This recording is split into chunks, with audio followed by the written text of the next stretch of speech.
80 runs on the board, and then rest of the batsmen to come and build upon that innings, You keep dropping, you keep bringing in people, that will not help. Those who are there, we need a good start.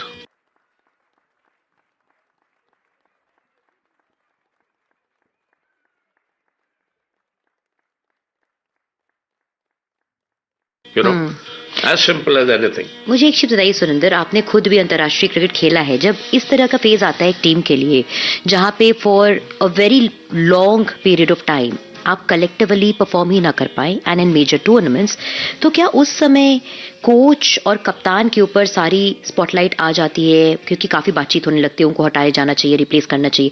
Precisely what England is also right now going through around them. Do you think it would be too early to take those calls, or is it the right time to sit down and talk about replacements, more importantly for captain and the coach in the pitch? That's not the solution. I think what I would have done in this case of Butler, I would have made Bairstow keep the wickets and get Butler out of the wicket keeping zone and come to mid-off or mid-on. Bit of a change, relax a bit.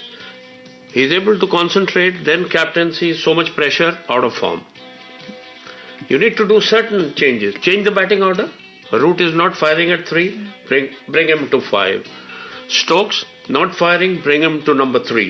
Make some changes, and these stalwarts, when you play for 15 years, 17 years, they know how to score runs. You need to shake them up. You need a Greg Chappell, what he did to our seniors 15, 20 years ago. And our players abused him and blah, blah, blah, blah. But they played for 10, 15 years for India. They should be grateful to that man. He said, your runs, your wickets are in the record books. Nobody can take it away. I want to see you scoring now in front of me. Very well said, very well said. That's a very well said line also from Greg Chappell. Now I'll come to you, Uttara, also on this bit. There's also a lot of conversation इस बात पर कि जो England का पूरा इस समय overall make है, the 11 playing 11, वो उनका एवरेज एज ग्रुप जो है वो 30 प्लस है, 31, 32, 33. They are lacking out on youngsters, and somewhere in a 50 over format, what is more needed is a good balance of youngsters plus the seniority and the wisdom that comes with the age. Do you stand with that, or do you think this team in itself with the 30 plus is well sufficient in itself and its skill set and doesn't require those changes in terms of youngsters coming in? I have never been a fan of throw out the old and bring in the young to get results thing, because it doesn't really work that way. You can't just say there's no cut-off age for performance in sports. That's the most important thing. If we move away from cricket, the best example I can think of is football. If we close our eyes and start looking at Indian football, you can't see beyond Sunil Chhetri, and he's closing in on 40 right now. And he's still one of the fittest in the team. When CSK came back into IPL, they kept saying, people kept mocking them with Daddy's Army, and now last season it went to become Granddaddy's Army also for a lot of people. That hasn't really affected their performance. I think and none of these players are like over the hill, or it's not like they're at the end of their careers and 40 plus or 45 plus and they're dragging themselves. Come the IPL next season again, you'll again see these players in the best form possibly. So, and they'll all be in very high demand. Each one of them, whether it's Joss Butler or Ben Stokes or Jonny Bairstow or Harry Brook, every one of them. So I think it's not about the age factor, jaise sir ne kaha, you just need to shake them up. I won't even say that they are complacent, because at this level, if you're a professional athlete, you are not complacent. You know things are difficult. You all want to win there. No one goes to a World Cup to lose. But I guess it's just something that they need to shake up. Like he said, there are too many things that Joss Butler is doing, and sometimes it's very easy to look at things and say that you're not firing and you're not doing well physically, but you don't know what's happening mentally with these players. The best example I can think of is Virat Kohli. No one needs to explain how good Virat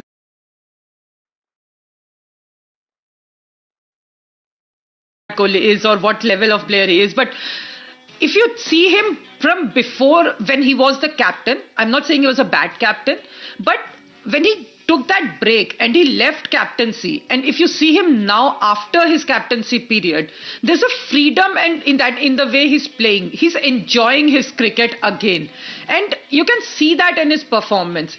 Even when he doesn't score, you see it in his body language. He's relaxed, he's happy, he's not thinking too much, there's no tension on his face.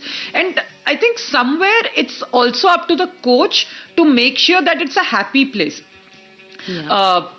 It's happy people make happy athletes, happy cooks, happy writers, happy people, and give the best results. Yes. So can I take 10 seconds? Yeah, sure. Also, हमारे साथ दो श्रोता भी line पे हैं. Quickly, ji. Too much of T20 and T10. I think that is one of the problems. And 83 World Cup, India won. Our players were 32, 34, 36, 39. Yeah. So age is just a number. Exactly. Very well said. Those are experts in the studio. We Uttara Ganeshan and of course Surinder Khanda. लेकिन इस समय हमारे साथ दो श्रोता भी line पर है. आइए उनसे भी बातचीत करते हैं. नमस्कार, गुड आफ्टरनून. जी नमस्कार. क्या नाम है आपका, कहाँ से कॉल कर रहे हैं? मैं किरण नवगिरी बात कर रहा हूँ, संभाजीनगर, महाराष्ट्र से. स्वागत है आपका किरण जी एक बार फिर से. आप हमारे नियमित श्रोता हैं. जी. बताएं क्या पूछना चाहते हैं. तो आज एक सवाल है मेरा कि बटलर साहब खुद कप्तान है इंग्लैंड टीम के. तो मेरे ख्याल से वो ओपनिंग क्यों नहीं कर सकते, क्योंकि पावर प्ले का ज्यादा से ज्यादा अच्छा इस्तेमाल किया जा सकता था. अगर जेसन रॉय नहीं खेल रहे तो बटलर को ओपनिंग करना चाहिए था मेरे ख्याल से. ओके, हम इस सवाल को एड्रेस करवा लेंगे. एक और श्रोता हमारे साथ है. नमस्कार, गुड आफ्टरनून.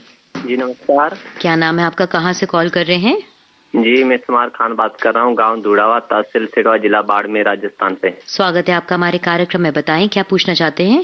जी मेरा दो सवाल. जैसे आज इंग्लैंड टॉस जीता, पहले बैटिंग कर रहा है, तो क्या नीदरलैंड टीम भी अच्छी, क्या लक्ष्य कर पाएगी? दूसरा मेरा सवाल ये है कि जैसे कोई टीम में बॉलर या बैट्समैन अच्छा नहीं करता तो उसको टीम से बाहर निकाल दिया जाता है. जैसे इंग्लैंड के कप्तान जो खुद अच्छा नहीं कर रहे, तो क्या उनकी जगह और कोई ओके, वो कहना ये चाह रहे थे क्योंकि जॉस बटलर काफी समय से अच्छा प्रदर्शन कंसिस्टेंटली नहीं दे पा रहे हैं, तो क्या उनको टीम में रखा जाना चाहिए. But first I would want the पहला सवाल जो पूछा गया था टू बी एड्रेस्ड कि why is Jos Buttler not choosing to open himself. अगर जेसन रॉय नहीं ओपन कर पा रहे हैं, वो प्लेइंग में नहीं है इस समय, प्लेइंग 11 में, तो जॉस बटलर उनकी नजर में एक अच्छे फिलर है as an opener. Your take on that, Uttara? I don't have any reason for him not to. But then again, it all comes down to whether you want to stick to the tried and tested or you want to shake things up. And honestly, अगर England का कुछ भी नहीं चल रहा है तो they have nothing to lose actually at this moment. आप चाहें तो आप बेन स्टोक्स से भी ओपन करवा सकते हैं. ऐसा नहीं है कि I remember एक अभी एशिया कप से पहले एक प्रेस कॉन्फ्रेंस जब टीम सिलेक्शन की हुई थी इंडियन टीम की, तो किसी ने रोहित शर्मा से भी ये सवाल पूछा था, तो उन्होंने बहुत अच्छे से समझाया था कि ये सारी चीजें आप पहले डिस्कस करते हैं और everyone is prepared to bat at any position team में. बट उसका ये मतलब नहीं होता है कि आप अचानक सुबह उठ के मैच से 1 घंटा पहले किसी को बोलते हैं कि यार एक काम कर, बुमराह आज जाके तू ओपन कर ले. ऐसे नहीं होती है team meetings. You think through it, discuss through it and then take a call. But at the same time, everyone is prepared to move, which means that someone and again, when you say prepared to move, it's like कि आप when you are at number 3 or number 4, you are mentally prepared in the team dressing room कि हो सकता है you might be sent up to open the innings. So and if the openers fall early, then you're practically coming in as an opener only if you are a one-down player. So and if nothing's working for you, then why not? It's not like you are in a winning position and you have the luxury of sticking to what is working for you, because nothing is actually working for you. अगर Jos Buttler को open करवाया जाए तो it's not a big deal. Like I said कि आप Ben Stokes को या जो रूट को क्यों नहीं भेज सकते. हालांकि जो रूट नहीं जा सकते, उनका प्लेइंग स्टाइल जो है आप उनको ओपन करने के लिए नहीं नॉर्मली प्रेफर करेंगे. बट या Ben Stokes, Jos Buttler, just shake things up a bit. This point forward to Surendra also. मैं आपसे पूछूंगी सुरेंद्र की जिस तरह की कंडीशंस पे इंग्लैंड को खेलने की आदत है regularly, they are in a subcontinental place where the conditions are very different, 180 degree opposite, और यहाँ पे भी उन्होंने हर अलग अलग वेन्यू पे अलग अलग तरह की कंडीशंस पाई है. क्या आपको लगता है कि अडेप्ट करने में इन कंडीशंस पे कहीं उनको दिक्कत आई है? Unlike all the other countries, they've been more prone to not being able to adapt to the conditions better and use them to their benefit. क्या वो चीज एक पॉइंट हो सकता है? देखो, अगर आप वेन्यूज देखें, आईसीसी ने इसमें बहुत अच्छा काम किया है। आईपीएल 15 साल से हो रहा है लगभग। जितने इंग्लैंड, ऑस्ट्रेलिया, साउथ अफ्रीका और ये कंट्रीज के प्लेयर हैं, श्रीलंका, ये लोग आईपीएल में शुरू से खेल रहे हैं। इंग्लैंड के ज्यादातर प्लेयर इन सब वेन्यूज पे वो आईपीएल में खेलते हैं, परफॉर्म करते हैं, ऑस्ट्रेलिया के भी। तो ऐसा नहीं है कि उन्हें कोई ओवरनाइट जो है ऐसी कंडीशन मिल गई है, अडेप्ट नहीं हो रहा है। उनके प्लेयरों को, बैट्समैनों को स्टार्ट भी मिल रहे हैं, उनको बड़े में कन्वर्ट नहीं कर रहे हैं वो स्कोर को। बेयरस्टो अच्छा खेल रहे हैं, 30 रन पे उठा के मारा, मिड ऑन पे कैच दे दिया। It's a 50 overs game, not a 20 over game. मैंने जो पहले पॉइंट आपसे कहा है, तो I think somewhere down the line they need to shake them up. There should be somebody in the dressing room जो उनको बताए, भैया तुमने ये काम पहले भी किया हुआ है और ज्यादा शॉट्स ना खेलो। 300 गेंदे हैं यार, 50 ओवर है, ये 120 गेंदे नहीं है, 20 ओवर नहीं है, 50 ओवर हैं। और इसके अंदर आप जो है, अगर कल मैक्सवेल को सामने इनको देखना चाहिए कि 7 खिलाड़ी आउट होने के बाद बॉलिंग आउटस्टैंडिंग है सामने। जो उनके अफगानिस्तान के स्पिनर्स हैं, they are one of the best in the world. Seamers भी उनके जिस तरह की फायर के साथ गेंदबाजी कर रहे थे, मूवमेंट दिखा रहे थे, उस पे उसने 201 अकेले बना दिया। पैट कमिंस की पार्टनरशिप 200 रन की। अब उसने कैसे डिटर्मिनेशन दिखाई, उनसे कई बार आप सीख लेते हो देख के कि if they can do it, why can't we? We are professional cricketer and also experienced once them to perform. You know, हम कितनी भी चीजें बताएं, बैट उनके हाथ में, जितनी सिंपल रखेंगे ना, अपना माइंड क्लियर रखे कि 50 ओवर का है, केवल 10 ओवर में ज्यादा शॉट मार के कि जी फायदा उठाना है, वो हम 20 ओवर में उठाते हैं फायदा कि पहले 70 लगाना है। इसके अंदर अगर आपके 50 रन ना, विकेट ना गिरे, तो भी आप 400 रन बना सकते हैं। क्योंकि बड़ा प्लेयर अगर एक एंड से खेलेगा 120 not out, 130 not out, rest of the 7-8 batsmen will score 50, 70 and you land up 370, 390 40 के कंट्रीब्यूशंस आप पहुंचेंगे। गुड स्कोर, अच्छे रन्स अपने बॉलर्स को दोगे, आप मैच जीत जाओगे। सही बोला आपने। Somewhat like what we saw Glenn Maxwell की भी कल situation when he spearheaded the entire thing, just one man army. लेकिन अभी 2 श्रोता आई थिंक हमारे साथ, एक श्रोता हमारे साथ लाइन पर इस समय। नमस्कार, गुड आफ्टरनून। नमस्कार मैम, गुड आफ्टरनून। क्या नाम है आपका, कहाँ से कॉल कर रहे हैं? जी मैम, मैं उत्तर प्रदेश, जिला अम्बेडकर नगर, अनंतपुर सादान बेग बात कर रहा हूँ मैं। स्वागत है आपका हमारे कार्यक्रम में। बताएं क्या पूछना चाहते हैं? जी मैम, जिस तरीके से आज का जो ये मैच है, जी जी जी, जो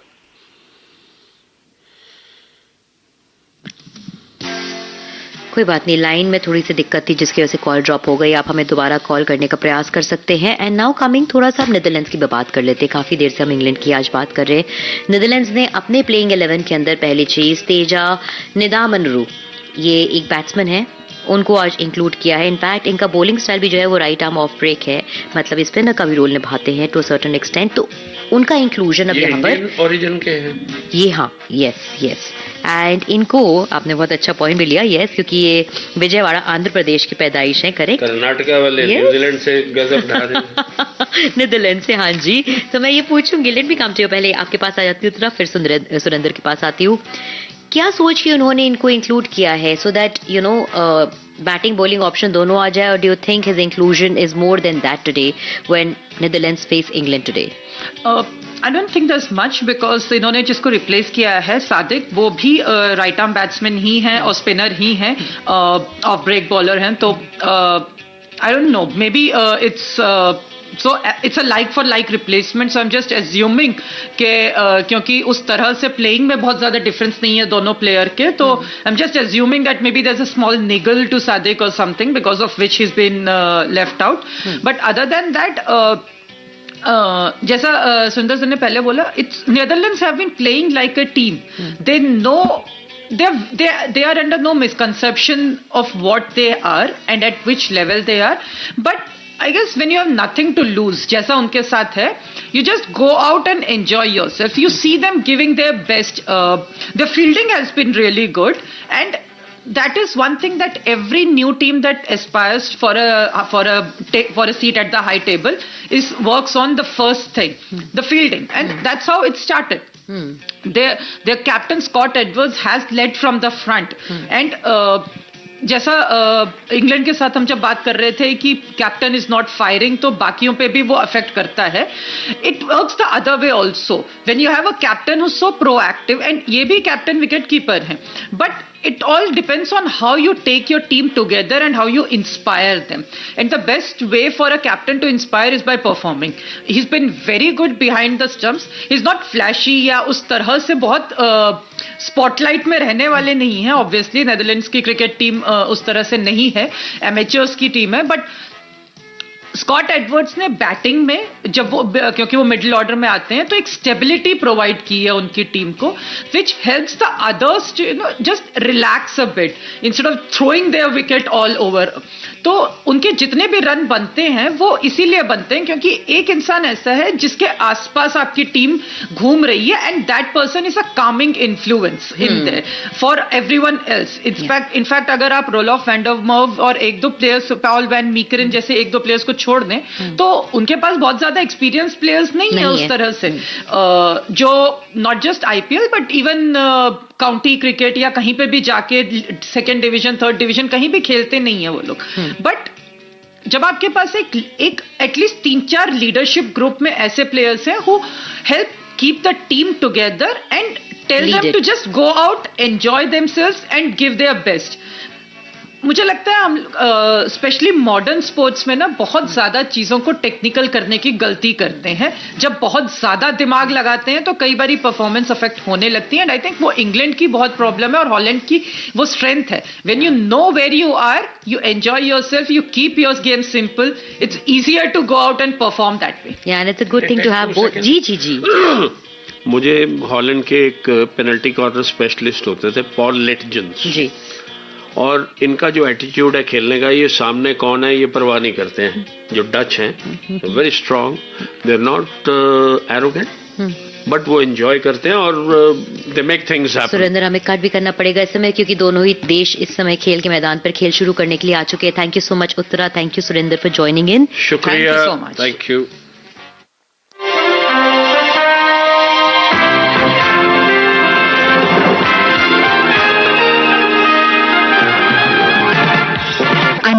This commentary is brought to you by Akashvani in association with Channel 2 Group, exclusive global rights holder. For ball-by-ball commentary, let's go across to our commentary team for the live action.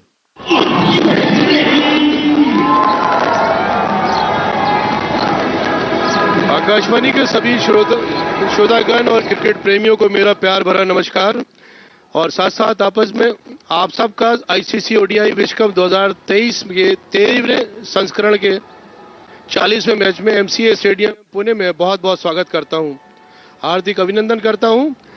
आप सभी काफ़ी देर से इंतज़ार कर रहे थे. हमारी पूरी कमेंट्री टीम कमेंट्री बॉक्स में आ चुकी है.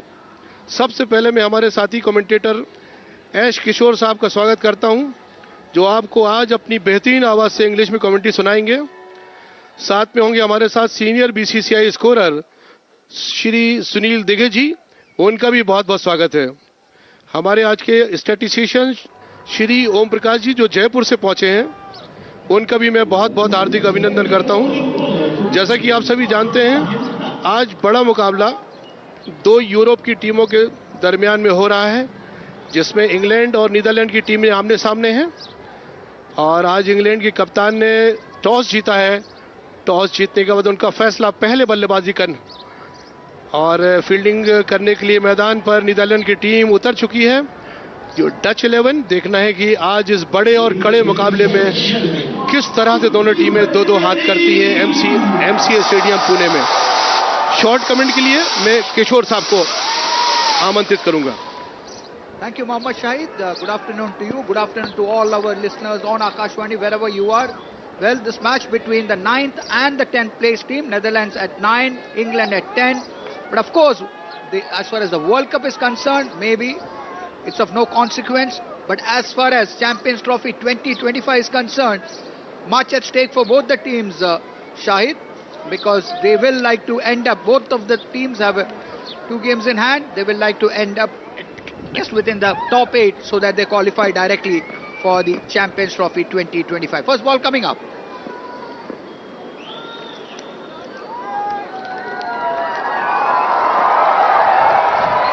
Well, on the midland leg stump, pushed away, no runs. So Shahid, really, it can well turn out to be a cracker of a contest between, as you said, these two European teams. Yes, England और Netherlands की team दोनों की compact टीमें हैं और देखना है कि आज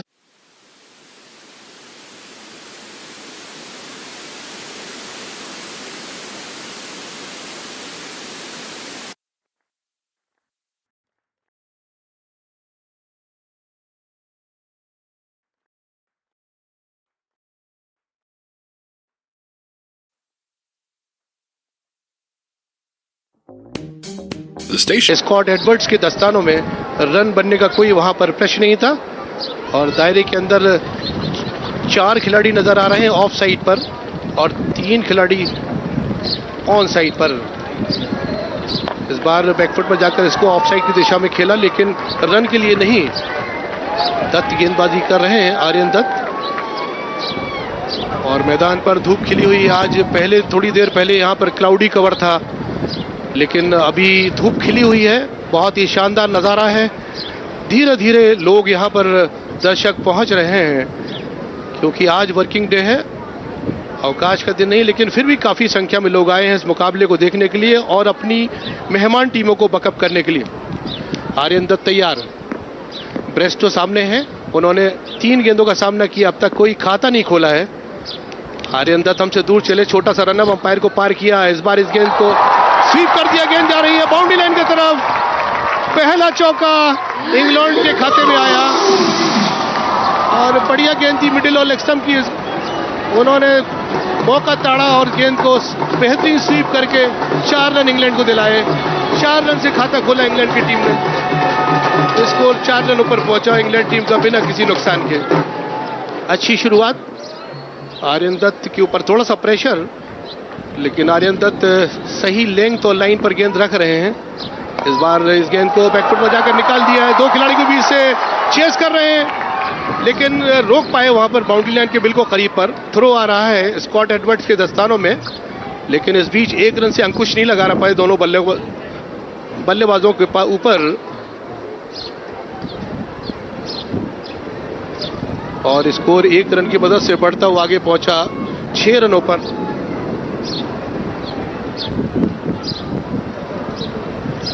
आर्यन दत्त एक बार फिर से तैयार, दाहिने हाथ से अच्छी गेंद थी। इस बार इस गेंद को पूरा सम्मान दिया बल्लेबाज ने और ओवर पूरा हुआ आर्यन दत्त का, जिसमें उन्होंने 6 रन दिए और स्कोर इंग्लैंड का है 1 ओवर की समाप्ति के बाद 6 run.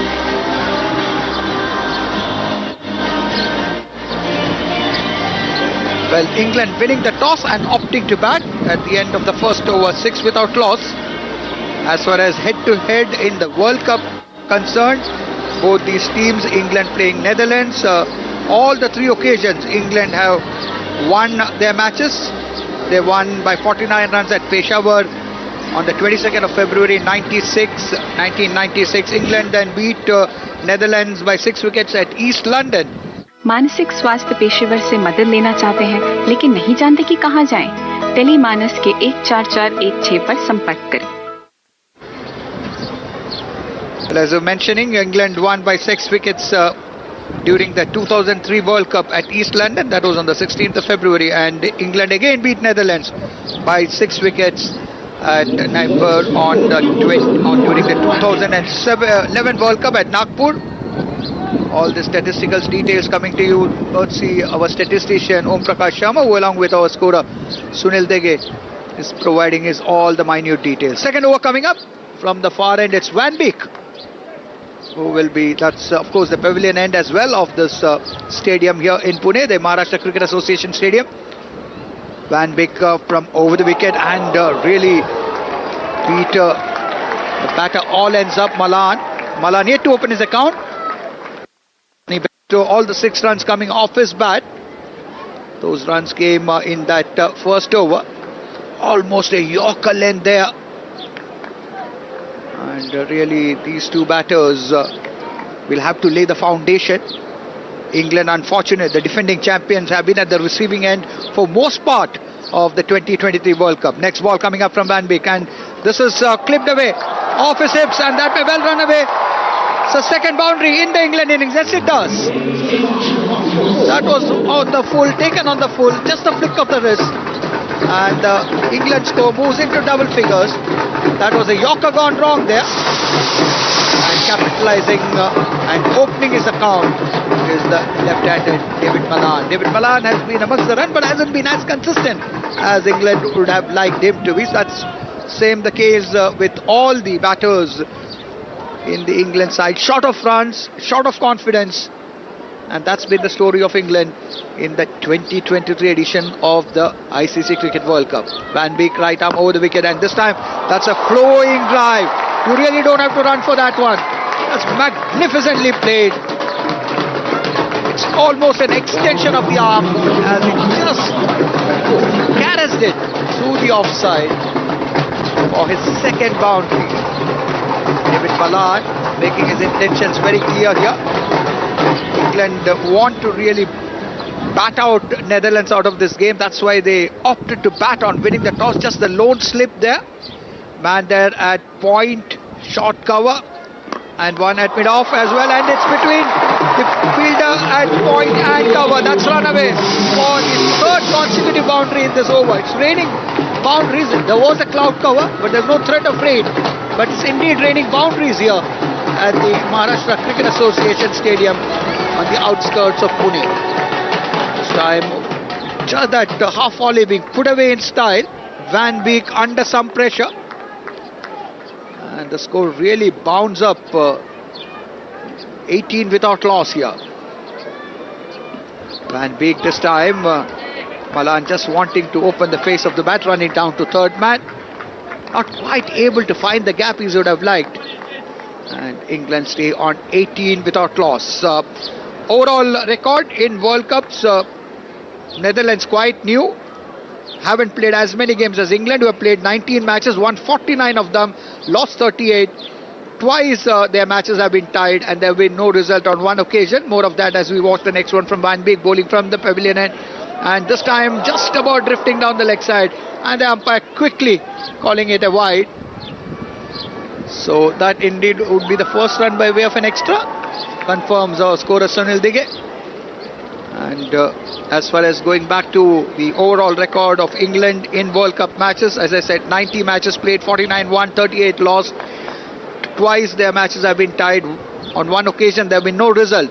Netherlands on the other hand, 27 games. They have won 4, 2 in this World Cup itself, as the next one from Van Beek. It's almost an action replay of the last delivery on the leg stump, and then moving further down the leg side to the left-handed David Malan. And the second wide of the over, the second wide of the innings. England are 20 without loss. Netherlands 27 matches, as I said, 4 victories, 2 of those victories coming in this very edition of the World Cup. They've been on the receiving end on 23 occasions, and none of their matches have been tied or an occasion where there have been no result. And the next one from Van Beek, once again driven, a flowing drive, but straight to the fielder there and wide mid-off. And that concludes an 8-ball over. 2 wides were there, and England are 20 without loss, winning the toss and batting after 2 overs.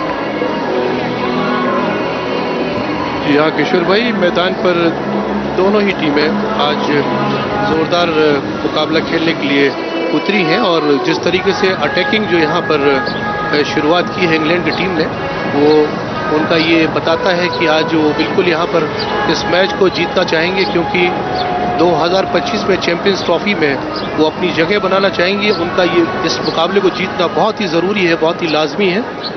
और आज के जो umpire हैं एहसान रजा पाकिस्तान के हैं field umpire, और दूसरी ओर रॉडनी टकर जो कि ऑस्ट्रेलिया के अंपायर हैं.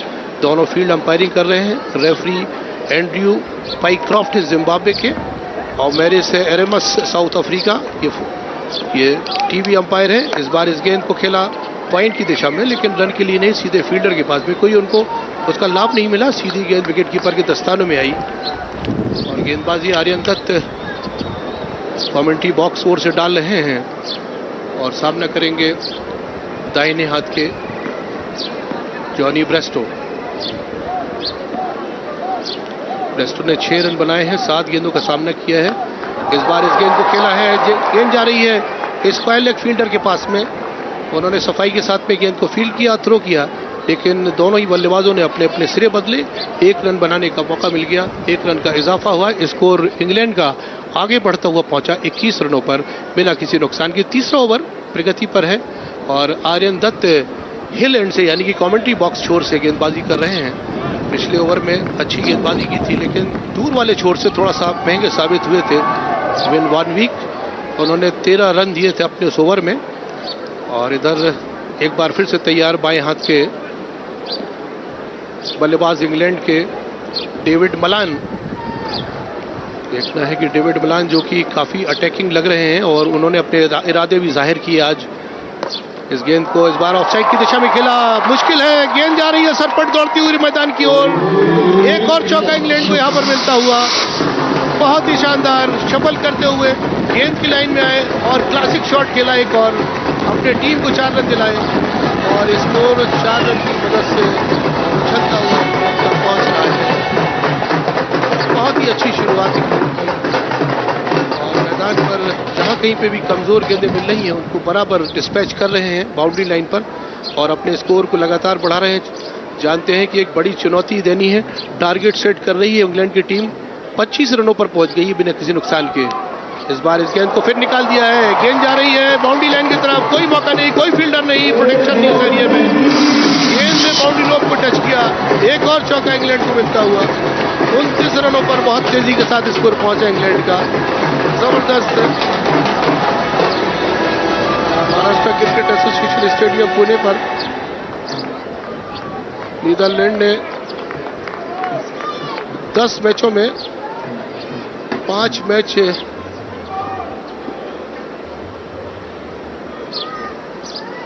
इधर तैयार हुए। आर्यन दत्त एक बार फिर से दाहिने हाथ से इस गेंद को पॉइंट के क्षेत्र में खेला, लेकिन रन के लिए नहीं, फील्डर वहां पर तैयार थे। उन्होंने सफाई के साथ में एक ही एक्शन में थ्रो भी किया, विकेट कीपर के पास में रन बनने का कोई अवसर नहीं था वहां पर।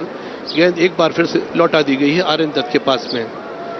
इस ओवर में एक अंतिम गेंद के लिए आर्यन दत्त जा रहे हैं। अब तक उन्होंने 9 रन दिए इस ओवर में अपनी अंतिम गेंद लेकर, हमसे दूर भागते हुए अंपायर को पार किया और अच्छी गेंद थी। इस बार उसको आगे निकल कर उसको सम्मान दिया और वहीं पर ब्लॉक कर दिया। बैक टू द बॉलर खेला, 3 ओवर के बाद में इंग्लैंड का स्कोर है 29 रन बिना किसी नुकसान के। बेयरस्टो ने 7 रन बनाए हैं, मलान ने 30 रन बनाए हैं।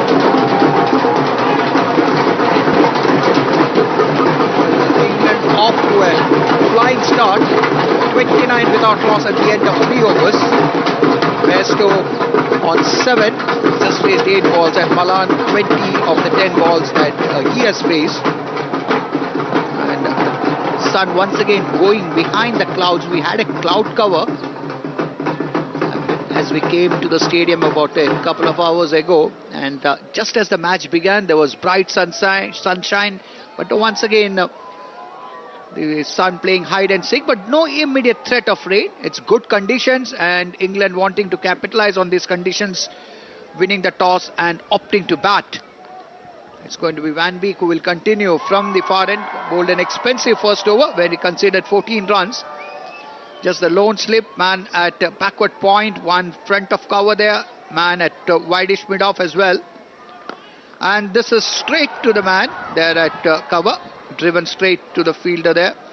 And no addition to the England score, which stays on 29 without loss.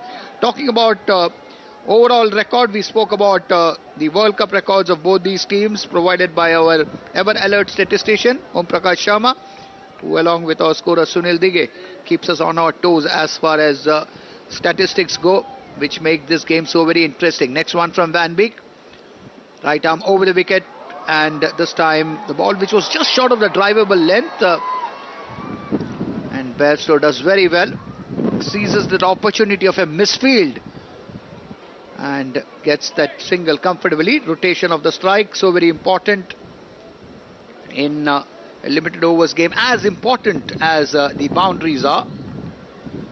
And England would definitely, they've had a forgettable World Cup, but they would like to end this on a high. They got 2 games, one against Netherlands and one against Pakistan.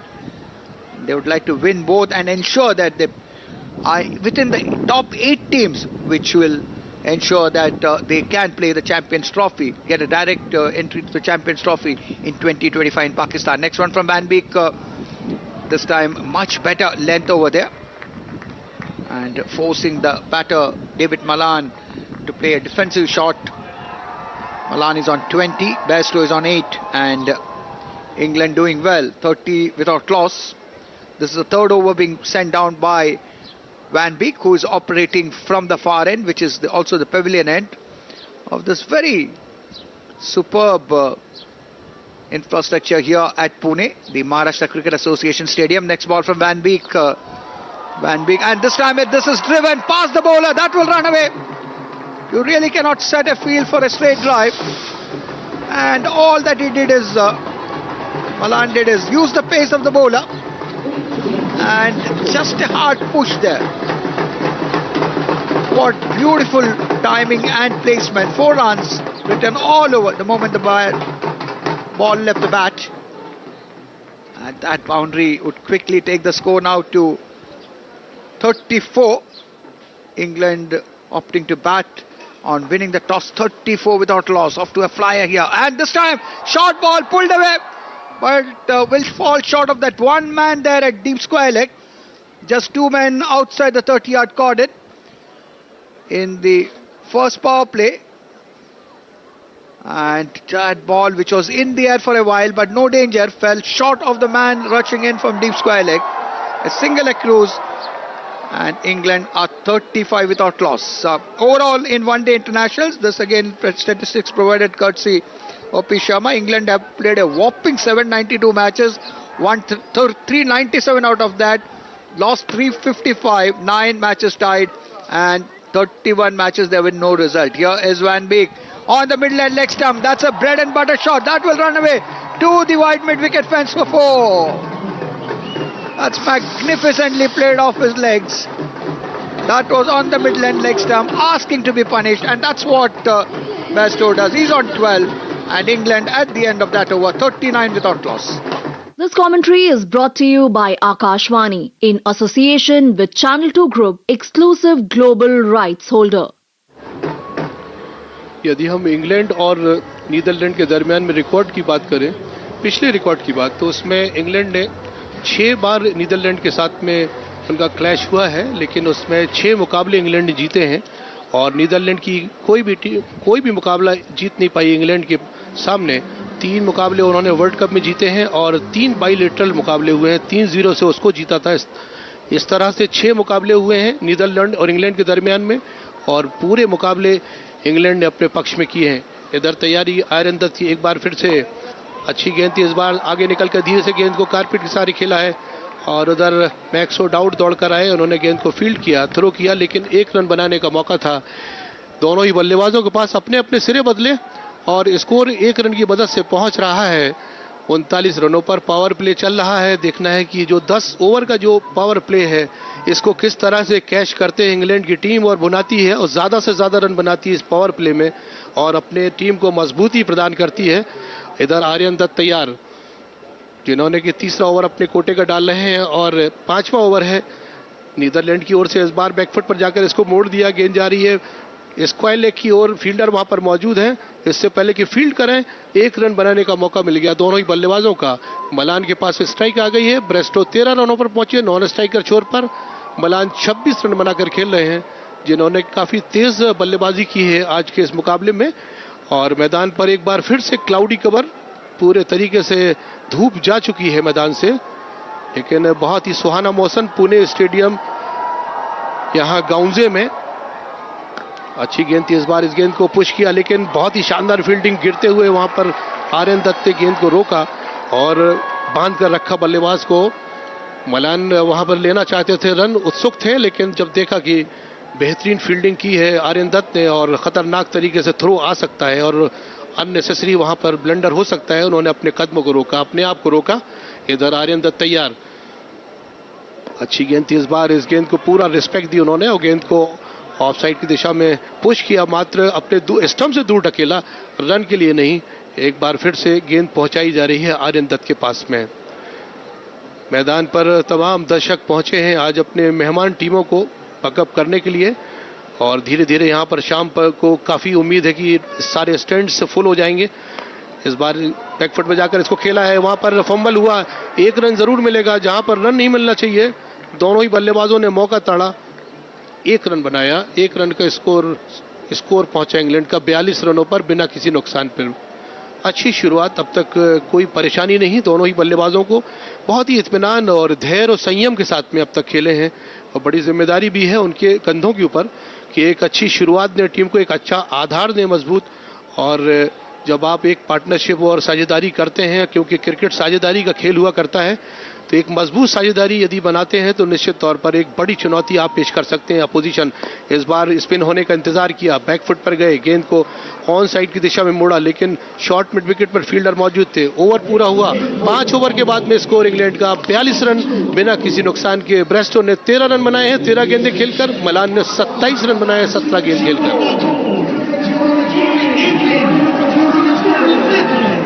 So England after 5 overs, 42 without loss. Jonny Bairstow on 13, a run about 13, and the left-handed David Malan. He's the one who's had more of the strike, 27 of 17 balls. And Netherlands, really by the evidence of the first 5 overs, they've been chasing Leede.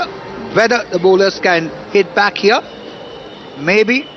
Van Beek, who is bowling from the pavilion end, can make use of the conditions. There's a cloud cover there. Will he be able to move the ball around? We'll wait and watch. Van Beek, right arm over the wicket. This time once again all of fuller length, and the left-handed David Malan, just the turn of the wrist, gets a single to backward of square on the onside. And David Malan is 28. Remember, England at the moment sitting at the bottom of the points table, having just 1 victory, just 2 points. Netherlands, on the other hand, with 2 victories, are placed at number 9. Van Beek continues from the far end as he passes umpire Hassan Raza, and this time it's Bairstow who just opens the face of the bat to that one on the midland off, just gives it direction, but there is third man in the way, which would mean that just a single. And what the England openers have done very well, they've actually, in between those boundaries, they run well between the wickets as well, rotated the strike.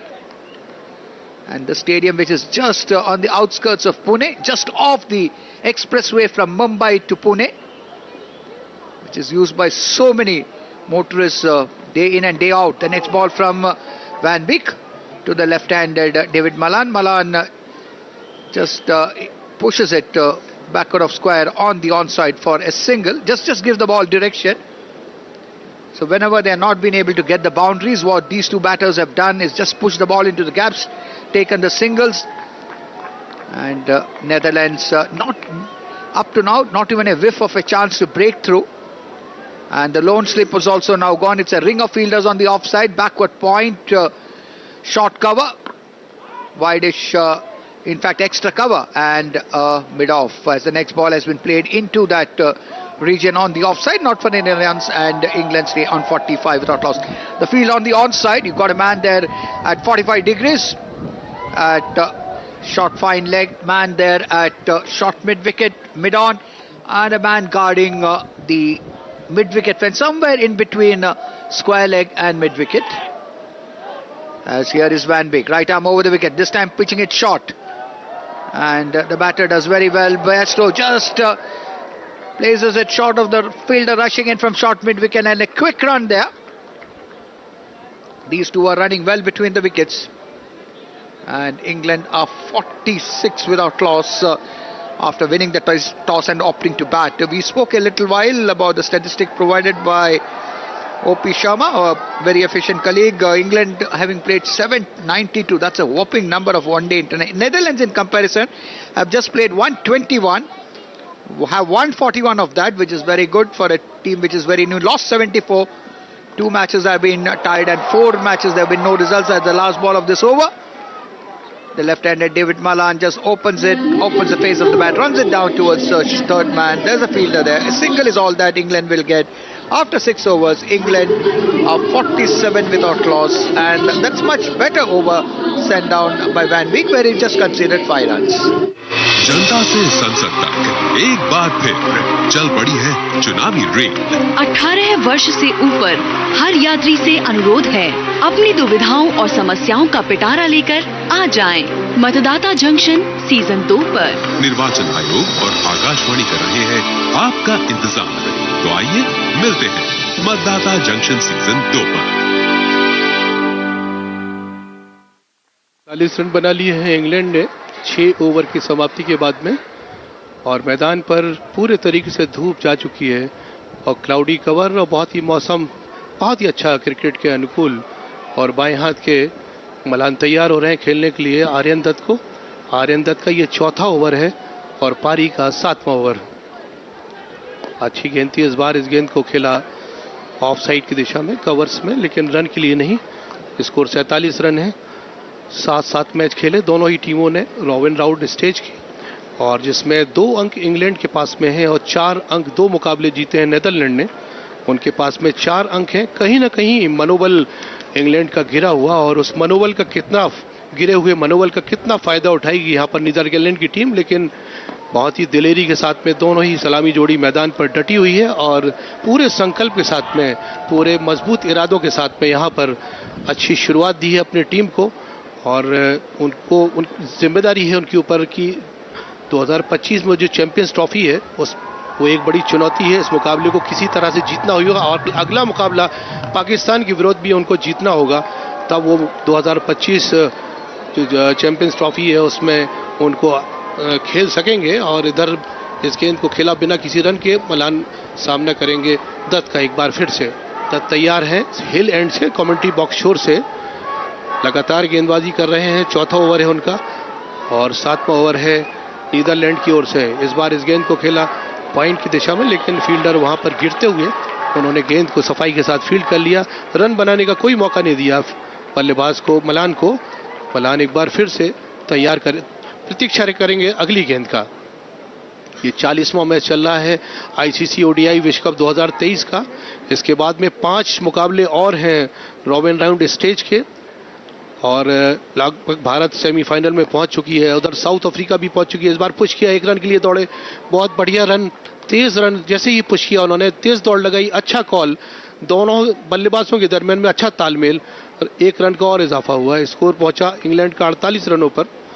और ये बाएं हाथ और दाहिने हाथ की जोड़ी मैदान पर थोड़ी सी मुश्किलें पैदा कर रही है नीदरलैंड के क्षेत्र रक्षण को, लेकिन सेट हो गए हैं सब। एक बार फिर से दाहिने हाथ के बेयरस्टो तैयार हैं, ओवर द विकेट जा रहे हैं आर्यन दत्त। आर्यन दत्त को पार किया स्टंप को, इस बार हवा में गेंद चली गई है, लेकिन फील्डर वहां पर है और आउट हो जाएंगे। आउट, पहला विकेट गफलत कोताही बल्लेबाज के द्वारा।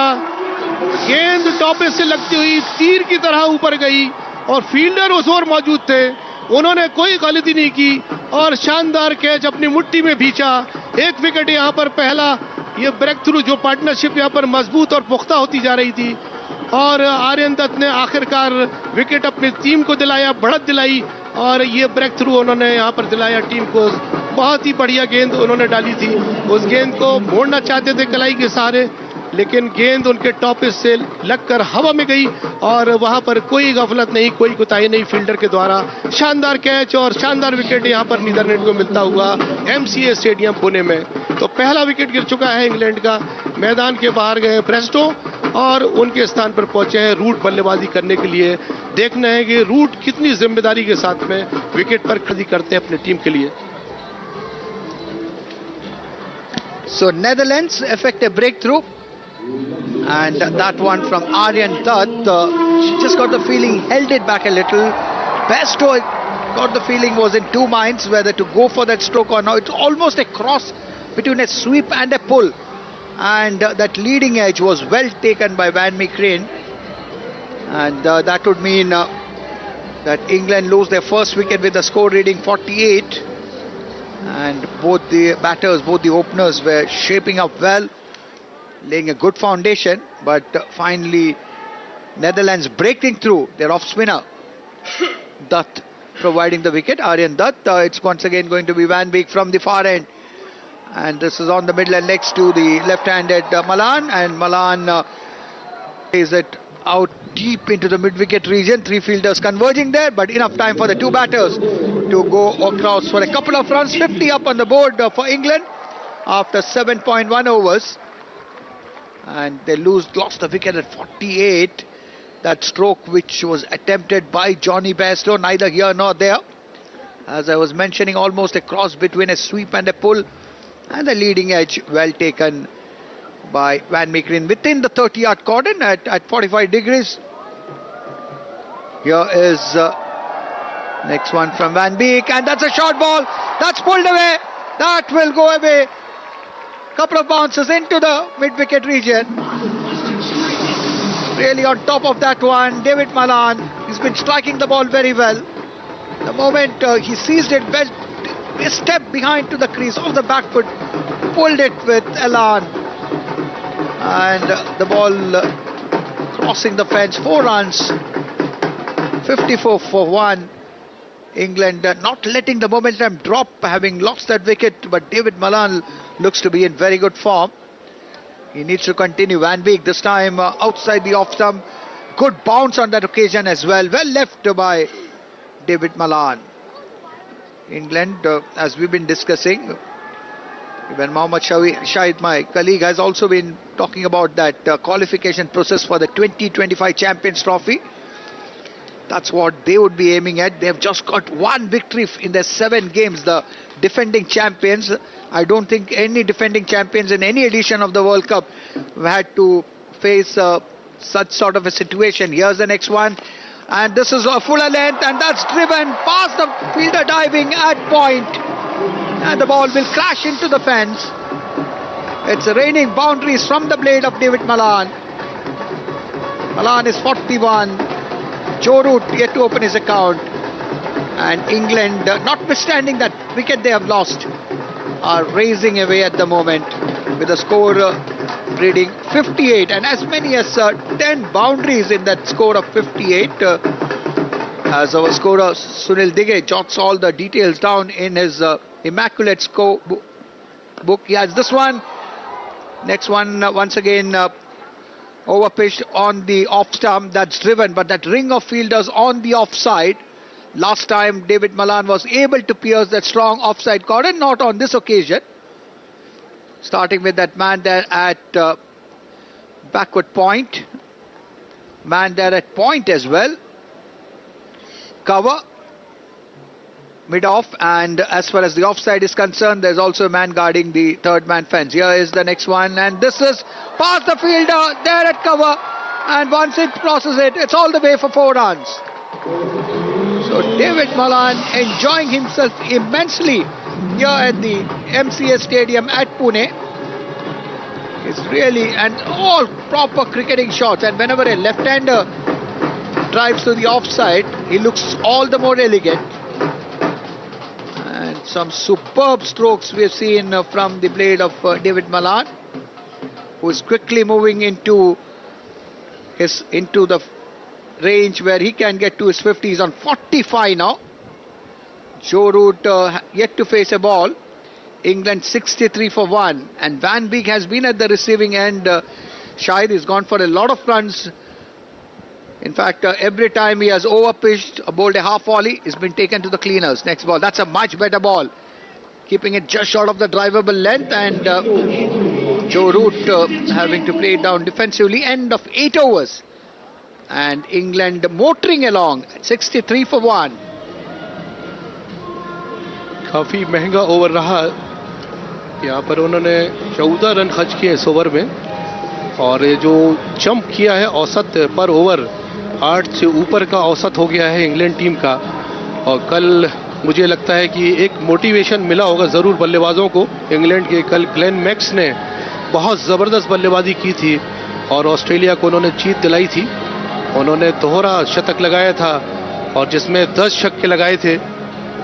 और मैं ये देख रहा हूँ कि यहाँ पर लाइट्स ऑन कर दी गई हैं जो टावर यहाँ पर 4 लगे हुए हैं जिनमें LED लगी हुई है, और क्योंकि क्लाउडी वेदर है तो ज़रूर ये देखते हुए उन्होंने उनको ऑन किया है। धीरे धीरे इंटेंसिटी जैसे से बढ़ेगी और मैदान पर रोशनी की ज़रूरत, तो उनको ऑन कर दिया गया है सभी लाइट्स को।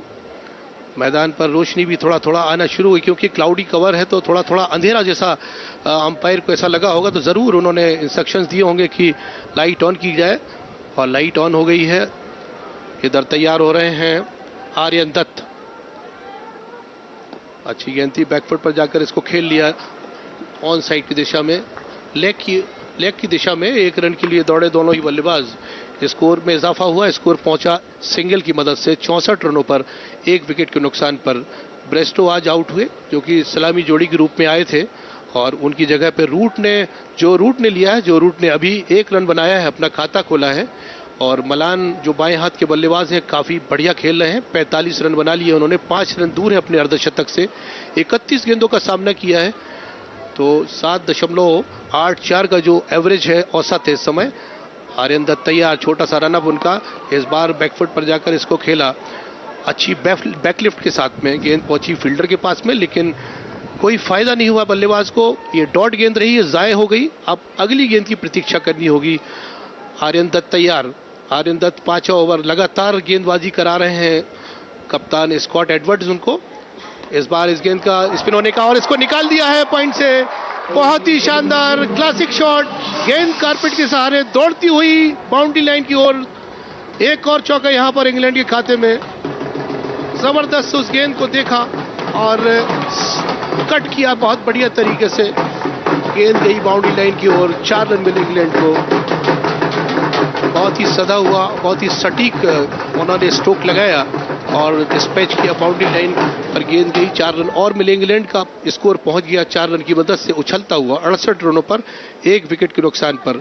9वां ओवर डाला जा रहा है पारी की ओर से, और आज देखना है कि इंग्लैंड की टीम क्या 2 अंक हासिल कर पाएगी, अपने 4 अंक कर पाएगी इस मुकाबले को जीतकर, और क्या ये MCA स्टेडियम पुणे उनको एक तोहफा देगा। क्योंकि जो पहला अंतर्राष्ट्रीय मैच खेला गया था उसमें भारत के साथ इंग्लैंड ने ही पहला शुरुआत की थी इस स्टेडियम पर, और आज मुकाबला कर रही नीदरलैंड के सामने। अच्छी गेंद थी, इस बार चकमा दिया, उनको खेलना चाहते थे ऑफ साइड की दिशा में, लेकिन चूक गए। स्ट्रोक के पीछे ताकत नहीं जुटा पाई, गेंद वहीं पर रही, और कप्तान स्कॉट एडवर्ड ने गेंद को उठाया, दे दिया एक बार फिर से आर्यन दत्त के पास में। बहुत ही खूबसूरत मैदान, और उस पर रोशनी धीरे धीरे पड़ रही है, और ये खूबसूरत होता जा रहा है ये मैदान। आर्यन दत्त अंपायर को पार किया, अच्छी गेंद थी, अच्छी फ्लाइटेड गेंद, जिसको कि पूरा सम्मान दिया बल्लेबाज ने, और सुरक्षात्मक रवैया उनका। फॉलो थ्रो में गेंद को फील्ड किया आर्यन दत्त ने, और बांध कर रखा बल्लेबाज को इस गेंद के विरुद्ध में। ऑफ साइड पर भरी हुई फील्ड, 5 खिलाड़ी नजर आ रहे हैं। देखना है कि उस भरी हुई फील्ड को क्या भेद पाते हैं, और इस बार इसको ऑन साइड की दिशा में मोड़ा। मिडिल अलेक्सम की गेंद कारपेट के सहारे पहुंच रही है मिड विकेट इलाके में, हल्के हल्के चहलकदमी करते हुए। 1 रन और बनाया यहां पर, स्कोर पहुंचा 69 रनों पर। 9 ओवर के बाद में 69 रन बना लिए 1 विकेट पर इंग्लैंड की टीम ने। मलान 50 अर्धशतक पूरा किया, शानदार मलान ने, बेहतरीन इस सिंगल से उन्होंने अपना अर्धशतक पूरा किया। शानदार बल्लेबाजी यहां पर मलान की।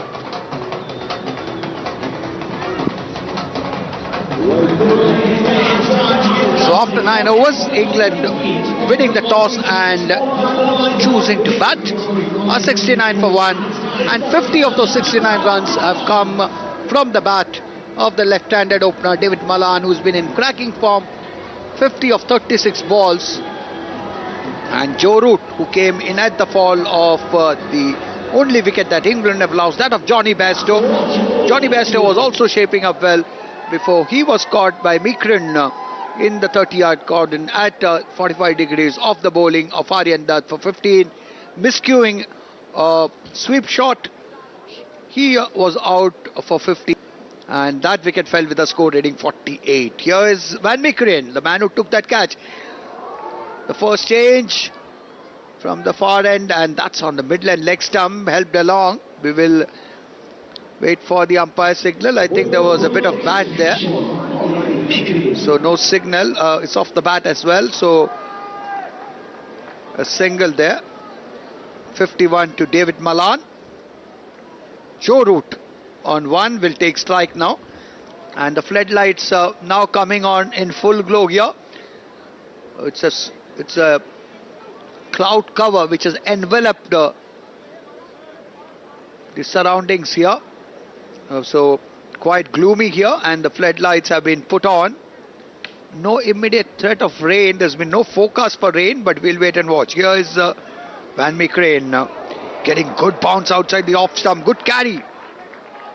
And Van Meekeren bending his back. He's had some fine bowling performances in this World Cup. And Van Meekeren bowling to a field of a slip, backward point, almost cover point, cover, mid-off. That's the offside. Of course, there's the man guarding the third man fence as well. Those are the 5 on the offside. On the onside, we have 1, 2, 3. So it's a 6-3 field, as the next ball is one which is pitched short, almost rising onto the rib cage of Joe Root, who does well, gets behind the line. He's a technically competent batter. Plays it down defensively with soft hands. So the 3 fielders on the onside. Got a man at mid-on, short mid-wicket. And there is also a fielder at deep fine leg. Van Meekeren from the pavilion end, from the far end, from where we're bringing you this live and exclusive broadcast on Akashwani. Bowls this one, and this is driven, but straight to the fielder at mid-on. And the England score stays on 70 for 1. So this is Malan's 650 in 29 matches, and is second in the World Cup, informs our ever agile statistician Om Prakash Sharma, who along with our scorer Sunil Dighe has been doing a splendid job here in the com box. Very well placed here, almost over the bowler's hand here. Here is once again Van Meekeren. Van Meekeren is doing a good job, except that first ball of his, which was drifting down the leg side on the middle and leg. He's kept it within that corridor of uncertainty, as it is known, around the off stump, attacking the batters. And Netherlands, who've had 2 victories in this edition of the World Cup. This has been by far their best outing in World Cup matches. And that victory over South Africa, that would have been very sweet. That happened at Dharamshala. Here is Van Meekeren from the far end, bowling once again. He's bending his back here. And Joe Root content on defence. And after 10 over of the first power play, a 70 for 1. So going at 7 runs per over. Good beginning by England, winning the toss and batting. 70 for 1 after 10 overs. शराब, धूम्रपान या नशीली दवाइयों को ना कहने में असमर्थ हैं। सहायता प्राप्त करने के लिए टेलीमानस के 14416 पर कॉल करें। किशोर भाई, 3 टीमें सेमीफाइनल पहुंच चुकी हैं। सबसे पहले भारत से अपना माइलस्टोन टच किया सेमीफाइनल की जो रेस चल रही थी, और उसके बाद में साउथ अफ्रीका, उसके बाद में फिर कल बहुत ही गजब का खेल खेला ऑस्ट्रेलिया ने। 7 विकेट हो गए थे। ऐसा लग रहा था कि ऑस्ट्रेलिया आज अफगानिस्तान से यहाँ पर शिकस्त मिलेगी, लेकिन तारीफ करनी होगी क्लैन मैक्सवेल की, जिन्होंने अकेले खड़े होकर अपनी टीम को निकाला और बेहतरीन जीत दिलाई अपने ऑस्ट्रेलिया टीम को। तो ऑस्ट्रेलिया भी लगभग सेमीफाइनल में ही है। अब एक टीम का और यहाँ पर फैसला होना है। किशोर भाई, आप क्या सोचते हैं उस बारे में कि कौन सी team? More of that after this delivery. Delayed another bowling change and coming in place of Aryan Dutt. That's driven to the short cover, not for any runs. Yes, in many ways it would be a toss-up between New Zealand and Pakistan. By the look of it, does look it's more maybe New Zealand, better place, but you never know. Like you mentioned the game yesterday at the Wankhede Stadium, that was Australia getting out of jail, so to say. It was a miraculous escape, scripted by Maxwell. अच्छी गेंद थी, इस बार back foot पर जाकर इसको खेल लिया है। गेंद जा रही है थर्ड मैन की दिशा में। 1 रन के लिए दौड़े दोनों ही बल्लेबाज, चहलकदमी करते हुए अपने अपने छोर बदले, और 1 रन का और इजाफा हो रहा है इंग्लैंड की टीम में।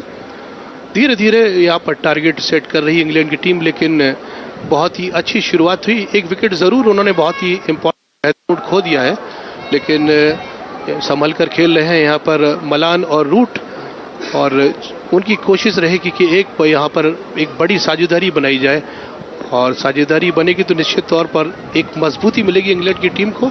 71 रन स्कोर बोर्ड के ऊपर अंकित हैं।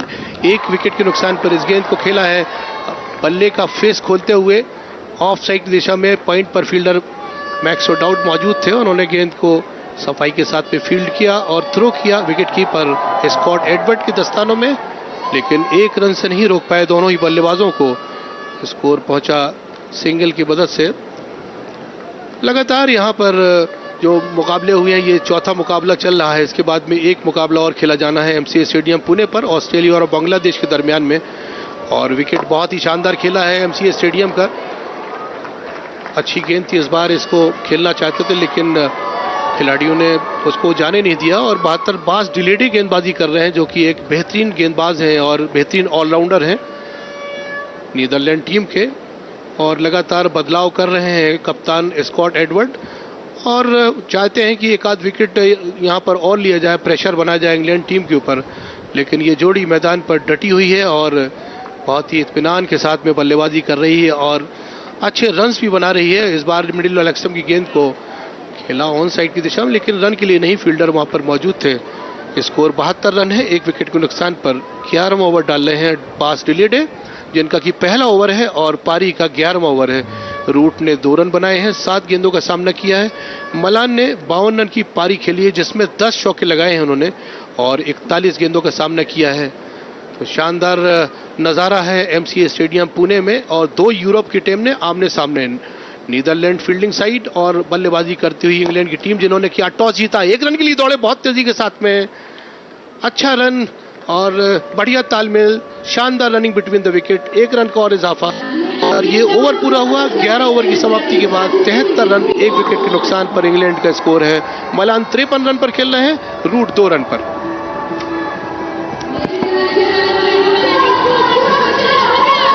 England after 11 overs, 73 for 1, the run rate of 6.64, just dropping a shade. It was 7 runs per over. And talking about, you can see a few England followers in the stands, a sprinkling of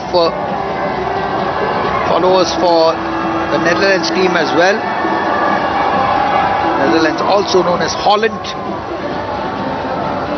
Of course, when they used to play hockey, always used to be referred as Holland. Of course, Netherlands was the official name, and they have played so well in this World Cup. Van Meekeren will bowl his second over.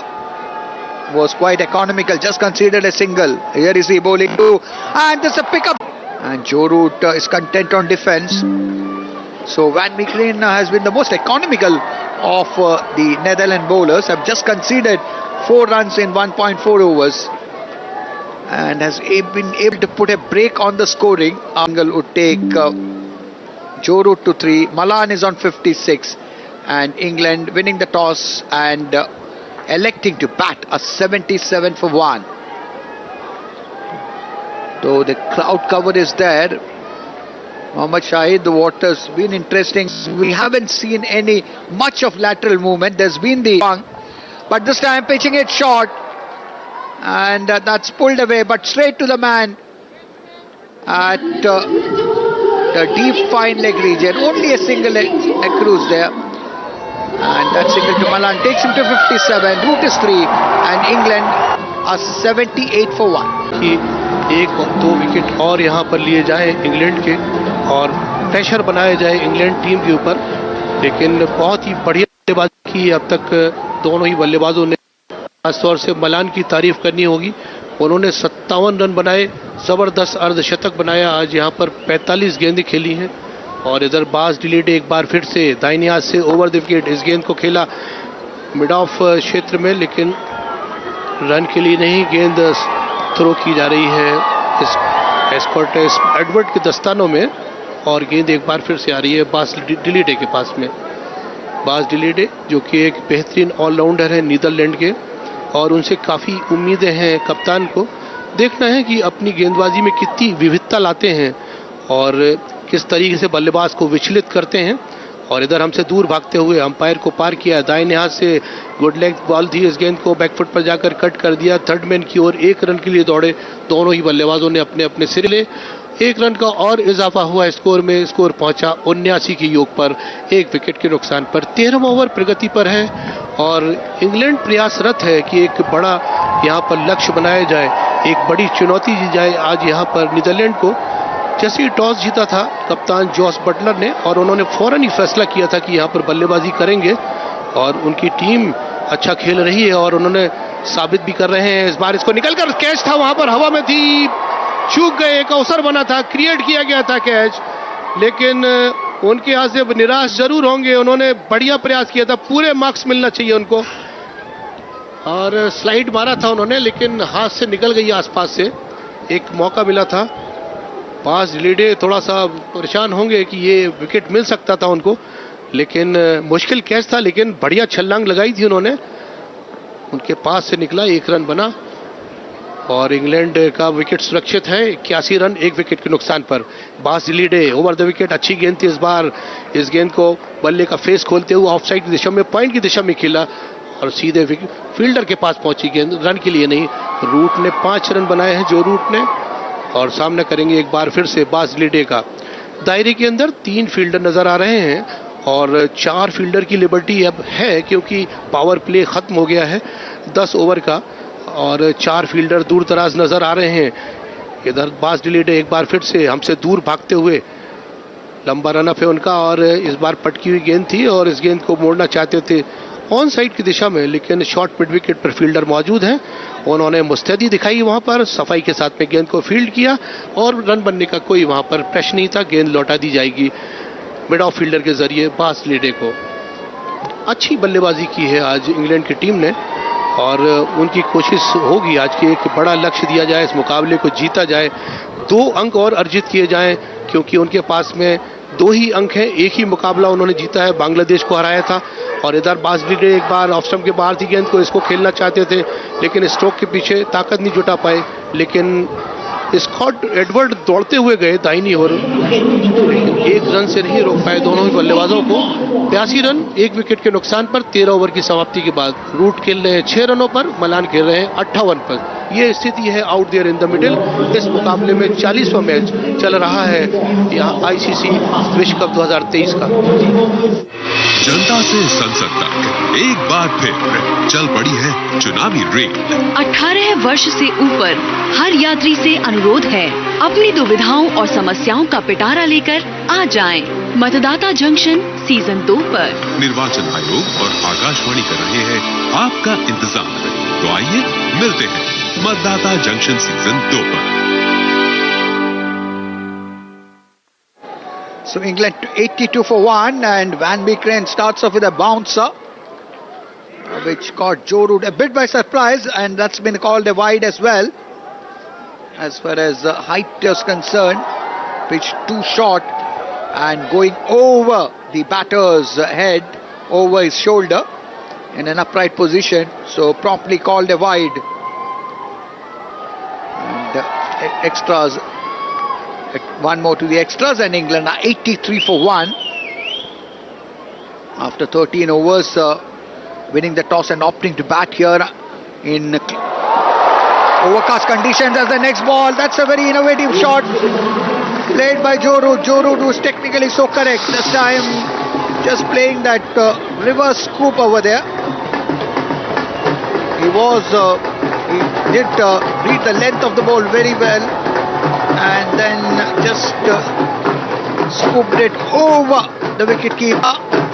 Full control of that shot as he gets 4 more runs. So Joe Root also now opening his arms here. Van Meekeren was bowled well, none for 11 in 2.1 overs. This is on the middle leg stump and this clipped away. But you have ODowd there, deep at square leg. He will ensure that nothing more than a single on that occasion. Joe Root is 11, David Malan is 58 and England are 88 for 1. This is the 40th match of the preliminary stage of the 2023 edition of the ICC World Cup, which is being played in India. After this, 5 more matches of the league phase remain before the knockouts. Here is Meekeren bowling on the middle leg stump, and once again just helped along for a single to the square leg region, a bit deep there. And that single takes Malan to 59. Root is 11, Joe Root. And England are 89 for 1 after 13.3 overs. So the run rate at the moment is 6.59. There was a time when the run rate was touching 7 runs and over. Netherlands just pulling it back. Meekeren keeping it tight from one end. Bowling his third over, 2.3 overs. Now 2.4 overs to be precise. And that's ball on a full end, and Joe Root has played it beautifully. But I must also compliment what superb fielding in the deep. Really, Max ODowd, who's a live wire in the field. And if really talking about the England batters, if they can continue in the same fashion, no reason why they can't put a big score on the board and then try to put pressure on Netherlands. Never take Netherlands lightly. They already have 2 victories over 2 top teams in this World Cup, none more than South Africa at Dharamshala, as the next ball has been played well by Joe Root. Just gets onto his full height, and all he did on that occasion was gave the ball direction. And that single to Joe Root, and Malan on 59, Joe Root on 14, and England are 92 for 1 in the 14th over. 13.5 overs to be precise. Meekeren for what should be the last time in the 14th over. Right arm over the wicket, he bowls this one, and the left-handed David Malan, who's been scooping the ball so well. All that he could do on that occasion, the ball which was pitched just short of a length, just offer a defensive shot, went over number 14, and England are 92 for 1.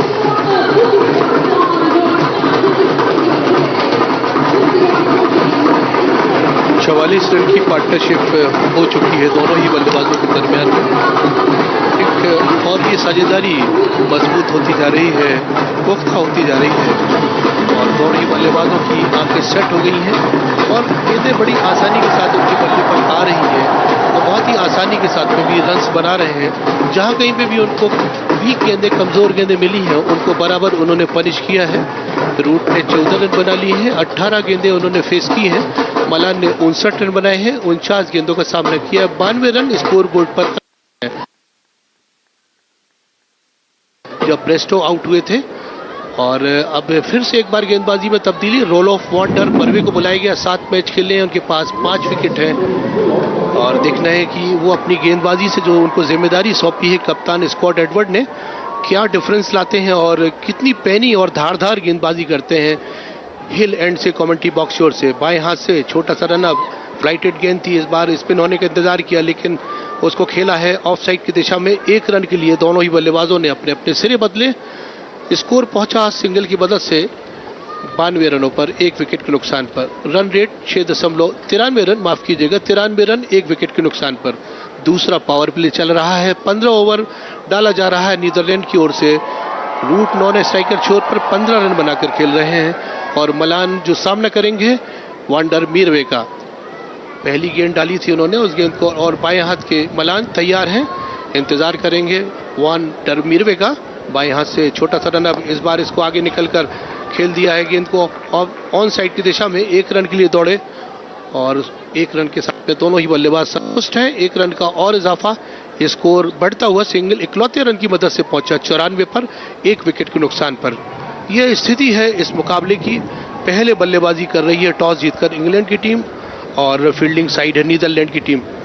बाएं हाथ से इस बार spin होने का इंतजार किया, इस बार शानदार तरीके से कट किया है, गेंद जा रही है मैक्स ओडाउड के पास में, थ्रो आ रहा है स्कॉट एडवर्ड के दस्तानों में, लेकिन दूसरे रन का वहां पर कोई अवसर नहीं था। बहुत तेजी के साथ बाईं ओर दौड़े थे और सफाई के साथ में गेंद फील्ड किया और उसी एक्शन में थ्रो किया था। थ्रो शानदार आया था, अपने आप को रोका, दोनों ही बल्लेबाजों ने अंकुश लगा कर रखा। कोई जोखिम ऐसे में नहीं उठाना चाहेंगे क्योंकि सब कुछ अच्छा चल रहा है, मैदान के बीचों बीच में अच्छी गेंद थी, इस बार धीरे से पुश किया लेकिन रन के लिए नहीं, गेंद पहुंची ऑन साइड की दिशा में, शॉर्ट मिड विकेट पर दायरे के अंदर मौजूद है फील्डर, उन्होंने सफाई के साथ में गेंद 95 रन 1 विकेट के नुकसान पर। और जो प्रेडिक्टर है वो ये बता रहा है कि 362 रन इंग्लैंड की टीम बना सकती है यदि इसी एवरेज के साथ में खेलती है। इस बार बैकफुट पर जाकर इसको मोड़ दिया कलाई के सहारे, मैक्स ओडाउड के पास में गेंद पहुंची स्क्वायर लेग क्षेत्र में, 1 रन के लिए दौड़े दोनों ही बल्लेबाज, स्कोर पहुंचा सिंगल की मदद से 96 रनों पर 1 विकेट के नुकसान पर। और यहाँ पर पुणे शहर ने भी बहुत बड़े बड़े खिलाड़ी पैदा किए हैं, जिसमें चंदू बोर्डे साहब का नाम सबसे पहले आता है, बहुत ही सीनियर खिलाड़ी और कप्तान भी रहे हैं, ऑस्ट्रेलिया के अगेंस्ट में उन्होंने कप्तानी की थी। ऋषिकेश कानितकर, और कानितकर उनके जो पिताश्री थे वो भी इंडिया के लिए खेले, और बहुत से बड़े बड़े खिलाड़ी पैदा किए हैं। इस अभी जो मौजूदा जो खेल रहे हैं ऋतुराज गायकवाड़ हैं, वो भी पूना से हैं, तो बड़े बड़े खिलाड़ी प्रोड्यूस किए हैं इस पूना शहर ने। स्कोर पूरा हुआ 15 ओवर के बाद में 96 रन 1 विकेट के नुकसान पर। मलान 61 रन पर खेल रहे हैं और रूट 16 रन की पारी खेली, उन्होंने 21 गेंदों का सामना किया। ये स्थिति है इस मुकाबले की 40वां मैच ICC ODI विश्व कप 2023 का। क्या तनाव आपके मानसिक और शारीरिक स्वास्थ्य पर बुरा असर डाल रहा है और आप समय प्रबंधन नहीं कर पा रहे? तनाव प्रबंधन के लिए टेलीमानस के 14416 पर संपर्क करें। Well, with the England scored 96 for 1, another bowling change. Scott Edwards brings in Colin Ackermann. And Colin Ackermann will be bowling from the pavilion end, which is the far end from where we are bringing you this live and exclusive broadcast on Akashwani. Colin Ackermann has 5 wickets in 8 matches in this edition of the ICC World Cup. And what a beautiful location this is, the Maharashtra Cricket Association Stadium in the backdrop of the hills, and this is on the outskirts of Pune city as the next ball, as the first ball of this new over, a single across. And we're talking about the ICC World Cup, who can ever forget the pyrotechnics of a certain Glenn Maxwell at the Wankhede last evening, which propelled Australia to an unlikely victory over Afghanistan. They were down and out in the 90s, 7 wickets having gone down before Glenn Maxwell. Really, that was a real escape act. It's almost Australia got out of jail and fashioned an incredible victory as the next ball. An innovative shot being tried there by Joe Root, not on control. He had played this reverse scoop for a boundary, not the last time. This time on the middle and leg stump, and that's swept away towards square leg. There's a man coming in from the deep, will cut it off. A single to Joe Root. Joe Root is 17. And 62 is David Malan. And England winning the toss and batting, slowly inching towards the 3-figure mark now.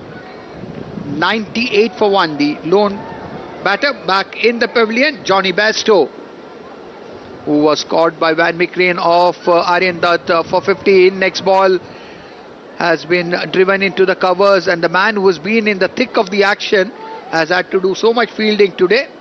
Max ODowd does the cleaning up job in the cover region, but cannot prevent a single. England are 99 for 1. Brings back Joe Root on strike. Colin Ackermann. They got a couple of good off spinners in their ranks, Colin Ackermann being one. And this time with the field spread deep and wide, a single there. And that's the 100 on the board for England. Coming in 15.5 overs. Something for the English camp to cheer. 100 for 1 of winning the toss, opting to bat and running up a good score. Good beginning.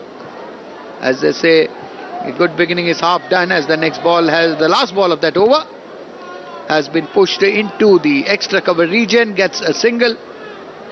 Malan is 64, Root is 18, and England on a cloudy afternoon, on an overcast afternoon, winning the toss. Of course, when they won the toss, conditions were much better, opting to bat 101 for 1 after 16 overs. This commentary is brought to you by Akashvani in association with Channel 2 Group, exclusive global rights holder. और 6.31 का जो औसत है पर over, 101 run बना लिए England की team ने, 100 रन पूरे किए अपने, 1 विकेट नुकसान पर, और उनके पास में विकेटों की पूंजी अच्छी खासी है, 9 है। इस बार उठा कर खेला है, लॉफ्टेड शॉट, और 6 रन मिलेंगे स्क्वायर लेग के ऊपर से। बेहतरीन शॉट, हवा में तैरता हुआ, लहराता हुआ और दर्शकों को यहां पर लुभाता हुआ, बहुत ही शानदार शॉट। पहला छक्का पारी का इंग्लैंड की ओर से, और उसको जड़ दिया, गेंद हवा में तैरती हुई दर्शक दीर्घा में पहुंची, 6 रन दिलाए इंग्लैंड की टीम को। बहुत ही जबरदस्त शॉट, 107 रनों पर उछलता हुआ स्कोर पहुंचा। अब थोड़ा थोड़ा लय में आ रहे हैं और आक्रामकता उनकी दिख रही है। इस बार मिडिल लेग स्टंप की इस गेंद को बोड़ा कलाई के सारे, फिर से मैक्स ओडाडो वहां पर दौड़ते हुए आए ऊपर की ओर, उन्होंने गेंद को फील्ड किया और 1 रन यहां पर मिलता हुआ इंग्लैंड की टीम को। स्कोर पहुंचा 108 रनों पर। बहुत ही बढ़िया शॉट लगाया था उन्होंने पिछली गेंद पर, और प्रेशर भी बनाया था फील्डिंग साइड के ऊपर। और कप्तान थोड़ा सा स्कॉट एडवर्ड परेशान होंगे, क्योंकि ये पार्टनरशिप लगातार बढ़ती जा रही, मजबूत होती जा रही, और अब यहाँ पर अपने हाथ खोलना भी शुरू कर दिए हैं। इस बार बैकफुट पर जाकर इसको खेला, मैक्स ओडाउड को बार बार वहां पर मेहनत करना पड़ रही है, उनके पीछे पीछे दौड़ रही है गेंद, और उन्होंने इस बार सफाई के साथ में फील्ड किया, लेकिन 1 रन से नहीं रोक सके दोनों ही बल्लेबाजों को। उन्होंने अपने अपने सिरे बदले, स्कोर पहुंचा 109 रन पर, 1 विकेट के नुकसान पर। दूसरा पावर प्ले डाला जा रहा है नीदरलैंड की ओर से, 6.61 का औसत है। अच्छी गेंद थी, इस बार धीरे से पुश कर दिया, टैप किया, सॉफ्ट बॉटम हिट के जरिए 1 रन के लिए दौड़े, 1 रन का और इजाफा। स्कोर 1-1-0 पर पहुंचे, 110 रनों पर, 1 विकेट के नुकसान पर। इंग्लैंड का 19 रनों पर खेल रहे हैं रूट, सामना करेंगे एक बार फिर से। यहां पर गेंदबाजी कर रहे हैं हमारे और कमेंट्री बॉक्स से वांडर मीरवे, जिनका ये दूसरा ओवर है और पारी का 17वां ओवर है। इस बार बड़ी अच्छी स्किल के साथ में कॉपी बुक स्टाइल में गेंद को खेला स्क्वायर लेग के क्षेत्र में, और 1 रन के लिए दौड़े दोनों ही बल्लेबाज। 111, 111, 1 विकेट के नुकसान पर। किशोर भाई, लगता जब से न्यूजीलैंड ने पहला जब मैच इनको हराया इंग्लैंड की टीम को, पहली मुकाबले 5 अक्टूबर को, और वहां से इंग्लैंड टीम का ग्राफ गिरता हुआ चला गया, और थ्रू आउट द टूर्नामेंट फिर वो ऊपर उभर कर नहीं आए। आप क्या सोचते हैं? Well, you're right, as the next ball, which is the last of the over, has been played defensively, not for any runs, 111 for 1. And Shahid, as you very rightly said, that the opening game, which was played at the Narendra Modi Stadium in Ahmedabad, was fortunate to witness that match, and really Rachin Ravindra took the winds out of the England sails, so to say. And that after that reverse in that very opening game, it's been a downhill story for England. Of course, they won that game against Sri Lanka, but otherwise it's been an eminently forgettable World Cup for the defending champions. Drinks on the field, which would also give us an opportunity for me, yours truly, S. Kishore, to have a word with my colleague Mohammad Shahid on what has transpired on a cloudy afternoon here at the Maharashtra Cricket Association Stadium here on the outskirts of Pune. Of course, talking about the toss, Shahid, England won the toss. They had no hesitation whatsoever in wanting to bat, because when a team is under pressure, the best way is to put runs on the board, and that's what Bruce Butler also believed in. And his openers did a fine job. Bairstow and Malan put on 48 runs before Bairstow was dismissed. And now Joe Root, the former England captain, he's doing well. He's anchoring the innings, keeping one end going. And until and unless Netherlands can effect another breakthrough, very difficult to say, difficult to see them stopping England from putting up a big total on the board. Also talking a bit about the conditions, Shahid, it's quite overcast, but we haven't really seen the ball moving about. one of the reasons could also be amongst the Netherlands bowlers we are seeing, we don't have anyone, the more of the hit the deck bowlers. You see the spinners, obviously the conditions won't have much bearing on the spinners, but you really don't have any genuine swing bowlers in the Netherlands ranks. At least we haven't seen in this match. जी हाँ किशोर भाई, बड़ी आसान खेल रहा है ये wicket. यदि हम विकेट की बात करें तो विकेट बहुत ही बैटिंग पैराडाइज है और बैटिंग फ्रेंडली रहा है. यदि आपके पास में क्षमताएं हैं गेंदबाज के पास में तो यहाँ पर विकेट भी आप हासिल कर सकते हैं. ऐसा विकेट है.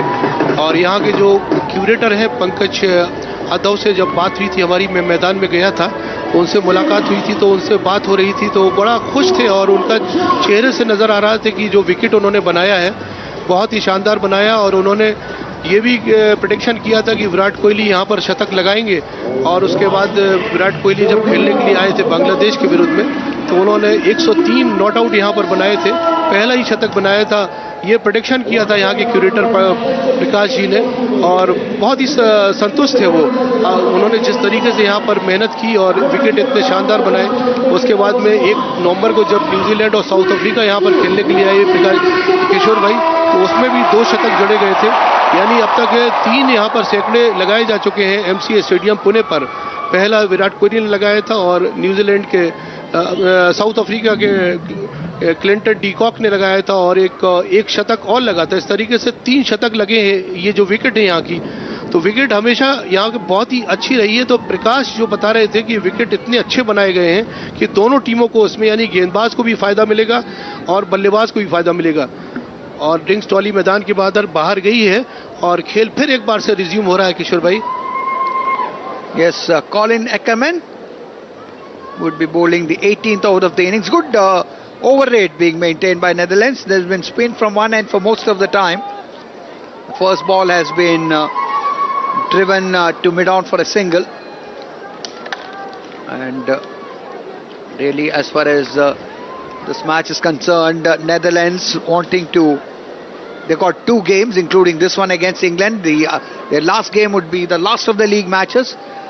That would be against India at Bangalore on the coming Sunday. Here is Colin Ackermann from round the wicket. This time pushing it through. And the left-handed Malan, who's batting well, gets a single on the offside. He's on 73. And England would want him to bat deep and bat long. Just keep one end going. Joe Root, who came in at the fall of Jonny Bairstow's wicket, he's also shaping up well. He's on 21. The next ball on the middle leg stump has been turned towards the fielder rushing in from square leg. Gets a single. Joe Root is 22. Malan is 73. And the England batters now, with whenever they've got an opportunity, they've gone for the big shot, got the boundaries, but otherwise they're always on the lookout for the singles. As the next this ball, David Malan lets the ball him and just sort of caresses it to the offside for a single. So run coming by singles in this over. 4 balls, 4 deliveries sent down, 4 singles. And this is the 5th single on the way. And in fact, they may try to think in terms of a second run. But the fielder rushing in deep from the cover prevents anything more than a single. So 5 singles in this over thus far. And England 116 for 1.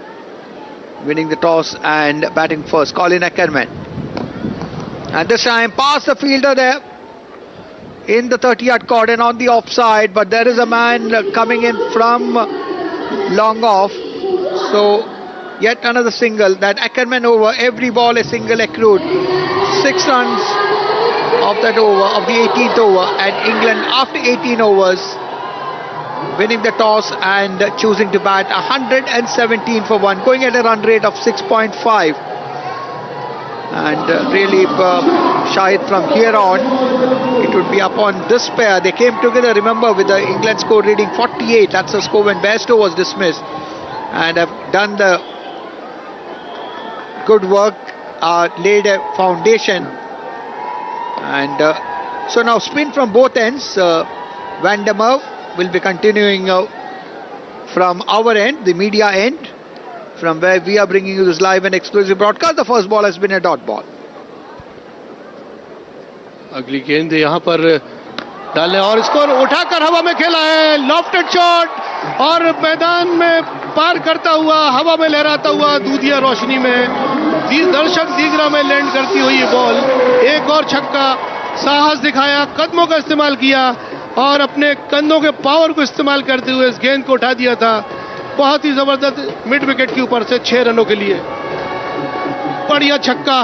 दर्शकों ने ताली बजाकर इस छक्के का उन्होंने तारीफ की, सारे दर्शकों ने खड़े होकर अपने। और इधर अगली गेंद एक बार फिर से 123 रन और 500वां छक्का ये लगाया गया इस टूर्नामेंट में। आपको मैं बता दूं, ये जो छक्का लगा ये 500वां छक्का था। 500 इतने छक्के इस टूर्नामेंट में लगाए जा चुके हैं अब तक। इस बार पूरा समय था इस गेंद को देखने का। बैकफुट पर गए, कलाई के सहारे इस गेंद को मैक्स ओडाउड की ओर खेला। Max O'Dowd deep square leg पर खड़े हुए, वहां पर उन्होंने फील्डिंग की और थ्रो किया। जब तक थ्रो आता 1 रन बनाने का अवसर था। दोनों ही बल्लेबाजों ने अपने अपने छोर बदले और स्कोर आगे धीरे से बढ़ता हुआ 1 रन की मदद से पहुंच रहा है 118 रनों पर।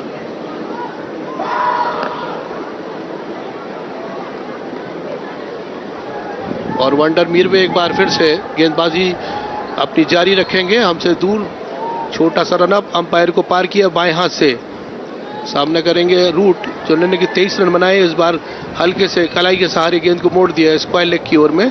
1 रन का और इजाफा हुआ। 125 रनों पर स्कोर पहुंचा इंग्लैंड का 1 विकेट के नुकसान पर। किशोर भाई, कहीं ना कहीं सिलेक्शन कमेटी से चूक हो गई। जब इंग्लैंड टीम को उन्होंने शायद चयन किया होगा तो युवा और अनुभवी बल्लेबाजों, अनुभवी खिलाड़ियों का अगर मिश्रण करते हैं इस टीम में तो शायद कुछ और यहाँ पर इंग्लैंड का यहाँ पे कुछ ना कुछ होता इस टूर्नामेंट में। जनता से संसद तक एक बार फिर चल पड़ी है चुनावी रेड। 18 वर्ष से ऊपर हर यात्री से अनुरोध है, अपनी दुविधाओं और समस्याओं का पिटारा लेकर आ जाएं।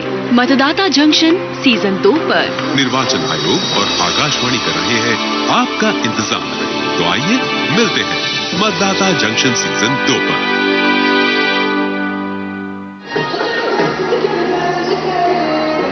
Well, yet another bowling change. Scott Edwards, the Netherlands captain, has been bringing in quick bowling changes.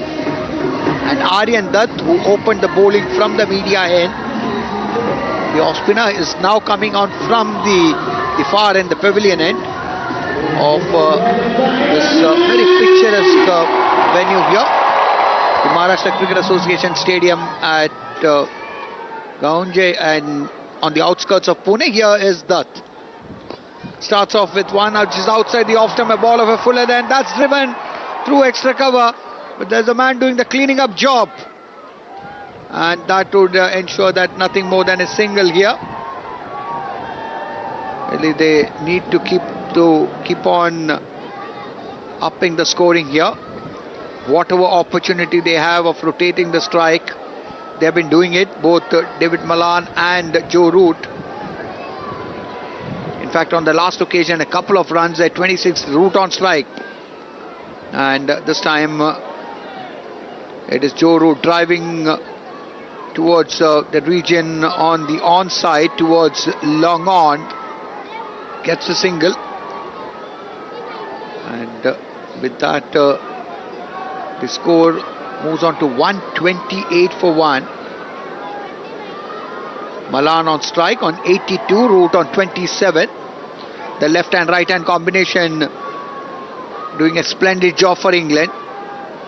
And England, 2 games that they have in hand. The match they are playing here against Netherlands, and then they finish off against Pakistan, and that's going to be a must-win game for Pakistan as well, if at all they harbour any chances of pipping New Zealand. Here is Aryan Dutt, and this one once again firing it almost into the block hole, and that's dug out well for a single. So these two really doing well. Malan on 83 with that single brings Joe Root on strike. England 129 for 1 after 19.3 overs. score predictor says something around 380. They would like to push it to around 400, but then they need to preserve their wickets, need to bat sensibly as they're doing at the moment. As the next bowler has Joe Root just pushing the ball into the vacant region at short cover. Quickly off for a single. And England are 130 for 1. Dutt, who's been expensive to start with. And in 5.4 overs thus far, he has conceded 30 runs. Aryan Dutt of Indian origin. Right arm from round the stumps from the corner of the crease and fires it on the leg side. And quickly, umpire Raza has called it a wide. So England won't be complaining every run. They will be hoping to post a huge score here. Put pressure on Netherlands, win by a big margin, keep their hopes alive for qualifying for the Champions Trophy 2025. They need to win both their games. They're down the points tally at number 10, the team at the bottom of the table, as the next ball has been pushed into the covers, not for any runs by Malan. Malan is on 83. He's played a matured innings here, and in the company of Joe Root, he's taking England to a position of strength here, as the next ball just turning in ever so slowly to the left-hander, the off-spinner, the one which came in with the arm there, and that single, the last ball of the 20th over, sees England on 132 for 1 with Malan on 84, Root on 28. So Shahid, England going great guns at the moment, notwithstanding the fact that they lost the hard-hitting Jonny Bairstow with a score reading 48, but these two are... This commentary is brought to you by Akashvani in association with Channel 2 Group, exclusive global rights holder. और England की team ने अपना momentum maintain किया हुआ है. एक wicket जरूर गिरा, लेकिन कोई फर्क नहीं पड़ा उनके ऊपर, इंग्लैंड के ऊपर. और दोनों ही बल्लेबाजों ने खड़े होकर बहुत ही धैर्य के साथ और बहुत ही होशियारी के साथ और देख कर, जांच परख कर बल्लेबाजी की है अब तक. और 132 रनों तक इंग्लैंड का स्कोर पहुंचा दिया. एक सम्मानजनक स्कोर है, रिस्पेक्टेबल स्कोर है, और उनके पास में अभी विकेटों की पूंजी अच्छी खासी है. एक बड़ा स्कोर बना सकते हैं और एक बड़ी चुनौती यहाँ पर दे सकते हैं यहाँ नीदरलैंड की टीम को. और नीदरलैंड के कप्तान स्कॉट एडवर्ड जरूर परेशान होंगे, फिक्रमंद होंगे, क्योंकि विकेट की तलाश में है. दोनों ही छोरों से अभी तक स्पिन गेंदबाजी हो रही थी. एक बार फिर से वान बीक को लाया गया है. देखना है वान बीक क्या अंतर लाते हैं. इस गेंद अच्छी गेंद थी, इस बार आगे निकल कर धीरे से पुश किया, 1 रन के लिए दौड़े. बहुत ही गजब का दौड़, 22 गज के फासले को अनन फनन इन वन ब्लिंक ऑफ आई, पलक झपकते ही उन्होंने पार कर लिया और 1 रन चुरा लिया. 1 रन के साथ में स्कोर इंग्लैंड का बढ़ता हुआ 133 रनों पर पहुंचा है, 1 विकेट के नुकसान पर. 21वां ओवर प्रगति पर है, नीदरलैंड की ओर से डाला जा रहा है और लगातार कोशिश कर रही है नीदरलैंड की टीम और लगातार परिवर्तन किए हैं कप्तान स्कॉट एडवर्ड ने. अलग अलग छोर से अलग अलग कॉम्बिनेशन में गेंदबाजी कराई है कि एक आध विकेट और मिले, लेकिन बहुत बढ़िया गेंदबाजी कर रहे हैं. और यहाँ पर क्लीन बोल्ड आउट किया, लाइन मिस कर गए और 1 विकेट जो मैं बात कर रहा था, विकेट की तलाश थी, उस विकेट को हासिल कर लिया है नीदरलैंड की टीम ने. जो रूट को बाहर जाना पड़ेगा मैदान के. 28 रन बनाए उन्होंने, 35 गेंदों का सामना किया. 133 रन पर दूसरा विकेट गिरा है इंग्लैंड का और मैदान के बाहर निराश होकर जा रहे हैं जो रूट है, जिन्होंने एक छोटी सी पारी खेली, लेकिन अच्छा साथ दिया मलान का और 133 रनों पर दूसरा विकेट गिर गया. और जिस विकेट की तलाश थी, काफी देर से ये पार्टनरशिप काफी मजबूत होती जा रही थी और उस पार्टनरशिप को तोड़ने में कामयाबी हासिल की कमेंट्री बॉक्स छोर से वन बीक ने. Shahid, Van Beek who opened the bowling, and that was a very unusual dismissal because Joe Root is someone who is technically very competent, very correct, and he's been trying to play this cheeky shots, these innovative shots, and trying to go for that scoop. The ball almost sneaked in between his bat and his legs. He was in a very awkward, very ungainly position playing that shot, and he was bowled. That was bowled through his legs, so to say. जी हाँ, एक तरह से वो wicket उन्होंने अपना throw किया है और वो गेंद बिल्कुल लाइन में थी और कुछ इनोवेटिव करना चाह रहे थे और वो लाइन मिस कर गए और उनके जो टिम्बर हैं बिखर गए वहाँ पर और जो रूट बड़ी आसानी के साथ में अपना विकेट देकर चले गए नीदरलैंड को। 133 रनों पर ये दूसरा विकेट गिरा इंग्लैंड का। बहरहाल उन्होंने अपना काम किया, स्टोक्स आए हैं, उनकी जगह ली है और देखना है कि अब स्टोक्स किस तरह से बल्लेबाजी करते हैं यहाँ पर खड़े होकर और अपनी टीम को कितनी मजबूती देते हैं, अपनी क्षमताओं का कितना उपयोग करते हैं आज एमसीए स्टेडियम पुणे पर खड़े होकर। और मलान जो 85 रन अपने 15 रन दूर है शतक से, यदि ये शतक लगता है तो ये एमसीए स्टेडियम पुणे पर चौथा शतक होगा। चौथा मुकाबला चल रहा है। 5 मुकाबले आईसीसी की ओर से दिए गए थे होस्ट करने के लिए एमसीए स्टेडियम पुणे को। ये चौथा मुकाबला है और आईसीसी ओडीआई विश्व कप 2023 का 40वां मुकाबला है। इसके बाद में जो लीग मैचेस खेले जा रहे हैं, 5 मैच और बाकी रह गए हैं और 3 टीमें सेमीफाइनल में ऑलरेडी पहुंच चुकी हैं। भारत सबसे पहले पहुंचा है, उसके बाद साउथ अफ्रीका, उसके बाद में ऑस्ट्रेलिया की टीम। अब फैसला बाकी है कि क्या पाकिस्तान की टीम या न्यूजीलैंड की टीम इस बार आगे निकलकर इसको खेला ऑफसाइड की दिशा में कवर्स में और दायरे के अंदर फील्डर मौजूद थे, उन्होंने फील्ड किया और थ्रो किया। रन बनाने का कोई मौका नहीं था, अवसर नहीं था उनके पास में। गेंद लौटाई जा रही है एक बार फिर से गेंदबाज के पास में। तो ये मुकाबला बहुत ही बढ़िया खेला जा रहा है एमसीए स्टेडियम पुणे पर। ये 40वां मुकाबला है जो रॉबिन राउंड स्टेज के जो मुकाबले हुए, लगभग आखिरी छोर में, आखिरी पड़ाव में ये टूर्नामेंट पहुंच रहा है। इस बार पटकी हुई गेंद की इसको खेल दिया है डाउड के पास में। डाउड वहां पर अलर्ट थे, उन्होंने सफाई के साथ में गेंद फील्ड किया, लेकिन 1 रन से नहीं रोक सकते थे दोनों ही बल्लेबाजों को। उन्होंने दौड़ते हुए रन मुकम्मल किया। स्कोर पहुंचा सिंगल की बदौलत 134 पर, 2 विकेट के नुकसान पर।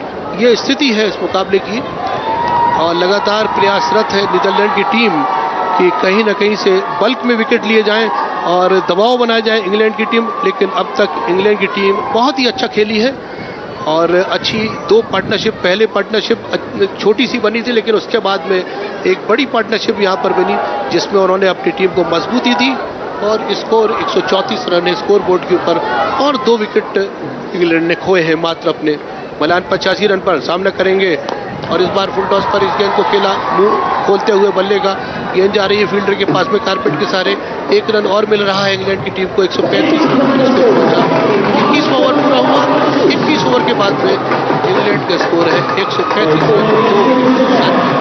रन औसत है पर ओवर 6.43। मलान 86 रन पर खेल रहे हैं, 71 गेंदों का सामना किया है और स्टोक्स ने अपना खाता खोल लिया है। 1 रन बनाया है, 3 गेंदों का सामना किया है। ये मुकाबले की ये स्थिति है एमसीए स्टेडियम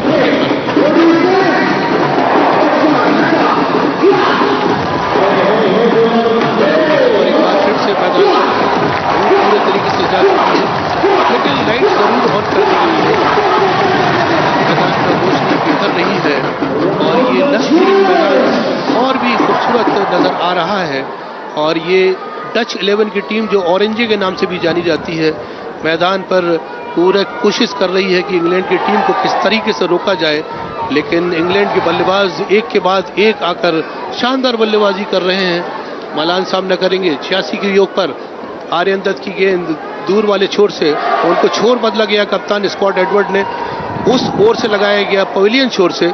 देखना है कि उस ओर से किस लाइन और लेंथ की गेंदबाजी करते हैं, किस परफेक्शन के साथ, किस एक्यूरेसी के साथ में गेंदबाजी करते हैं और एक आध विकेट और अपने नीदरलैंड को दिलाते हैं। इधर हमारी ओर आते हुए अंपायर को पार किया, इस गेंद को आगे निकलकर गेंद कारपेट के सारे खेला, गेंद जा रही है on side mid on fielder के पास में। 1 रन के लिए दौड़े दोनों ही बल्लेबाज, अपने अपने सिरे बदल लिए। 136 रनों पर स्कोर पहुंच गया 2 विकेट के नुकसान पर। 22वां ओवर डाला जा रहा है नीदरलैंड की ओर से और आर्यन दत्त आक्रमण पर हैं दूर वाले छोर से। स्टोक्स सामना करेंगे, 1 रन बनाया उन्होंने। अंपायर का इशारा हो रहा है, अंपायर पाकिस्तान के एहसान रजा और थर्ड मैन पर एक फील्डर है और एक फाइन लेग पर फील्डर है। इस बार मिडिल लेग स्टंप की इस गेंद को कलाई के सहारे मोड़ा है, गेंद जारी कारपेट के सहारे, फील्डर दौड़ते हुए आ रहे हैं, बाउंड्री लाइन के करीब में उन्होंने गेंद को रोका लेकिन पहला रन बहुत तेजी के साथ लिया गया और अपनी पैनी निगाहें फील्डर के ऊपर से रखी और दूसरे रन के लिए लौट पड़े दोनों ही बल्लेबाज। 2 रन मुकम्मल किए, स्कोर 2 रन की मदद से पहुंचा 138 पर इंग्लैंड का 2 विकेट के नुकसान पर।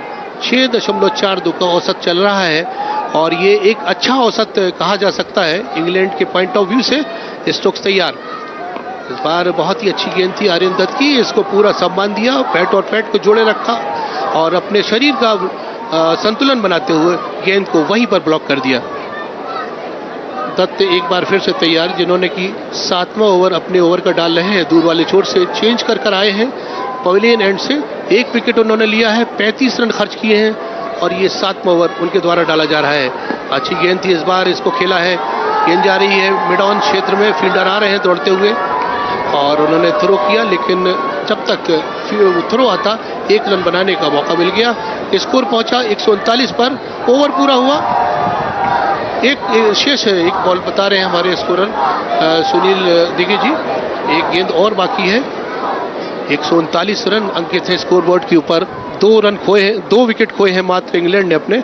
इस बार बल्ले का मुंह खोलते हुए और बढ़िया थ्रो आया, उधर वापस लौट आए, लेकिन क्या कामयाबी मिल गई है इस थ्रो से ये देखना पड़ेगा। और बहुत ही शानदार, लालायित थे, उत्सुक थे और फिराक में थे रन लेने के लिए और जोखिम लिया उन्होंने, क्रीज के बाहर निकले, लेकिन उतना ही शानदार थ्रो, बढ़िया फील्डिंग, तारीफ करनी होगी फील्डर की।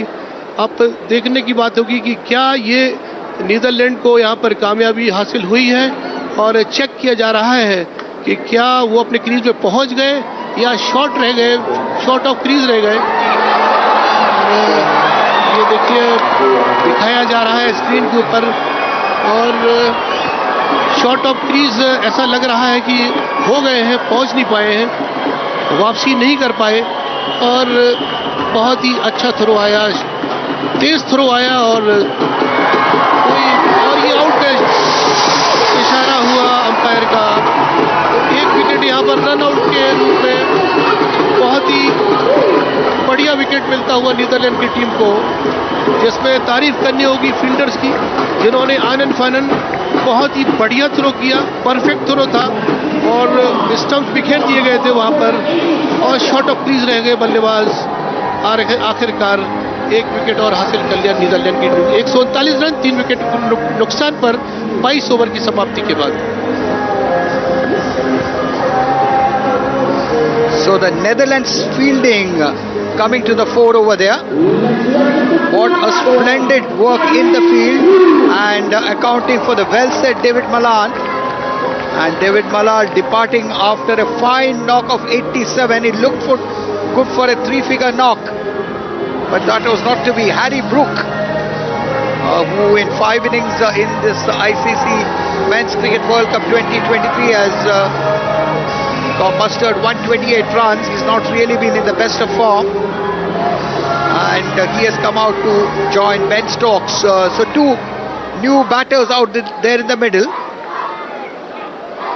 So Root and Malan departing in quick succession, and must say that the Netherlands fielding has been top class right through this tournament. The first ball of a new over from Van Beek, who saw the back of Joe Root, and this time just defensively pushing it, and in that last over, what a fine piece of fielding that was.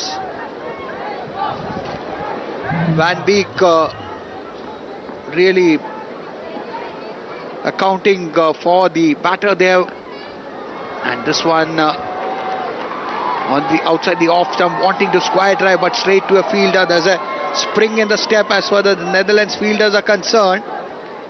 They have picked up 2 quick wickets, and there's almost like going for the kill over here. Van Beek 2 dot balls here. His 6th over. He's gone for 47 in 5 overs prior to this. No runs given away in this over. Van Beek right arm over the wicket as he bowls this one, and Ben Stokes does well to just get the ball off the square, get a single, and well that run out which was affected.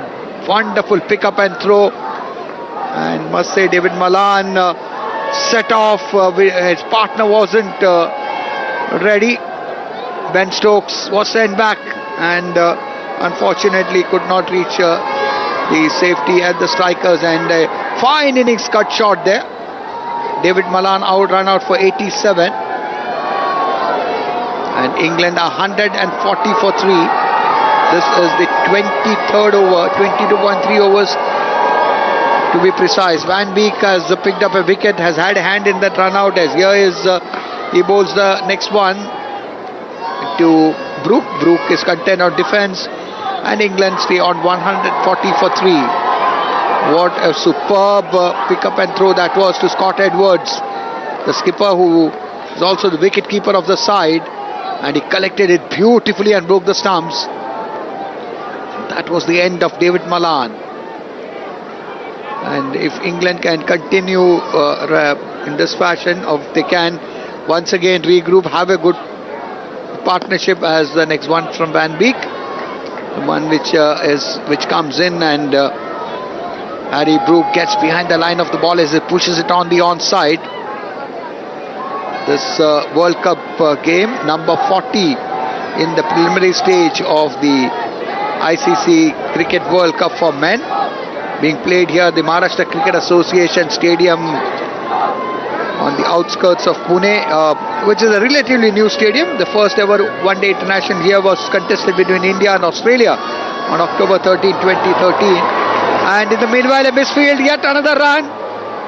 Could have been close, because the Netherlands fielders are known for their athletic efforts. They're very skillful when it comes to fielding. Fortunately for England, no damage done. And at the end of 23 overs, England winning the toss and opting to bat, 141 for 3.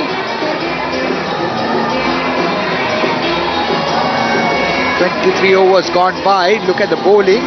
Aryan Dutt 1 for 36, Van Beek 1 for 49, the two wicket takers. Van Meekeren has been economical, none for 16 in his 3 overs. Dawid none for 7, Vandamawa none for 22, Colin Ackermann none for 11. 23 overs, a total of 5 extras, and it is going to be Van Meekeren. He has been amongst the wickets for Netherlands. He's someone who has led from the front, someone who can really bend his back. Van Meekeren operating from the far end, the pavilion end of this very picturesque venue, and just off the Mumbai-Pune Expressway. Here is Van Meekeren from very close to the stumps. He is bowling from over the wicket, and Harry Brook wanting to play a forcing shot on the offside, not quite on top of that one. And talking about a couple of very unfortunate dismissals. Of course, the run out we spoke about, the last one of the well said David Malan, and also Joe Root, who tried to chance his arm once too often, trying to play those innovative shots, and the way he got out was in a very ungainly fashion. Here is Van Meekeren bowling the next one. This is driven to mid-on, not for any runs, and the Netherlands bowlers now making it a little more difficult for the England batters to go for their strokes, bowling it in the right areas, keeping it quite tight over here. And one must also compliment the Netherlands team. The over rate has been decent. Most of the time they had a spinner from one end, so there's really not been much issue as far as the over rate is concerned. Yes, this is Van Meekeren, and this is driven down the ground. That's a beautiful straight drive. Lovely. Such a lovely sight to watch that one. And Harry Brook showing his class over there to the pitch of that one, and an extension of his arm as he very elegantly drives it down the ground for 4 good runs. A welcome boundary for England, coming after quite a while. And the England supporters in the audience, they are very happy. England 145 for 3. Van Meekeren for the 4th time this is over, and this time Harry Brook drives through the covers, yet on the boundary, finding the gap, threading the needle beautifully, and getting another boundary. Some lovely strokes from the blade of Harry Brook, And this time Van Meekeren, just that bit of width outside the off stump, and Harry Brook was onto it in a flash. And he had really found the gap in such a fine manner. And that boundary takes him quickly to 9. Next ball, good comeback by Van Meekeren, keeping Brook quiet. And England 149 for 3 on course for a big score here, provided they have wickets in hand. But what is good to see is Netherlands, they are fighting every inch of the way. And they are fielding, as most teams who are coming up on the international stage, fielding is one area which they all work very hard on, because that's something which is within your hands. And talking about fielding, who can ever forget the drop catch yesterday, which helped Glenn Maxwell play an innings of a lifetime and take Australia to victory. The last ball of the over has been played defensively. 24 overs gone by. England are 149 for 3. This commentary is brought to you by Akashvani in association with Channel 2 Group, exclusive global rights holder. और यहाँ पर धीरे धीरे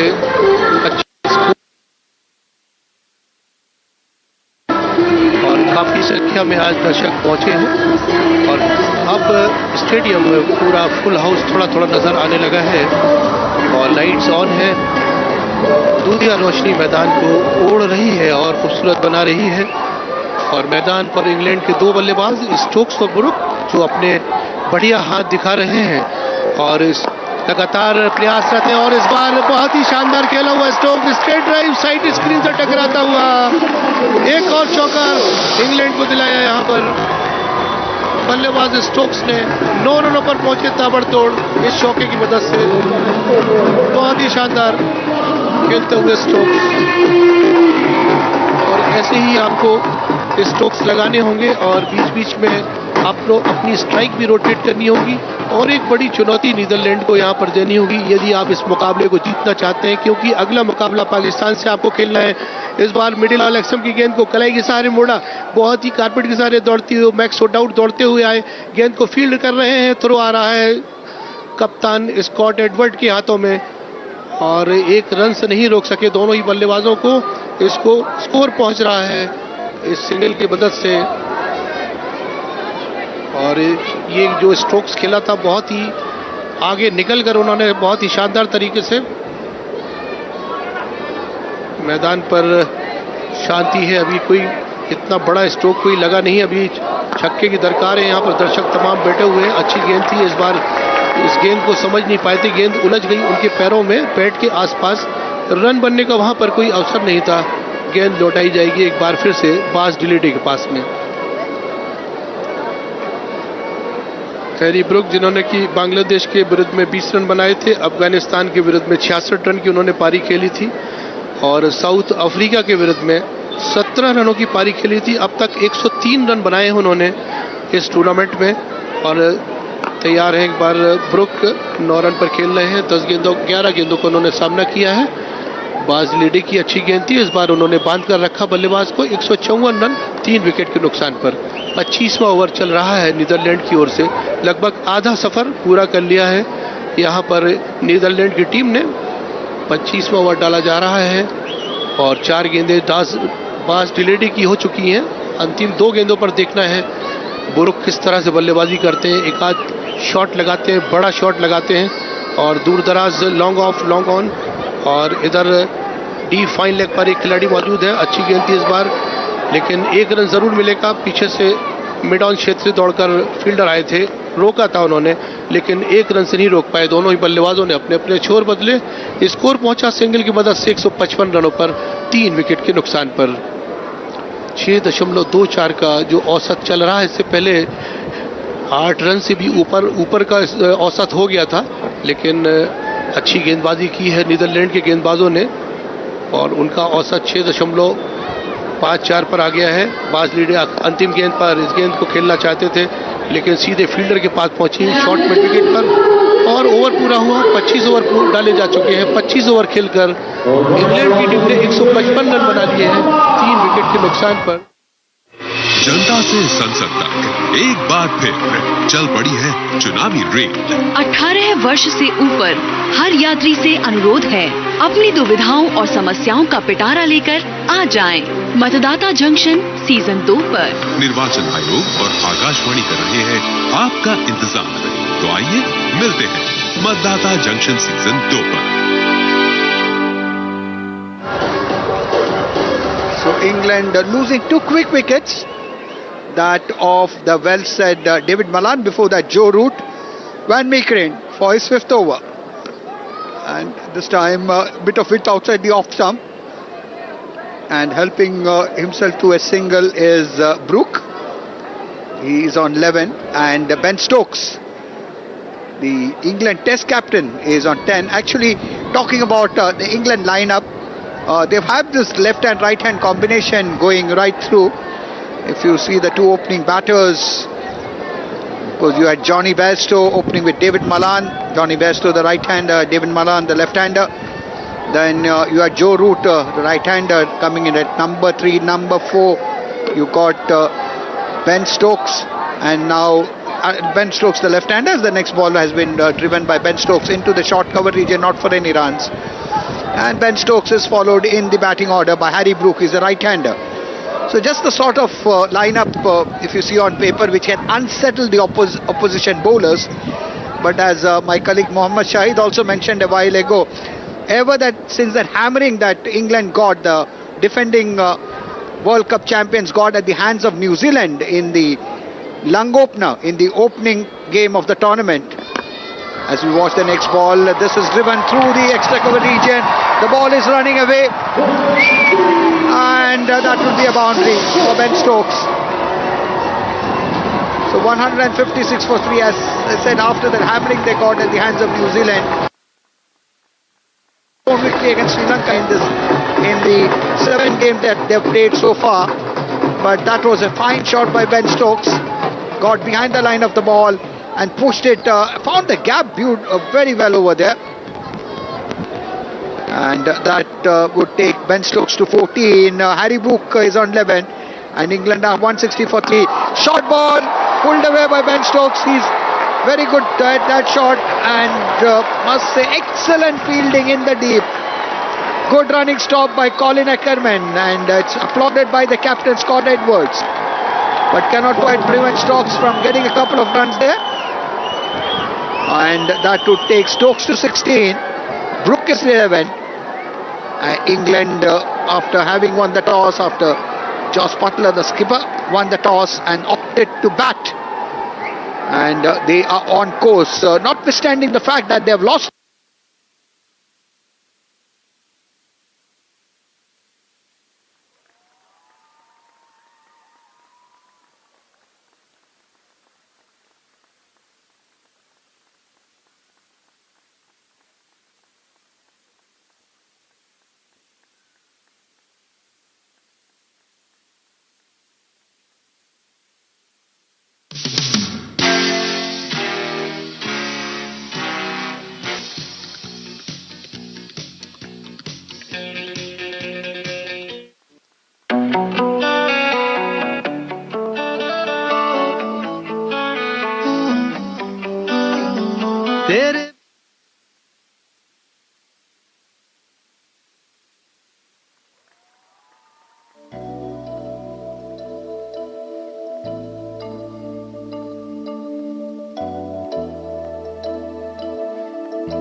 बना लेती है। रखा 3 wicket खोए, 1 रनआउट इंग्लैंड का हुआ और 2 विकेट इंग्लैंड ने अपने साथ में खोए। स्कोर जो है 3 विकेट के नुकसान पर 64 रन है समय। 27वां ओवर डाला जा रहा है। पुणे में लगातार ये चौथा मुकाबला चल रहा है। पुणे और इस बार उठाकर खेला है, स्क्वायर लेग के ऊपर से फील्डर वहां पर आ रहे हैं, आउट हो जाएंगे। आउट, एक और विकेट यहां पर नीदरलैंड को हासिल होता हुआ। गेंद को निकालना चाहते थे स्क्वायर लेग के ऊपर 6 रनों के लिए, लेकिन गेंद लंबाई में नहीं बल्कि ऊंचाई में गई और कोई गलती नहीं फील्डर के द्वारा। गेंद के नीचे आए, मुट्ठियों में उस कैच को खींचा और अपने गेंदबाज को बैक किया। जबरदस्त एक और विकेट यहां पर मिलता हुआ नीदरलैंड को। चौथे विकेट का पतन, मैदान छोड़कर मैदान के बाहर जा रहे हैं ब्रुक, जिन्होंने की 11 रनों की पारी खेली, 16 गेंदों का सामना किया। आखिरकार उनका विकेट नीदरलैंड ने हासिल कर लिया है। अब मैदान पर आ रहे हैं ब्रुक के आउट होने के बाद में बटलर, जोश बटलर, जो कि कप्तान है टीम के और विकेट कीपर भी है। देखना है कि जोश बटलर अब किस तरीके से आकर संभालते हैं और संवारते हैं, ये देखने वाली बात होगी। आने वाले समय में बहुत कुछ छुपा हुआ है। आप सुनते रहिए आकाशवाणी जनजन का माध्यम, जो आपको कमेंट्री आपको सुन पा रहे हैं, आपको देखा हाल एमसी स्टेडियम से सुन पा रहे हैं आप, और आकाशवाणी के माध्यम से सुन पा रहे हैं।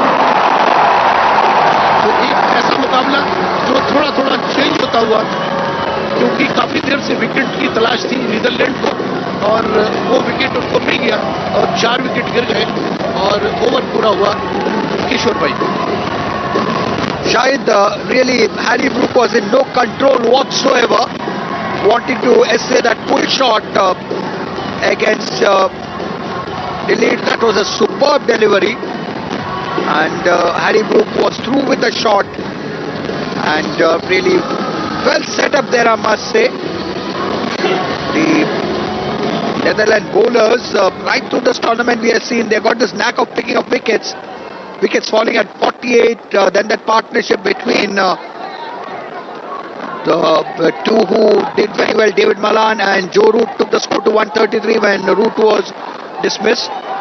Then again 2 quick wickets and Delhi picking up that wicket of Harry Brook. And so 27 overs completed, England 164 for 4. It was a successful over sent out by Delhi. Got figures of 1 for 14 in his 4 overs. So from England aiming to put a big score on the board, pressure on the opposition Netherlands. The last 2 games England would like to win to somehow finish in the top 8, which would ensure qualification for the Champions Trophy 2025 with hopes of a World Cup qualification or completely over. I was about to say all but over. There's no question of all but over. It is England. Both these teams have no chance whatsoever for the top 4 slots. 3 slots have already been booked. India, the top team at the moment, right on top. South Africa have qualified. So also Australia. It's all down for the 4th slot. As a first ball of a new over from Colin Ackermann. And Stokes gets a single on the onside. Really, Harry Brook's dismissal in that last over was well set up. Effective bouncer, almost rising onto the rib cage. Harry Brook wanting to go for that pull shot, unable to control it, wasn't in control at all, and the ball ballooned up. And a fine catch taken there by Ackermann of the bowling of the lead. And let's call in Ackermann, who is now bowling. That second ball is played on the onside. He's keeping things tight, Ackermann. None for 12. He's bowled superbly here. He's kept the one end tight as this one, this time flatter through the air, not much of air. And this is pushed on the onside, not for any runs. England stay on 165 for 4. Ackermann none for 12 in 2.3 overs. As he once again comes into us from the pavilion end, bowls this one. and with the spin just played back to the bowler by the captain, who would be under so much pressure. Mohammad Shahid, Jose Butler, the England captain, hasn't been able to do anything of note in this World Cup, and when it happens to the captain this time does very well, drives it into the deep cover region, gets a couple of runs to open his account. Jose Butler on 2, Ben Stokes is on 19, and England having lost the wicket of Harry Brook in that last over. Really 167 for 4. Even though England have been scoring freely, Mohammad Shahid, the fact remains that the Netherlands team has been picking up wickets at regular intervals. They're really competing, which is so very good to see. 28 overs gone by and England 167 for 4. जी हाँ किशोर भाई, जब wicket गिरती है कहीं ना कहीं pressure बनता है टीम और जो रन रेट पर ओवर है उस पर भी फर्क पड़ता है। और यहाँ पर एक विकेट और हासिल किया बास लीडे, काफी देर से मेहनत कर रहे थे, हार्ड वर्क कर रहे थे, आखिरकार उन्होंने अपनी टीम को बढ़त दिलाई और विकेट भी दिलाया और चौथा विकेट उन्होंने हासिल किया। इस कमेटी बॉक्स छोर से तो 4 विकेट पे गिर गई है इंग्लैंड की। अब यहाँ से 6 विकेटें और उनके पास में शेष रहती हैं, लेकिन आधा सफर जरूर पूरा हो गया है। 28 ओवर के बाद में 167 रन बना लिए हैं, 167। और इधर बास लीडे एक बार फिर से तैयार, राउंड विकेट जा रहे हैं क्रीज के पार से। उन्होंने इस गेंद को खेला, लेकिन इस गेंद को खेला गया मैक्स ओडाउड की ओर। इस पहले लेग पर खड़े थे, वहां पर फील्ड करते, थ्रो करते, 1 रन बनाने का मौका मिल गया दोनों ही बल्लेबाजों को। स्कोर में इजाफा हुआ, स्कोर पहुंचा 168 रनों पर 4 विकेट के नुकसान पर। 5.96 पर जब विकेटें गिरती हैं तो औसत पे बिल्कुल जरूर फर्क पड़ता है। अब जो 6 से ऊपर का जो औसत था वो 5.96 पर आ गया है। और बास लीडे एक बार फिर अपने लंबे रनअप से दौड़ते हुए ओवर द विकेट इस बार जा रहे हैं। पटकी हुई गेंद थी, पूरा समय मिला उसको खेलने का, कट किया, गेंद पहुंची थर्ड मैन बाउंड्री पर, फील्डर मौजूद थे, उन्होंने फील्ड किया, थ्रो किया कप्तान स्कॉट एडवर्ड के दस्तानों में, लेकिन 1 रन दौड़कर दोनों ही बल्लेबाजों ने पूरा कर लिया। 22 गज के फासले को पार किया आनन फानन और इजाफा हो गया स्कोर में। स्कोर 1 रन की मदद से आगे बढ़ रहा है। धीरे धीरे टारगेट सेट कर रही है इंग्लैंड की टीम। देखना है कि कितनी बड़ी चुनौती आज रखती है नीदरलैंड के सामने, लेकिन तारीफ करनी होगी गेंदबाजों की जिन्होंने की अच्छी गेंदबाजी की सही लाइन लेंथ पर, और विकेट उन्होंने 4 विकेट हासिल कर लिए नीदरलैंड ने। गेंद एक बार फिर से आ रही है, डॉट गेंद रही बास डिलेडी की, 169 रन 4 विकेट के नुकसान पर। 29वां ओवर डाला जा रहा है। स्टोक्स खेल रहे हैं 20 रनों पर और जोस बटलर जिन्होंने कि 3 रन बनाए हैं। जोस बटलर ने 7 मैच खेले इससे पहले, लेकिन उनका बल्ला खामोश रहा है। 43 रन न्यूजीलैंड के खिलाफ बनाए थे, 20 रन बांग्लादेश के खिलाफ, अफगानिस्तान के खिलाफ 9 रन। इस बार गेंद को खेला था, लेकिन गेंद विकेट से टकराई। विकेट में जो लाइट्स लगी रहती है वो चिलमिलाती हुई, लेकिन कोई नुकसान नहीं हुआ। यहाँ पर इंग्लैंड की टीम को 20 रन पर स्टोक्स खेल रहे हैं, 23 गेंदों का सामना किया है। बटलर नॉन स्ट्राइक का छोर पर 3 रन, और दोनों ही बल्लेबाजों ने आपस में कुछ बातचीत की, और शायद जोस बटलर कप्तान उन्होंने कुछ उनको जरूर टिप्स दी होंगी और इंस्ट्रक्शन दिए होंगे। 15 रन साउथ अफ्रीका के खिलाफ बनाए थे जोस बटलर ने, 8 रन श्रीलंका के खिलाफ और इंडिया के खिलाफ 10 रन बनाए थे, और 1 रन ऑस्ट्रेलिया के खिलाफ बनाए थे। उनके नाम पर 106 रन है। 7 मुकाबले उन्होंने खेले, इससे पहले ये 8वां मुकाबला खेल रहे हैं आज यहाँ पर MCA स्टेडियम पुणे में। और आज देखना है कि आज कितनी अच्छी पारी खेलते हैं, समझदारी कप्तानी वाली पारी खेलते हैं। गेंद को घुमा दिया है, गेंद जा रही बाउंड्री लाइन की तरफ, सर पर चोट की गई, कोई मौका नहीं वहां पर, और गेंद ने बाउंड्री रोप को छुआ, टच किया। एक चौका और मिलता हुआ यहाँ पर नीदरलैंड की टीम को, इंग्लैंड की टीम को माफ कीजिएगा। बहुत ही बढ़िया घूम कर उन्होंने इसको मारा था और गैप में खेला था। मैक्स ओडाउड काफी दूर थे, हालांकि उन्होंने बहुत बढ़िया दौड़ लगाई थी पूरी जानदारी के साथ में, लेकिन गति जो है उस शॉट की कहीं तेज और बाउंड्री लाइन को पार कर गई 4 रनों के लिए।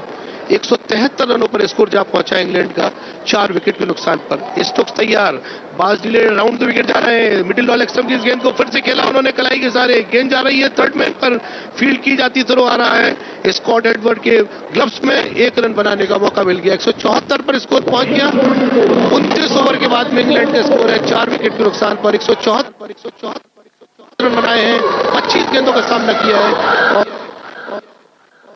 7 गेंद उन्होंने फेस किए। जनता से संसद तक एक बार फिर चल पड़ी है चुनावी rail.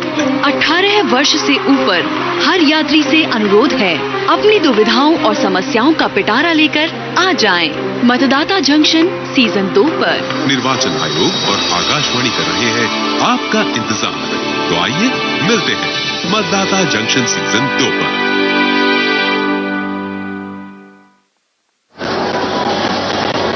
England 174 for 4 after 29 overs, and projected score at the moment, they go at this rate 300. If it's 8 runs per over from here on, it would be 342, and if they can get 10 per over, it could be 384 as well. Generally it is said, this is the 29th over, and my colleague Mohammad Shahid will agree with me, generally it is said at the end of 30 overs, as the first ball of the 30th over is played defensively, Ackermann bowling to Ben Stokes, it's generally said that if the team has wickets in hand, they tend to double the score that they get at the end of 30 overs. By that yardstick, England are on for a huge score as the next ball, a quick single there. Good understanding between Stokes and Butler, the two experienced professionals for England, and they need to bat deep if England have any vision of getting to that score of 350 or thereabouts, which would put a lot of pressure on Netherlands. Here is Ackermann, Colin Ackermann for the third time in this over. This time pushed too long on for a single. And England are 176 for 4. Stokes is 26 on strike. Butler, here is Ackermann to the left-handed Stokes. And Stokes this time very well to the right of the man there at short mid-wicket. And by the time the fielder at long on can come in and field a easy single there. And that takes England to 177 for 4. Colin Ackermann, right arm over the wicket, and this is just middle and leg stump line that he is bowling, and that would mean that England, that dot ball will keep them on 177 for 4. Here is the next ball, just holding it back a little, but still the batter able to get a single, and that would mean that the end of 30 overs, England 178 for 4, beg your pardon, winning the toss and batting.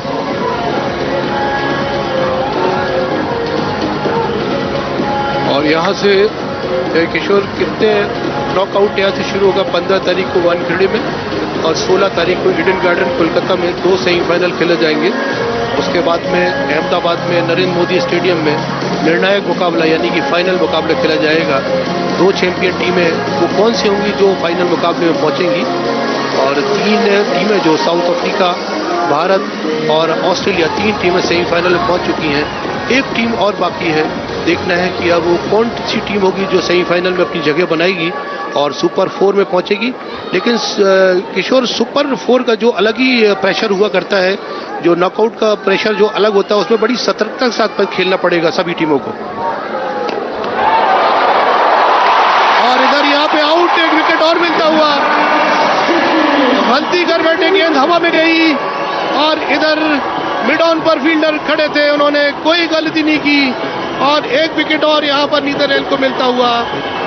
और बैठे हुए दर्शक तमाम तारीफ करते हुए गेंदबाज की, बहुत ही अच्छी गेंद थी जिस पर गलती कर बैठे और गेंद सीधे हवा में गई और मिड ऑन की फील्डर ने कोई गफलत वहां पर नहीं दिखाई और उसको शानदार कैच लिया और एक विकेट यहाँ पर और हासिल हुआ। नीदरलैंड को 5 विकेट खो चुकी है इंग्लैंड की टीम। मैदान के बाहर जा रहे हैं जोस बटलर, जो कि कप्तान है, 5 रन नहीं बना पाए और 11 गेंदों का सामना किया। आज फिर उनका एक खराब दिन रहा MCA स्टेडियम पुणे पर, जहां पर वो 5 रन बनाकर निराश होकर मैदान के बाहर गए हैं। तो लगातार उनका बल्ला खामोश है इस विश्व कप में और कोई योगदान नहीं दे पाए, कोई कॉन्ट्रीब्यूट नहीं कर पाए अपनी टीम के साथ, 5 रन बनाकर मैदान के बाहर चले गए। तो इस तरीके से 5वें विकेट का पतन। स्टोक्स अभी भी जमे हुए हैं मैदान पर, एक सिरे से मजबूती के साथ एक सिरे को पकड़ा हुआ है, 28 गेंदों का सामना किया है और 27 रन बनाए हैं। तो मीकरेन ने अपनी टीम को ये बढ़त दिलाई और एक खुशी दिलाई अपने कप्तान को, जो उन्होंने जिम्मेदारी उनको सौंपी थी और उस जिम्मेदारी पर खरे उतरे और एक विकेट हासिल करके बढ़त दिला दी। और कहीं ना कहीं रोकने की कोशिश नीदरलैंड की कि कम से कम रन्स पर इंग्लैंड की टीम को रोका जाए, और जब वो जवाबी पारी खेलने के लिए उतरेंगे तो निश्चित तौर पर यदि बड़ा जो मनोवैज्ञानिक दबाव होता है एक बड़े स्कोर का, वो यदि नहीं है तो आसानी के साथ में चेस डाउन कर सकते हैं स्कोर को, लेकिन सब आने वाले समय में छुपा हुआ। और ये एक रोमांचकारी मुकाबला जो 2 यूरोप की टीमें आमने सामने हैं MCA स्टेडियम पुणे में। नीदरलैंड की टीम फील्डिंग साइड है, बल्लेबाजी कर रही है। इंग्लैंड की चैंपियन टीम जो 2019 में जिन्होंने खिताबी मुकाबला लॉर्ड्स में लंदन में न्यूजीलैंड के खिलाफ जीता था, और उस वक्त इयान मॉर्गन कप्तान थे, लेकिन जोस बटलर ने 2020 इंटरनेशनल जो खिताब जीता था, ये 2 खिताब उनके पास में अभी भी हैं, लेकिन अब उनको शायद ये जो खिताबी जो गद्दी से उनको हटाया जाएगा। ये टीमें जो खिताब उन्होंने 2019 में जीता था 5 विकेट के नुकसान पर, इंग्लैंड की टीम का जो इस समय स्कोर है, और लगभग जो टॉप ऑर्डर है रिकॉग्नाइज जो बल्लेबाज हैं वो आउट होकर मैदान के बाहर जा चुके हैं। अब जो है यहाँ पर 6ठे विकेट पर देखना है कि किस तरह से बल्लेबाजी होती है। और इधर गेंदबाज चले हमसे दूर, अंपायर को पार किया, दाहिने हाथ से अच्छी गेंद थी, ओवर द विकेट गेंद की थी, लेकिन उसको पूरा सम्मान दिया, गेंद को खेला ऑफ साइड की दिशा में। कवर्स में फील्डर मौजूद थे। 178 रन 5 विकेट के नुकसान पर 31वां ओवर चल रहा है। मैदान पर खामोशी छाई हुई और अभी कोई स्ट्रोक्स ऐसे नहीं लगाए गए हैं जिस पर हलचल हो। बांध कर रखा है गेंदबाजों ने और विकेट भी हासिल कर रहे हैं बीच बीच में। रन रेट नीचे चला गया है 5.84 पर। मीकरेन एक बार फिर से अंपायर को पार किया, इस बार बल्ले का मुंह खोलते हुए खेला, गेंद जा रही है पॉइंट के क्षेत्र में। फील्डर वहां पर इससे पहले उठाते और थ्रो करते। कप्तान स्कॉट एडवर्ड्स के दस्तानों में 1 रन मिल गया दोनों ही बल्लेबाजों को। स्कोर पहुंचा 179 पर 5 विकेट के नुकसान पर। मैदान पर रोशनी फैली हुई और ये लश ग्रीन मैदान MCA स्टेडियम पुणे का और भी खूबसूरत नजर आने लगा है। धीरे धीरे यहाँ पर शाम ढल रही है और सूरज पूरे तरीके से जा चुका है और दर्शक भी काफी संख्या में पहुंचे हैं आज इन मेहमान टीमों को बकअप करने के लिए। और इधर चले, अच्छी गेंद थी, इस बार विकेट टू विकेट गेंदबाजी कर रहे हैं बिल्कुल सही लाइन लेंथ पर मीकरेन। उन्होंने गेंद के विरोध में उनको अंकुश लगाकर रखा बल्लेबाज स्टोक्स को। 27 रन बनाए स्टोक्स ने, 29 गेंदों का सामना किया है। और मोइन अली आए थे जोस बटलर के आउट होने के बाद में, उन्होंने अपना खाता खोल लिया है, 3 गेंदों का सामना किया है। देखना है कि जोड़ी स्टोक्स की और मोइन अली की कहां तक लेके जाती है अपनी पारी को। और यहां पर एक आध अच्छी साझेदारी जड़ती है MCA स्टेडियम पुणे पर। मीकरेन तैयार, 1 विकेट हासिल कर चुके हैं, 33 रन खर्च किए हैं। 6वां ओवर है उनके कोटे का, पटकी हुई गेंद थी, पूरा समय मिला इस गेंद को देखने का। मैक्स ओडाउड वहां पर मौजूद हैं, कोई गलती नहीं की उन्होंने, शानदार फील्डिंग, थ्रो आ रहा है सनसनाता हुआ, लेकिन ओवर पूरा तो हुआ 1 रन के साथ में। अंतिम गेंद पर 1 रन बनाएगा। 180 रन इंग्लैंड के स्कोर बोर्ड के ऊपर लग गए हैं 5 विकेट के नुकसान पर। 31 ओवर की समाप्ति के बाद में 28 रन स्टोक्स ने बनाए हैं और मोइन अली ने 1 रन बनाया, अपना खाता खोला है।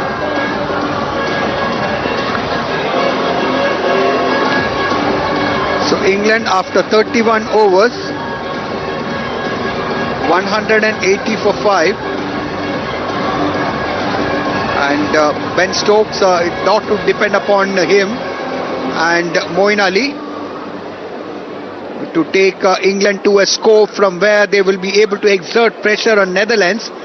But full marks to Netherlands.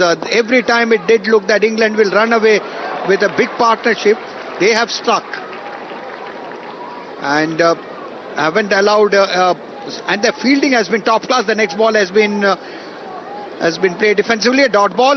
The next man from Colin Ackermann bowling round the wicket, and Bairstow this time able to get the ball off the square towards towards long on for a single. Stokes is 29, Moeen Ali is 1, and it will be Moeen Ali who will be on strike. And to talk about the field for Colin Ackermann, it's a ring of fielders on the offside, starting with the man there at short third man at short cover, silly mid-off as well. It's going to the fielder at cover within the 30-yard cordon. No addition to the score. On the onside within the 30-yard cordon, we have a man there at short third man, and a man at at fine leg, and mid-wicket to the left-hander. Both left-handers on strike here. And so 3 within the 30-yard on the offside, 2 on the onside, and out in the deep you have a man at deep backward point, and a man there at deep backward square leg, and a man at long on as well, and to the fielder at long on. The next ball has been played for a single, and that single takes Moeen Ali to 2. Ben Stokes is 29, and England winning the toss and batting 182 for 5. That's a short ball, and that's punished, but fortunately the man at deep square leg will cut it off. Colin Ackermann bowling it short, giving width as well, and Ben Stokes would be kicking himself as to how he could not get more than that single for that ball. Good over in a way, just 3 runs in that over, and England are after 32 overs, 183 for 5. This commentary is brought to you by Akashvani in association with Channel 2 Group, exclusive global rights holder. Netherlands की team ने पहली बार world cup में 1996 में शिरकत की थी। उसके बाद 2003 में उन्होंने पार्टिसिपेट किया, 2007 में उन्होंने पार्टिसिपेट किया, 2011 में, और ये 2023 में शिरकत कर रहे हैं। यानी कि 5 बार वर्ल्ड कप में उन्होंने शिरकत की है। ये एसोसिएट टीम, नीदरलैंड की टीम, जो कि 5 बार वर्ल्ड कप में शिरकत की। पहली बार उन्होंने नामीबिया को हराया था और स्कॉटलैंड को दूसरी टीम को हराया था, और इस टूर्नामेंट में, इस विश्व कप में उन्होंने साउथ अफ्रीका को हराया, और उसके बाद में और वाइट का इशारा अंपायर का 1 रन और यहाँ पर एक्स्ट्रा के रूप में मिलेगा इंग्लैंड को 184 पर पहुंचाया इस अतिरिक्त रन ने 5 विकेट के नुकसान पर। तो दूसरा मुकाबला उन्होंने धर्मशाला में जो जीता था, ईडन गार्डन में बांग्लादेश को हराया था 87 रनों से। तो 2 मैच जीतकर उनके पास में 4 अंक हैं। तो कहीं ना कहीं से उनके हौसले बुलंद हैं। एक एसोसिएट टीम जो आईसीसी की, और विश्व कप में उन्होंने 2 मुकाबले बड़ी टीमों को हराकर कहीं ना कहीं से अपना आत्मविश्वास बढ़ाया। इस बार मिडिल वालेक्सम की गेंद को खेला, वहां पर बेहतरीन फील्डिंग करते हुए फील्डर, और बढ़िया थ्रो भी आया, लेकिन रन जरूर मिला बल्लेबाजों को। लेकिन तारीफ करने होगी, फुल मार्क्स देने होंगे फील्डर को। बाईं ओर दौड़ती हुए गए और बाउंड्री लाइन के बिल्कुल करीब, inches away from the boundary line, उन्होंने गेंद को स्टॉप किया और नानन फानन एक ही एक्शन में थ्रो किया, और बीच में 1 रन जरूर बनाया दौड़कर। लेकिन दूसरे रन का कोई जोखिम नहीं उठाना चाहते थे दोनों बल्लेबाज, क्योंकि बहुत बढ़िया थ्रो किया गया था वहां से। इस बार एक बार फिर से मीकरन चले, 1 विकेट हासिल कर चुके हैं, 36 रन खर्च किए। अच्छी गेंद थी, इस बार अंकुश लगा कर रखा बल्लेबाज के ऊपर, मात्र उन्होंने पुश किया और सुरक्षात्मक रवैया, ऑफ साइड की दिशा में खेला, कोई रन के लिए नहीं। मोइन अली 2 रन बनाकर खेल रहे हैं, सामना कर रहे हैं मीकरन का। मोइन अली के लिए जो फील्डिंग सजाई है, दायरे के अंदर 4 खिलाड़ी नजर आ रहे हैं ऑफ साइड पर, मिड ऑफ और बिल्कुल बैकवर्ड पॉइंट पर एक खिलाड़ी है, और स्लिप पर एक खिलाड़ी है, कवर्स में और मिड ऑफ में ये 4 खिलाड़ी हैं। इधर मिड ऑन पर एक खिलाड़ी है, दूर दराज डीप स्क्वायर लेग पर। इधर मीकरन चले, अच्छी गेंद थी, इस बार इसको देखा भाला और सुरक्षात्मक रवैया अपनाते हुए और धैर्य के साथ में उसको ढकेला अपने स्टंप से दूर। गेंद पहुंची फील्डर के पास में, रन बनने का कोई वहां पर अवसर नहीं था। गेंद पहुंचाई जा रही है गेंदबाज के पास में। 185 रन स्कोर बोर्ड के ऊपर अंकित है 5 विकेट के नुकसान पर। 5.69 का जो औसत है। मीकरेन जिनकी तारीफ करनी होगी, उन्होंने कमेंट्री बॉक्स छोर से लगातार अच्छी गेंदबाजी की है, किफायती गेंदबाजी की है, अच्छी लाइन और लेंथ मेंटेन कर रहे हैं और हमसे दूर भागते हुए अंपायर को पार किया। पटकी हुई गेंद थी इस बार, इसको खेला है फिर से मैक्स ओडाउड वहां पर दौड़ते हुए आए, स्क्वायर लेग पर खड़े हुए थे। 1 रन बनाने का मौका मिल गया, दोनों ही बल्लेबाजों ने बढ़िया दौड़ते हुए विकेट के बीचों बीच में 1 रन और जोड़ लिया। इंग्लैंड का स्कोर पहुंचा 186 पर 5 विकेट के नुकसान पर। 2 गेंदें और शेष है मीकरेन की। 37 रन खर्च किए हैं मीकरेन ने, अच्छी गेंदबाजी की है। उनका 7वां ओवर है कोटे का। 2 गेंदें और शेष है इस ओवर की। मैदान में बहुत बढ़िया खेल चल रहा है, टारगेट सेट कर रही है इंग्लैंड की टीम। क्या चुनौती होगी ये कुछ अभी पता नहीं है, लेकिन 5 विकेट और है इंग्लैंड के पास में। अच्छे स्ट्रोक्स लगा सकते हैं, जोखिम भरे स्ट्रोक्स खेल सकते हैं, बड़ा स्कोर कर सकते हैं। इस मुकाबला को जीतना ही होगा, इस मुकाबले को। इसके बाद में पाकिस्तान के साथ में भी मुकाबले को जीतना होगा यदि आप 2025 में चैंपियंस ट्रॉफी में आप प्रवेश करना चाहते हैं। एक बार फिर से मीकरेन के पास पे गेंद दी जा रही है। 16 अंक हैं भारत के। टॉप पर बैठी हुई भारत की टीम सबसे पहले सेमीफाइनल में प्रवेश किया था भारत ने। जबरदस्त प्रदर्शन किया through out the tournament Bharat ने, अनबीटन। और उसके बाद में साउथ अफ्रीका ने अपनी जगह बनाई सेमीफाइनल में। ऑस्ट्रेलिया ने कल एक बेहतरीन मुकाबला अफगानिस्तान के विरुद्ध में खेला और लगभग हारते हारते उस मैच को जीता, उन्होंने जीता अपने पक्ष में किया और 12 अंक उनके भी हो गए हैं। तो 3 टीमें सेमीफाइनल में ऑलरेडी पहुंच चुकी हैं और एक टीम का फैसला भी बाकी है। और इधर ओवर समाप्त होता हुआ 33 ओवर के बाद 186 रन 5 विकेट के नुकसान पर ये स्थिति है इंग्लैंड की टीम की इस समय।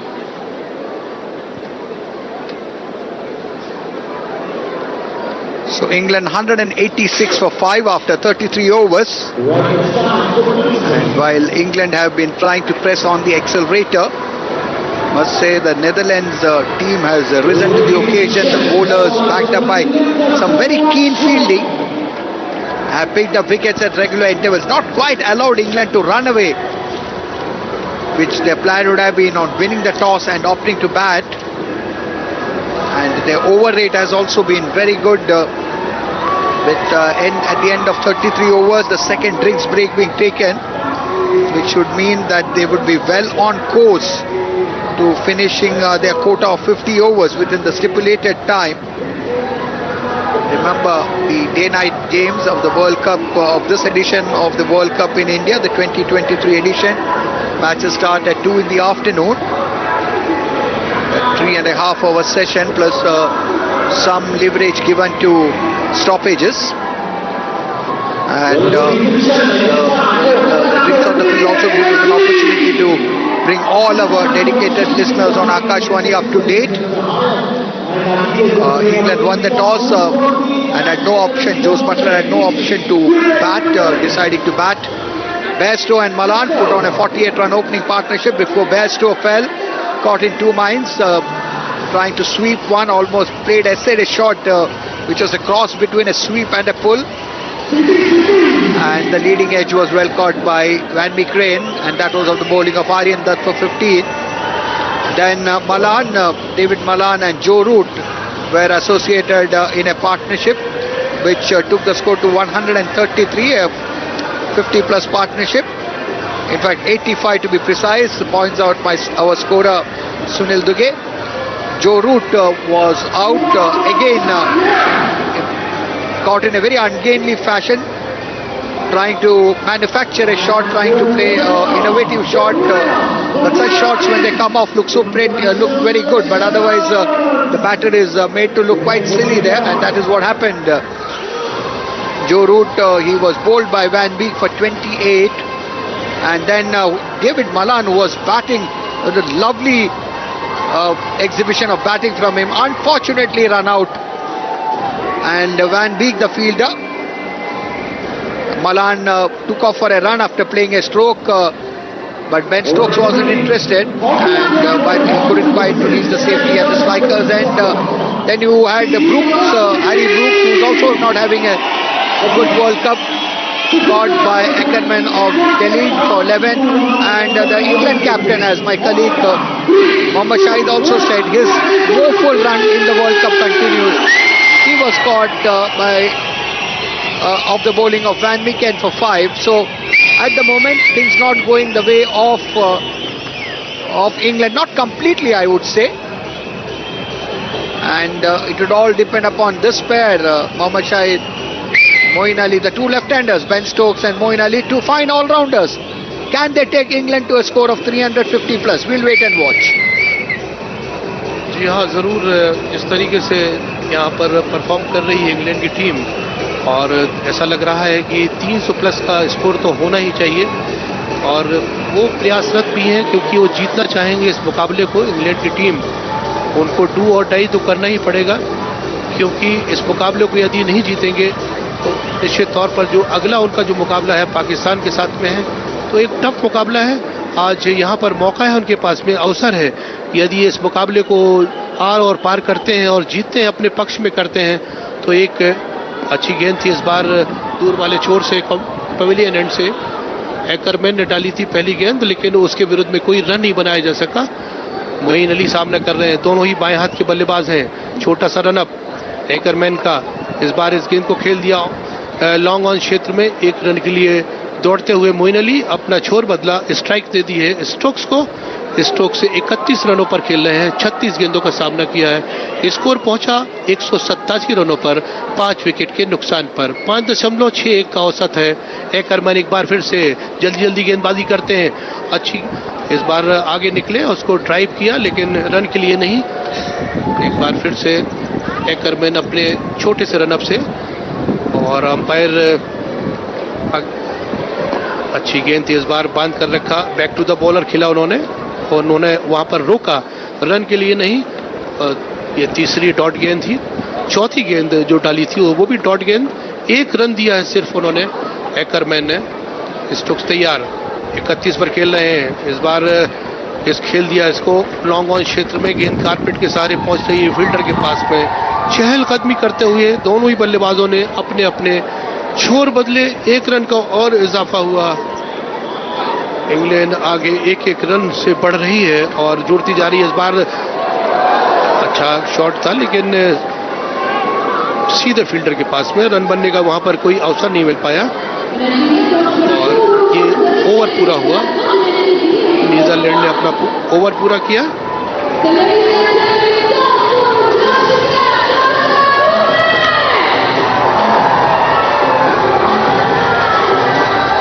So 188 for 5 after 34 overs. Ackermann has kept it tight, 6 overs for 23 runs without picking up a wicket.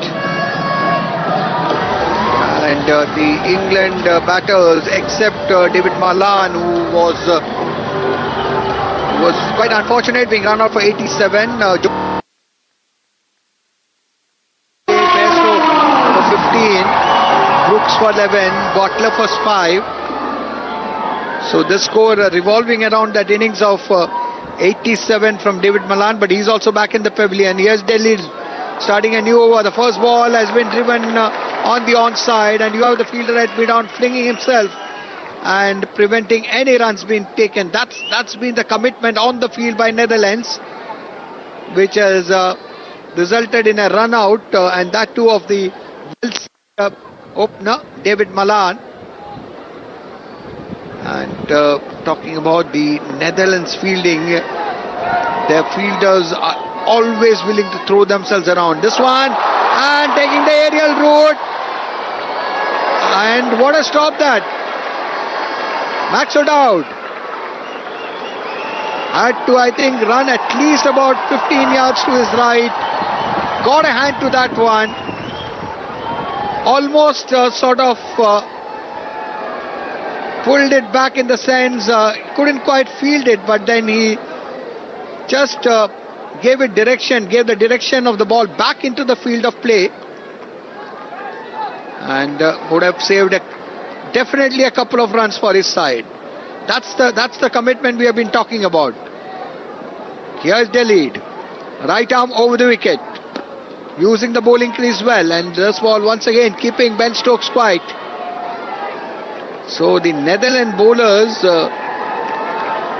really after that the first power play, when they went for a few runs, they were taken to the cleaners by both the openers David Malan and Jonny Bairstow, but they have come back well. Here's their lead.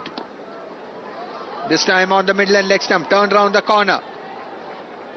And the two batters seeing that Max ODowd he's had the maximum running to do in the field this afternoon.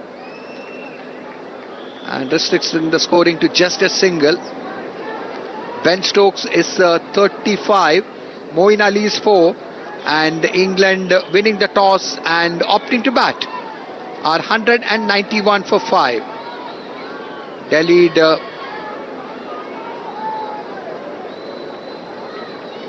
Dutt, who's already picked up a wicket, 1 for 24 in his bowling is 6th over, 5.4 overs to be precise.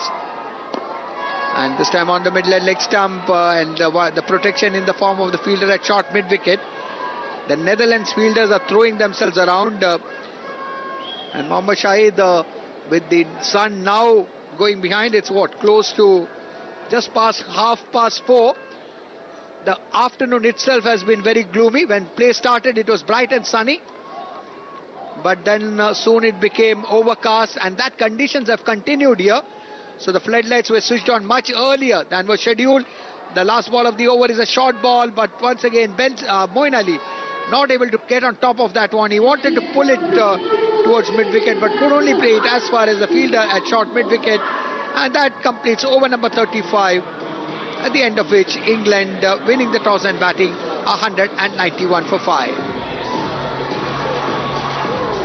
आज unity का खासा अच्छा over रहा, किफायती over, जिनमें उन्होंने 3 ही run दिए और बाकी गेंदें उनकी डॉट गेंदें रहीं. अब यहाँ पर इंग्लैंड की टीम को कहीं ना कहीं से गियर लगाना ही पड़ेगा, गियर बदलना ही पड़ेगा और कुछ जोखिम बड़े स्ट्रोक्स खेलने पड़ेंगे यदि आप एक मेहमत टोटल एक बड़ा स्कोर बनाना चाहते हैं एमसी स्टेडियम पुणे पर और एक बड़ी चुनौती देना चाहते हैं नीदरलैंड की टीम को. तो देखता है कि मोइन अली जो कि एक बहुत ही अच्छे ऑलराउंडर हैं इंग्लैंड टीम के, उनसे काफ़ी उम्मीदें हैं टीम को कि वो एक खड़े होकर एक अच्छी पारी खेलें और अपनी टीम को मजबूती दें, अच्छा कंट्रीब्यूशन दें. लेकिन आने वाले समय में बहुत कुछ छिपा हुआ. 35 ओवर के कंप्लीशन के बाद में 191 रन जड़ दिए हैं इंग्लैंड की टीम ने और खासे अच्छे रन हैं, लेकिन अभी यहाँ पर काफ़ी और मेहनत करना पड़ेगी इंग्लैंड की टीम को, क्योंकि कहीं से भी आप टेक इट ग्रांटेड नहीं कर सकते. नीदरलैंड की टीम को हल्के में नहीं ले सकते क्योंकि उन्होंने 2 मुकाबले जीते हैं, उनकी जो हौसले बुलंदियों पर हैं और इस बार इस गेंद को आगे निकलकर ढकेला है, गेंद जा रही है ऑन साइड पर लॉन्ग ऑन क्षेत्र में. 1 रन मिला दोनों ही बल्लेबाजों को, चहलकदमी करते हुए रन मुकम्मल किया. स्कोर में इजाफा हुआ, स्कोर पहुंचा 192 रनों पर 5 विकेट के नुकसान पर. 36वां ओवर प्रगति पर है और आर्यन दत्त गेंदबाजी कर रहे हैं जिन्होंने कि 1 विकेट हासिल किया था और 37 रन उन्होंने खर्च किए हैं. ये उनके कोटे का 8वां ओवर. पवेलियन छोर से दाहिने हाथ से अच्छी गेंद थी, इसको उठाकर खेला है हवा में, फील्डर नीचे आ रहे हैं और विकेट यहां पर हासिल करती हुई नीदर की टीम. 1 विकेट का और पतन, 6ठा विकेट गिरता हुआ नीदरलैंड की टीम का 192 रनों पर. बहुत ही बढ़िया गेंदबाजी आर्यन दत्त की, दूर वाले छोर से बदल कर लाए थे कप्तान स्कॉट एडवर्ड और उन पर भरोसा जताया था और उस छोर से वो अंतर लाए, बढ़त दिलाई अपनी टीम को. 6ठा विकेट हासिल कर लिया. शानदार गेंदबाजी आर्यन दत्त की. दूसरा विकेट उन्होंने हासिल किया और 6ठा विकेट दिला दिया है. अब यहां पर इंग्लैंड की टीम के 6 बल्लेबाज आउट हो चुके हैं. अब उनके पास शेष बल्लेबाज 4 ही बचे हैं. देखना है कि अब डेल उनकी शुरू हो गई है. अब बचे हुए बल्लेबाज किस तरीके से यहां पर गियर बदलते हैं और अपने स्कोर को आगे ले जाते हैं, ये देखने वाली बात होगी एमसीए स्टेडियम पुणे पर. शानदार गेंदबाजी, शानदार फील्डिंग. पहले ऐसा लग रहा था कि शायद यहां पर एक बहुत बड़ा स्कोर बन जाएगा, लेकिन विकेट हासिल कर रही नीदरलैंड की टीम रेगुलर इंटरवल में और रोक दिया है काफी यहाँ पर इंग्लैंड की टीम को, और उनका रन रेट भी काफी नीचे चला गया है। 5.43 पर 192 रन अंकित है स्कोर बोर्ड के ऊपर, लेकिन 6 विकेट इंग्लैंड की टीम खो चुकी है और प्रेशर बना लिया है नीदरलैंड की टीम ने। अब फील्डिंग साइड यहाँ पर हावी होती नजर आ रही है एमसीए स्टेडियम पर इंग्लैंड टीम के ऊपर। दर्शक यहाँ पर बैठे हुए तमाम इस बेहतरीन खेल को देख रहे हैं कि एक जो एसोसिएट टीम है नीदरलैंड की टीम, जिन्होंने की साबित कर दिया है यहाँ पर कि उनके पास में दमखम है और उनके पास गेंदबाजी है, उनके गेंदबाजों के पास में, और बड़ी अनुशासित गेंदबाजी की आज और आखिरकार 6 विकेट हासिल कर लिए उन्होंने। 192 रन 6 विकेट के नुकसान पर नए बल्लेबाज मैदान पर पहुंचे हैं।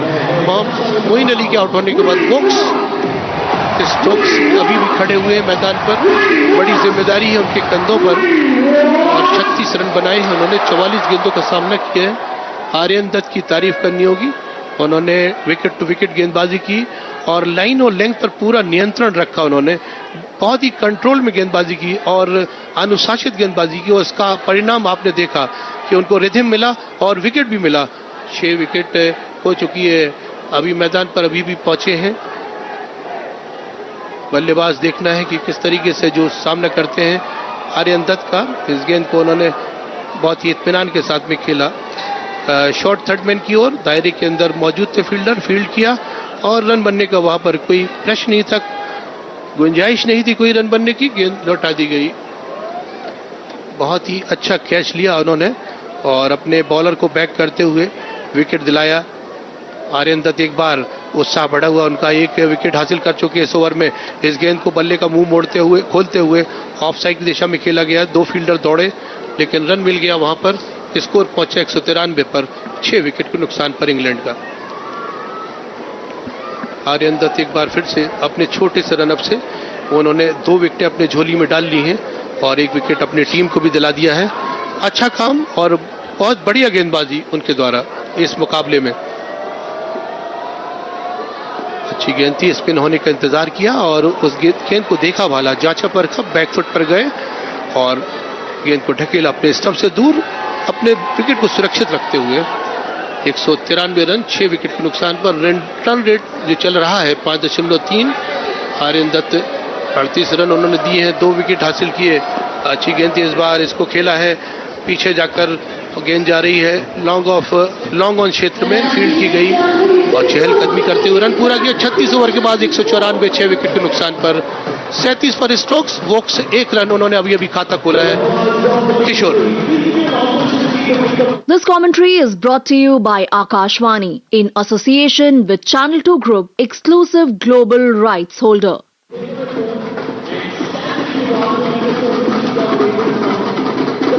Well, Shahid, England winning the toss and wanting to put a mammoth total on the board.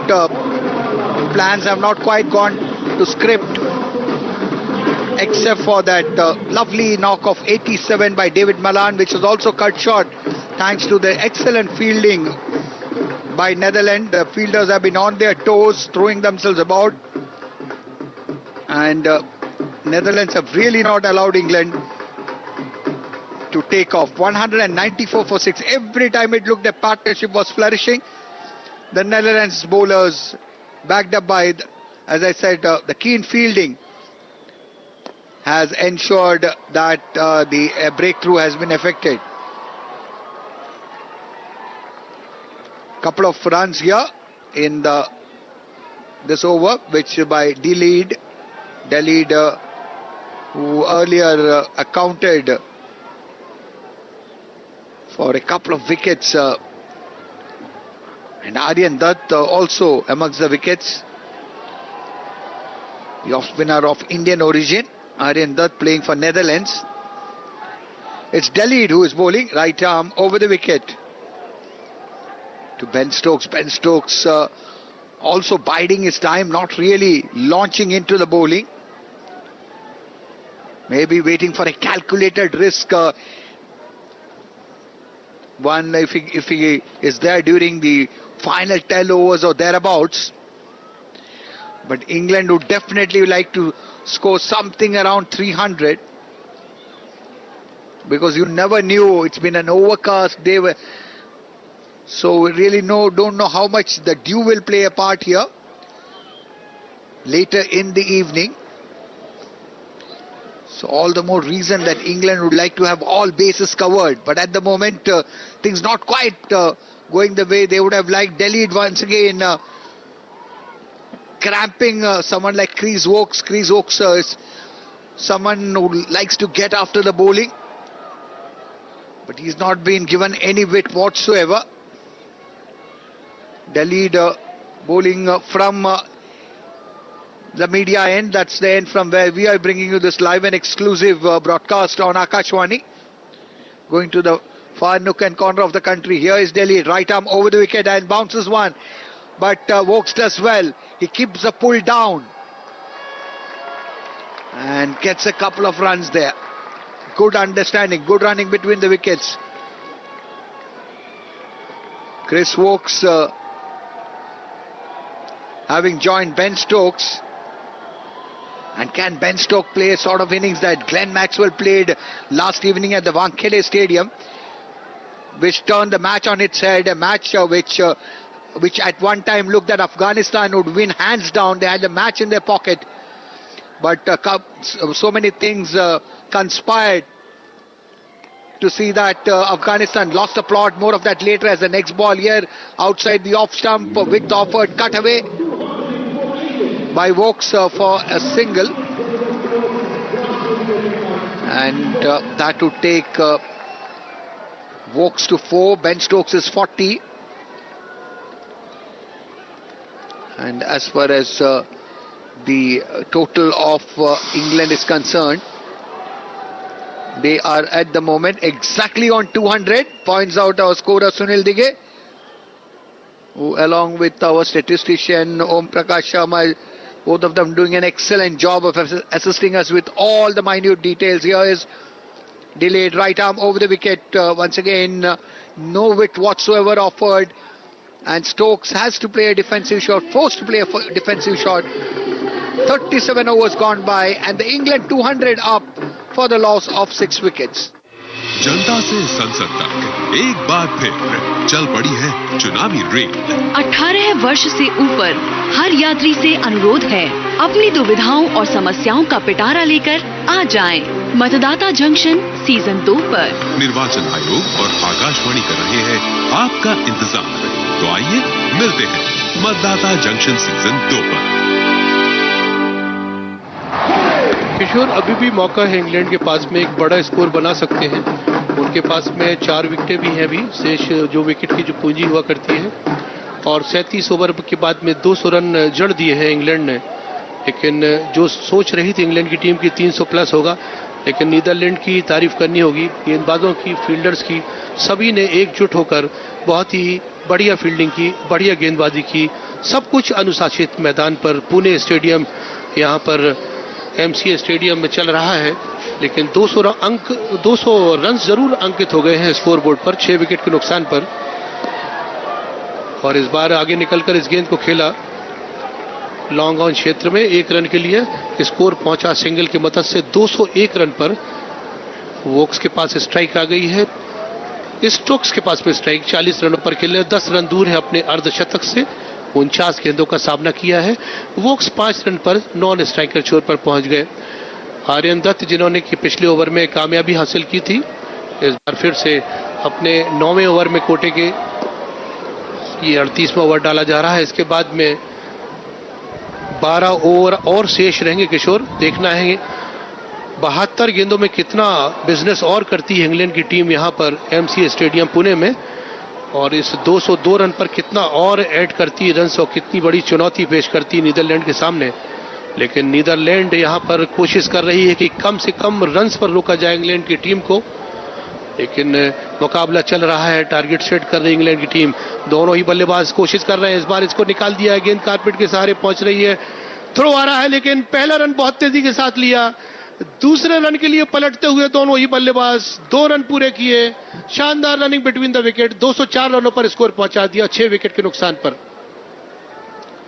Aryan Dutt ने 4 रन दे दिए इस ओवर में, 2 गेंदें और उनकी रिमेनिंग यानी शेष है इस ओवर में।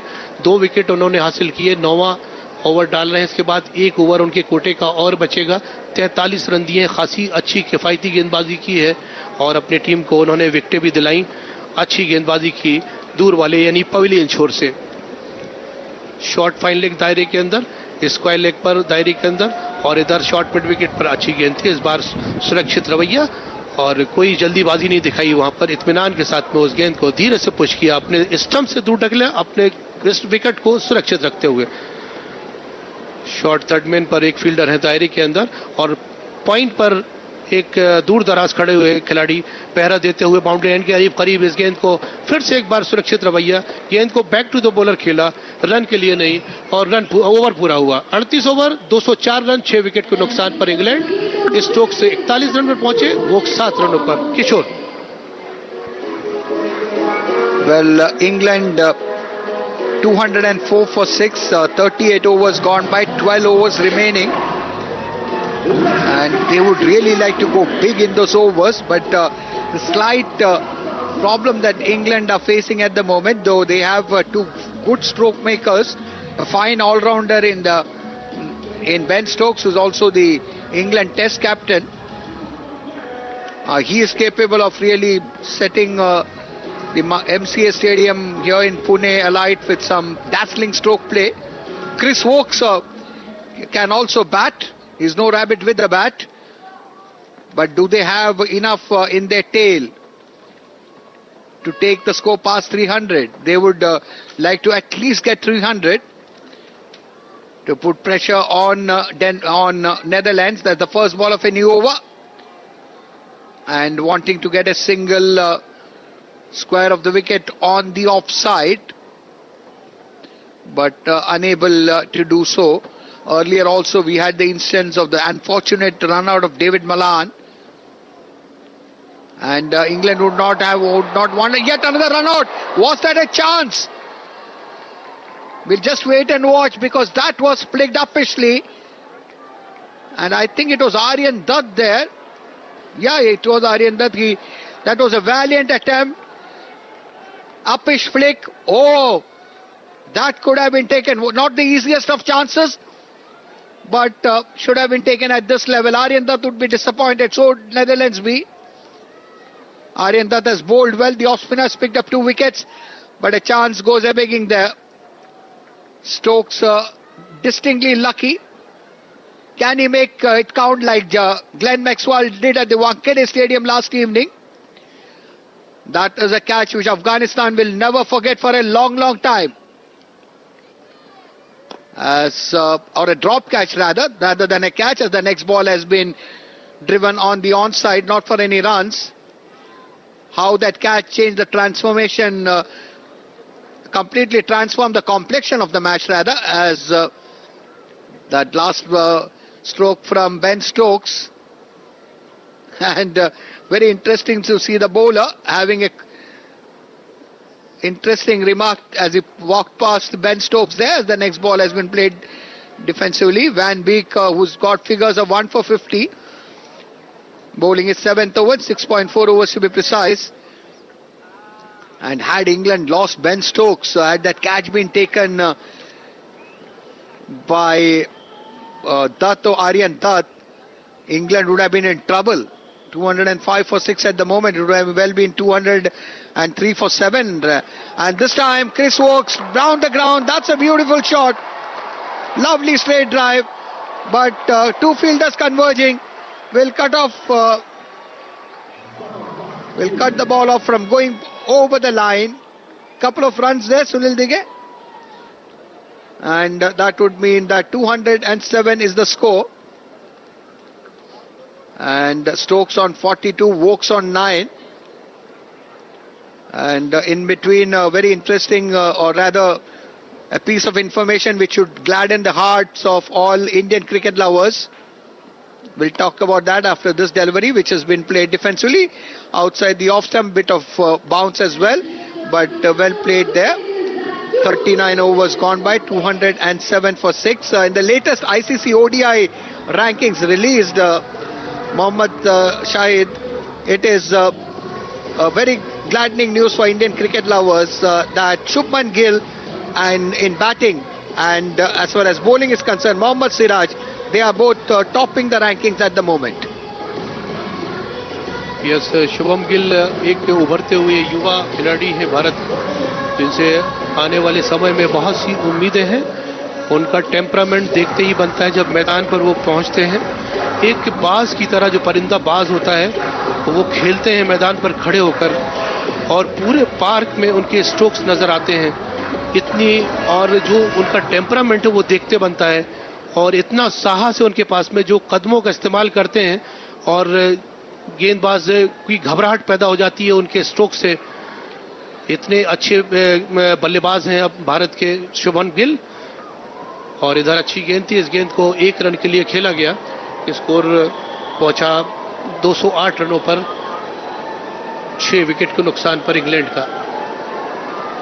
बहुत से रिकॉर्ड बने हैं किशोर.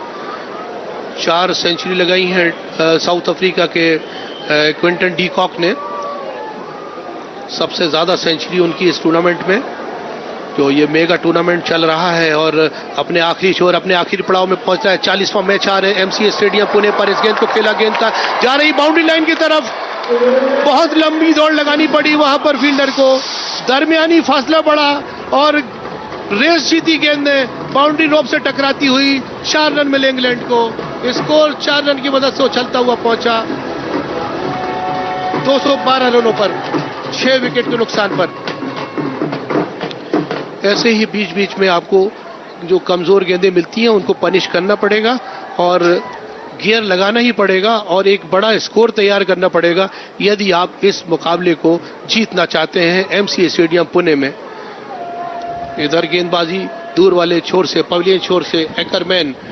अच्छी गेंद थी, इस गेंद को खेला ऑन साइड की दिशा में, फिर फील्ड की जा रही गेंद. 1 रन के लिए दौड़े दोनों ही बल्लेबाज. स्कोर सिंगल की मदद से पहुंच रहा है 213 पर, 6 विकेट के नुकसान पर. एक्करमैन, जिन्होंने की 29 रन दिए हैं अब तक, कोई विकेट उन्होंने नहीं मिला है उनको.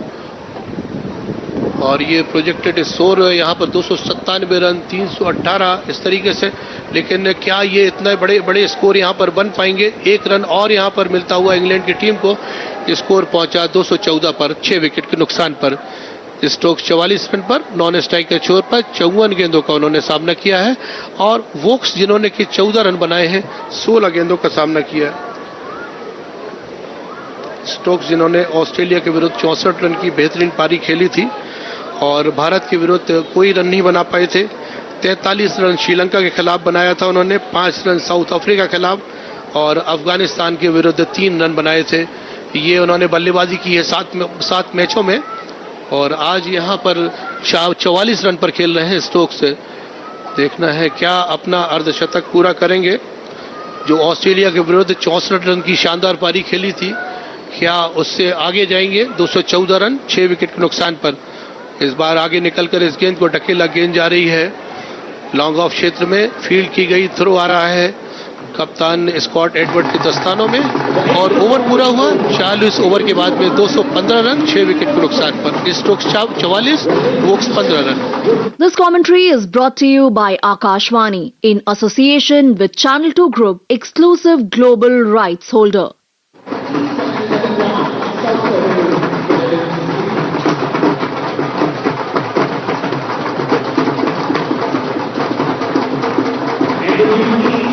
$215 for 6 at the completion of 40 overs.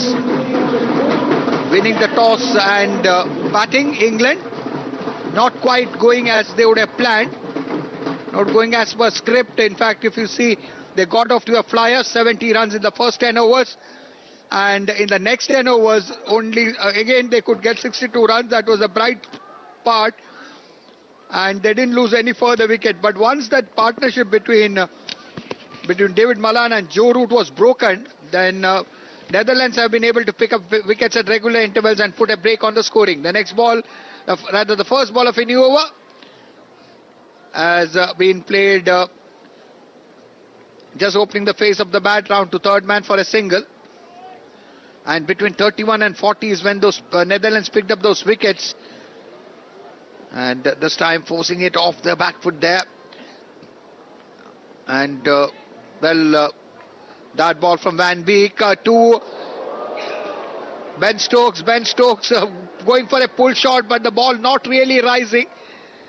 And it will hit him on that fleshy part on his legs, which could be quite painful there. Squatting there. And as far as ODIs played at the Maharashtra Cricket Association Stadium in Pune is concerned, as we take another look at that delivery, didn't rise as much as Stokes expected.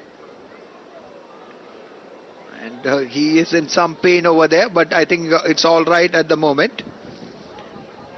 And in the 10 matches, of course, this we are talking about bilateral matches. Home team have won thrice. The touring teams have won thrice. And when there have been matches of where the teams have been neutral, twice, that's in World Cup matches. 2 occasions when the neutral team have won. This is the ODIs played at the Maharashtra Cricket Association Stadium in Pune. This information coming to you of statistician Om Prakash Sharma. A single in the meanwhile takes England to 217 for 6, and this is bowled to Vokes, and Vokes, that's a beautiful on drive, magnificent on drive there, 4 runs. And the moment the ball left the bat, there's only one way that was going, and that was to the long on fence. Van Beek over pitching there, and Chris Vokes, all that he has to do is to give the ball direction. Ben Stokes moving out of harm's way, and the ball just sped away for 4. And as far as teams batting first is concerned, in the 10 ODIs played, next ball is played defensively. The 10 ODI matches played at the Maharashtra Cricket Association Stadium in Pune, it's equal. Teams batting first have won on 5 occasions, and team batting second also have won on 5 occasions. So that's statistical information being provided by our statistician Om Prakash Sharma. Thank you, O.P. Sharma, who along with our scorer Sunil Dighe are diligently working out all the details which makes any cricket broadcast interesting. Here is Van Beek, right arm over the wicket, this time on the middle and leg stump. That's helped away. That should be 4 runs. Some welcome boundaries. Slightly straying down middle and leg and being punished for runs. Chris Vokes is 24, Ben Stokes is 45. And England slowly but steadily putting the foot on the accelerator, so to say, and they need to do that if they have to post a score of around 300. Van Beek would have been very disappointed by that last delivery, in which 4 runs were gifted away. 225 for 6 at the end of 41 overs.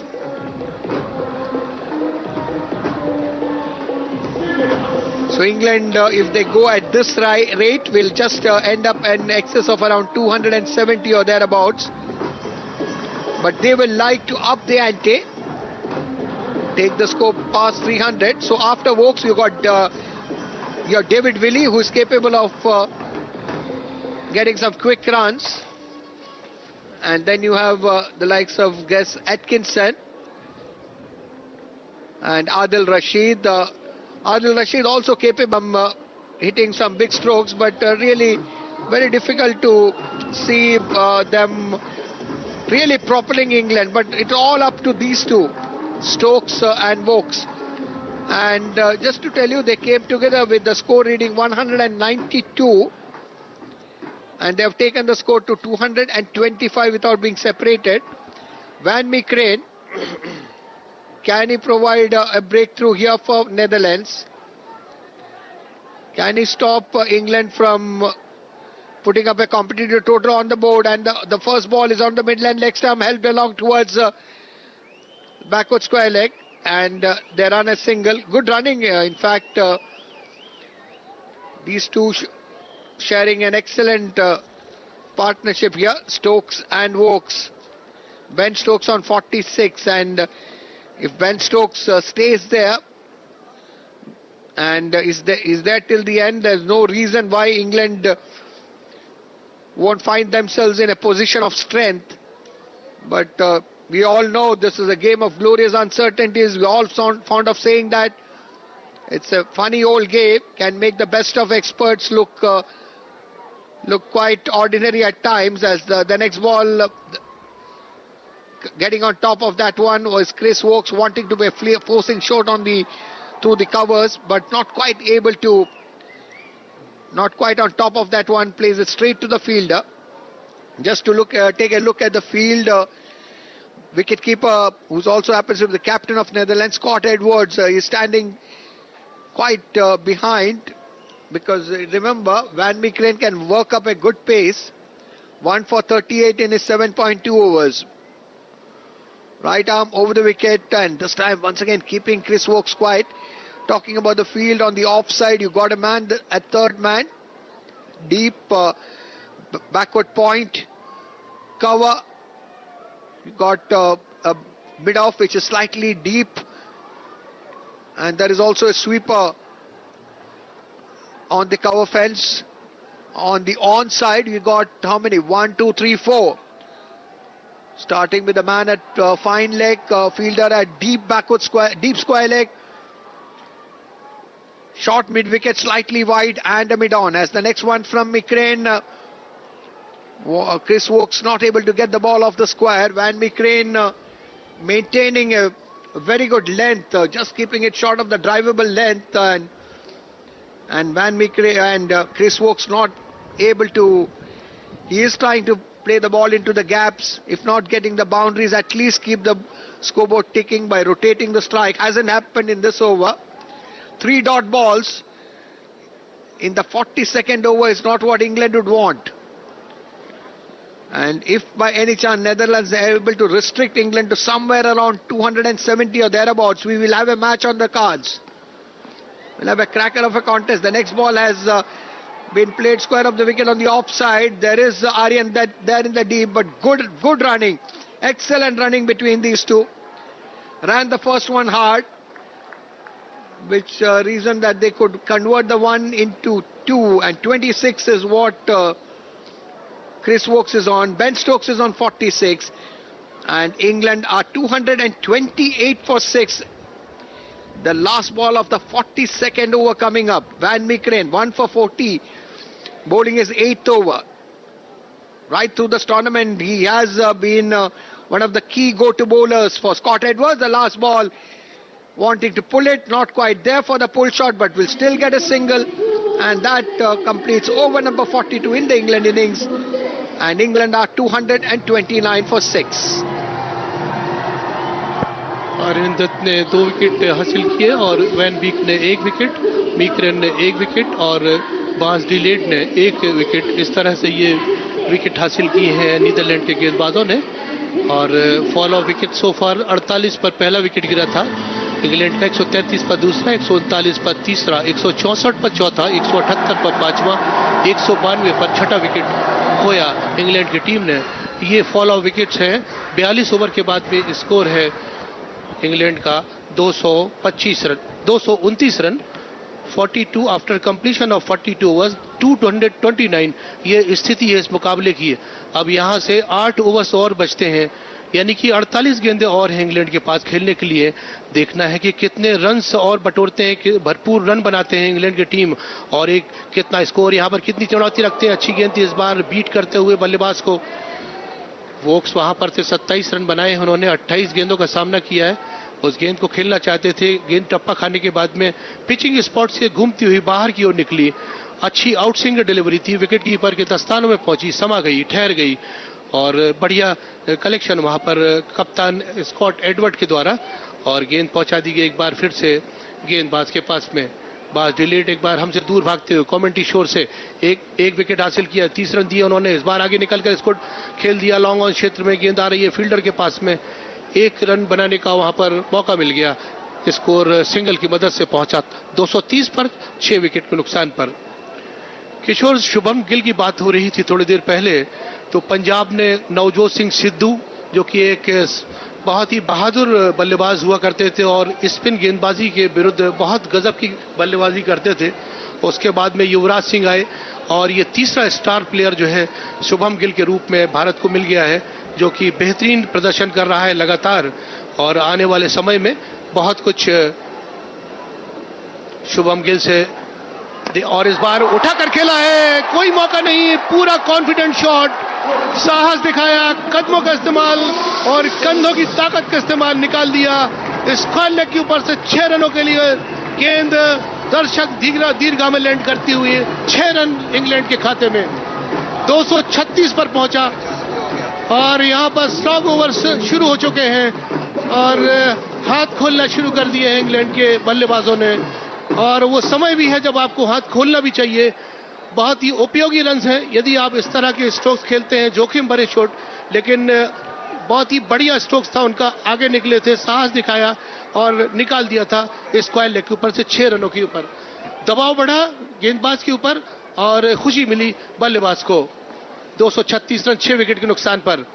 अगली गेंद इस बार middle लिक्सम की गेंद को कलाई के सहारे मोड़ा, गेंद कारपेट के सहारे फील्डर के पास पहुंच रही है, स्क्वायर लेग क्षेत्र में फील्ड की जा रही है। स्कॉट एडवर्ड के ग्लव्स में थ्रो आ रहा है, लेकिन 1 रन से नहीं रोक पाए दोनों ही बल्लेबाजों ने, अपने अपने छोर बदले। 237 रनों पर स्कोर पहुंचा दिया 6 विकेट के नुकसान पर। 43वां ओवर चल रहा है नीदरलैंड की ओर से और प्रयासरत है दोनों ही बल्लेबाज, मैदान पर डटे हुए हैं और पूरी बहादुरी के साथ, निश्चित तौर पर हिम्मत बहादुरों का साथ दिया करती है। 237 रन 6 विकेट के नुकसान पर। रन रेट 5.55 का 555। इधर से बार्सडीलेट एक बार फिर से अटैक करते हुए इसको ढकेला गेंद को, गेंद आ रही कारपेट के सहारे लॉन्ग ऑन क्षेत्र में, फील्ड की जा रही है, थ्रो आ रहा है, लेकिन 1 रन से नहीं रोक पाए। 238 पर पहुंचा इंग्लैंड का स्कोर 6 विकेट के नुकसान पर। और एक गेंद और शेष रहेगी बार्सडीलेट की इस ओवर में। देखना है उस अंतिम गेंद के विरुद्ध में कितना बड़ा स्ट्रोक्स लगाते हैं, कन्वर्ट करते हैं कुछ रन्स में। इंग्लैंड की टीम की बड़ा से बड़ा स्कोर यहां पर बनाया जाए, बड़ी चुनौती बनाई जाए और नीदरलैंड के सामने उसको रखा जाए। और बार्सडीलेट जो कि एक अच्छा ऑलराउंडर है अपनी टीम के, इस गेंद को मोड़ दिया कलाई के सहारे, गेंद जा रही है कारपेट के सहारे, धीरे धीरे लुढ़कती हुई फील्डर के पास में, चहलकदमी करते हुए दोनों बल्लेबाजों ने 1 रन और मुकम्मल किया। स्कोर पहुंचा 239 पर 6 विकेट के नुकसान पर। 43 ओवर 239 6 विकेट के नुकसान पर इंग्लैंड। स्टोक्स 54 रनों पर खेल रहे हैं, 60 गेंदों का सामना किया। वोक्स ने 29 रन बनाए हैं, 30 गेंदों का सामना किया। ये सिचुएशन है out there in the middle इस मुकाबले की, जो 40वां मैच है ओडीआई आईसीसी विश्व कप का। Well, Ben Stokes getting to his 24th 50 in his 113th ODI. This is to go with his 400s in the ODI format. Incidentally, also his 7th half century in World Cup in 16 matches. Remember, he made his debut in the 2019 World Cup as far as World Cup matches are concerned, ODI World Cup matches. So that's a very good to get 750s in 16 matches. Excellent rate. Of course, he's not got any 100 in the World Cup matches, highest being 89. As we watch the first ball of a new over, and this has been played by Ben Stokes into the mid-wicket region. They're taking the first run, they're going for the second. They'll have to hurry. A direct throw. What a throw there from Has Chris Wokes made it. Would it be referred by the umpire? We will wait and watch. Just got the feeling that he would have just about made it. Ben Stokes taking the first run quickly, and Chris Wokes complimenting him well. Oh, but I just got the feeling that did the bowler break the stumps with his hand? And that could be the reason. It hasn't been referred, so Wokes is safe. This time, once again, not on top of that wall. And really, Ben Stokes not able to stroke freely at the moment. Good bowling, good intelligent bowling, I must say, by Van Meekeren. He saw that Ben Stokes was advancing to play a forcing shot on the onside, just held the line back a little, and all that Stokes could get was a single. 57 is Stokes of 62. Wokes is 29 of 30. And as I just mentioned, getting to his 24th 50 in 113 ODIs that he has played, 400s to go with as well. This information being provided by our statistician OP Sharma, who, as we continuously say along with our scorer Sunil Dighe has been providing us with all valuable inputs. Here is the next ball. This is a ball of a fuller length. Excellent bowling. Van Meekeren almost in the block hole there. A dot ball worth its weight in this final power play. Whatever be the outcome of this match, the fact remains that Netherlands have acquitted themselves superbly in the 2023 edition of the ICC Men's ODI World Cup. They have already created 2 upsets, have beaten Bangladesh and South Africa. On the middle and leg stump, the next ball, this has been played by Vokes to deep mid-wicket. And a single across. Chris Vokes giving good support to Ben Stokes. He is 30, Stokes is 57. And England are 243 for 6. And the floodlights here in all its glory. In fact, right from the afternoon, because it's been a gloomy afternoon at the Maharashtra Cricket Association Stadium here on the outskirts of Pune, adjoining the Mumbai-Pune Expressway. And Meekeren from the pavilion and from the far end, fine bouncer. And that's been called a wide just for the height purpose. Hasan Raza from Pakistan, who's at the bowler's end, he had no hesitation whatsoever and calling it a wide, and that would mean that extra bowl had to be bowled. But really Van Meekeren is letting it fly. He is a very aggressive bowler and someone who can really clock in excess of 140 Ks. Here is he once again bounding into us. This time a full toss, maybe going for a Yorker, but not in control. And Ben Stokes also not able to take advantage. It was straight to the fielder there. And maybe what Ben Stokes is also indicating, maybe for the height factor. But I think the umpire was well within his decision making that that was a legitimate delivery. Of course, there was a wide which was sent down, but Van Meekeren in this over, for including that wide, he has conceded 6 runs, which is quite economical because these are the overs where the batsman will go hell for leather. But that has not quite happened here. The ring of fielders on the offside, starting with the man at short third man, backward point, cover, wideish mid-off. And Scott Edwards once again very athletic, the Netherlands skipper, but not a very good throw. 1 run being gifted away where there should have been none. And the Netherlands, they're so very keen on the field. End of the 44th over, England are 245 for 6.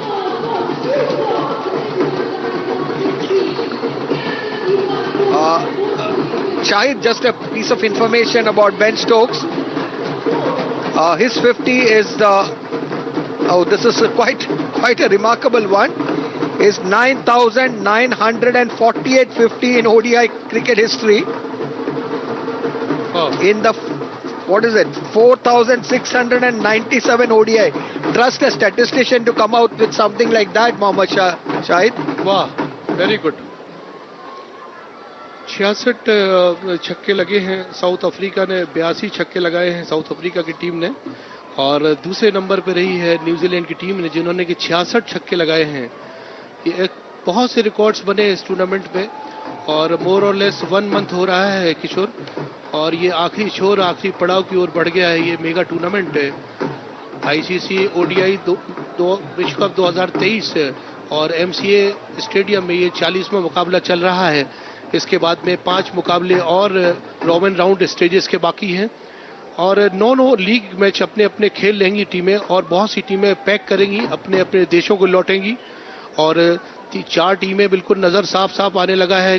New Zealand भी बनाए हुए है और पाकिस्तान को बहुत मेहनत करना होगी सेमीफाइनल में पहुंचने के लिए, लेकिन जिस तरीके से जो कयास लगाए जा रहे हैं उसमें न्यूजीलैंड का नंबर पहले आता है सेमीफाइनल पहुंचने का और बहुत कुछ बाकी है अभी। सुनते रहिएगा आकाशवाणी, आपको आंखों देखा हाल, हम आपको एक एक गेंद, एक एक रन और एक एक विकेट का आंखों देखा हाल एमसीए स्टेडियम पुणे से सुना रहे हैं। और ये संभव हो पा रहा है आकाशवाणी जन जन का माध्यम के थ्रू, जो आप सुन रहे हैं आपके रेडियो सेट्स पर, आपके मोबाइल पर ये कमेंट्री आ रही है। आंखों देखा हाल आपको हम लाइव यहाँ से सुना रहे हैं एमसीए स्टेडियम से। हमारे साथ में स्कोरर और जो सुनील दिगे साहब हैं, और साथ में जयपुर से आए हुए स्टैटिस्टिशियन ओम प्रकाश जी हैं, जो कि जयपुर से पहुंचे हैं, वो भी हमारी मदद कर रहे हैं। और ये कमेंट्री और आनंदमयी हो रही है। इस बार दौड़ गिरते हुए वहां पर बहुत मुश्किल बात है, दोनों ही फील्डर ने स्लाइड मारी थी, स्ट्रेच किया था, अपने हाथों को भी एक्सटेंड किया, लेकिन नहीं रोक पाए।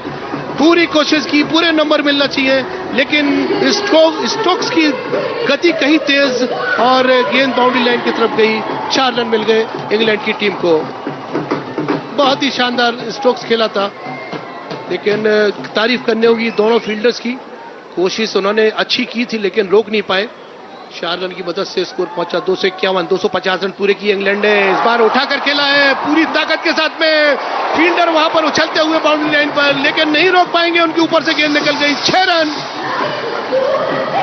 बेहतरीन शॉट खेलते हुए यहां पर बल्लेबाज इंग्लैंड के 257 रनों पर स्कोर पहुंचा दिया है 6 विकेट के नुकसान पर। ये 45वां ओवर प्रगति पर है। अब यहां पर 1-2 लगाना ही पड़ेगी इंग्लैंड को, यदि आप एक बड़ा स्कोर बनाना चाहते हैं एमसीए स्टेडियम पुणे पर। तो ये यहां पर देखने को मिला, तारीफ की यहां पर बैठे हुए तमाम दर्शकों ने, खड़े होकर उस स्ट्रोक की उन्होंने तारीफ की, ताली बजाकर। इधर तैयार एक बार फिर से आर्यन दत्त अपना छोर बदल कर आए हैं, 2 विकेट उनके पास में, ड्राइव किया लेकिन रन नहीं मिल पाएगा। वहां पर 4 गेंदें डाली हैं, जिस पर 11 रन दे दिए हैं आर्यन दत्त ने। महंगा ओवर जाता हुआ उनका, लेकिन जो स्लॉग ओवर्स हैं, डेथ ओवर्स हैं, इसमें कितना रोक पाते हैं आप बल्लेबाजों को, ये तारीफ की बात होगी। और इस बार रिवर्स स्वीप खेलना चाहते थे और अंपायर से अपील की जा रही है, लेकिन अंपायर ने नॉट आउट करार दिया। लेकिन देखना है कि क्या रेफरल के लिए जाते हैं वहां पर। नीदरलैंड के जो कप्तान हैं स्कॉट एडवर्ड, और मशवरा कर रहे हैं आपस में, लेकिन जरूर वो रेफरल के लिए चले गए हैं कि क्या ये उनके पैड से जो गेंद टकराई है, क्या वो स्टंप्स के सीध में पाए गए, या फिर देखना है कि अब चेक करेंगे थर्ड अंपायर।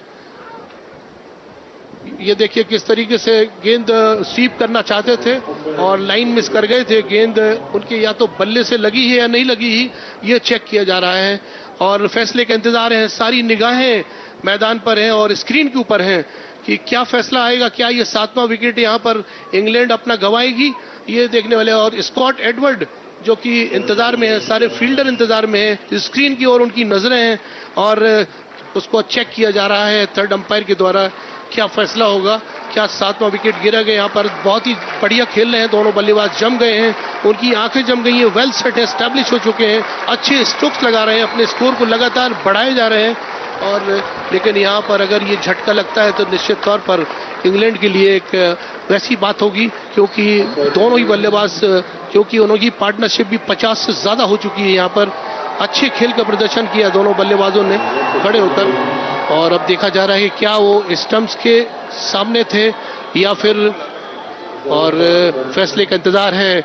ओरिजिनल डिसीजन अभी आया नहीं है, नीदरलैंड्स ने रिव्यू लिया है, रेफरल के लिए गए थे कप्तान स्कॉट एडवर्ड, और उनकी निगाहें अभी भी टिकी हुई हैं उस बड़ी स्क्रीन के ऊपर जो यहाँ पर लगी हुई है स्टेडियम के अंदर, उस पर देखा जा रहा है। और सारे दर्शक टकटकी लगाए देख रहे हैं क्या ये आउट है या नहीं आउट है, और बार बार उसको चेक कर रहे हैं, लेकिन अब तक फैसला बाकी है और अब यहाँ पर फैसला शायद हो जाएगा। और जो फील्ड अंपायर हैं उनको और नॉट आउट करार दिया, तो इस तरीके से उनका विकेट सुरक्षित है, बच गए। रेफरल उनका जाया हो गया। 68 रन पर स्ट्रोक्स है, जो कि ऐसा लग रहा था कि शायद उनका विकेट अपना खो देंगे, लेकिन जान बच गई। 68 रन पर अभी भी जमे हुए। वोक्स 32 रन बनाकर नॉन स्ट्राइकर छोर पर है, उन्होंने भी चैन की सांस ली, और क्योंकि बहुत बढ़िया खेल रहे हैं स्टोक्स। 45वां ओवर, आखिरी गेंद है, और इस आखिरी गेंद में दत्त की, आर्यन दत्त की, और फिर उठाकर खेला है, फिर हवा में शॉट, फिर 6 run.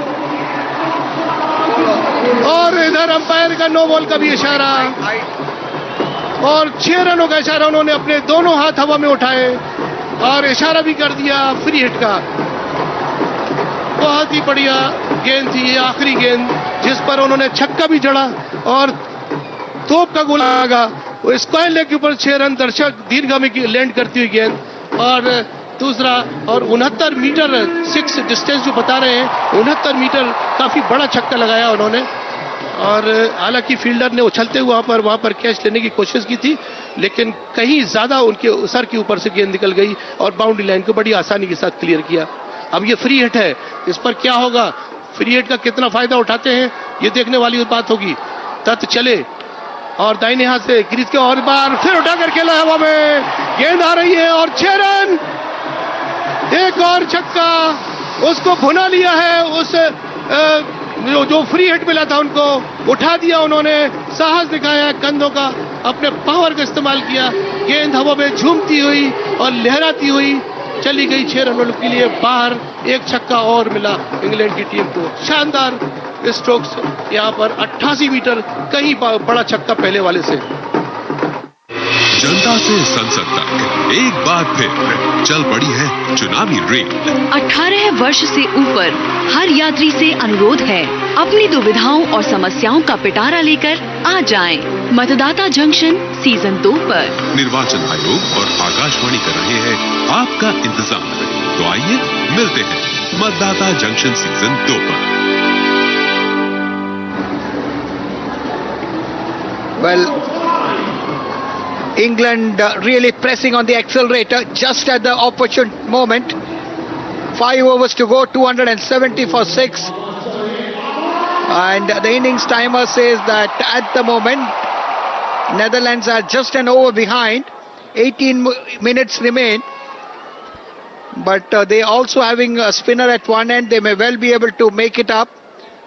They may not be penalized for an over, so we'll wait and watch. Van Beek and beats the batter outside the off stump, but Hassan Raza, who is standing alongside Rod Tucker, calls it a wide.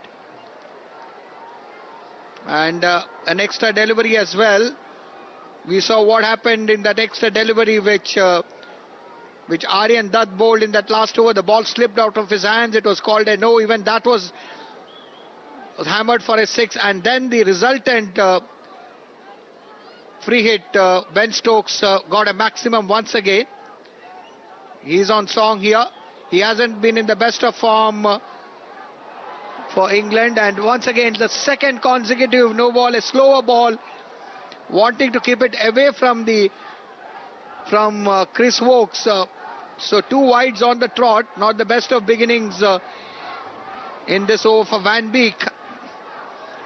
He's gone for 64 runs in his 8 overs. Has been slightly expensive, though he's picked up a wicket. Here is Van Beek from the pavilion end, right arm over the wickets as he comes into us, and this time Chris Wokes drives square of the wicket, but there is protection in the form of the fielder at deep cover. But we'll get a single, and more importantly we'll give the strike back to Ben Stokes. Ben Stokes on 80, can he get to 100? He doesn't have a 100 in World Cups, in ODI World Cups that is. His highest is 89. Can he rewrite that script here? And can all see what could have happened. He had a lucky reprieve early on. That wasn't the easiest of catches. But drop catches can prove very costly, as Afghanistan would vouch after that match last evening at the Wankhede Stadium. What a miraculous innings from Glenn Maxwell, 201. And literally pulled the chestnuts out of the fire. Snatched the victory from the jaws of defeat for Australia, as the next ball has been pulled by Ben Stokes down towards long on. Gets a single. Stokes is 81, Wokes is 33. And England are 274 for 6. Van Beek bowling to that ring of fielders on the offside, starting with the third man. There is a long, big gap, but there is a deep cover covering that, followed by an extra cover and a mid-off. And this time, this is down the leg side. Runs being gifted away, wide as well as 4 byes. For 5 runs, 5 in all, 5 bonus. And 279 for 6. So England, when it at one time looked they were stuttering, may not be able to cross the 300 mark, the psychological mark of 300. But maybe towards the end, the bowling also being a little ill-directed, so to say. And that's helped England's cause. And someone like Ben Stokes out there in the middle, that has really had a telling effect. As the next ball from Van Beek, as Chris Woakes driving, but only as far as the fielder at extra cover, not for any runs. And England stay on 279 for 6. And that field on the offside, 1, 2, 5 on the off, 4 on the on. Remember, in the last power play, you can have an extra fielder outside the 30-yard cordon, but actually Netherlands has not opted for it. Here is Van Beek. And this is to the fielder at deep cover. He'll cut it off. That's square drive, but very good running the first run hard, converting it into 2, and that takes Chris Woakes to 35, and England are 281 for 5, winning the toss and batting, and their objective was to get to a score in excess of 300, and at the moment it does look, until and unless wickets fall, barring the glorious uncertainties of this great game, doesn't seem how Netherlands would be able to keep them from going past that score of 300. And Van Beek, last 12 balls, in fact 30 runs have come.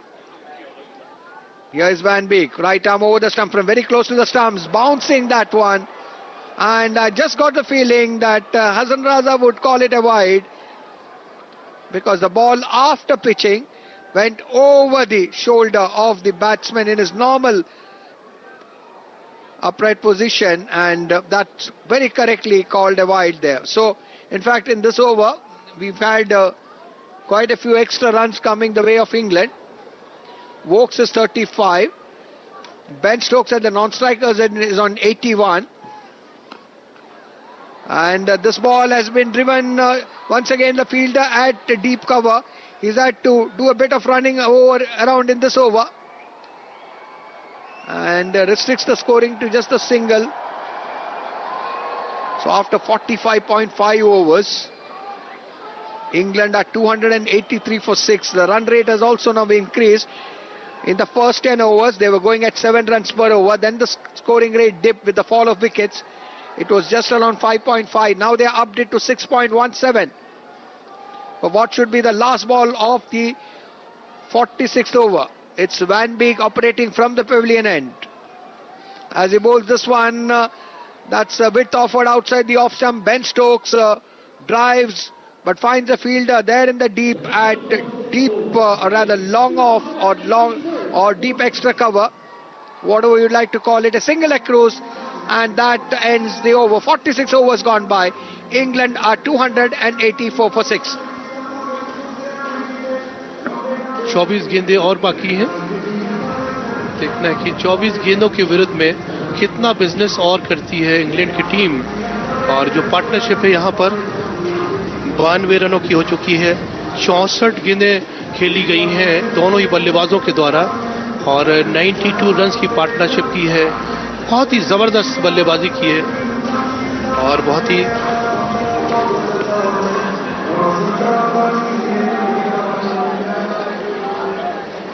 और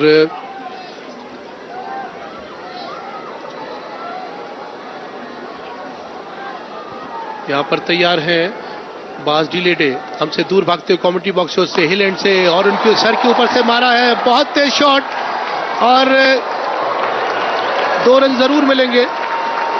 side screen के करीब में दौड़ते हुए आए थे fielder, और उन्होंने वहां पर स्लाइड मारी थी और एक्सटेंड किया था, स्ट्रेच किया था अपने आप को, और बहरहाल उन्होंने रोक लिया. उनकी तारीफ करनी होगी. शानदार फील्डिंग, जहां पर 4 रन मिलने चाहिए थे, निश्चित चौका था, उन्होंने 2 रन बचाए. बहुत ही अच्छी फील्डिंग. नीदरलैंड के खिलाड़ी को द्वारा आज के इस मुकाबले में काफी कुछ उन्होंने रन्स रोके हैं। 286 रन पर पहुंची है इंग्लैंड 6 विकेट के नुकसान पर, और इस गेंद को आखिरी लम्हे में उन्होंने इरादा बदला और छोड़ दिया।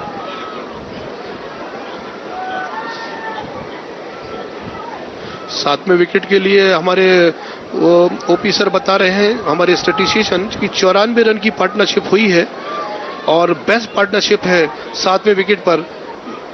इससे पहले जो है जो पार्टनरशिप थी वो 92 रन की थी, जेम्स और वोक्स ने बनाई थी ऑस्ट्रेलिया के मेलबर्न में 14 फरवरी 2015 में। और एक यहाँ पर एक और छक्का, एक बड़ा स्ट्रोक, गॉन फॉर मैक्सिमम, और साहस दिखाया, कदमों का इस्तेमाल, उठा दिया गेंद को, साइड स्क्रीन के ऊपर आकर निकलती हुई, लांघती हुई 296 रनों पर पहुंचा इंग्लैंड का स्कोर। लगातार यहां पर आक्रामक हो रहे हैं दोनों ही बल्लेबाज, दोनों ही सिरों से उनके बल्ले चल रहे हैं और भरपूर रन बना रहे हैं। बहुत ही उपयोगी रन होंगे निश्चित तौर पर ये, जो अंतिम क्षणों में, यानी कि अब आखिरी ओवर जो लीडे के ऊपर काफी प्रेशर है, दबाव है। पहली बॉल पर 2 रन दिया, उसके बाद डॉट गेंद डाली, उसके बाद में उनकी तीसरी गेंद पर छक्का जड़ा। अब यहां से 292 रनों पर इंग्लैंड पहुंच गई है और रन रेट भी उछलता हुआ 6.28 पर पहुंच गया है और 47 ओवर डाला जा रहा है। और इस बार फिर से मार दिया है, गेंद जा रही साइड स्क्रीन के करीब में पहुंचती हुई, और अंपायर का इशारा 4 रनों का। एक और चौका, साहस दिखाया और गेंद की पिच पर पहुंचे और पूरी ताकत के साथ में मारा है, गेंद साइड स्क्रीन से टकराती हुई। एक और चौका इंग्लैंड को यहां पर मिलता हुआ, और उस चौके की मदद से स्कोर पहुंच रहा है इंग्लैंड की टीम का। भरपूर रन बना रही है इंग्लैंड की ये जोड़ी मैदान पर, और ये पार्टनरशिप जो कि एक 7वें विकेट पर एक बड़ी पार्टनरशिप और एक रिकॉर्ड बन गया है यहाँ से स्टेडियम पर। 296 रन पर खेल रही है, और इस बार इस गेंद को देखा और खेला है ऑन साइड दिशा में, लेकिन डीप स्क्वायर लेग पर फील्डर मौजूद है। इससे पहले कि फील्ड करते थ्रो करते 1 रन बनाने का और मौका मिल गया। दोनों ही बल्लेबाजों ने 1 रन और जोड़ लिया। 297 रनों पर स्कोर पहुंचा इंग्लैंड का। 47 ओवर चल रहा है, और लीडे की ये शॉर्ट पिच गेंद थी जिसको कि पूरा समय मिला उस गेंद को देखने का और पुल कर दिया था, लेकिन अच्छी फील्डिंग वहां पर 297 रनों पर, और 3 रन दूर है 300 से। और लगातार हमारे स्टैटिस्टिशियन हमको रिकॉर्ड्स बता रहे हैं, जो यहाँ पर रिकॉर्ड है 297 रन वर्ल्ड कप में बन गए नीदरलैंड के खिलाफ में, और बेस्ट सर्वाधिक रन है ये। गेंद जा रही है, एक और चौका यहाँ पर इंग्लैंड की टीम अर्जित करती हुई। 301 रन पूरे कर लिए इंग्लैंड की टीम ने, 300 का आंकड़ा छू लिया इंग्लैंड की टीम ने 6 विकेट के नुकसान पर। 47 ओवर के बाद में 95 रन पर पहुंच गए वो स्टोक्स। ये देखिए किस तरीके से उन्होंने गाइड किया था, पटकी हुई गेंद थी, उछलती हुई सी ने, लेकिन उसको बल्ले के गाइड कर दिया उस गेंद को 4 रनों के लिए, और 300 का आंकड़ा छू लिया है इंग्लैंड की टीम ने। किशोर, well, when just what the doctor ordered for England, last 3 overs 55 runs have come, and with the aid of 4 sixes and 3 fours, Ben Stokes and Chris Wokes on song here at the Maharashtra Cricket Association Stadium at Pune. This lovely infrastructure which came up in the year 2012. Of course, the first game ever to be played was a T20 game here between England and India back in December 2012. Then you had the first ever one day ODI which was played between Australia and India on October 13, 2013, and since then this come a long way, hosting the 5 games of the current edition of the ICC Men's Cricket World Cup. And as far as the conditions are concerned at the moment, what would be a little concern for Netherlands is they are 2 overs behind with about 8 minutes remaining, and it's Van Meekeren who is bowling, and this time fantastic effort. For a moment I felt that would have beaten the fielder at extra cover, but that was not to be. flinging himself to his left and stopping, and a boundary. Maybe saved at least 3 runs for his side. Netherlands fielding has been excellent, except for that drop chance by Aryan Dutt, reprieve to Ben Stokes, and Ben Stokes have made them pay. He's on 96 of 77 balls, just a stroke away from what would be his first ever 100 in World Cup matches. And it is Van Meekeren who is bowling from the pavilion end as he comes into us. Right arm over the wicket. And this is down the leg side, called a wide. Van Meekeren trying to work up pace. That was in the 130s. But losing direction in the bargain. A run gifted away, an extra delivery as well. England 303 for 6. This is over number 48 in the England innings. How many more will they be able to add to their tally? That's the question uppermost in the minds of the English supporters. Here's Van Meekeren once again pitching it short, but this time getting away with it. Earlier overs when he did that was called a wide, but this time well within that height factor. Not above the shoulder with the batsman in his normal batting stance. So gets away with that one, a dot ball. And Van Meekeren 1 for 50, bowling his final over. He's bowled well, been quite economical. And he beats Chris Woakes. Chris Woakes chancing his arm outside the off stump. Played all over that one. And England are 303 for 6. The current run rate is 6.38. And they would like to up it to maybe around 6.5 thereabouts. If they can get to around 325, 330, that would be a very stiff ask for the Netherlands side. Not that they are not capable, but maybe a bit of inexperience when chasing big totals. And Chris Woakes this time goes down on his one knee, square drives, gets a single, gives the strike back to Ben Stokes. Ben Stokes is on 96. What a fine knock he has played.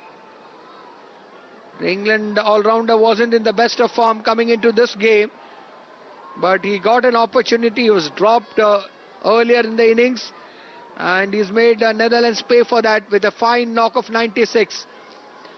And that's laced with 5 boundaries and 5 sixes. Equal number of 4s and 6s in that knock of Ben Stokes. As here is Van Meekeren. And this time down the leg side, yet another wide. Van Meekeren has been expensive in this over, has been directionless. And that would mean that extra runs, extra deliveries, England won't be complaining. Ben Stokes would be keen to get over that 3-figure mark. He's on unbeaten on 96. He's yet to register a century in the ODI format of the World Cup. Van Meekeren bowling to the wicketkeeper standing up. The 3 men on the offside. And this time gets to his 100. His maiden century in ODI World Cup. His 5th overall. And in 113 ODIs. The breakup being 1 against Australia, once against Bangladesh, and 1 each against New Zealand and South Africa. And his first in the World Cup against Netherlands, informs our statistician O.P. Sharma. But what a knock from Ben Stokes. And that ball, playing that reverse hit, doesn't matter how they came, may not have looked the most elegant, but effective all the same. 4 runs to him for his record as well as for the teams. Here is Van Meekeren, round the wicket to Ben Stokes. And Ben Stokes plays it towards the fielder in the 30-yard cordon backward point, but gets a single all the same. Will keep the strike. After 48 overs, England are 310 for 6. किशोर, ये चौथी century है MC stadium Pune पर। इससे पहले मुकाबले में जो बांग्लादेश के अगेंस्ट भारत ने मैच खेला था, उसमें विराट कोहली ने नॉट आउट 103 रन बनाए थे। और उसके बाद में 1 नवंबर को जो मुकाबला हुआ साउथ अफ्रीका और न्यूजीलैंड के दरमियान में, उसमें क्विंटन डीकॉक ने 114 रन बनाए, उन्होंने भी सेंचुरी जड़ी थी, और उनके साथी बल्लेबाज ने भी, रेसी वेंडेर डुसेन ने भी 133 रन बनाए थे। ये 3 सेंचुरी लगी थी इस विश्व कप में इस मैदान पर, और ये चौथी सेंचुरी लगाई है 78 गेंदों पर स्टोक्स ने। तो 4 सैकड़े लग चुके हैं इस मैदान पर। इस गेंद को खेल लिया है मैदान पर, फील्डर के सीधे हाथ पे पहुंची और फील्ड की गई। इससे पहले की थ्रो आता वो स्टोक्स पहुंच गए 102 रनों पर। 80 गेंद खेली उन्होंने और अपनी शानदार विश्वसनीय जो सेंचुरी बनाई है आज एमसीए स्टेडियम पुणे पर। एक गिफ्ट उनको स्टेडियम ने दिया है पुणे के, 102 रन उन्होंने बनाकर एक शानदार अपनी टीम को कंट्रीब्यूट किया और मजबूती दी है। जबरदस्त पारी उनके द्वारा, स्टोक्स के द्वारा आज के इस मुकाबले में इंग्लैंड की ओर से। और इस बार इसको उठाकर खेला है, हवा में जा रहा है और अंपायर का इशारा, 6 रनों का एक और छक्का। कदमों का बेहतरीन इस्तेमाल, साहस दिखाया और गेंद की पिच पर पहुंचे, उठा दिया गेंद को 6 रनों के लिए। 317 रनों पर उछलता हुआ स्कोर पहुंचा इंग्लैंड का। जबरदस्त पारी स्टोक्स की और मैच में उन्होंने दिखा दिया आज यहां पर एमसीए स्टेडियम पुणे पर अपनी एक धमाकेदार पारी खेलकर, और आंधी तूफान की तरह उन्होंने, और इस बार इस गेंद को गाइड कर दिया। गेंद जा रही है बाउंड्री लाइन की तरफ, पीछा कर रहे हैं, रोक नहीं पाएंगे और बाउंड्री रोप से टकराती हुई गेंद, एक और चौका। लगातार यहां पर रनों की बारिश होती हुई मैदान पर और एक बड़ी पारी। वोक्स पहुंचे 51 रन, 50 रन अर्धशतक पूरा कर लिया वोक्स ने अपने 44 गेंदों पर। शानदार उनकी पारी, और ये जोड़ी ने मैदान पर खड़े होकर वो बढ़िया पारियां खेली दोनों ने और एक बड़ा पार्टनरशिप बनाई और इंग्लैंड की टीम को काफी ऊंचाइयों तक पहुंचा दिया है। और फिक्रमंद होंगे कप्तान स्कॉट एडवर्ड, जरूर उनको चिंताएं हो रही होंगी। एक बड़ा स्कोर बन गया है, 321 पर पहुंच गई है इंग्लैंड की टीम। 49वां ओवर चल रहा है, 2 गेंदें और बाकी हैं इस ओवर में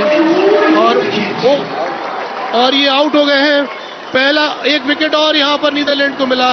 वोक्स आउट हुए अपना अर्धशतक पूरा करने के बाद में मैदान के बाहर जा रहे हैं। 51 रनों की पारी खेली और उनके बल्ले का बाहरी सिरा लेती हुई गेंद स्कॉट एडवर्ड के दस्तानों में पहुंची थी और विकेट दिला दिया यहां पर।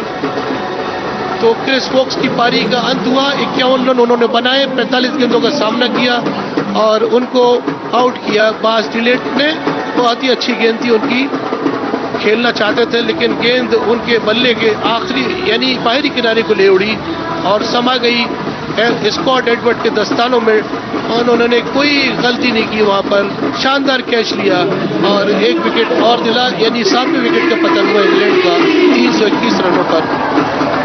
तो विकेट गिरने से कोई फर्क नहीं पड़ता यदि आप रन भरपूर बना रहे हैं। अब आने वाले बल्लेबाज मैदान पर कितने अच्छे स्ट्रोक्स खेलेंगे। डेविड विली पहुंचे हैं और उन्होंने 5 इनिंग्स खेली हैं, 57 रन बनाए हैं। उनका स्ट्राइक रेट 95 का है और बेस्ट उनके जो है 16 रन हैं। देखना है कि ये मैदान पर डेविड विली कितने जोरदार स्ट्रोक्स खेलते हैं और 321 रन में और रन जोड़ते हैं। और ये जो रन्स बन रहे हैं बहुत ही उपयोगी रन्स हैं, जरूर कहीं ना कहीं से गेंदबाजों का मनोबल बढ़ाएंगे। और इस बार इसको उठाकर खेला है हवा में, बहुत ही जबरदस्त स्क्वायर लेग के ऊपर से 6 रन, एक और छक्का। यहां पर आते ही साथ उन्होंने विली ने बल्ला घुमाया और गेंद हवा में और गॉन फॉर मैक्सिमम। 75 मीटर लंबा छक्का, दर्शक दीर्घा में लैंड करता हुआ छक्का। 327 रनों पर स्कोर पहुंच गया इंग्लैंड का और उधर स्टोक्स से आके उनको शाबाशी दी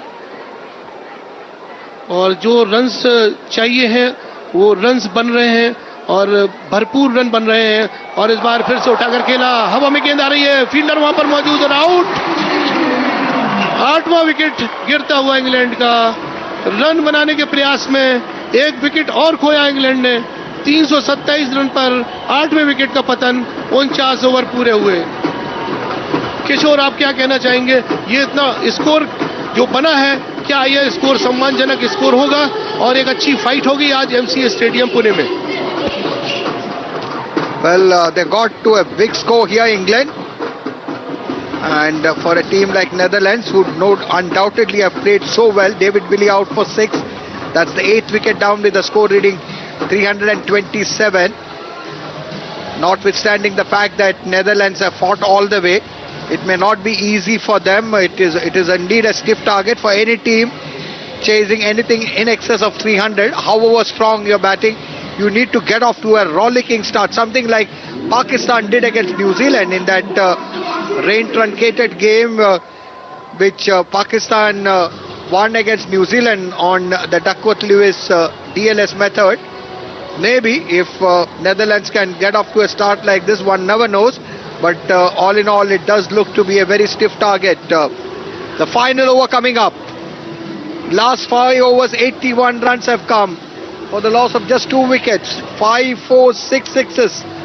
England really pressing on the accelerator. Ben Stokes in the forefront with a brilliant 100.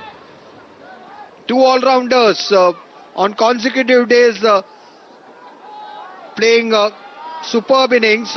We had Glenn Maxwell, he played once in a lifetime innings, 201 not out to propel Australia to an unlikely victory at the Wankhede Stadium last evening. And here we have Ben Stokes, when runs were needed, stepping up and unbeaten on 102. First ball of that final over from is outside the off stump and wide outside the off stump.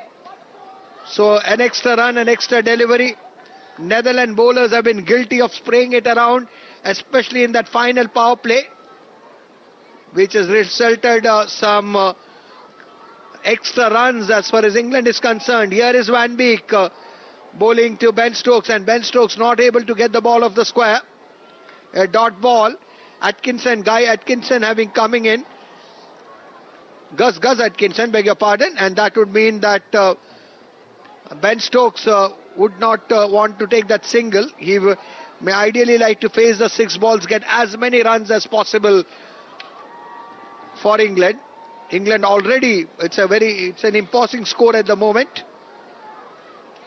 Here is the next ball, a full toss, and that's come down below us. 6 runs. In fact, to the far end, to the pavilion end. A full toss being dispatched with utter disdain by Ben Stokes. Boundaries are flowing here at the MCA Stadium in Pune. And England really racing up their score. 334 for 8. A full bouncer there. Gets away with that one. Not called a wide by Hassan Raza of Pakistan, who is standing alongside Rod Tucker. And 49.3 overs gone by. England 334 for 8. Run rate of 6.75. The boundaries have been so many that our scorer Sunil Dighe is running short of space in his scoring chart here. Sitting alongside us. Here is the next one, and that's he's lost control of that. That's gone, and the catch will be taken. Yes, it has been taken. They're at long off. Has he been able to hold on to it? Yes, he has, and that's the end of Ben Stokes. What an innings he has played. The bat turned in his hands, and that is why it went skywards. Not quite got the distance. Otherwise it would have got, and he's out on 108, but he's done his job for England. And that of course is the 9th wicket down. Sunil Dighe, 9th wicket down for England with a score reading 334. 2 balls remain, and Ben Stokes 108 of 84 balls, playing a superb knock here and entertaining the faithfuls present here at the MCA Stadium in Pune. And England, Adil Rashid comes out to bat. He will be facing the last 2 balls. This of course would be the penultimate delivery of the innings, provided Van Beek doesn't bowl an extra delivery, doesn't bowl a no or a wide. And Adil Rashid, not many runs as far as the World Cup is concerned. 8 innings, 91 runs. He's got a good strike rate though, 102.2. He's capable of hitting some big hits. This time gets Bina and to the straight field. But there is a man at long off who will cut it off. Just a single. Adil Rashid opens his account. Gus Atkinson will be facing the first ball now. And England are 335 for 9. I'm sure they would be around this score what they were planning when they won the toss and chose to bat. They definitely would have wanted to get in excess of 300. Remember, England out of contention in this World Cup. In fact, both the teams playing here. But of course, there is that place qualification for the Champions Trophy 2025. The next ball has been a wide ball sent down by Van Beek. Van Beek has been expensive. He's gone for 2 for 85. This time trying to keep the batter from scoring. Bowling, trying to bowl it wide, but going beyond that line, tram lines there. Called a wide. 336 for 9. Van Beek, right arm. Oh, and yet another wide. What's happening here? Netherlands bowlers guilty of sending down too many extra deliveries. We'll just have a look at the number of wides which has been sent down.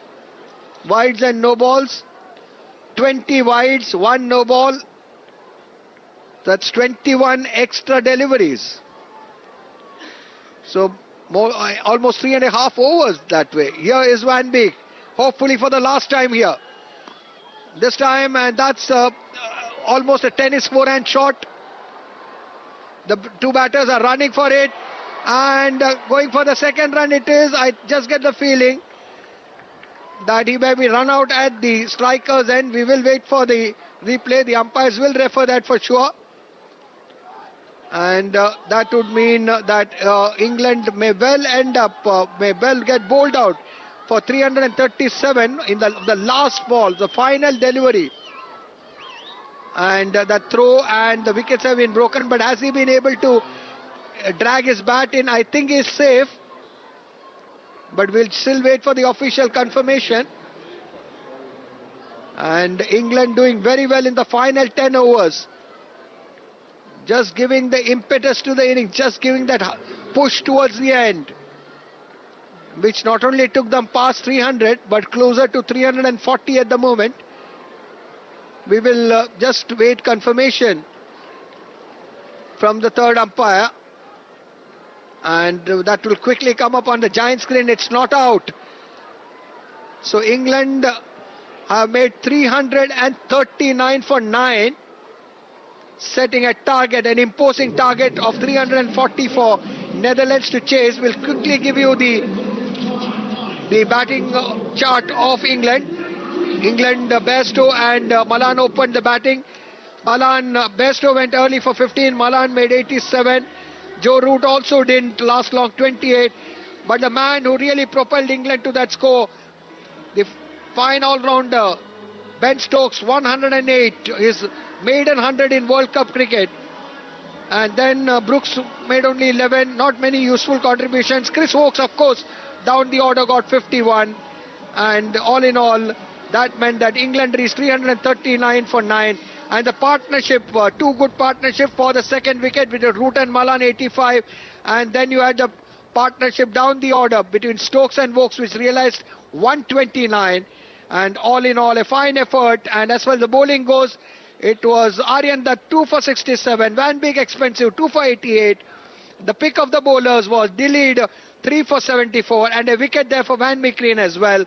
So that's the summary of the England innings. 339 for 9, 340 the target for Netherlands. Time for us to go across to our studio at Akashwani studio at Delhi for a very special program, Kaun Banega Vijeta. This commentary is brought to you by Akashwani in association with Channel 2 Group, exclusive global rights holder. और इस बार इस गेंद को deflect किया, square की दिशा में गेंद जा रही है सीधे बाउंड्री लाइन के बाहर 4 रनों के लिए. खाते की शुरुआत भारत की इस चौके के साथ. आईसीसी विश्व कप 2023 के लाइव एक्शन का आनंद आकाशवाणी पर. आकाशवाणी ले आया है विश्व कप के सभी मैचों का आंखों देखा हाल आकाशवाणी के विभिन्न चैनलों पर. सुनना न भूलें आकाशवाणी पर आईसीसी विश्व कप 2023 के सभी मैचों का आंखों देखा हाल सिर्फ और सिर्फ आकाशवाणी पर।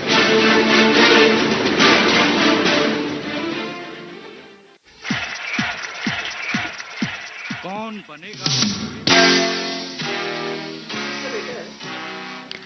Hello and a very warm welcome to all the listeners of Akashvani. मैं हूं साक्षी मानवार और आपके लिए लेकर आ गए हैं कौन बनेगा विजेता। और आज का मुकाबला जो इंग्लैंड और नीदरलैंड्स के बीच में हो रहा था, वहां हमने देखा कि इंग्लैंड के कप्तान जॉस बटलर ने पहले टॉस जीतकर बल्लेबाजी करने का निर्णय लिया और उस निर्णय के चलते the whole team today for the first time in the longest time stood out to shine and rise up to the occasion because 50 ओवरों में इंग्लैंड ने 339 रन्स ऑन बोर्ड बनाए। जी हाँ, this is a huge target and of course a huge total 340 is needed for Netherlands to win.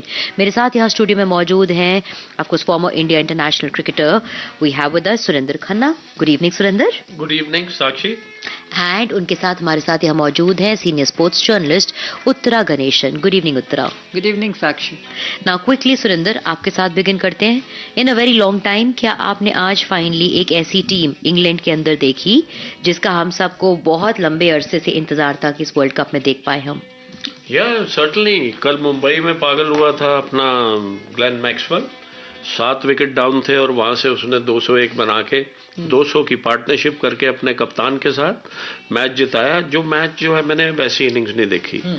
आज मुझे लग रहा था कि शायद वो कई बार होता है ना, आप ब्रेकफास्ट में क्या खाते हो वो पूछना पड़ता है. तो बॉम्बे से पूना के अंदर ज्यादा दूरी नहीं है. तो वो एक वायरस होता है जो ट्रांसफर होता है बड़े जीनियस आउटस्टैंडिंग मैच विनर्स के अंदर. तो मैक्सवेल से वो वायरस आ गया स्टोक्स के अंदर. जब लग रहा था कि नीदरलैंड्स ने इंग्लैंड को काबू कर लिया है, वहां से स्टोक्स ने जो है बल्लेबाजी दिखाई. लास्ट के 5 ओवर में तो इंग्लैंड ने मेरा ख्याल 90 रन के करीब बना दिए. और जो पार्टनरशिप उसने की वोक्स के साथ, स्टोक्स ने 129 रन की. Simply magical, outstanding. जो बॉलिंग टॉप पे थी उसको जो है उन्होंने बाउंड्री के बाहर भेज दिया, छक्के छोड़ा दिए. मैं कहता हूं कि दिन में पटाखे दिवाली के उन्होंने आज चला दिए. क्या बात, क्या बात. और स्टोक्स ने वो इनिंग्स खेली है जो मुझे लगता है अब इंग्लैंड को थोड़ा रिवाइवल की तरफ ले जाएगा. आज उनकी गेंदबाजी भी देखना और फील्डिंग भी देखना. माशाअल्लाह, outstanding innings from Ben Stokes. जी, बेन स्टोक्स की हम बात कर रहे हैं तो अपने श्रोताओं को बता दें कि उन्होंने 108 रन बनाए 84 गेंदों में, जिसमें 6 चौके और 6 छक्के मौजूद थे at the strike rate of 128.57. Uttara, I come to you. सिर्फ बेन स्टोक्स ही नहीं, अगर हम देखें तो आज डेविड मलान ने भी बहुत अहम कंट्रीब्यूशन दिया. 87 रन उन्होंने दिए हैं इन द टोटल ऑफ 339. और इसके साथ साथ Chris Woakes towards the latter end made a half century, 51 and 45 balls. Exactly. Ben Stokes obviously magnificent, but उसको वो थिंग इज कि अगर आपको वो 87 रन्स की ओपनर से नहीं मिली होती तो वो बेस जब तक नहीं स्ट्रांग होता तब तक आप बिल्डअप नहीं कर सकते हो. अगर वो इनिशियल जो हालांकि इनका पहला विकेट 48 पे गिर गया था, तो उसके बाद जिस तरह से डेविड मलान ने खेला है, तो जब आपको एक बेस स्ट्रांग मिलता है और आपके हाथ में विकेट्स हैं तो आप उस तरह से एक्सेलरेट कर सकते हो जैसे बेन स्टोक्स ने किया था. वो मेरे ख्याल से विद इन स्पैन ऑफ 2 या 3 ओवर 50 से 80-85 तक पहुंच गए थे अपने इंडिविजुअल स्कोर्स में. वो लास्ट के 6-7 ओवर में आप एक्सेलरेट इसीलिए कर पाते हो क्योंकि आपको वो बेस बहुत स्ट्रांग मिला होता है. और उसके बाद जब क्रिस वोक्स के साथ उनकी पार्टनरशिप थी, it again 5 wickets down 6 wickets down जब इन्होंने शुरू किया था खेलना, पार्टनरशिप अपनी शुरू की थी, तो वहां पे आपको एक बड़ी टीम दिखती है. और जैसा हम लोग पहले भी बात कर रहे थे, when everything is going wrong you need something to spark a revival. और ये चीज टीम के अंदर से ही आ सकती है. हमेशा बाहर बैठ के जितने मुंह उतनी बातें. हर कोई अपना ओपिनियन दे सकता है. कोई कहेगा कोच बदल दो, कोई कहेगा कैप्टन बदल दो, कोई कहेगा स्टोक्स को ड्रॉप कर दो, कोई कहेगा बटलर को ही ड्रॉप कर दो, कोई कहेगा किसी को ऊपर भेज दो, किसी को नीचे भेज दो. बट वो सिर्फ अपनी तरफ से सजेशंस हो सकते हैं. That spark to come back into the tournament has to come from within the team. And I think जो बेन स्टोक्स ने आज इनिंग्स खेली है, मैं ये तो नहीं कहूंगी जैसे सर ने कहा था कि वो वायरस फैल गया है, लेकिन ये एक अच्छा वायरस है. वायरस बैक्टीरिया वगैरह जरूरी नहीं है, हमेशा खराब ही होते हैं. There are good and healthy bacterias and viruses also, and it's a mark of a genius player that you pick yourself and your team up when the chips are down, right. and you find that spark when nothing is going your way, चाहे वो आपका personal form हो या आपके team का form हो. And वो जो मैक्सवेल ने कल किया वो हाँ आज बेन स्टोक्स ने किया, but I would say that Stokes had more support than Maxwell. So, क्योंकि इनके पास एक बेस बना हुआ था डेविड मलान का, इनके पास दूसरे एंड पे क्रिस वोक्स थे जो परफॉर्म कर रहे थे, जो अपने रन्स खेल रहे थे. तो the pressure was not as much on Ben Stokes as it was on Maxwell, but as far as the innings is concerned, it was as brilliant an innings as you would have seen in this tournament. दो श्रोता भी जुड़ चुके हैं, उनसे भी बात कर लेते हैं. नमस्कार, good evening. Good evening Sakshi ma'am. Good evening. Vipin Katare ji बोल रहे हैं? बिल्कुल राइट, मैं विपिन कटारे मध्य प्रदेश सागर से बात कर रहा हूँ. जी विपिन जी, स्वागत है आपका हमारे कार्यक्रम में. बताएं क्या पूछना चाहते हैं आप? अभी मैम बेन स्टोक्स की तारीफ कर रही थी तो मुझे एक गाना याद आ रहा है कि हुजूर आते आते बहुत देर कर दी. हाँ, गाना तो आपने एकदम सही फरमाया जी, क्योंकि अब क्या है, वैसे जीत जाएंगे तो अच्छी बात है, वैसे टोटल भी अच्छा बनाया, लेकिन यही पहले आ जाते हुजूर तो कितना अच्छा रहता. आज पाकिस्तान न्यूजीलैंड की चर्चा चल रही है, वहाँ आप होते 4 पे तो और अच्छा रहता. लेकिन मेरा सवाल ये है कि नीदरलैंड क्या जीत सकता है? टोटल तो बड़ा है, और बीच के जो 15 ओवर थे 20 से 35 ओवर, वहाँ तो अच्छा पकड़ लिया था, लेकिन लास्ट में फिर रन बन गए, तो क्या होगा अब आगे? Right, of course. एंड हमारे साथ एक और श्रोता इस समय लाइन पर है. गुड इवनिंग, नमस्कार. साक्षी जी प्रणाम, मनु रामायणी बात कर रहा था दमोह मध्य प्रदेश से. मनु जी, स्वागत है आपका हमारे कार्यक्रम में.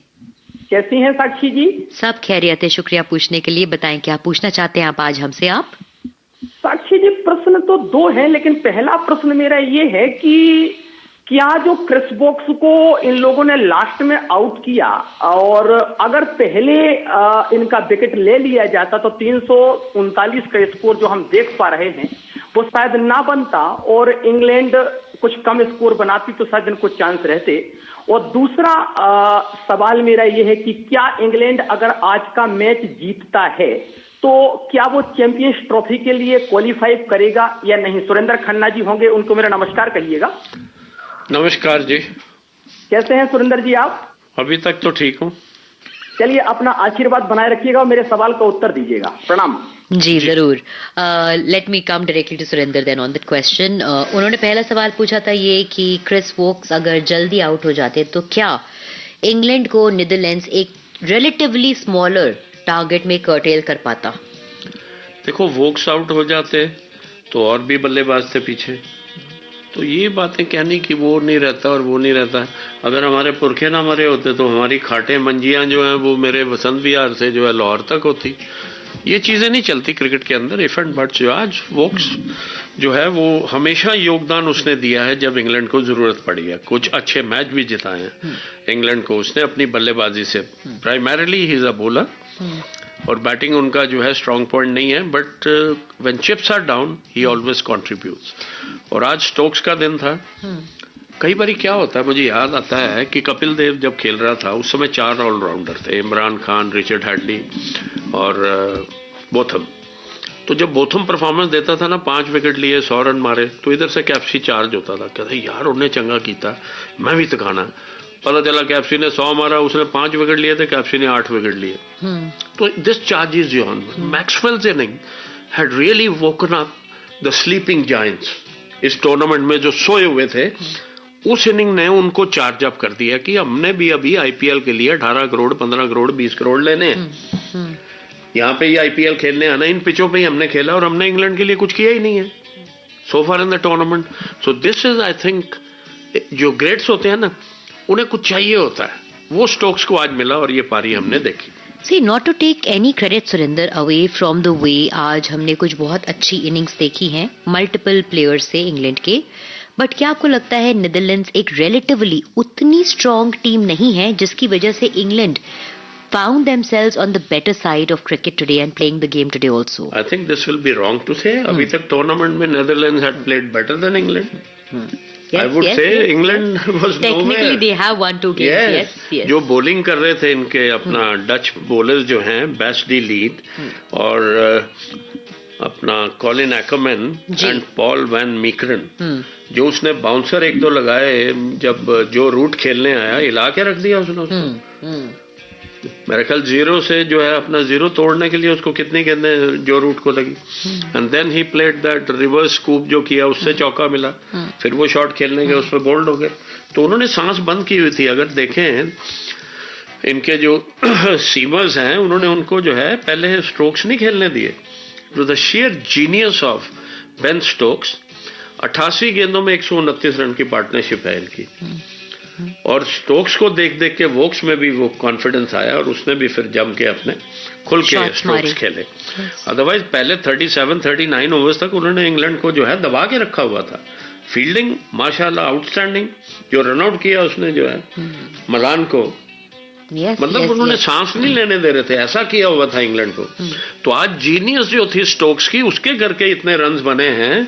कोई हॉलैंड आपको नीदरलैंड की हल्की टीम है ऐसा जो है I think don't think about that and they will make life difficult in batting for England. Pitch जो है बहुत अच्छी है, बाउंड्री पूना की छोटी है और शाम को अगर ड्यू पड़ गया थोड़ा गेंद स्किड करके आया तो England will have to be on their toes to bowl and field very well. Right, of course they will have to be on the toes. देखना पड़ेगा, स्कोर काफी बड़ा है एंड टारगेट भी जो इस समय नीदरलैंड्स के पास है 340 रनों का आसान नहीं होने वाला है। बल्कि आपको ये भी बता दें, हमारे कॉलर ने हमसे पूछा था कि अगर आज इंग्लैंड जीत जाता है तो उनके चांसेस कैसे बनते हैं। Uttara, I come to you with that question to be addressed और एक फैक्चुअल पॉइंट पे आपको यहाँ पे कम्युनिकेट कर देते हैं कि टॉप 8 टीम्स जो इस वर्ल्ड कप में होंगी फिनिश करेंगी वो चैंपियंस ट्रॉफी के लिए ऑटोमेटिकली क्वालिफाई कर जाएंगी। तो इंग्लैंड अगर चाहता है कि वो आज एज एन चैंपियंस ट्रॉफी के लिए क्वालिफाई करे तो आज का मुकाबला जीतना उनके लिए बहुत जरूरी हो जाता है ताकि वो आखिरी स्थान से उठकर कम से कम 8वें स्थान तक तो पहुंच सके। Now we'll come to Uttara, beyond this जो हमारे कॉलर ने पूछा था, एक, क्या नीदरलैंड आज का मुकाबला जीत सकते हैं और सेकंड, अगर इंग्लैंड जीत जाते हैं तो चैंपियंस ट्रॉफी के तरफ उनकी राह कितनी आसान या खुलती है, बन जाती है बात से। देखिए, जहां तक पहले क्वेश्चन की बात है जी, नीदरलैंड्स के जीतने की बात है,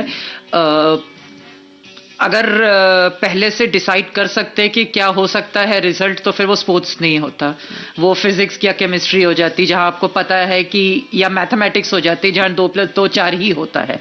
it's called sports because it's unpredictable and जैसा वहां पे कंडीशंस हैं, जिस तरह से उन्होंने अभी तक परफॉर्म किया है, बहुत बड़ा टारगेट है 340 का, बट इम्पॉसिबल नहीं है बिल्कुल भी। और अगर इनको स्टार्ट अच्छी मिल जाती है ऊपर और उसके बाद बीच में जैसा हम पहले बात कर रहे थे स्कॉट एडवर्ड्स की कामिंग इन्फ्लुएंस रहती है एक एंड पे, तो इट्स नॉट इम्पॉसिबल। हमने यहाँ पे ये टारगेट चेस करते हुए देखा है इस टूर्नामेंट में, लगातार एक से ज्यादा बारी देखा है।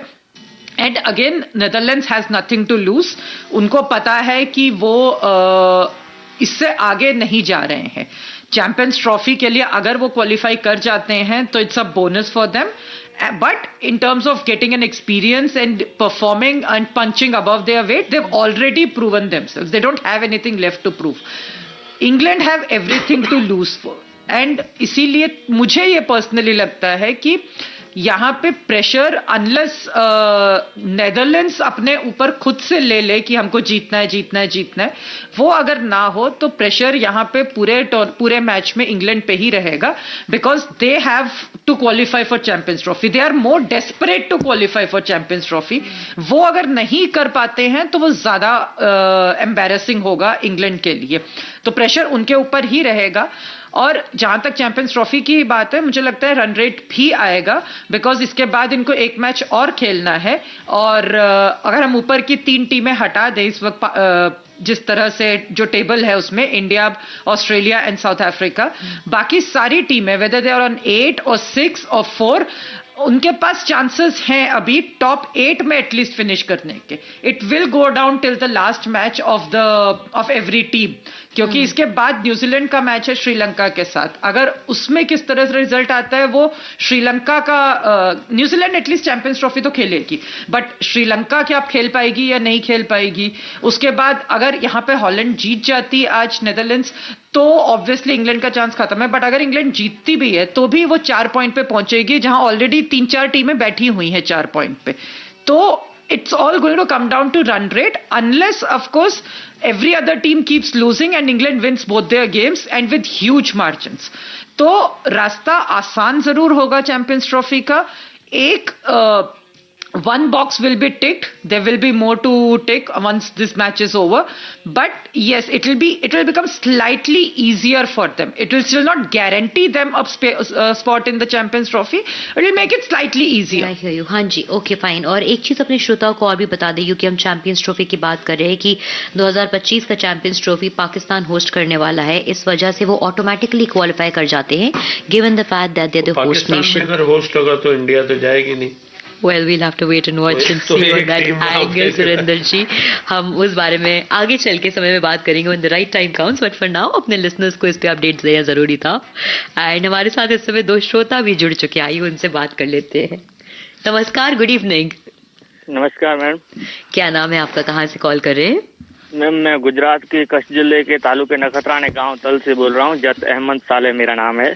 स्वागत है आपका हमारे कार्यक्रम में. बताएं क्या पूछना चाहते हैं आप? मेरा सवाल ये है कि जैसे आईसीसी टूर्नामेंट में पहले 16 टीमें हुआ करती थी, अब 10 हो गई है. आगे आने वाली चैंपियंस ट्रॉफी में 8 हो गई है. तो छोटी टीमों को वैसे भी मौका नहीं मिलता बड़ी टीमों के खिलाफ खेलने का. और आईसीसी टूर्नामेंट में भी उनको अगर मौका नहीं मिलेगा तो क्रिकेट आगे कैसे बढ़ पाएगा बाकी देशों में? Okay, I get the question. आप जो पूछना चाह रहे हैं मैं उसको जरूर एड्रेस करवा लूंगी अपने एक्सपर्ट से. और एक और श्रोता हमारे साथ इस समय है. नमस्कार, गुड इवनिंग. नमस्कार मैम. क्या नाम है आपका, कहाँ से कॉल कर रहे हैं? जी मैम, मैं कुल्लू से राजू सिंह. खन्ना सर को भी मेरा नमस्कार. राजू सिंह जी, नमस्कार राजू जी. खन्ना सर, मेरे 2 प्रश्न है.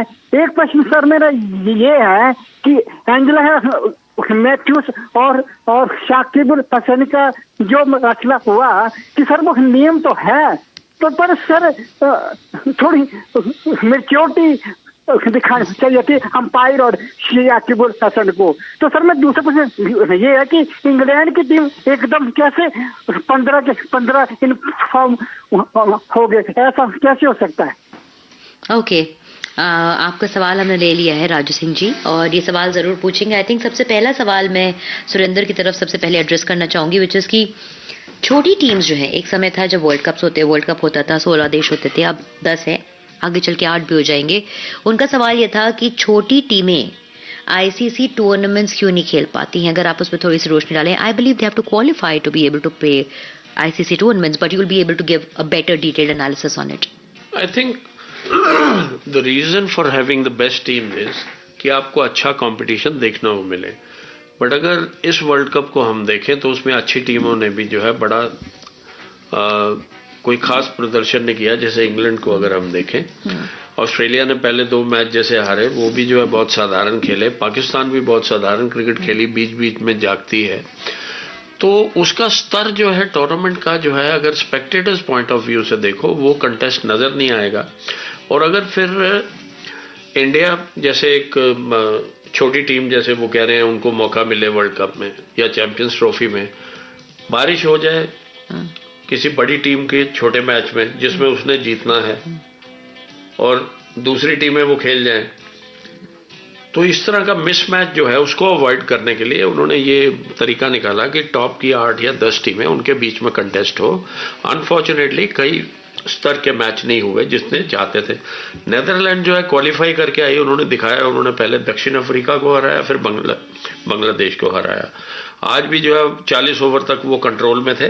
बेन स्टोक्स की इनिंग ने थोड़ा सा स्कोर बड़ा करवा दिया. वो जो 129 की पार्टनरशिप 88 गेंदों में, तो बहुत ठीक कह रहे हैं वो. लेकिन एसोसिएट नेशंस का टूर्नामेंट होता है और भी कई टूर्नामेंट होते हैं, जब तक इनका एमेचर स्टेटस से प्रोफेशनल स्टेटस नहीं आएगा, इनका डोमेस्टिक स्ट्रक्चर जो है वो बड़ी 8 जो टीमें हैं उनके जैसा नहीं बनेगा, तब तक इनको समय लगेगा जो है उस लेवल पे आने का.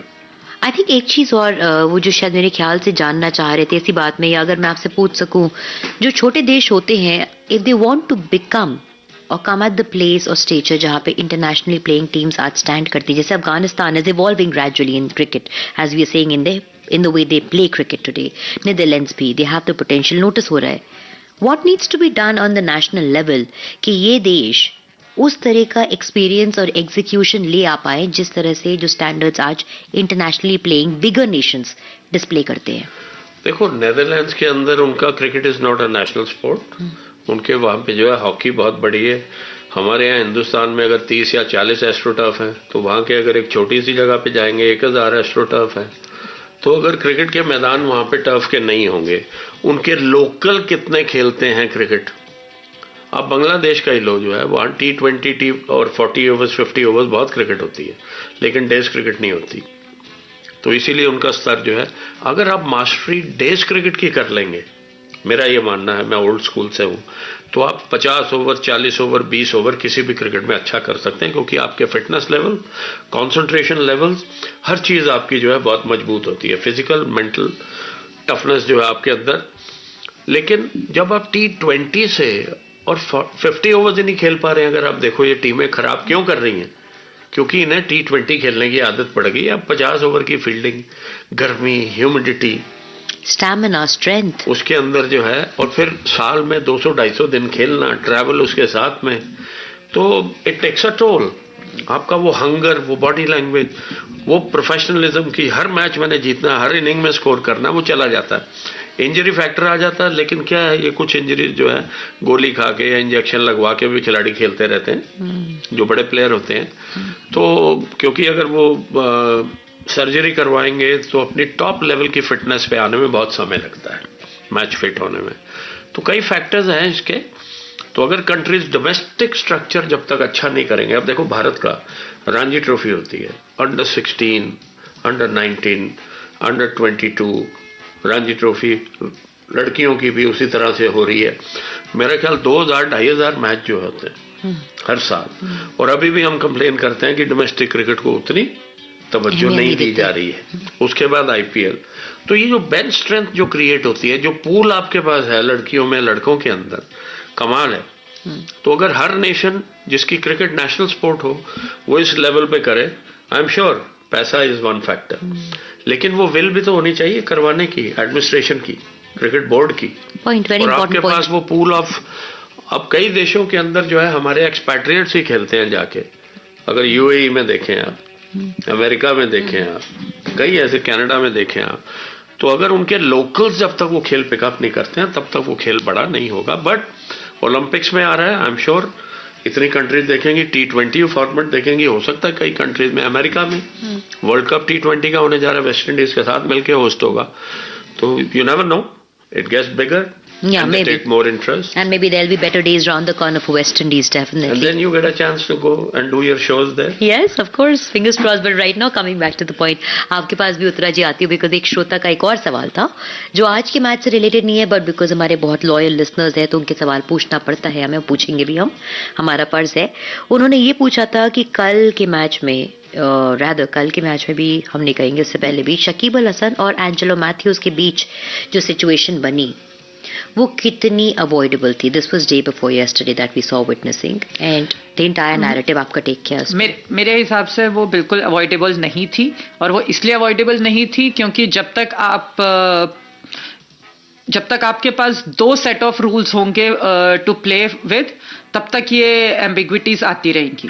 क्रिकेट में because cricket is one of those very very very few और मे बी रेयर स्पोर्ट्स जहां पे एक सेट ऑफ रूल्स हैं, एक लॉज हैं जिनके हिसाब से गेम गवर्न होता है, और एक कंप्लीटली अलग सेट ऑफ लॉज हैं जो स्पिरिट ऑफ क्रिकेट में आता है.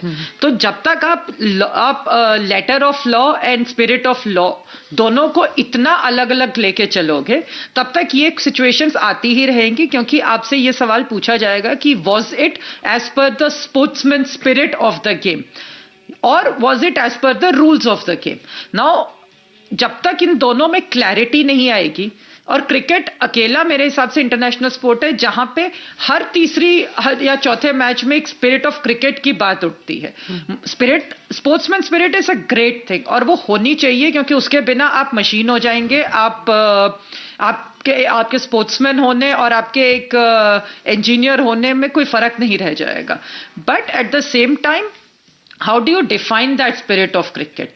If it's within the rules, then it becomes a very subjective issue. आप बाकी जितने भी स्पोर्ट्स अगर उठा के देखें, उन सब में जो स्पोर्ट्समैन स्पिरिट होती है वो कभी भी रूल्स ऑफ द स्पोर्ट को इंटरसेक्ट नहीं करती है या उसको ओवर रूल नहीं करती है.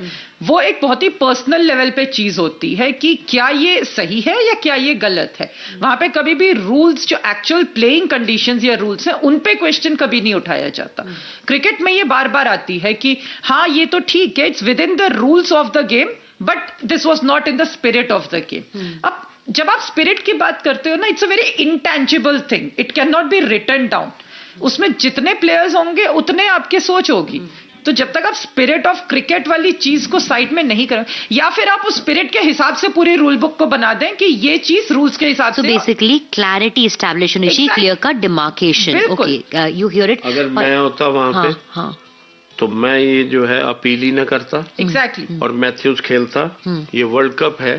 अगर आप अपनी कंट्री की टीम लेके गए हो, आपके पास गेंदबाज है, सब कुछ है, आप एक प्लेयर को आउट नहीं कर सकते आप, या उसे रिस्ट्रिक्ट नहीं कर सकते. I think it varies from player to player, captain to captain. उसने अपील किया शकीबुल ने, अंपायर मेड श्योर कि आप कहीं बदल तो नहीं जाओगे जी. तो as per the law he was out.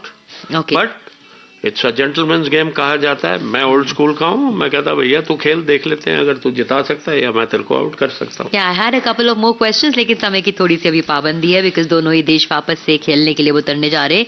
So for the moment, thank you so much Uttara, thank you Surinder for joining us over here. Thank you so much for having us. और दोस्तों आपको बता दें कि अब नीदरलैंड्स चेस करने आ रहा है. उनका टारगेट है 340 रन. उनका टारगेट है 340 रन. के साथ ही हम यहाँ से सीधे अपने कमेंट्री टीम के पास आपको लेकर चलेंगे इस समय, जहां बॉल बाय बॉल कमेंट्री आपके लिए लेकर हम आएंगे. For the moment, thank you and good bye. कौन बनेगा विजेता? Commentary is brought to you by Akashvani in association with Channel 2 Group, exclusive global rights holder. For ball by ball commentary, let's go across to our commentary team for the live action. एक बार फिर से आप सभी का बहुत बहुत स्वागत है एमसीए स्टेडियम पुणे में, जहां पर एक बड़ा और कड़ा मुकाबला चल रहा है. और जवाबी पारी खेलने के लिए मैदान पर उतर गई है सलामी जोड़ी नीदरलैंड की और फील्डिंग साइड इंग्लैंड की, जिन्होंने कि आज 340 रन जड़े और 341 रन बनाने होंगे इस मुकाबले को जीतने के लिए.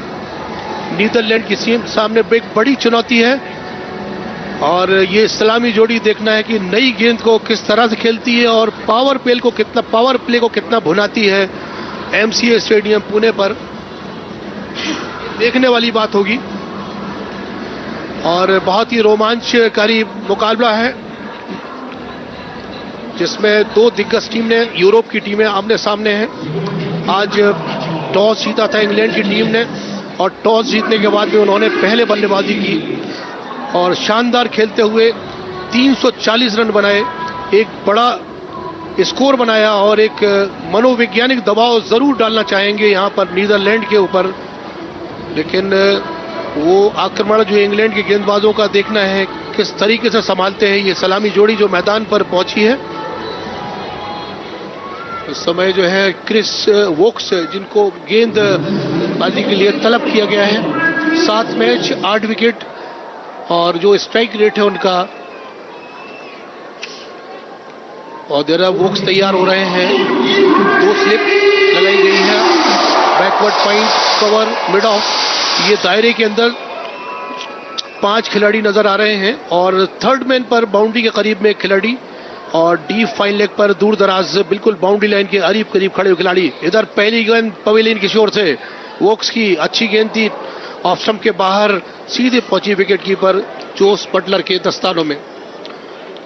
बैरेसी और मैक्स ओडाउड पहुंचे हैं सलामी जोड़ी के रूप में. बैरेसी सामना कर रहे हैं वोक्स का. 5 और 2 के कॉम्बिनेशन में जो फील्डिंग लगाई है वोक्स के लिए, और बैरेसी तैयार है खेलने के लिए। इधर वोक्स चले हमारे ओर आते हुए पवेलियन छोर से दाहिने हाथ से एक और अच्छी गेंद ललचाती हुई, आमंत्रित करती हुई बल्लेबाज को, लेकिन बल्लेबाज ने उस गेंद को देखा भाला, जांचा परखा और अपने बल्ले को अलग थलग रखा। कोई दिलचस्पी नहीं दिखाई, कोई इंटरेस्ट नहीं दिखाया और गेंद पहुंची विकेट कीपर जोस बटलर के दस्तानों में। बहुत ही शानदार मुकाबला है आज का। देखना है कि जो आक्रमण है इंग्लैंड का, उस आक्रमण का कितना बहादुरी के साथ में ये सलामी जोड़ी सामना करती है। तैयार हो रहे हैं बैरेसी, क्योंकि सबसे उम्र दराज खिलाड़ी है इस टूर्नामेंट के, जिनकी उम्र 39 साल है बैरेसी की, और काफी उनके पास में तजुर्बा है, अनुभव है। देखना है कि आज अपने तजुर्बे को यहाँ पर MCA स्टेडियम पुणे पर किस तरीके से साबित करते हैं। एक बड़ी इनिंग्स खेलते हैं और अपना एक अच्छा योगदान देते हैं अपने टीम के लिए। तो एक बड़ी चैलेंज है उनके सामना करेंगे वोक्स का।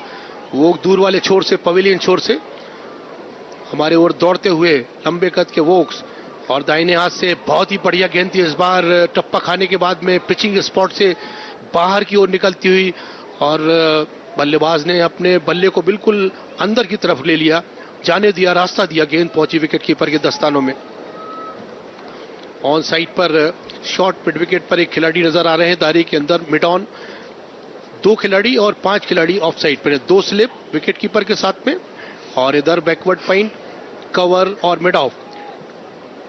वोक्स चले हमारे ओर आते हुए, बहुत अच्छी गेंद थी। लगातार यहां पर अपील की जा रही है वोक्स की, अंपायर की ओर पूछते हुए अंपायर से। एहसान रजा पाकिस्तान के अंपायर हैं, लेकिन अंपायर ने कोई दिलचस्पी नहीं दिखाई और अपनी क्लोज आइज रखे हुए हैं, लेकिन मशवरा किया जा रहा है खिलाड़ी को, और इधर उन्होंने ले लिया है रेफरल कप्तान ने। देखना है कि अब क्या फैसला आता है इस रेफरल का। 1 रन है बिना किसी नुकसान के, बैरेसी सामने हैं जिन्होंने कोई अभी रन नहीं बनाया है, 3 गेंदें उन्होंने खेली हैं, और ओडowd जिन्होंने की कोई रन नहीं बनाया है और कोई गेंद भी उन्होंने अब तक फेस नहीं की है। पहला ओवर चल रहा है इंग्लैंड की ओर से, रेफरल लिया गया है और देखा जा रहा है, चेक किया जा रहा है क्या बल्ले के बाहरी किनारे से लगकर गेंद विकेट कीपर के दस्तानों में गई है, और क्या ये विकेट वोक्स को मिल जाएगा या फिर उनका विकेट सुरक्षित है। और बच गए, नॉट आउट करार दिया थर्ड अंपायर ने, विकेट उनका सुरक्षित है। और ये फैसला आया एहसान रजा साहब के पास में, उन्होंने बताया कि ये नॉट आउट है। मैदान पर थोड़ा थोड़ा सर्द मौसम होने लगा है और थोड़ी देर के बाद में यहाँ पर ड्यू भी आने लगेगी, ओस आने लगेगी मैदान पर। लेकिन मुकाबला बहुत ही रोमांचकारी है आज MCA स्टेडियम पुणे पर। एक बड़ी चुनौती थी इंग्लैंड के ऊपर कि इस मुकाबले को जीता जाए। उन्होंने एकजुट होकर बहुत ही बढ़िया रन बनाए, 340 रन का स्कोर, और इस बार मौका था यहाँ पर स्लिप पर अवसर बना था कैच लेने का, हाथ से उनके बिल्कुल लगकर गेंद निकल गई और वो जो अवसर था उससे चूक गए। बहरहाल विकेट सुरक्षित है और 1 रन दौड़कर बनाया बल्लेबाज बैरेसी ने, अपना खाता खोला और नीदरलैंड का भी खाता खोला 1 रन बिना किसी नुकसान के, 340 रन के जवाब में ये स्थिति है।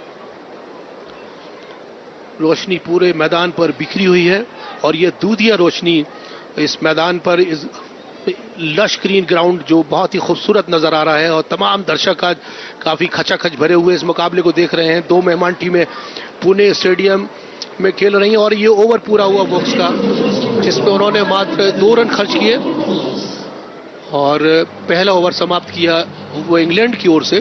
बैरेसी 1 रन और ओडowd कोई रन नहीं उन्होंने बनाया अब तक। टारगेट 340 रनों का है। किशोर, क्या चिंता आपकी परीक्षा की तैयारी में बाधा बन रही है और आप परिणामों के बारे में चिंतित हैं? टेलीमानस के 14416 पर संपर्क करें। Well, Shahid, it's a tall order, 340 to get, especially for a team maybe slightly short on experience, but must give full credit to the way Netherlands has played right through this tournament. They got the better of two top-ranked teams. The one team which has been doing very well, barring India, was South Africa, but at Dharamshala, it was Netherlands who defended their score, won that match, and they also beat Bangladesh. And many of these new teams really don't like their victories being called as upsets, as the next ball is outside the off stump. Especially the Afghanistan skipper is on record as saying that whenever we beat a higher ranked team, kindly don't call it an upset and demean our performance. So that's how these teams are. But an early reprieve there for Wesley Barresi, who was dropped by none other than Joe Root. Joe Root, actually a very safe fielder, had to move to his wrong side and could not quite hang on to a catch over there. Here is Willie there, the left arm seamer, bowling from the media end, from where we are bringing you this live and exclusive broadcast on Akashwani. It's outside the off stump, left alone by Barresi. And the Netherlands quite beginning here. In Wesley Barresi would have been back in the pavilion had that catch been taken by Root. There was also a decision which was referred for a catch behind, but which went in favour of Netherlands in the very first over. David Willey, left arm over the wicket. And this time just from his crease, it is Wesley Barresi just keeping the ball out of harm's way, playing it defensively, but maybe it hit the pads as well. There was a stifled appeal from the close-in fielders. A slip, a gully, more towards backward point. Fielder at cover point. Cover. There's no one at mid-off. As far as the offside is concerned, there's a third man out on the fence. Just two fielders outside the 30-yard. Lovely delivery from David Willey. Beating the batter outside the off stump. Barresi didn't quite know much about that one. Rod Tucker, who is standing in this match, standing in his 98th one-day international. So very soon he will reach three figures. Rod Tucker, who is standing alongside Hazem Raza of Pakistan. And the very experienced umpire, Maria Erasmus from South Africa, is the third umpire. Andy Pycroft is the match referee. Here is David Willey. Left arm over the wicket. And this is on the middle and leg stump, but driven by Barresi, but only as far as the fielder at short mid-wicket. Along with the fielder at short wicket, we have one within the circle at 45 degrees, and then you have a fielder within the 30-yard cordon at mid-on. The two fielders outside the 30-yard cordon, which is permitted in the first power play, 1 to 10 overs. There is a third man and there is deep square leg. Those two fielders. Here is David Willey. Left arm over the wicket, and this time trying to open the face of the bat, run it down to third man, but finds the fielder in the way. A good over sent down, a maiden by David Willey, at the end of which Netherlands are 2 without loss at the end of 2 overs. The target being 340. बहुत ही कसी गेंदबाजी David Willey के द्वारा, उन्होंने बिल्कुल बांध कर रखा बल्लेबाज को, कोई आज़ादी नहीं थी, अंकुश लगा रखा अपनी शानदार गेंदबाजी से। विकेट टू विकेट गेंदबाजी कर रहे हैं, जानते हैं कि विड्थ देनी नहीं है, रूम बनाने नहीं देना है बल्लेबाज को, और जो प्रेशर बनेगा बल्लेबाज के ऊपर तो कहीं ना कहीं गलती करेगा खेलने के लिए। और यहाँ पर फिर से एक बार तैयार हो रहे हैं दूर वाले छोर से, पवेलियन की ओर से वोक्स, जिन्होंने पिछले ओवर में 2 रन दिए थे मात्र, अच्छी गेंदबाजी की थी और एक मौका भी उन्होंने क्रिएट किया था, लेकिन उसको कैच नहीं कर पाए थे स्लिप फील्डर। कैच एक तरीके से ड्रॉप हुआ था इस बार, बहुत ही शानदार फील्डिंग, उसको निकाला था यहाँ पर मैक्स ओडाउड ने, लेकिन फील्डर आड़े आए और एक मजबूत दीवार की तरह उन्होंने शानदार नीचे झुकते हुए और लेटते हुए जमीन के ऊपर उन्होंने उसको फील्ड कर लिया। बहुत बढ़िया फील्डिंग उनके द्वारा। वेस्ली बैरेसी, जिन्होंने कि बांग्लादेश के विरुद्ध में 41 रन बनाए थे और अफगानिस्तान के विरुद्ध में उन्होंने 1 रन बनाया था, 42 रन 2 मैच खेलकर उन्होंने 42 रन बनाए हैं। और मैक्स ओडाउड, जो कि लगातार खेले हैं अपने टीम की ओर से, अच्छी गेंद थी, इस बार टप्पा खाने के बाद में अंदर की ओर आई थी, इसको खेला कवर्स में और रन के लिए नहीं, फील्डर के पास सीधे, कोई लाभ नहीं मिला उस गेंद का। गेंद पहुंचाई जाएगी एक बार फिर से वोक्स के पास में। मैक्स ओडाउड ने पाकिस्तान के विरुद्ध में 1 रन बनाया था, न्यूजीलैंड के विरुद्ध 16 रन बनाए थे, साउथ अफ्रीका के विरुद्ध में उन्होंने 18 रनों का स्कोर किया था और श्रीलंका के खिलाफ में 16 रन बनाए थे।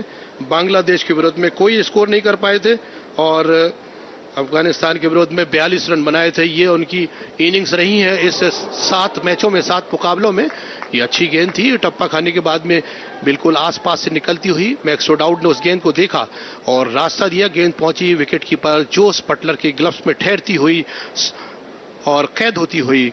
गेंद बहुत ही अच्छी गेंदबाजी कर रहे हैं क्योंकि आज जिस तरीके से इंग्लैंड की team through out the match खेली है यहाँ MCA स्टेडियम पुणे में, एक बड़ा स्कोर बनाने में सफल हुई और एक बड़ी चुनौती दी है उसके सामने। यहाँ पर देखना है कि नीदरलैंड की टीम में किस तरह से, और यहाँ पर बढ़िया गैदर करते हुए, लोट लगाते हुए जोस बटलर बाईं ओर बहुत ही अच्छा उन्होंने कलेक्शन किया, वहां पर गेंद को सफाई के साथ में फील्ड कर लिया, जाने नहीं दिया उसको। तो अच्छी खासी मशक्कत कर रहे हैं विकेट के पीछे, करीब 10 और 12 कदम के दूर खड़े हुए हैं स्टंप से। उनके साथ में पहली स्लिप पर एक है खिलाड़ी, दूसरे स्लिप पर है, बैकवर्ड पाइंट है, कवर्स है, मिड ऑफ है और थर्ड मैन बाउंड्री पर एक खिलाड़ी दूर दराज और इधर डीप फाइनलिंग बाउंड्री पर एक खिलाड़ी दूर दराज। ये फील्डिंग है वोक्स के लिए। वोक्स हमारी ओर आते हुए हवा में गेंद है और वहां पर इन फील्ड के बाहर गेंद, इन फील्ड के अंदर गिरती हुई। थोड़ा सा पीछे आगे थे, वरना अगर थोड़ा सा पीछे और होते तो ये कैच की शक्ल में बन सकता था और कैच हो सकता था, लेकिन बच गए। नीदरलैंड के बैरसी के पास से स्ट्राइक आ गई है। मैक्स ओडाउड ने उसको खेला था लेकिन गेंद हवा में चली गई थी, लेकिन सेफ जगह में गिरती हुई और उनके फेवर में जाता हुआ और इधर वोक्स तैयार होते हुए एक बार फिर से मैदान पर बेहतरीन रोशनी और एक बेहतरीन नजारा क्रिकेट का। लेकिन मौसम थोड़ा थोड़ा सर्द हो चला है गाउंजे में। यहाँ पर अच्छी इस बार मिडिल इलेक्शन की गेंद को कलाई के सहारे मोड़ा, बैकवर्ड स्क्वायर लेग क्षेत्र में फील्डर वहां पर दौड़े आए और फील्ड किया, थ्रो किया और ये ओवर पूरा हुआ। तो इस ओवर में मात्र उन्होंने वोक्स ने 2 रन दिए और दूसरा ओवर अपना समाप्त किया। 3 ओवर के बाद में नीदरलैंड का स्कोर है 4 रन बिना किसी नुकसान के और टारगेट 340 का 341 रन बनाने होंगे आज नीदरलैंड को। एक मंजिल काफी दूर है और बड़ा स्कोर है। Score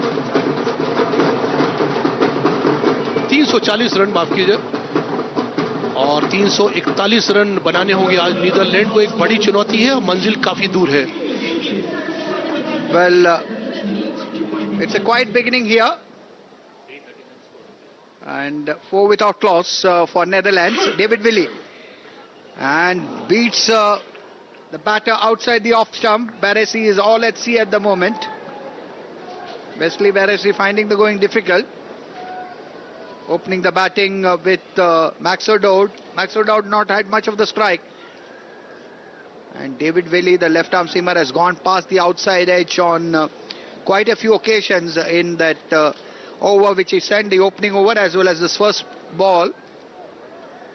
Bowling to a field of a slip, backward point, cover point and a wide-ish mid-off on the offside, and this is going down the leg side. In fact, maybe the batter wanting to just turn it round the corner, and that is why it wasn't called a wide, maybe a ricochet off the pads to wicket-keeper Butler. And Netherlands 4 without loss. Very tall order to get to that target of 340.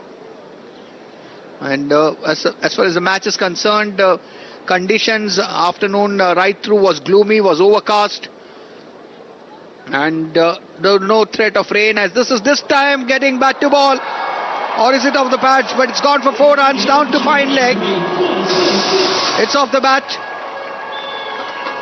So getting his first boundary is Wesley Barresi. And Netherlands on the way. David Willey trying for variation. And on the midland leg stump. And all that Wesley did was to give that ball direction, use the pace of the bowler, and getting 4 good runs. Well, it's very interesting field position on the onside. They got a short mid wicket, a catching position, and once again David Welly getting good bounce. This is a good pitch. We saw the bowlers extract bounce from this pitch. The conditions, as I was saying, in the afternoon, but we really, Netherlands didn't have any genuine swing bowler. Had they had one in their ranks, it could have been a different story, because conditions were were ideal for swing bowling.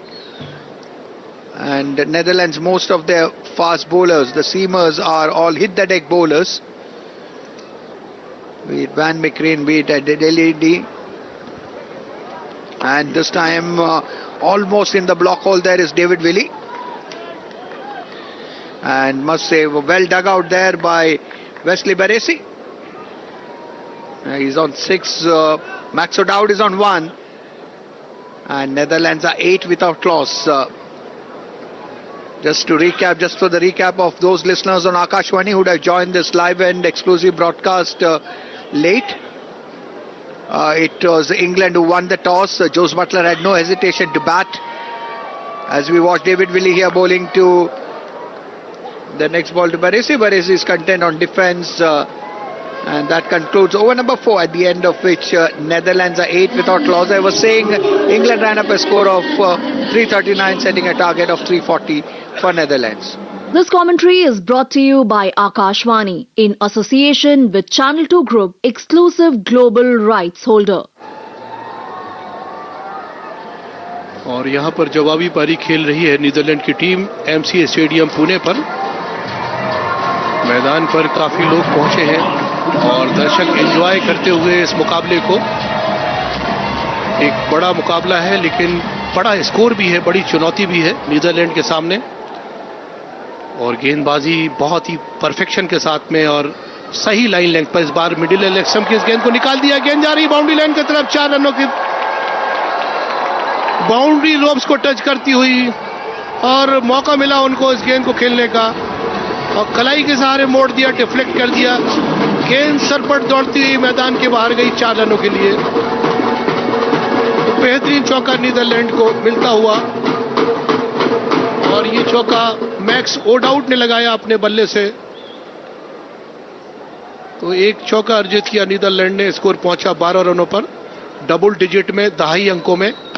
इस बार इस गेंद को खेला covers में, लेकिन covers fielder वहां एक मजबूत दीवार की तरह गिरकर उन्होंने उस गेंद को जाने नहीं दिया और वहीं पर रोक दिया, और रन बनाने का कोई वहां पर प्रयास नहीं किया गया। दोनों बल्लेबाजों की तरह जानते हैं, क्योंकि विकेट पर टिकना है, ऑक्यूपाई करना है, और गेंदों की गति को देखना है, और विकेट का मिजाज क्या है, नेचर क्या है, उन सब चीजों को पढ़कर जहन में रखकर और सिलेक्शन ऑफ शॉट्स के लिए जाना है। और एक बड़ी चुनौती उनके कंधों पर खड़े होकर जो पावर प्ले तो एटलीस्ट खेलना ही है अच्छे से, और एक मजबूती देनी है टीम को। अच्छी गेंद थी इस बार। इस गेंद को शफल करते हुए अपने विकेट के सामने आया और गेंद को अपने स्टंप से दूर ढकेला। गेंद पहुंची फील्डर के पास में, रन के लिए नहीं। बैरसी 6 रनों पर खेल रहे हैं, 18 गेंदों का सामना किया है। मैक्स ओडाउड सामना कर रहे हैं, 5 रन बनाकर 9 गेंदों का उन्होंने सामना किया है। और वोक्स गेंदबाजी कर रहे हैं पवेलियन छोर से। वोक्स ने खासी अच्छी गेंदबाजी की है अब तक। उन्होंने बिल्कुल खर्चीले रहे हैं, बहुत इकोनॉमिकली उन्होंने गेंदबाजी की है। अच्छी गेंद इस बार अंदर आती हुई गेंद, जिसको कवर्स पे खेला गया, उसको मिड ऑफ पर फील्डर थे और उन्होंने फील्ड कर लिया और रन बनाने नहीं दिया बल्लेबाज को। आज दर्शक काफी संख्या में भरा हुआ नजर आ रहा है पूरा स्टेडियम। दाहिनी ओर स्टैंड से वो भी करीब करीब है, काफी लोग बैठे हुए हैं, और बाईं ओर भी काफी लोग बैठे हैं।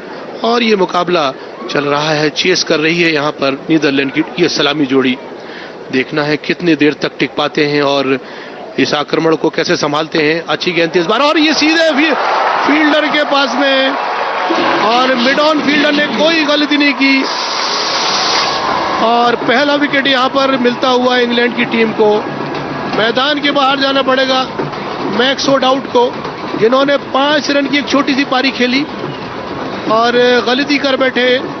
गेंद सीधे मिड ऑन फील्डर के हाथों में, उन्होंने कोई कोताही नहीं की और मुट्ठियों में उसके, और जो पाम विकेट उनका था उसमें गेंद को दबोच लिया और अपने गेंदबाज वोक्स को उन्होंने बैक किया और एक विकेट दिला दिया। बहरहाल मैक्स ओडाउड आउट होकर मैदान के बाहर 5 रनों पर। उन्होंने 11 गेंदों का सामना किया और आउट होकर मैदान में। बड़ी उम्मीदें थी उनसे कि आज अच्छी पारी खेलेंगे, लेकिन उनकी पारी का अंत हुआ। बहरहाल ये क्रिकेट अनिश्चितताओं का खेल है और अब मैदान संभाल रहे हैं एकरमैन। बैरेसी का साथ देंगे। 12 रन स्कोर बोर्ड पर अंकित है 1 विकेट के नुकसान पर। ये 5वां ओवर डाला जा रहा है। 5वीं गेंद पर यह विकेट दिलाया वोक्स ने और उन्होंने 8 रन दिए हैं, 1 विकेट। तीसरा ओवर डाल रहे हैं अपने स्पेल का और पारी का 5वां ओवर चल रहा है। तो यहाँ पर 1 विकेट गिराया और दबाव बना लिया है नीदरलैंड के और साफ साफ नजर आ रहा है क्योंकि एक बड़ा स्कोर है, बड़ी चुनौती है। 341 रन बनाने होंगे इस मुकाबले को जीतने के लिए। तो बड़ी पार्टनरशिप, बड़ी साझेदारी करनी होगी यहाँ पर नीदरलैंड के खिलाड़ियों को। लेकिन इंग्लैंड को भी सामने बड़ी चुनौती है इस मुकाबले को जीतने के लिए। आज उन्होंने एक बड़ा स्कोर किया, एक बड़ी चुनौती थी और गेंदबाजी भी बहुत ही सटीक और बहुत परफेक्शन के साथ में दूर वाले छोर से वोक्स और इधर विकेट दिलाया 5वीं गेंद पर। अंतिम गेंद डालने जा रहे हैं वोक्स और मैदान पर पहुंचे एकरमैन। पहली बार सामना करेंगे वोक्स का।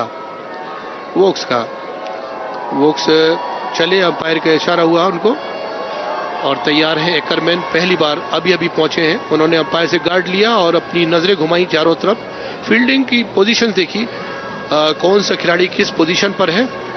ऑफ साइड पर भरी हुई फील्ड, बैकवर्ड पॉइंट और 1 स्लिप, 2 स्लिप है और उधर कवर्स पे खिलाड़ी है, मिड ऑफ पर एक खिलाड़ी है और थर्ड मैन बाउंड्री पर एक खिलाड़ी को तैनात किया हुआ है कप्तान ने और इधर डीप फाइन लेग पर एक खिलाड़ी बाउंड्री लाइन के बिल्कुल करीब पहरा दे रहे हैं उस इलाके में और किसी भी चौके की संभावना को रोकने के लिए 2 slip.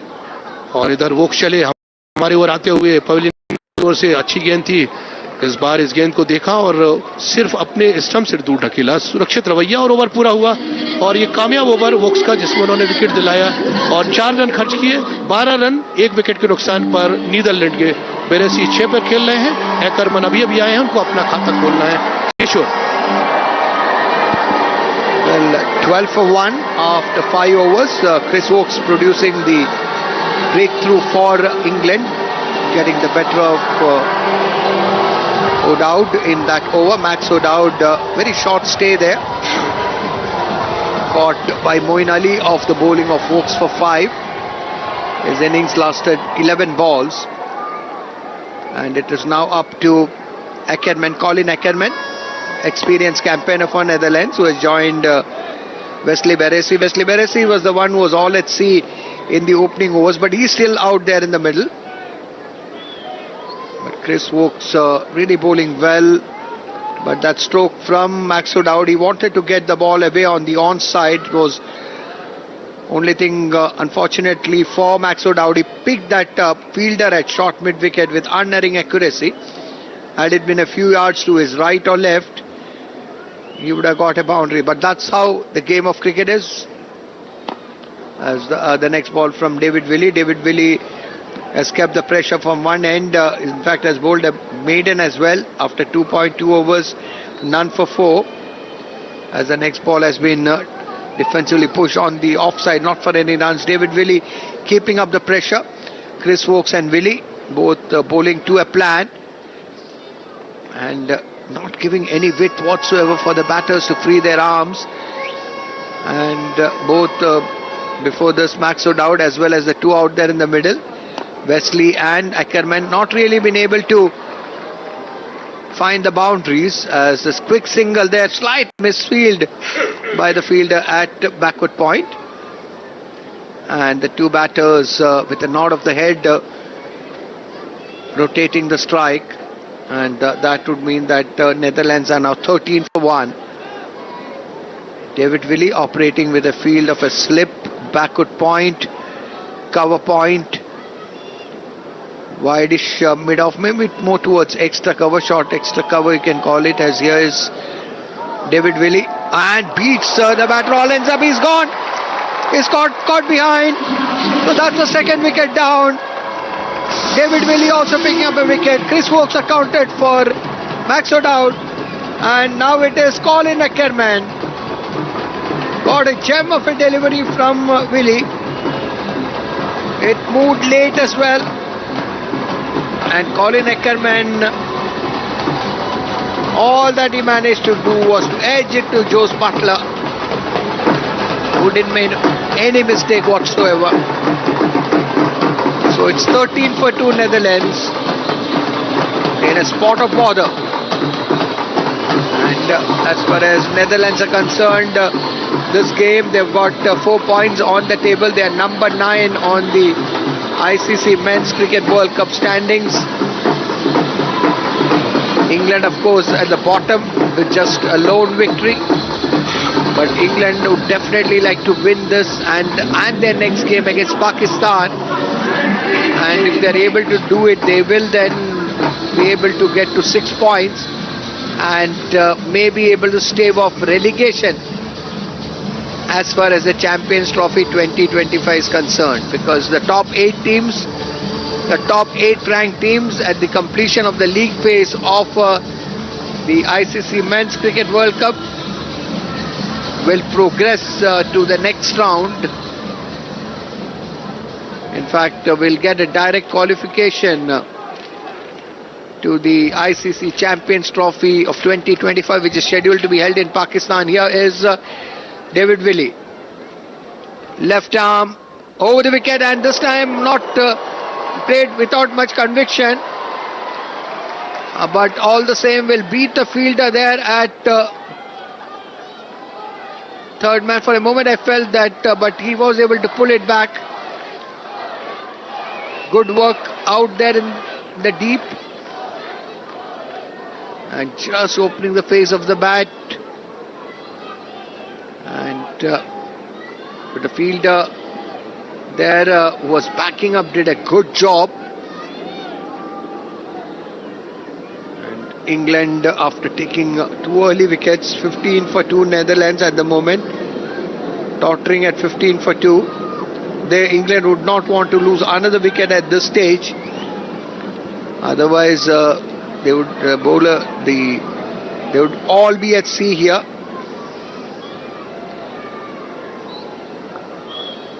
And as far as Engelbrecht is concerned, and this time he has driven it down the ground, and that's come down below us, 4 runs. That's a fine off drive. Engelbrecht, who's come in at the fall of the second wicket out of Colin Ackermann, calling his opening partner and maybe forcing him to take that second run. 19 for 2 after 6 overs. So England doing well here. Their wickets, they are applying pressure on the inexperienced Netherlands batting lineup. So unless the Netherlands batters are able to string a partnership, Shahid, it looks extremely difficult to get to that huge target of 340. 5 और 2 की combination में fielding सजाई हुई है कप्तान Jos Buttler ने, 2 slip और backward point cover और मिड ऑफ, और थर्ड मैन पर जो बीच का गैप है, बड़ा गैप, उस गैप को भरते हुए थर्ड मैन पर फील्डर को रखा हुआ। यदि वहां से निकलती है गेंद तो निश्चित तौर पर उस बाउंड्री रोकने के लिए वहां पर उनको लगाया गया है। और इधर फाइन लेग पर एक खिलाड़ी मौजूद है, पावर प्ले चल रहा है और दोनों ही सिरे से इंग्लैंड ने एक विकेट हासिल कर लिया है। और तेज गेंदबाजी दोनों ही सिरों से, वोक्स की अच्छी गेंद थी, इस बार इस गेंद को बैकवर्ड पॉइंट की ओर खेला, लेकिन रन के लिए नहीं। 19 रन अंकित है स्कोरबोर्ड के ऊपर 2 विकेट के नुकसान पर। नीदरलैंड ने अपने 2 विकेट खो दिए हैं और इंग्लैंड धीरे धीरे हावी होता हुआ नीदरलैंड के ऊपर 341 रन बनाने हैं। नीदरलैंड को एक बड़ी पार्टनरशिप यहां पर करनी होगी, जड़नी होगी खड़े होकर और विकेट पर समय देना होगा और अपने विकेट को भी सुरक्षित रखना होगा। यदि आप इस मुकाबले को जीतना चाहते हैं तो अच्छी गेंद थी, चकमा देती हुई गेंद, एक बार फिर से बेहतरीन आउट स्विंगर गेंद, उनके करीब से बिल्कुल चकमा देती हुई विकेट कीपर के दस्तानों में ठहर गई। बहुत ही शानदार गेंदबाजी दोनों ही सिरों से, एक सिरे से डेविड विली, एक सिरे से वोक्स, और एक एक विकेट दोनों ही तेज गेंदबाजों ने इंग्लैंड को दिला दिया है और 2 विकेट नीदरलैंड ने खो दिए हैं। साइबरब्रांड जिनके बारे में अभी बात हो रही थी, अभी अभी पहुंचे हैं खेलने के लिए। उन्होंने एक अच्छी पारी खेली थी बांग्लादेश के अगेंस्ट में और 58 रन बनाए थे। तो आज देखना है कि क्या यहाँ पे उनकी बल्लेबाजी रंग लाती है एमसी स्टेडियम पुणे पर। क्या वो ये जो आक्रमण चल रहा है इंग्लैंड का तेज गेंदबाजी, तो किस तरीके से आज खेलते हैं उस आक्रमण के सामने। अब थोड़ा सा कुछ व्यवधान आया है उनके स्टेप्स में और ग्राउंड्समैन तेजी से दौड़ते हुए आए हैं और जहाँ पर स्लिप हो रहा है उनका बूट, उनका शूज, वहाँ पर उन्होंने शायद कुछ चूड़ा वगैरह वहाँ पर डाला है जिससे कि उनका जो बूट स्लिप हो रहा था। अंपायर एहसान रजा पाकिस्तान के क्या ग्राउंड्समैन वापस जा रहे हैं, फिर से एक बार खेल रिज्यूम हो रहा है। तो नीदरलैंड की टीम यहाँ पर इस मुकाबले में अभी तक संघर्ष करती हुई नजर आई है। अभी स्कोर बोर्ड पर 19 रन हैं और 7वां ओवर चल रहा है। देखना है कि किस तरह से नीदरलैंड की टीम बहादुरी के साथ खेलती है इस आक्रमण के सामने, लेकिन दोनों ही गेंदबाज बहुत ही ज़बरदस्त और शानदार और बहुत ही एक्यूरेसी के साथ में गेंदबाजी कर रहे हैं। अच्छी आउटस्विंग डिलीवरी उन्होंने डाली है और जिस विकेट पर डेविड विली ने विकेट दिलाया था और बल्लेबाज के चाहते हुए भी और उनके सिरे को ले उड़ी थी और विकेट कीपर जोस बटलर के दस्तानों में चली गई थी और वो एक शानदार विकेट मिल गया था इंग्लैंड को, दूसरा विकेट मिला था। और इधर फिर से तैयार हो रहे हैं दूर वाले छोर से, पवेलियन छोर से वोक्स और बल्लेबाज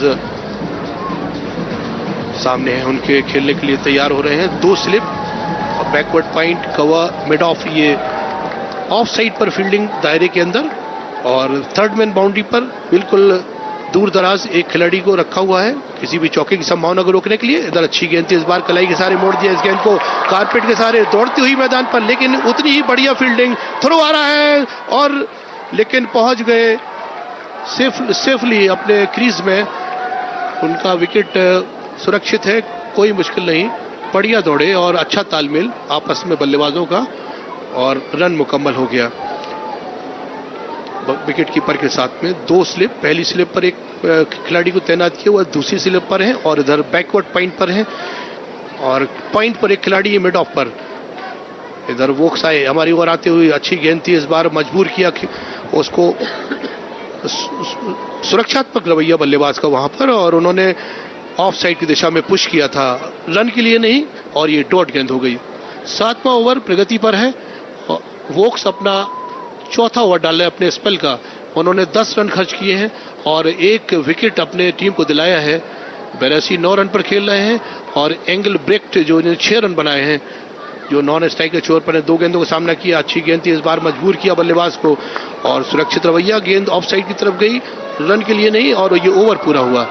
तो 7 ओवर की समाप्ति के बाद 21 रन है नीदरलैंड के खाते में। 2 विकेट उन्होंने अपने गंवा दिए हैं। बैरेसी 9 रन पर खेल रहे हैं और एंगलब्रेक्ट 6 रनों पर खेल रहे हैं। ये स्थिति है इस मुकाबले की। जनता से संसद तक एक बार फिर चल पड़ी है चुनावी रेल। 18 वर्ष से ऊपर हर यात्री से अनुरोध है, अपनी दुविधाओं और समस्याओं का पिटारा लेकर आ जाएं। मतदाता जंक्शन सीजन 2 पर निर्वाचन आयोग और आकाशवाणी कर रहे हैं आपका इंतजार। तो आइए मिलते हैं मतदाता जंक्शन सीजन 2 पर।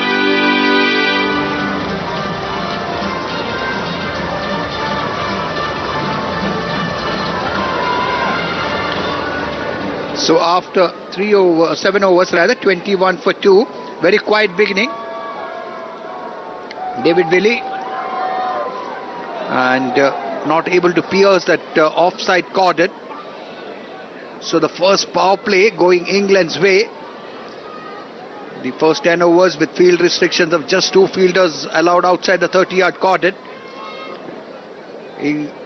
Netherlands would have hoped of getting a move on, especially when they are chasing such a huge score. 340 is the target, but they have not only not been able to score freely, but they also lost 2 wickets at the top of the order.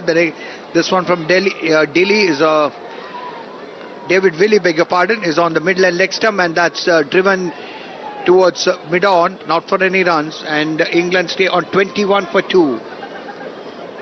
This is the 8th over of the innings, 7.2 overs to be precise. And David Willey and Chris Woos both picking up a wicket in their opening overs and pushing Netherlands on the back foot. Can the Netherlands team string a partnership? Can they fight back over here? Here's ball of a fuller length, almost a Yorker length delivery, well dug out, I must say, on that occasion by Engelbrecht. He was on 6, Barresi is on 9. And Netherlands at the moment 21 for 2, looking down the barrel, chasing 340, but you never know, this game can continue, can always surprise us. You never know what is to be in store, like what transpired last evening at the Wankhede Stadium in Mumbai in that World Cup game between Australia and Afghanistan. More of that later, as this ball from David Willey is outside the off stump, shaping away after pitching. And this time played much better by Engelbrecht, who had nothing to do with it. Lets it through to the wicket-keeper, the captain of England, Jos Buttler. Incidentally, both the captains are wicket-keepers for their respective teams. Jos Buttler for England, Scott Edwards for Netherlands. And as far as the chase is concerned, England have the bases covered at the moment, unless really one of the batters will have to play out of his skin for Netherlands to pull this one off. David Willey keeping the batter quiet there, and both Chris Woos and David Willey bowling a good line around that off stump, moving the ball about as well. The conditions were overcast in the afternoon, and under the lights also the ball tends to do something. If you can land the ball in the right areas, that's what David Willey is doing as he moves away from us. Left arm over the wicket, bowls this one, once again angling across the right hander, and Barresi will have nothing to do with it. Let's stay true to Jos Buttler behind the stumps, and England are 21 for 2, requiring 340 for victory. This commentary is brought to you by Akashvani in association with Channel 2 Group, exclusive global rights holder. Woakes और Willie ने, David Willey ने एक wicket बांटा है दोनों ही छोरों से, और 2 विकेट हासिल किए हैं नीदरलैंड। यहाँ पर जो आक्रमण चल रहा है दोनों ही सिरों से, 2 स्लिप वोक्स के लिए, बैकवर्ड पॉइंट और मिड ऑफ की फील्डिंग ऑफ साइड पर। अच्छी गेंद थी इस बार, टप्पा खाने के बाद में, और बाहर की ओर मूव करती हुई विकेट कीपर के दस्तानों में जोस बटलर के पहुंची, बिना किसी रन की लौटाई जा रही है एक बार फिर से वोक्स के पास में। 5 और 2 का कॉम्बिनेशन, ऑन साइड पर 2 खिलाड़ी दायरे के अंदर नजर आ रहे हैं, एक मिड ऑन और दूसरा शॉर्ट मिड विकेट, और इधर फाइन लेग पर थोड़ा सा स्क्वायरिश खड़ा किया हुआ है फील्डर को कप्तान जोस बटलर ने। और इधर वोक्स हमारी ओर आते हुए पवेलियन की ओर से अच्छी गेंद थी, अंदर आती हुई गेंद, इस बार फिंगर के सहारे रोल करते हुए गेंद को अंदर लाए थे, लेकिन बल्लेबाज बैकफुट पर गए, पंजों के बल उछलते हुए और गेंद को संभाल लिया। गेंद पहुंची ऑफ साइड की दिशा में, बिना किसी रन के लौटा दी जाएगी वोक्स के पास में। पहला ओडीआई नीदरलैंड ने न्यूजीलैंड के खिलाफ 17 फरवरी को 1996 में वडोदरा में खेला था, और जो उनकी 1966 में ओडीआई जो आईसीसी की मेंबरशिप उनको मिली थी ओडीआई खेलने के लिए, वो 1966 में मिली थी।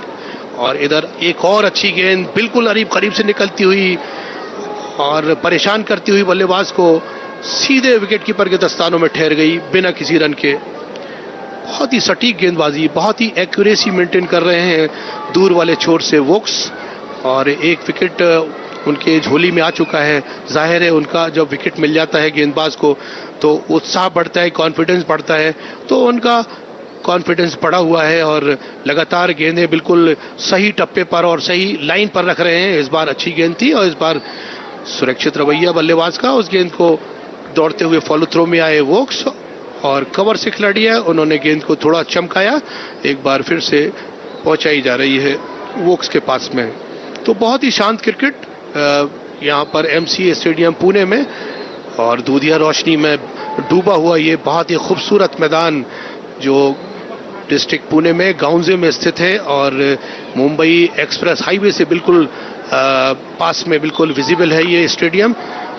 इस बार इस गेंद को अंदर आती हुई गेंद को खेला ऑफसाइड की दिशा में, लेकिन रन के लिए नहीं, और एक डॉट गेंद और लगातार जो डॉट गेंदें कर रहे हैं उससे कहीं ना कहीं प्रेशर बढ़ रहा है बल्लेबाज के ऊपर।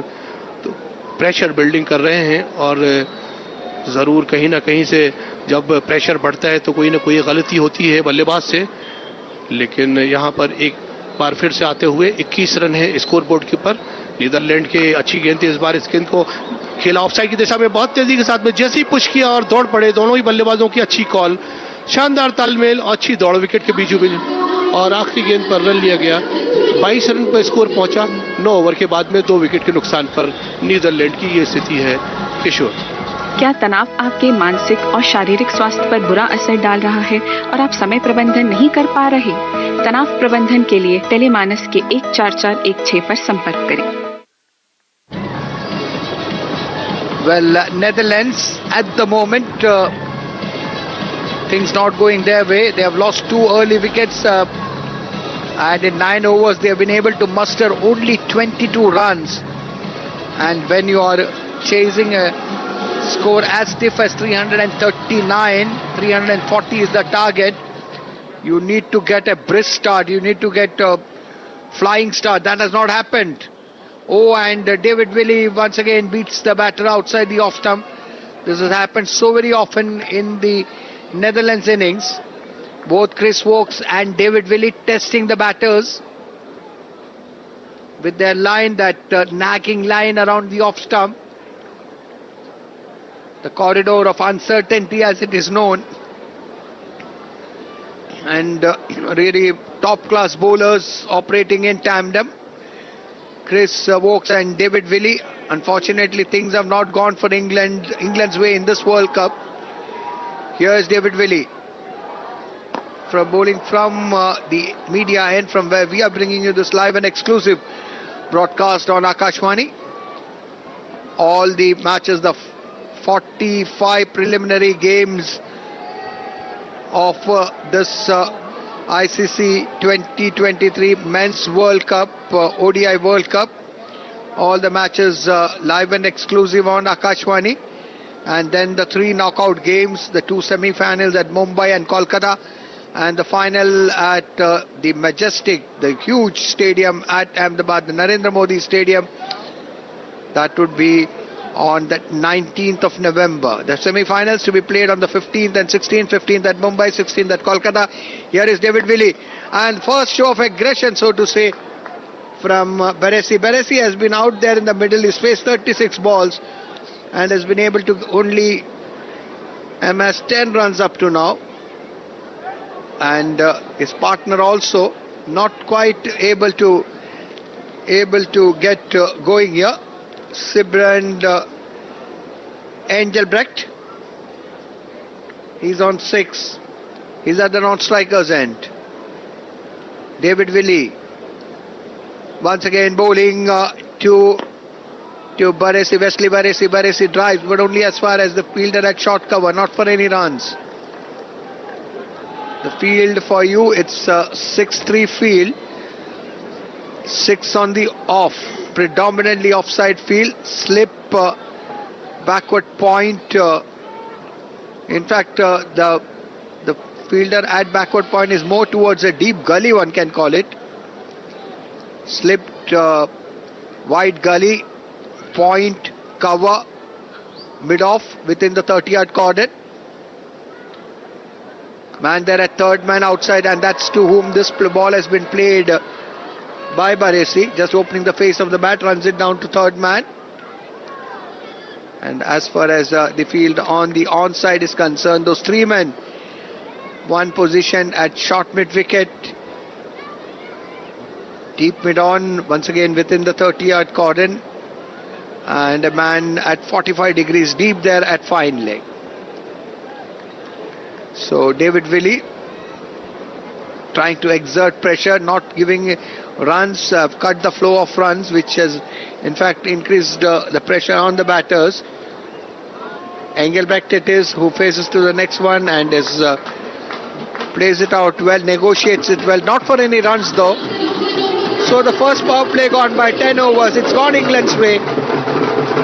Netherlands are 23 for 2 at the moment in a spot of bother, and until and unless there is a partnership of some substance, it seems difficult to see Netherlands chasing that huge target which has been set, 340 runs. Shayad, it will really require a couple of players to play a sensational innings from their side, because England have a good bowling attack, and there's a bowling change also coming in. Shahid, you can see Gus Atkinson and umpire Hasan Raza signaling the commencement of the second power play. Yes Kishore, 10 over का जो power play था समाप्त हुआ और उसमें 23 run ही बना सकी है नीदरलैंड की टीम। तो यहाँ पर नीदरलैंड की टीम को काफ़ी मेहनत करना होगी और अच्छे शॉट्स खेलकर अपने स्कोर को बढ़ाना होगा, क्योंकि 339 रन नहीं 340 रन चाहिए इस मुकाबले को जीतने के लिए। मंजिल काफ़ी दूर है और लगातार यहाँ पर बेहतरीन गेंदबाजी की है इंग्लैंड के गेंदबाजों ने, और यहाँ पर गेंद में तब्दीली की गई है। दूर वाले छोर एटकिंसन को बुलाया गया है और उन्होंने पहली गेंद थी उनकी, अच्छी गेंद थी और उसको सुरक्षित तरीके से खेलते हुए नीदरलैंड के बल्लेबाज बैरसी, जिनके पास में काफ़ी अनुभव है, एक सिरे से अभी खड़े हुए हैं, लेकिन रन्स अभी उतने नहीं बना पाए हैं जितना उनके पास में क्षमताएं हैं। 23 रन 2 विकेट के नुकसान पर। एटकिंसन अच्छी गेंद थी इस बार इसको, लेकिन बहुत ही बढ़िया रनिंग बिटवीन द विकेट। जैसे ही उन्होंने पुश किया और वैसी दौड़ लगाई और रन उसको 22 गज के फासले को पार कर लिया। 1 रन का और इजाफा, स्कोर 1 रन की मदद से बढ़ता हुआ पहुंचा।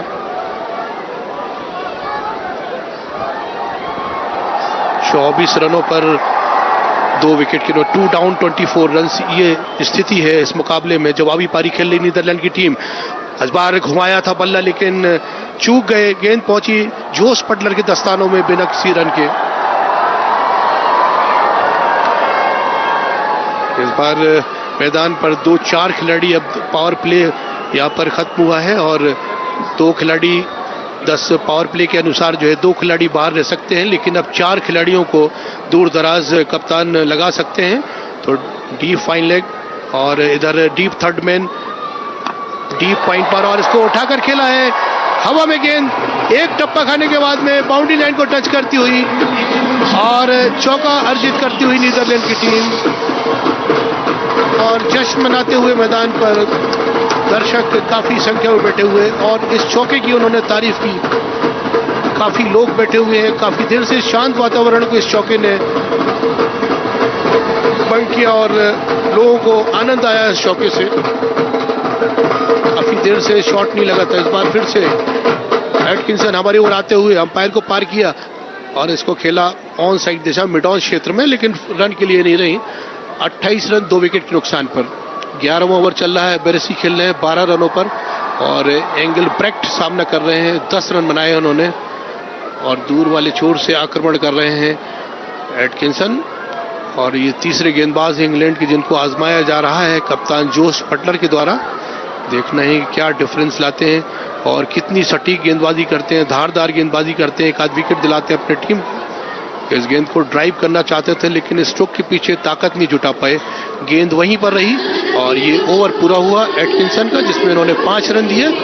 11 ओवर के बाद में 28 रन नीदरलैंड के, 339 रन के जवाब में बैरसी 12 रन पर खेल रहे हैं, एंगलब्रेक्ट 10 रन पर खेल रहे हैं।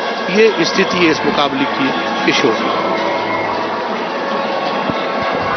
Yes, at the moment it seems all loaded in favor of England. But as we all know, cricket is a funny game. Stranger things have happened. Keep going to that game at the Wankhede Stadium last evening when Australia seemed all down and dusted, having lost 7 wickets before the score had touched 3 figures. And then came a magical innings from a batter answering to the name of Glenn Maxwell. And he had to face so many adversities, of course, riding on a luck of a drop catch, a DRS going his way, DRS call, which was an umpire's call, which turned out he rode whatever luck came his way, whatever good fortune smiled on him, and played a sensational knock of 201 not out as we watch Moeen Ali for the first time in this game, turning his arm over. The first ball has been turned round the corner, backward of square on the onside for a single. Barresi is 13, Engelbrecht is 10, and Netherlands at 29 for 2 in the 12th over, 11.1 to be precise. Moeen Ali, couple of steps, bowling over the wicket, and this time turned round. The 2 batters have gone for the first run quickly. We're thinking in terms of a second, but wisely deciding against it. And that single would take Engelbrecht to 11. Barresi is 13, and Netherlands are 30 for 2. Next ball for Moeen Ali, and trying to essay a cheeky shot there.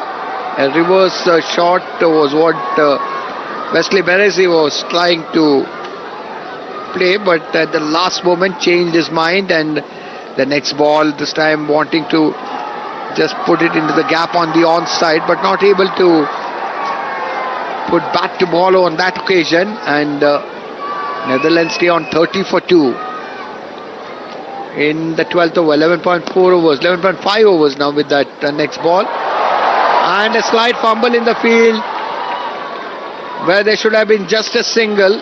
2 runs there. And that would mean that Wesley Barresi takes his score to 15. And the England score reading 32 for 2. The last ball of Moeen Ali is over, is a dot ball. And that means just going for 4 runs. Good bowling as far as the England bowlers are concerned. Pace and spin alike. They have bowled excellent lines, excellent length as well. This commentary is brought to you by Akashvani in association with Channel 2 Group, exclusive global rights holder. आज Ben Stokes ने 108 रनों की बेहतरीन पारी खेली, शतक जड़ा MCA stadium Pune में 84 गेंदों के विरुद्ध में, और मलान ने भी बहुत ही शानदार इनिंग्स खेली, 87 रनों की 74 गेंदें खेलकर उन्होंने 87 रन जड़े और अपनी टीम इंग्लैंड को मजबूती दी। और अब यहाँ पर जवाबी पारी खेल रही नीदरलैंड की टीम अपने 2 विकेट खो चुकी है और स्कोर है 32 रन 12 ओवर की समाप्ति के बाद में। एटकिंसन एक बार फिर से दूर वाले छोर से गेंदबाजी शुरू कर रहे हैं। बेरेसी ने 15 रन बनाए हैं और एंगलब्रेक्ट सामना करेंगे, उनका 11 रन बनाए हैं। नीदरलैंड की टीम ने 121 अब तक ODI खेले हैं, जिसमें 41 उन्होंने जीते हैं और 74 मुकाबले उन्होंने गंवाए हैं। और इस साल 2023 में उन्होंने कुल मिलाकर जो है 20 ODI खेले हैं, जिसमें 7 जीते हैं और 12 उन्होंने गंवाए हैं। ये उनका आंकड़ा है ODI का, और 5 बार वर्ल्ड कप में उन्होंने शिरकत की है। ये 2023 में पांचवी बार शिरकत कर रहे हैं, लेकिन सेंसेशनल उन्होंने 2 मुकाबले भी बड़े जीते, जिसमें साउथ अफ्रीका को शिकस्त दी और बांग्लादेश को भी उन्होंने परास्त किया। एक बड़ा तोहफा लेकर भारत से जाएंगे इस बार इस गेंद को निकाल दिया है। गेंद जा रही है बैकवर्ड पॉइंट क्षेत्र में, बाउंड्री लाइन की ओर से दौड़ते हुए ऊपर की ओर फील्डर आए, फील्ड किया और थ्रो किया, लेकिन 1 रन बनाने से नहीं रोक पाए। दोनों ही बल्लेबाजों ने अपने अपने सिरे बदले और 1 रन से स्कोर आगे बढ़ता हुआ पहुंच रहा है 33 रनों पर 2 विकेट के नुकसान पर। एटकिंसन एक बार फिर से तैयार है दूर वाले छोर से पवेलियन की ओर से। एक स्लिप उनके लिए ली गई है मात्र। एक बार धीरे से टैप किया सॉफ्ट बॉटम हैंड के जरिए, लेकिन 1 रन जरूर मिला वहां पे, बहुत ही शानदार। 1 रन और जोड़ लिया, 34 रनों पर स्कोर पहुंच गया नीदरलैंड का 339 रन के जवाब में।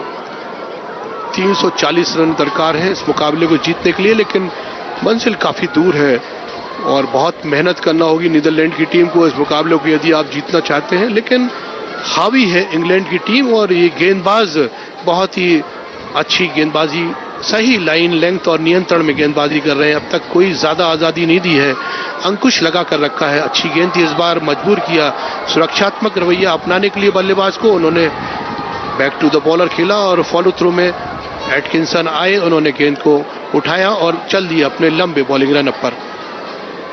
एकमात्र slip wicket keeper Jos Buttler के साथ में और बैकवर्ड पॉइंट और कवर्स और दूर दराज पॉइंट पर बाउंड्री लाइन के करीब में खिलाड़ी हुए और मिड ऑफ और थर्ड मैन पर एक खिलाड़ी को तैनात किया हो बाउंड्री लाइन पर। बिल्कुल अच्छी गेंद थी, ललचाती हुई और परेशान करती हुई बल्लेबाज को, बिल्कुल आसपास से निकली, हौसला बढ़ाती हुई गेंदबाज एटकिंसन का। उन्होंने बीट किया था इस गेंद पर और गेंद समा गई थी विकेट कीपर जोस बटलर के दस्तानों में। ऑन साइड पर यदि आप देखें तो एक मिड ऑन है और दूर दराज बाउंड्री लाइन पर पहरा दे रहे हैं स्क्वायर लेग बाउंड्री पर एक खिलाड़ी और इधर डीप फाइन लेग पर एक खिलाड़ी को तैनात किया हुआ है। और इधर एटकिंसन की अच्छी गेंद थी, इस बार ऑफ स्टंप लेग स्टंप के काफी बाहर अपनी दिशा से थोड़ा सा भटकते हुए, और अंपायर एहसान रजा पाकिस्तान के हैं, उन्होंने अपने दोनों हाथों को बिल्कुल जमीन के समानांतर उठाकर बताया कि ये वाइड गेंद है और एक अतिरिक्त रन के रूप में और यहां पर रन मिल गया नीदरलैंड की टीम को और स्कोर 1 रन की मदद से पहुंच रहा है 35 रन पर 2 विकेट के नुकसान पर। बेरेसी 16 रन पर नॉन स्ट्राइक के छोर पर हैं। एंगलब्रेक्ट सामना करेंगे एटकिंसन का और इस बार इस गेंद को खेल दिया है ऑन साइड की दिशा में, मिड विकेट इलाके में गेंद पहुंच रही है, फील्डर पहुंच रहे हैं, इससे पहले कि फील्ड करते थ्रो करते, लेकिन रन बनाने का मौका मिल गया दोनों ही बल्लेबाजों को। 37 रनों पर स्कोर पहुंचा 2 विकेट के, 2 डाउन 37। ये सिचुएशन है out there in the middle इस मुकाबले में जो MCA स्टेडियम पुणे में खेला जा रहा है और मौसम थोड़ा थोड़ा ठंडक आती हुई इस मौसम में, और लेकिन लोग जमे हुए और सारी निगाहें इस मुकाबले को बीचों बीच में। इस बार इस गेंद को खेला है ऑफ साइड पर, थ्रो आ रहा है बैकवर्ड पॉइंट से दायरे के अंदर, लेकिन दौड़ गए पूरी दमदारी के साथ और उस 22 गज के फासले को मुकम्मल कर लिया। रन 1 रन का 38 रन 13 ओवर के बाद में 2 विकेट नुकसान पर नीदरलैंड के 16 बेरेसी खेल रहे हैं और एंगलब्रेक्ट 15 रनों पर। ये इस मुकाबले की स्थिति है। किशोर Shahid, at the moment everything going the way of England, their bowlers giving precious little away. Netherlands not able to take advantage of the field restrictions in the first power play, and at the end of 13 overs nothing much to talk about, just 38 runs on the board, 2 wickets. They have already lost of course the opener Max ODowd and then the number 3 batter Colin Ackermann, both back in the pavilion, and the 2 out there in the middle, and there's a quick run. This could be close. The last thing Netherlands would want at this juncture is to have a run out, but that's been referred by Rod Tucker, the umpire. Will Barresi be lucky there, or rather would Engelbrecht be lucky there? It happened in the England innings as well. David Malan was batting beautifully, and that run out with a score reading 87 in many ways, otherwise England would have got to much higher. In the meanwhile, we see the replay and I just get the feeling he's able to drag his bat in. Engelbrecht doing well, and as I was saying, Shahid, the last thing that at this juncture what Netherlands rather don't want is to lose another wicket. They somehow need to not only safeguard against loss of further wickets, they will have to accelerate the scoring by many notches. At the moment, hardly anything going their way, just a single accrues as the next ball is pushed to mid-on. And that takes Engelbrecht to 16. Barresi, who's not looked very confident, as the next ball from Moeen Ali that spins away. Spun quite a distance after pitching in the middle stump and then spinning to outside the leg stump, and the batter doing well to just put bat to ball, get a single there. 41 for 2, and this time going inside out, and that may well be maximum. So Barresi now trying to break free. Wesley Barresi inside out, timed it superbly, lovely inside out shot, got to the pitch of that one, good use of the feet, and a magnificent hit. Moeen Ali this time, and once again going inside out, and this is more flatter. One bounce, I thought, into the boundary. So 4 runs there. There comes the confirmation from the umpire. And the Netherlands 50 up on the board in the 14th over. 51 for 2 after 13.5 overs. Really, Barresi, now that the spinner has come on, Moeen Ali, he looks much more confident. He's going for his strokes. The next ball, it's down towards square leg, gets a single. Both the batters able to rotate the strike. And Netherlands 52 for 2. They require a few more hits like this. 14 overs gone by. Shahid, so for them to march towards what looks to be a huge target at the moment. 340 is like a mountain of runs at the moment, Shahid. यहाँ कहीं ना कहीं आपको जोखिम तो लेने होंगे और बड़े शॉट्स खेलने होंगे और आक्रमण करना होगा, आतिशी बल्लेबाजी करनी होगी यदि आप उस टारगेट तक पहुंचना चाहते हैं. लेकिन कुछ यहाँ पर कुछ हाथ दिखाए अभी बैरसी ने और कुछ रन्स बनाए. मोइन काफी महंगे साबित हुए और इस बार ये 4 रन हो जाएंगे. दौड़े वहां पर बहुत तेजी के साथ में और स्लाइड मारते हुए रोकने की कोशिश कर रहे थे, लेकिन गति गेंद की कहीं और तेज उनसे ज्यादा और बाउंड्री ड्रॉप को टच करती हुई एक चौका और यहां पर मिलता हुआ नीदरलैंड की टीम को. अब यहां पर थोड़ा सा आक्रामक हो रहे हैं बल्लेबाज और क्योंकि एक बड़ा टारगेट है तो आपको इस तरीके के शॉट्स खेलने ही होंगे और थोड़ा सा आपको भी प्रेशर बनाना होगा गेंदबाजों के ऊपर. और यदि आप धीरे खेलेंगे तो निश्चित तौर पर प्रेशर आपके ऊपर बढ़ेगा और ये फील्डिंग साइड आपके ऊपर हावी होती चली जाएगी. लेकिन अच्छे हाथ दिखाए बैरसी ने और उनका अनुसरण कर रहे हैं इधर एंगलब्रेक्ट भी 16 रनों पर खेल रहे हैं, नॉन स्ट्राइक के छोर पर हैं. 32 रन बनाए हैं बैरसी ने. 56 रन है स्कोर बोर्ड पर अंकित है 2 विकेट के नुकसान पर. और ये पार्टनरशिप यहाँ पर थोड़ा सा पनप रही है और कॉन्फिडेंस भी बढ़ रहा है. दोनों ही बल्लेबाजों को मिडिल कर रहे हैं और शॉट्स उन्होंने जो लगाए हैं पिछले ओवर्स में मोइन काफ़ी महंगे साबित हुए थे और उनको अच्छे शॉट लगाकर उनकी ओवर में उन्होंने कुछ रन अर्जित किए थे और अपना 50 रन पर स्कोर पहुंचाया था नीदरलैंड का. और इधर एक बार फिर से तैयार एटकिंसन जो कि अपना तीसरा ओवर डाल रहा है अपने स्पेल का और इस बार खेला है गेंद को. गेंद पहुंच रही है फील्डर के पास में बाउंड्री लाइन के करीब में डीप स्क्वायर लेग और थ्रो आ रहा है जोस बटलर के दस्तानों में और स्कोर 1 रन के मदद से पहुंचा 2 विकेट के नुकसान पर. 57 रन 57 ये स्थिति है.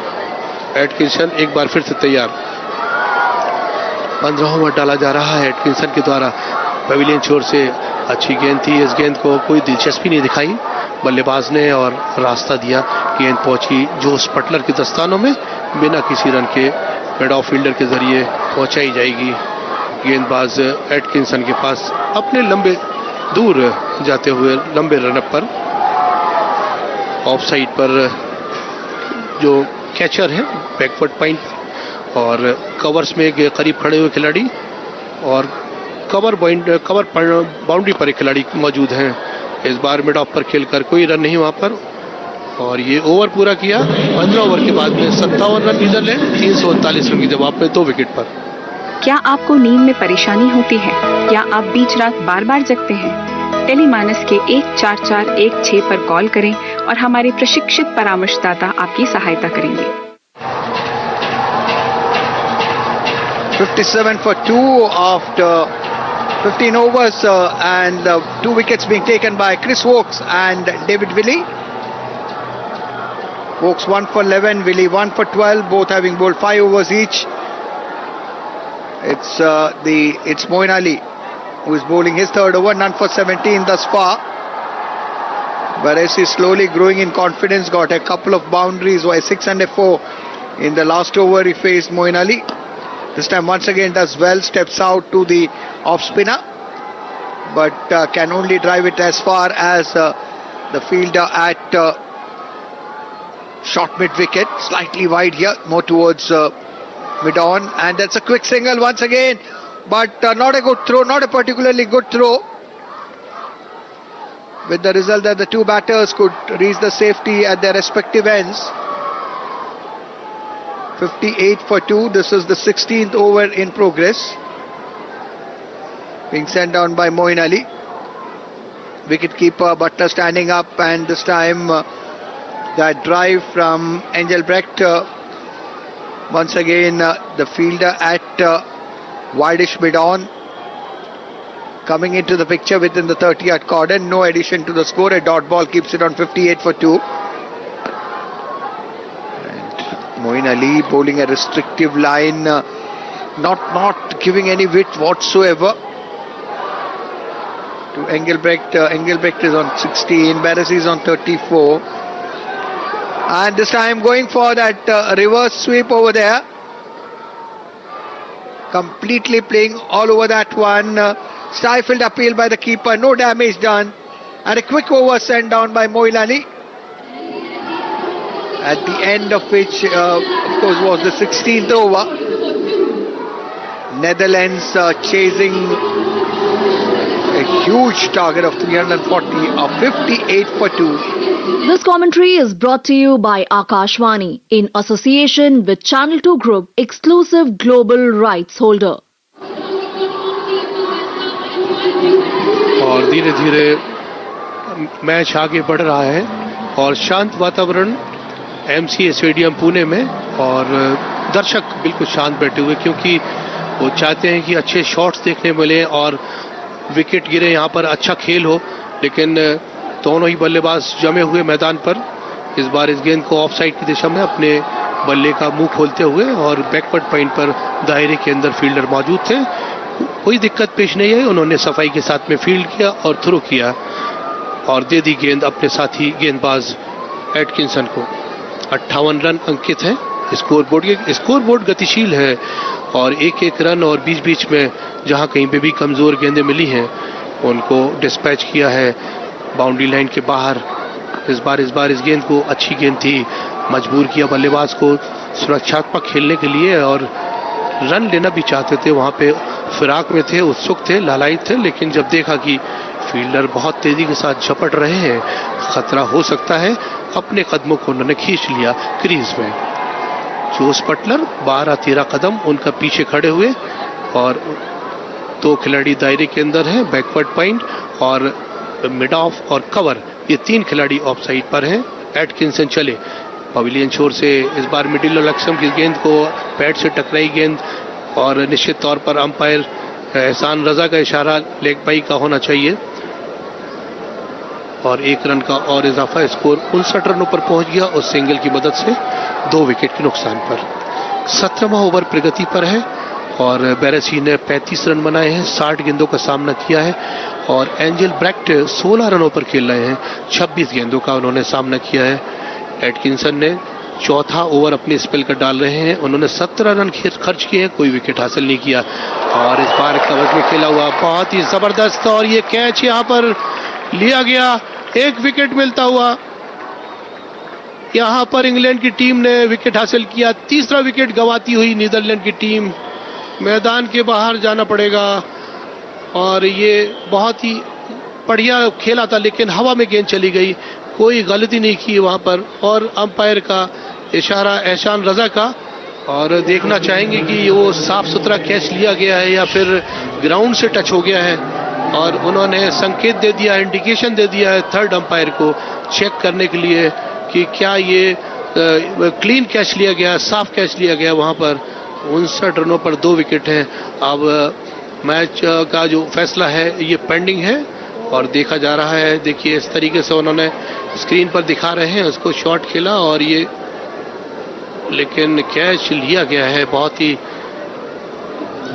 लेकिन चेक करना चाहेंगे। अंपायर फिर से एक बार देख रहे हैं क्या ये साफ सुथरा कैच है या फिर ग्राउंड से मैदान से टच हुआ है। चेक किया जा रहा है, उनकी पैनी निगाहें थर्ड अंपायर की चेक कर रहे हैं और सारी निगाहें दर्शकों की उस पेंडिंग डिसीजन पर, उस फैसले पर कि क्या फैसला आता है। Shahid, just to add to what you are saying, and for the benefit of all our listeners on Akashwani, there is no more the soft dismissal which used to happen earlier. There is no soft dismissal from the on-field umpire. So it's entirely up to the third umpire to judge the legality of that catch. So the third umpire will decide if it's a fair catch or not.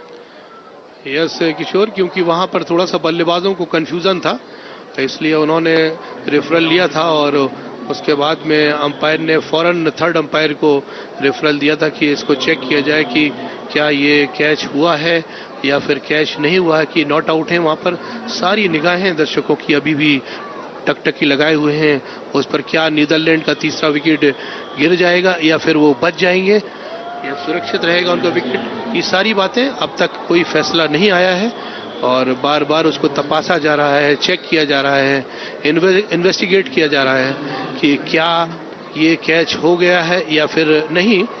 और मैदान पर अभी भी दोनों ही बल्लेबाज खड़े हुए इंतजार में, अंपायर के थर्ड अंपायर के फैसले का इंतजार कर रहे हैं और पूरी इंग्लैंड की टीम भी उस इंतजार में कि और डिसीजन यहाँ पर नॉट आउट दिया गया है। और कहीं ना कहीं निराशा इंग्लैंड टीम के लिए, ऐसा लगा था कि तीसरा विकेट नीदरलैंड का गिर गया है, तो एक बहुत ही भाग्य उनका बहुत ही अच्छा, वो बच गए और 35 रन पर एंजेलब्रेक्ट 16 रन पर खेल रहे थे। 59 रन है नीदरलैंड के स्कोर बोर्ड पर जो अंकित है 2 विकेट के नुकसान पर, और टारगेट 340 रनों का है। 339 रन बनाए थे आज, पहले बल्लेबाजी की थी इंग्लैंड की टीम ने। एटकिंसन एक बार फिर से तैयार, इस ओवर में 2 गेंद शेष हैं, उन्होंने चौथा ओवर अपने स्पेल का डाल रहे हैं। 17 रन खर्च किया एटकिंसन पवेलियन से और इस बार इसको उठाकर निकाल दिया 6 रनों के लिए स्क्वायर लेग के ऊपर से। पूरा समय उसने शॉर्ट ऑफ लेग गेंद थी, पटकी हुई गेंद थी और सही नसीहत उसको पूरा समय देखने का प्लेंटी ऑफ टाइम उनके पास मिला और उन्होंने निकाल दिया स्क्वायर लेग के ऊपर 6 रनों के लिए। तो एक छक्का ये अभी लगाया उन्होंने और अपना बेहतरीन शॉट लगाकर कहीं ना कहीं दबाव बनाया है इंग्लैंड के गेंदबाज के ऊपर। स्कोर 65 रनों पर पहुंच गया है। अच्छी गेंद थी इस बार, इस गेंद को उन्होंने खेला ऑन साइड के शॉर्ट मिड विकेट पर और रन के लिए नहीं, ओवर 17 ओवर के बाद में 65 रन 2 विकेट पर Netherlands.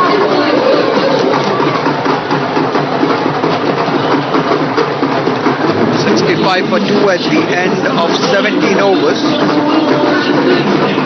Target still a long way off, 340 runs. That's the mountain of runs to get. Long way up at the moment. So one has seen that Netherlands are trying to make a match of this one. They lost 2 early wickets, but showing some signs of aggression now. The pair out there in the middle, Wesley, Barresi and Sybrand, Engelbrecht. They have got a move on here. They remember they came together with the score reading 13, or rather, just give you the fall of the wickets here. The first fell at the score of 12, the second at 13. That was in quick succession. But the two out there in the middle, Barresi and Engelbrecht, have taken the score to 65 for 2 without being separated. So the runs haven't come at a fair clip.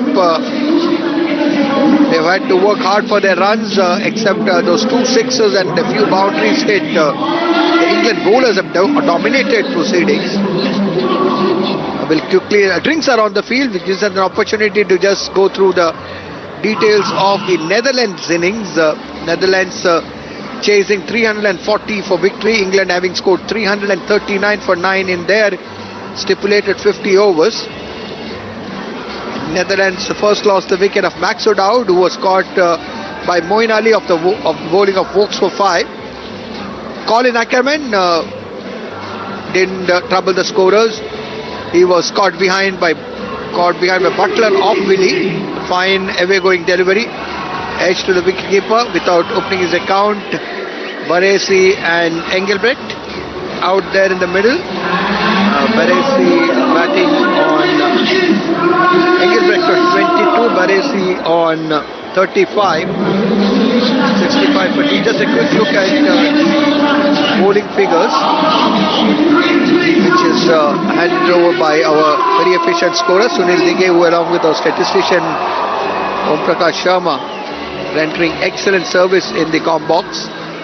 Walks 5 overs, 1 for 11. David Willey, even more impressive, 5 overs, 2 medals, 12 runs, 1 wicket. And Atkinson has bowled 4 overs, slightly expensive, 23 without a wicket. And Moeen Ali's 3 overs have gone for 19 runs.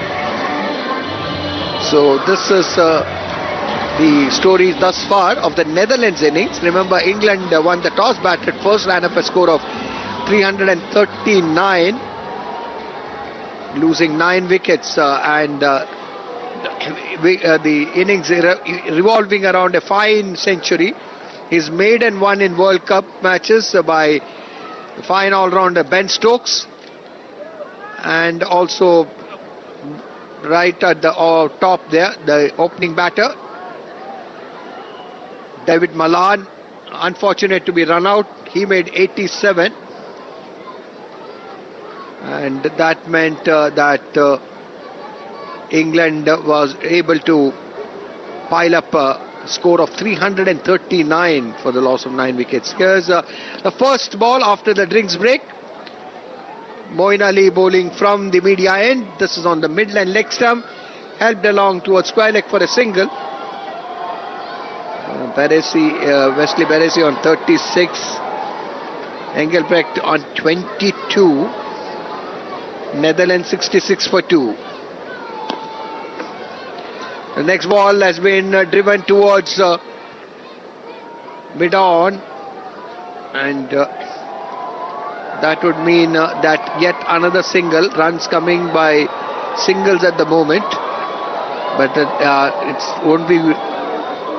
it won't be long before the Netherlands batters will have to take a few more risks. And here they're coming for the second run. This could be close. Fine throw from the deep, and that could well be the end at the non-striker's end. Barresi it was.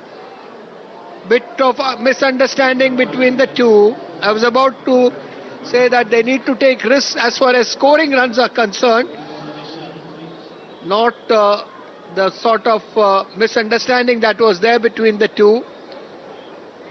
What actually happened was they took the first run. Engelbrecht initially said yes, but then sent Barresi back, and he was far away when the stumps were broken. Superb throw from the deep, and very unfortunate that run out happening, that which would also mean that Netherlands lose their third wicket here with the score reading 67, and after fighting it out for a while, it is Wesley Barresi who will have to make that long walk back to the pavilion. Unfortunate to be run out for 36. And earlier also they survived a run out. I think it was Engelbrecht on that instance. And especially when things are not going your way, a run out is the last thing you want to happen. So Barresi run out, and Netherlands are 68 for 3 in the 18th over. So a run out there, Moeen Ali it is. And that is how that happened. That run out accounting for Barresi, and Scott Edwards, the skipper. He's had a decent run, 204 runs in 8 innings of this is ICC Men's Cricket World Cup this edition. And he's been instrumental in Netherlands putting up some good score on the board and then defending it as the next ball from Moeen Ali. Flatter through the air, hurrying on to Scott Edwards, who plays it well on the onside, not for Indian runs. He's yet to open his account. Netherlands 69 for 3. Here is Moeen Ali, bowls the next ball, which is driven by Scott Edwards. Down to long on for a single. And that would mean that at the moment Netherlands 70 for 3 at the end of 18 overs. जनता से संसद तक एक बार फिर चल पड़ी है चुनावी red. 18 वर्ष से ऊपर हर यात्री से अनुरोध है, अपनी दुविधाओं और समस्याओं का पिटारा लेकर आ जाएं। मतदाता जंक्शन सीजन 2 पर। निर्वाचन आयोग और आकाशवाणी कर रहे हैं आपका इंतजार। तो आइए मिलते हैं मतदाता जंक्शन सीजन 2 पर। और संयोग से इस मुकाबले में दोनों ही विकेट कीपर अपने टीम के कप्तान हैं। एक ओर स्कॉट एडवर्ड और दूसरी ओर जोस बटलर। और देखना है क्या स्ट्रेटेजी बनाकर पहुंचे हैं कप्तान स्कॉट एडवर्ड और अपनी इनिंग्स को किस तरीके से रन्स में कन्वर्ट करते हैं। 7 मुकाबले उन्होंने खेले इस टूर्नामेंट में, मेगा इवेंट में 204 रन बनाए हैं उन्होंने अब तक। और सबसे बड़ी पारी उनकी रही है 78 रनों की, जो उन्होंने साउथ अफ्रीका के विरुद्ध खेली थी, और 68 रन बांग्लादेश के विरुद्ध बनाए थे ये उनकी, और 30 रन न्यूजीलैंड के खिलाफ बनाए थे। पाकिस्तान के विरुद्ध कोई रन नहीं बनाया था स्कॉट एडवर्ड ने। और इस बार इस गेंद को खेला गया पॉइंट के क्षेत्र में, लेकिन फील्डर वहां पर बहुत तेजी के साथ आए और गेंद को समेटा और अपने ताबे में लिया, थ्रो किया, लेकिन रन से नहीं रोक पाए।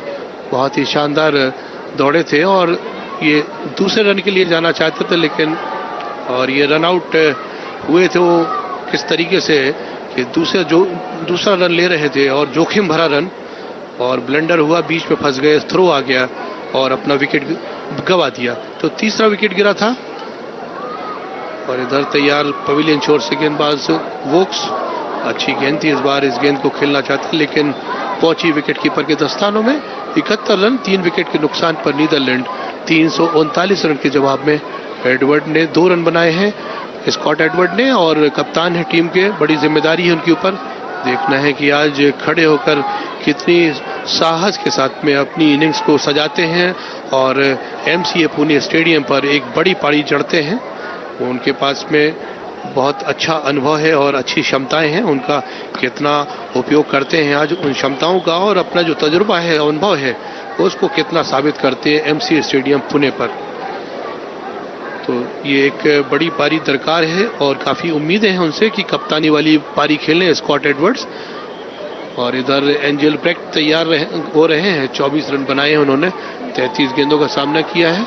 19वां ओवर प्रगति पर है और टारगेट 340 रनों का है नीदरलैंड के सामने। बहुत ही शांत क्रिकेट MCA स्टेडियम पुणे में, अच्छी गेंद थी, एक बार फिर से छकाती हुई, बीट करती हुई बल्लेबाज को, एंजेलब्रेक्ट को, पहुंची विकेट कीपर के दस्तानों में, ठहर गई, समा गई और कोई रन नहीं। और 3 डॉट गेंदें, पहले गेंद में 1 रन बनाया था और उसके बाद में 3 डॉट गेंदें वोक्स ने डाली हैं। आप उससे अंदाजा लगा सकते हैं कितनी सटीक और एक्यूरेसी के साथ में अपनी लाइन और लेंथ पर नियंत्रण रखे हुए हैं और बल्लेबाज को बराबर छका रहे हैं अपनी गेंदों से। अच्छी गेंद थी इस बार, मिडिल और लेग स्टंप पर फिंगल को रोल करते हुए गेंद को खेला गया बैकवर्ड और दूसरे रन के लिए जा रहे हैं पलटकर। पहला रन बहुत ही दमदारी के साथ में, अपनी निगाहें रखी फील्डर के ऊपर, थोड़ा सा थ्रो देर में आया और उस बीच में टाइम निकाल लिया दूसरा रन दौड़ने के लिए। 2 रन मुकम्मल कर लिए। शानदार रनिंग बिटवीन द विकेट और 2 रन अर्जित कर लिए नीदरलैंड के दोनों ही बल्लेबाजों ने। और ऐसी ही कुछ आपको जोखिम भरे रन लेने होंगे और स्कोर को अपने बढ़ाना होगा और प्रेशर भी बनाना होगा फील्डिंग साइड के ऊपर। तो मैदान पर कप्तान मौजूद है, उन्होंने 1 रन बहुत तेज बनाया, उसके बाद में दौड़ाया भी उनको कि दूसरा रन भी मिल जाएगा और दूसरा रन पूरा हो गया। बैकवर्ड पॉइंट और कवर मिड ऑफ और थर्ड मैन बाउंड्री पर खिलाड़ी, ये ऑफ साइड पर।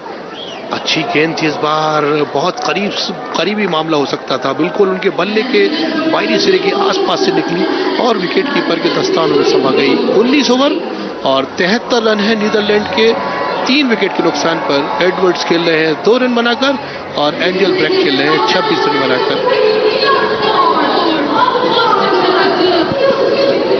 So after 19 overs, Netherlands trying to make a fight of this one, even though they have lost 2 wickets at regular intervals. 73 for 3 run rate is also not much to talk about. In fact, the asking rate is climbing at the moment. Just let you know the exact figure as far the asking rate is concerned. But things going the way of England at the moment. The Netherlands skipper has walked out. Scott Edwards, he's no stranger to challenges and someone who over the years have done excellently for his team. In the meanwhile, I just get the feeling that Engelbrecht is having some trouble. There seems to be something bothering him. Is it any insect inside? I think that's that's what's happening. He is big trouble, but now seems to be okay now. Engelbrecht, very interesting posters by the faithfuls present here. One particular one which says need help can bat. So lot of help coming the way of the Netherlands team. Things haven't gone their way today. They lost the toss. England chose to bat and ran up a score of 339 for the loss of 9 wickets in their stipulated 50 overs, and then picked up early wickets of Netherlands. 2 wickets falling with the score reading 13, first at 12, second at 13 as the first ball. Moeen Ali's second ball of the over has been pushed on the onside towards mid-on for a single. Edwards is 3, brings back Engelbrecht back on strike. He's on 26. Moeen Ali bowling his 5th over, and this time that ball pitching on the Midland leg stump and then further spinning down towards the leg side. And what Engelbrecht was trying to do was help it along towards backward square leg, but could not quite play it the way he would have liked, not able to stroke it the way he would have liked. This time gets a single to that same region, backward of square on the onside, and that would mean the Edwards back on strike on 3, Engelbrecht on 27, and Netherlands are 75 for 3. Moeen Ali bowls this one, and this time playing defensively, in fact playing it with soft hands down to the mid-on fielder, deep mid-on fielder, enabling a single, and that would mean that Edwards is 4, Engelbrecht is 27, and Netherlands is 76 for 3. Here is Moeen Ali bowling this one, and this is again on the Midland leg stump, driven towards mid-on, and that single will take Edwards fact, Engelbrecht to 28. He will keep strike. And after 20 overs, Netherlands are 77 for 3. This commentary is brought to you by Akashvani in association with Channel 2 Group, exclusive global rights holder. कप्तान Scott Edward ने debut 2017 में किया था Netherlands की team में, और उनके जो इस टूर्नामेंट में जो डिसमिसल्स हैं 14 हैं, सबसे ज़्यादा उनके डिसमिसल्स हैं अब तक विकेट कीपर के रूप में। और यदि उनका ओडीआई रिकॉर्ड देखें तो उन्होंने 45 ओडीआई खेले हैं और 1416 रन उनके नाम पर है, और 86 उन्होंने हाईएस्ट रन उनके नाम पर है, और स्ट्राइक रेट उनका 92.36 है, और उनके नाम पर 15 अर्धशतक है और 48 कैच उन्होंने लिए हैं और 8 स्टंपिंग की है कप्तान स्कॉट एडवर्ड ने। और वैसे वो ऑस्ट्रेलिया में पैदा हुए थे, लेकिन नीदरलैंड से खेलते हैं। दुआल उनके पास में जो पासपोर्ट है, दुआल नेशनलिटी है उनके पास, ऑस्ट्रेलिया की भी, और बताया जाता है कि उनकी दादी डच रूट की थी, इसलिए वो नीदरलैंड से उनको खेलने का मौका मिला। और वैसे उनकी जो पैदाइश है ऑस्ट्रेलिया की है। 2022 में कैप्टन बने T20 इंटरनेशनल वर्ल्ड कप में, और 2023 में यहाँ पर ओडीआई की कैप्टनशिप कर रहे हैं।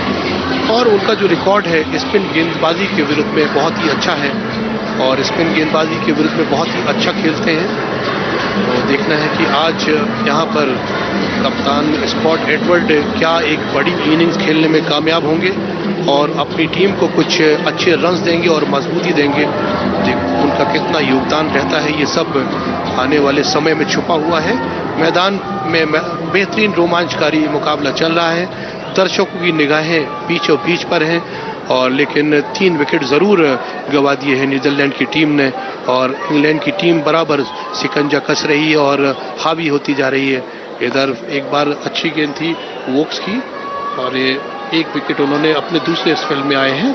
7वां ओवर डाल रहे हैं, इससे पहले उन्होंने 1 विकेट लिया था। 77 रन है 3 विकेट के नुकसान पर। 21वां ओवर चल रहा है इंग्लैंड की ओर से, और ये एंगल जो ब्रेक्ट का जो रिकॉर्ड है न्यूजीलैंड के विरुद्ध, उन्होंने 29 रन बनाए थे। और इधर वोक्स तैयार हैं पवेलियन छोर से हमारे ओर आते हुए, दाहिने हाथ से अंपायर को पार किया एहसान रजा को ये, और एक्स स्टंप के काफी बाहर गेंद गई और अपनी दिशा से भटके वहां पर वोक्स, लेकिन कोई गलती नहीं। अंपायर एहसान रजा पाकिस्तान के, उन्होंने हटकर अपना इशारा किया, और ये वाइट गेंद का एक उपहार स्वरूप एक अतिरिक्त रन और अर्जित किया नीदरलैंड ने। स्कोर इस सिंगल की मदद से आगे पहुंच रहा है 78 रनों पर 3 विकेट के नुकसान पर। 21वां ओवर प्रगति पर है।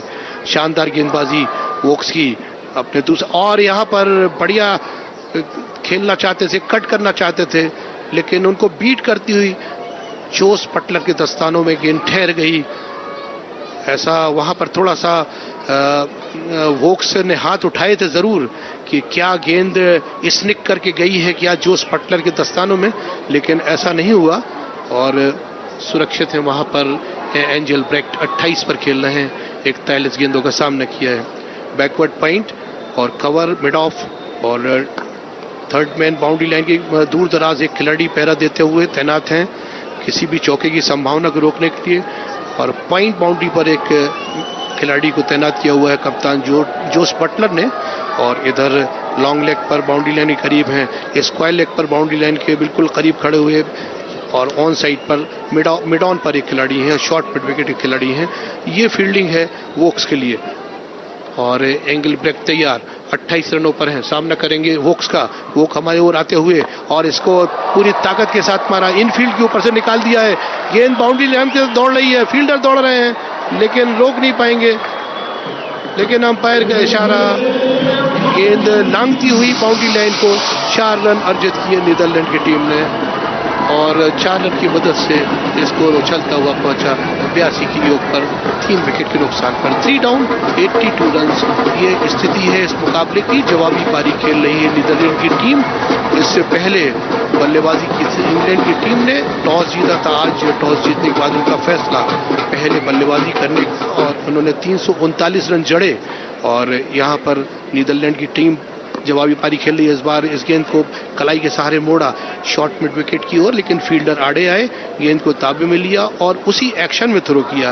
अंकुश लगाए रखा बल्लेबाज के ऊपर, बांध कर रखा, और बल्लेबाज ने भी कोई दिलचस्पी नहीं दिखाई वहां पर, क्योंकि देख लिया था फील्डर झपट रहे हैं और रन लेंगे तो खतरनाक हो सकता है। वहां पर वोक्स तैयार अपने 7वें ओवर में अपने दूसरे स्पेल में आए हैं। 82 रन है नीदरलैंड के 3 विकेट के नुकसान पर। और इधर एंजेलब्रेक्ट अच्छी गेंद थी, इस गेंद को खेला और फील्डर के पास में पहुंची, कोई रन नहीं, ओवर पूरा हुआ।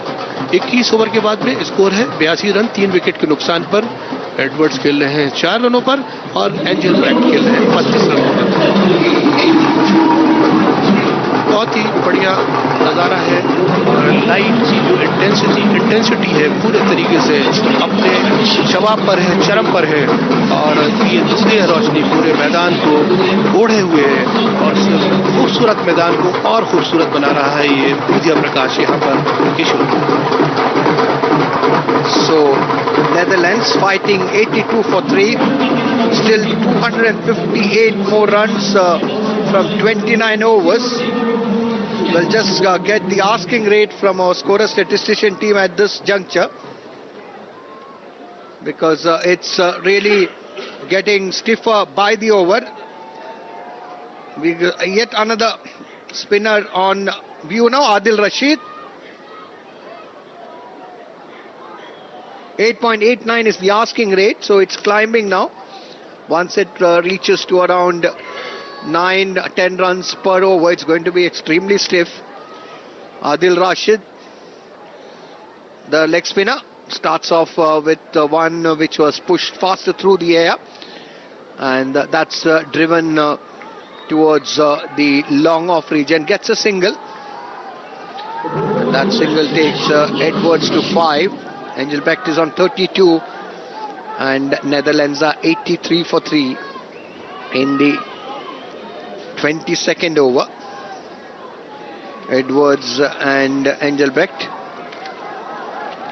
and Jos Buttler making some quick changes in the field, and there's a fielder there at short mid-on rather, and this time it's played once again towards the sweeper at cover. They'll get another single. Adil Rashid, the first 2 balls, both having the batters getting singles, both Edwards and Engelbrecht. At the moment, the match very much loaded in favour of England, but you never know. Game of cricket always has the habit of throwing up surprises. Here's Adil Rashid, and this time gets behind that, and that's driven magnificently on the onside for a 4. There's a magnificent on drive there from the captain Scott Edwards. Got to the pitch of that one and drove it magnificently for 4. So a much needed boundary for Edwards and England, and Netherlands, beg your pardon. And Adil Rashid wasn't quite happy, was a little amused by that shot that Colin Edwards, rather the Scott Edwards played. This time Edwards goes back and cuts well, but there is protection in the deep. Square of the wicket on the offside, backward of square. And Edwards will have to contend with a single. Scott Edwards, the Netherlands skipper. Engelbrecht is on 33, will be on strike. He will have to carry on. He's been batting well. This time trying to sweep, and there's a loud appeal for leg before. England have already lost a review. I don't think they will take that one. The DRS timer is running out. I don't think Jos Buttler, the captain himself, is very confident. So that it was more out of optimism than any real conviction. That appeal is much better.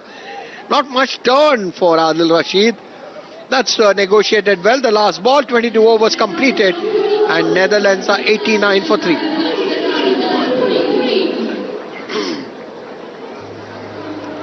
सात रनों वाला over रहा रशीद का, उन्होंने उसमें 7 run खर्च किए। पहला ओवर था आदिल रशीद का, मंझे हुए स्पिनर है इंग्लैंड के, और उनको परिवर्तन के तौर पर लाया गया था। उन्होंने अपना पहला ओवर डाला, लेकिन पहले ओवर में 7 रन खर्च किए। और यदि उनका इस टूर्नामेंट में रिकॉर्ड देखें आदिल रशीद का, तो उन्होंने बांग्लादेश के विरुद्ध में 1 विकेट लिया था और अफगानिस्तान के विरुद्ध में 3 विकेट हासिल किए थे। साउथ अफ्रीका के खिलाफ में 2 विकेट उनको मिले थे और भारत के खिलाफ उन्होंने 2 विकेट हासिल किए थे और ऑस्ट्रेलिया के विरुद्ध 2 विकेट उन्होंने हासिल किए थे। इस तरह से उनके झोली में 10 विकेट हैं इस 7 मुकाबले जो पहले खेले हैं इंग्लैंड की टीम ने। तो एक अच्छा खासा उनका जो मैक्सिमम जो विकेट लिए अब इंग्लैंड की ओर से आदिल रशीद, तो उनसे काफ़ी उम्मीदें होंगी कप्तान जोस बटलर को कि वो कहीं ना कहीं 1-2 विकेट दिलाएंगे ज़रूर इंग्लैंड की टीम को। उनके पास में काफ़ी एक्सपीरियंस है, अनुभव है। आदिल रशीद के बाद इधर तैयार हो रहे हैं डेविड विली, उनको छोर बदल कर लाया गया है डेविड विली को पवेलियन छोर से।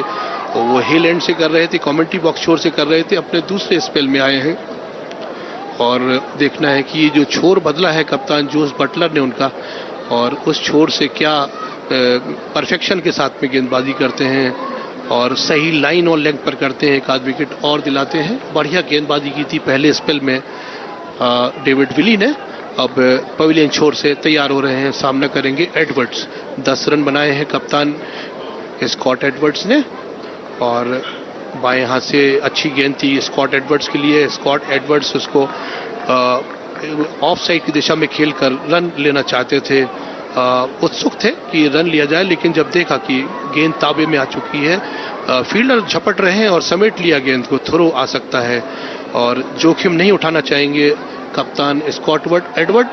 89 रन है 3 विकेट के नुकसान पर। 23वां ओवर चल रहा है इंग्लैंड की ओर से। 339 रन बनाए इंग्लैंड ने, 340 का लक्ष्य है और जो करंट रेट चल रहा है 3.99 का है नीदरलैंड का। इस बार इस गेंद को कट कर दिया डाउन टू थर्ड मैन और man down there in the deep, कोई मुश्किल पेश नहीं आई। उन्होंने गेंद को सफाई के साथ में फील्ड किया और थ्रो किया, लेकिन दोनों ही बल्लेबाजों ने मौका ताड़ा और 1 रन का और इजाफा स्कोर में हुआ। 90 रन 3 विकेट के नुकसान पर।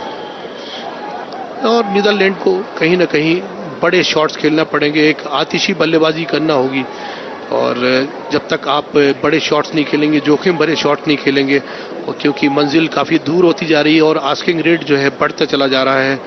और इधर डेविड विली बाएं हाथ से इसको, और यहाँ पर पकड़े गए और गलती कर बैठे कप्तान स्कॉट एडवर्ड और मिड ऑन पर खड़े हुए खिलाड़ी, उन्होंने अपने पाम पकेट में आउट हो गए। 4था विकेट गिर गया नीदरलैंड का और मैदान के बाहर जाना होगा बल्लेबाज को। ये देखिए, उन्होंने उसको खेलना चाहते थे मिड ऑन के ऊपर से, लेकिन गेंद बिल्कुल फील्डर के हाथों में चली गई और उन्होंने कोई गलती नहीं की, वहाँ पर कोई मौका जाने नहीं दिया अपने हाथों से और उनके उस कैच को पीछा। तो सिब्रांड जा रहे हैं, एंगलब्रेक्ट जो आउट हुए हैं, उन्होंने 33 रन की पारी खेली और उनकी पारी का एंड हुआ। 49 गेंदों का सामना किया और बढ़िया खेले, एक सिरे से खड़े रहे, लेकिन आखिरकार उनको यहाँ पर डेविड विली ने 1 विकेट दूर वाले छोर से, जो मैं कह रहा था कि उनका छोर बदला गया है, निश्चित तौर पर कोई ना कोई उनकी गेंदबाजी रंग लाएगी और आखिरकार उन्होंने विकेट दिलाया और बढ़त दिलाई अपनी टीम को।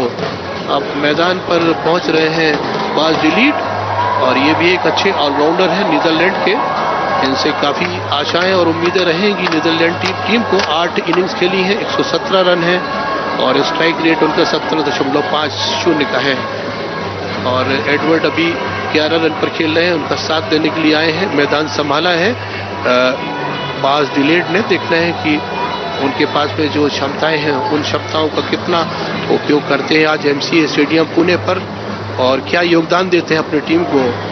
और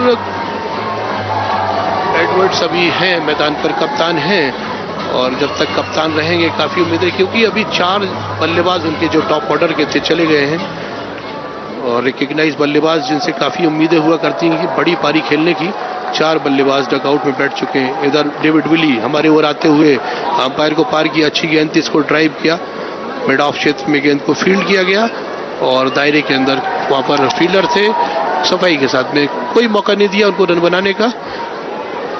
बाज डिलीडे अभी भी पहुंचे हैं और जाहिर है कि उनको सब कुछ देखना है, विकेट कैसे बिहेव कर रहा है, विकेट क्या ऑफर कर रहा है, किस तरीके से असिस्ट कर रहा है गेंदबाज डेविड विली को, और ये सब चीज़ें देखकर उनको खेलना होगा और सेट का अपने आप को स्थापित करना होगा, एस्टेब्लिश करना होगा। ये सारी बातें यहाँ पर अच्छी गेंद थी, इस बार इस गेंद अंदर आती हुई गेंद थी, थोड़ा सा पहले की अपेक्षा में ये धीमी गति की गेंद, कंफ्यूज करने की कोशिश बल्लेबाज को, और डेविड विली का कामयाब ओवर समाप्त हुआ जिसमें उन्होंने विकेट दिलाया अपनी टीम को, 1 रन खर्च किया, 90 रन 4 विकेट के नुकसान पर 23 ओवर की समाप्ति के बाद। So Netherlands losing the wicket of the well set Engelbrecht, caught by Vokes, Billy providing the breakthrough. Gone back for his second spell from the far end, the pavilion end. And England at the moment calling the shots. Battered, won the toss, batted, ran up an imposing score of 339, losing 9 wickets. And 4 wickets down for the opponent, Netherlands. Adil Rashid from the media end. This one has been driven on the offside, deep to the extra cover. And look at that, what a good throw from the deep. We've seen many occasions where the fielders have thrown from the deep and have broken the stumps. Shows the accuracy, the skill set of fielders these days. Fielding of top class. And Jose Butler has a slip for Adil Rashid. In the catching position, slip one there at short third man. Man at extra coverage. And this time Adil Rashid going the wrong one, but the line being alright there. The googly not able to control it. And going down the leg side, called a wide. 1 run by way of an extra. Adil Rashid, he's a fine leg spinner. This time giving the ball air and beating the batter there. The lead didn't have much clue to that one. Adil Rashid, that angular run-up of his as he bowls this one. This is much faster through the air. And played on the offside, not for any runs. Dot ball from Adil Rashid. Goes through his overs rather quickly. The leggy. The slip goes down. This one from Adil Rashid. Well negotiated this time by the lead. And Netherlands, of course, one can understand their batters won't have the experience of playing top class spinners. Someone like Adil Rashid, leg spinners always a very difficult proposition, whatever be the nature of the pitch. And this time from Adil Rashid, that's once again driven, keeping the runs tight, building the pressure is the leg spinner. Netherlands 92 for 4. Looking down the barrel, someone will have to play a long innings. Maybe the captain, Scott Edwards. Delayed drives down towards the long off field. Gets only a single.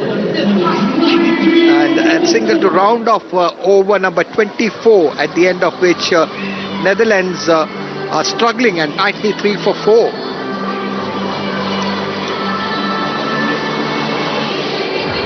So almost reaching the halfway stage, Shahid. Things not looking very good for Netherlands. क्या लगातार यहाँ पर asking rate बढ़ता जा रहा है किशोर, और 9.42 का आस्किंग रेट हो गया है, और ये मुश्किलें कहीं ना कहीं से आती जा रही हैं नीदरलैंड के ऊपर। और इस तरीके से अगर आस्किंग रेट बढ़ता रहेगा तो दबाव बनेगा, और दबाव बनेगा तो कहीं ना कहीं विकेट भी यहाँ पर गंवाने पड़ेंगे नीदरलैंड की टीम को। इधर डेविड विली एक बार फिर से हमारे ओर आते हुए, और इस बार इस गेंद को खेल दिया है। गेंद जा रही है बाउंड्री लाइन की तरफ 4 रनों के लिए, और शॉर्ट ऑफ लेंथ गेंद थी। पूरा समय मिला उस गेंद को देखने का, और चढ़ दिया एक और चौका यहाँ पर मिड विकेट से निकलता हुआ, बाउंड्री लाइन को टच करता हुआ। चौका अर्जित किया नीदरलैंड ने।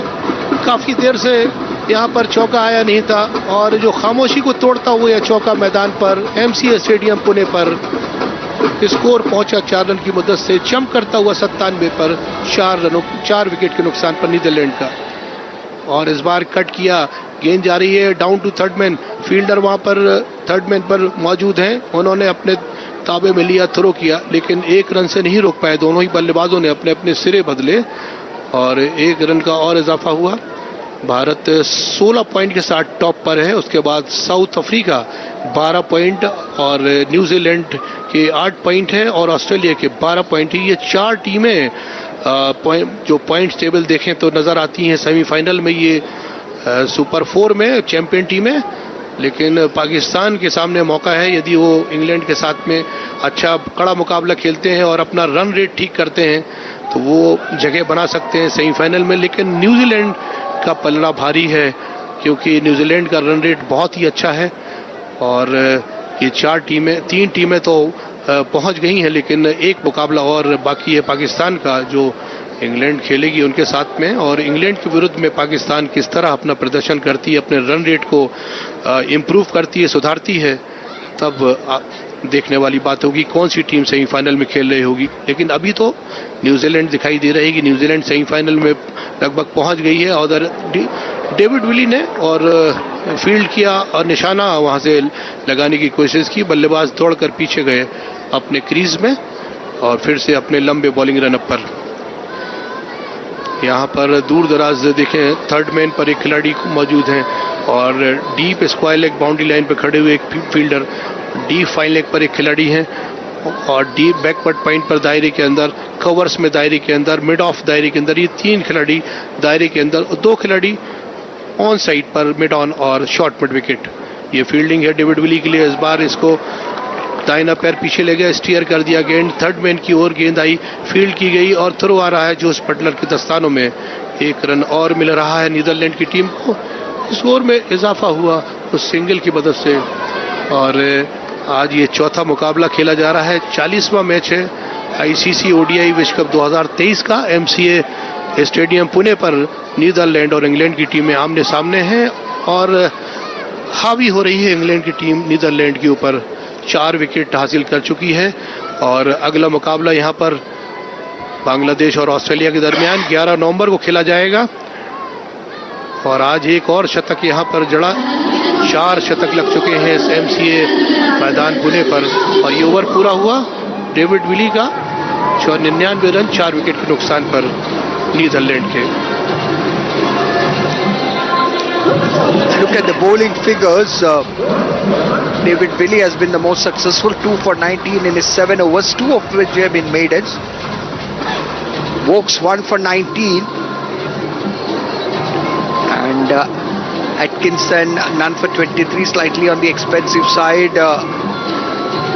Moeen Ali none for 27 and Adil Rashid none for 10. So 5 bowlers on view. Wickets falling at 12, 13, 68 and 19. So no partnership of any substance. And when you are chasing a huge score of 340 is the target for Netherlands, you require partnerships. And ideally at the top of the order, and also need to take advantage of the first power play. But at the moment, things not going the way of Netherlands. Adil Rashid begins a new over the leg and that's hit against the spin, but will get a single all the same. The captain Edwards, he knows the urgency because the asking rate is climbing with every over. 100 up on the board with that single. Coming in the 25th over, 25.1 over to be precise. Adil Rashid with a slip in place. And this time once again faster through the air and this cut well by Dawid. That's one run away for 4.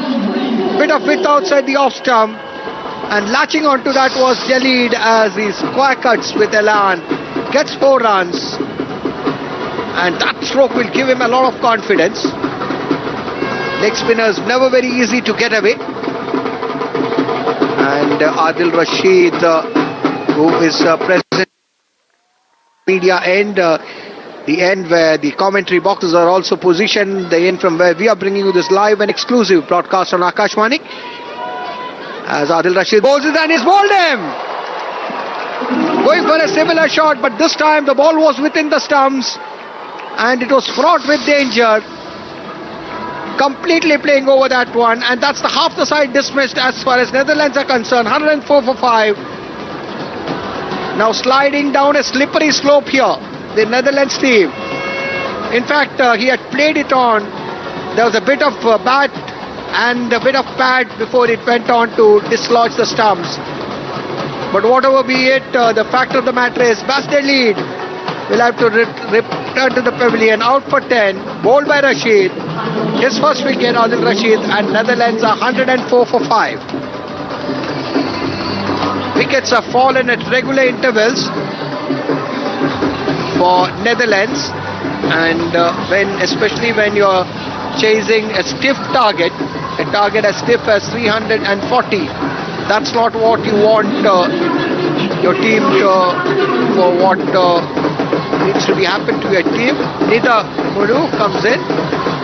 Teja Nidamanuru is once again of Asian descent,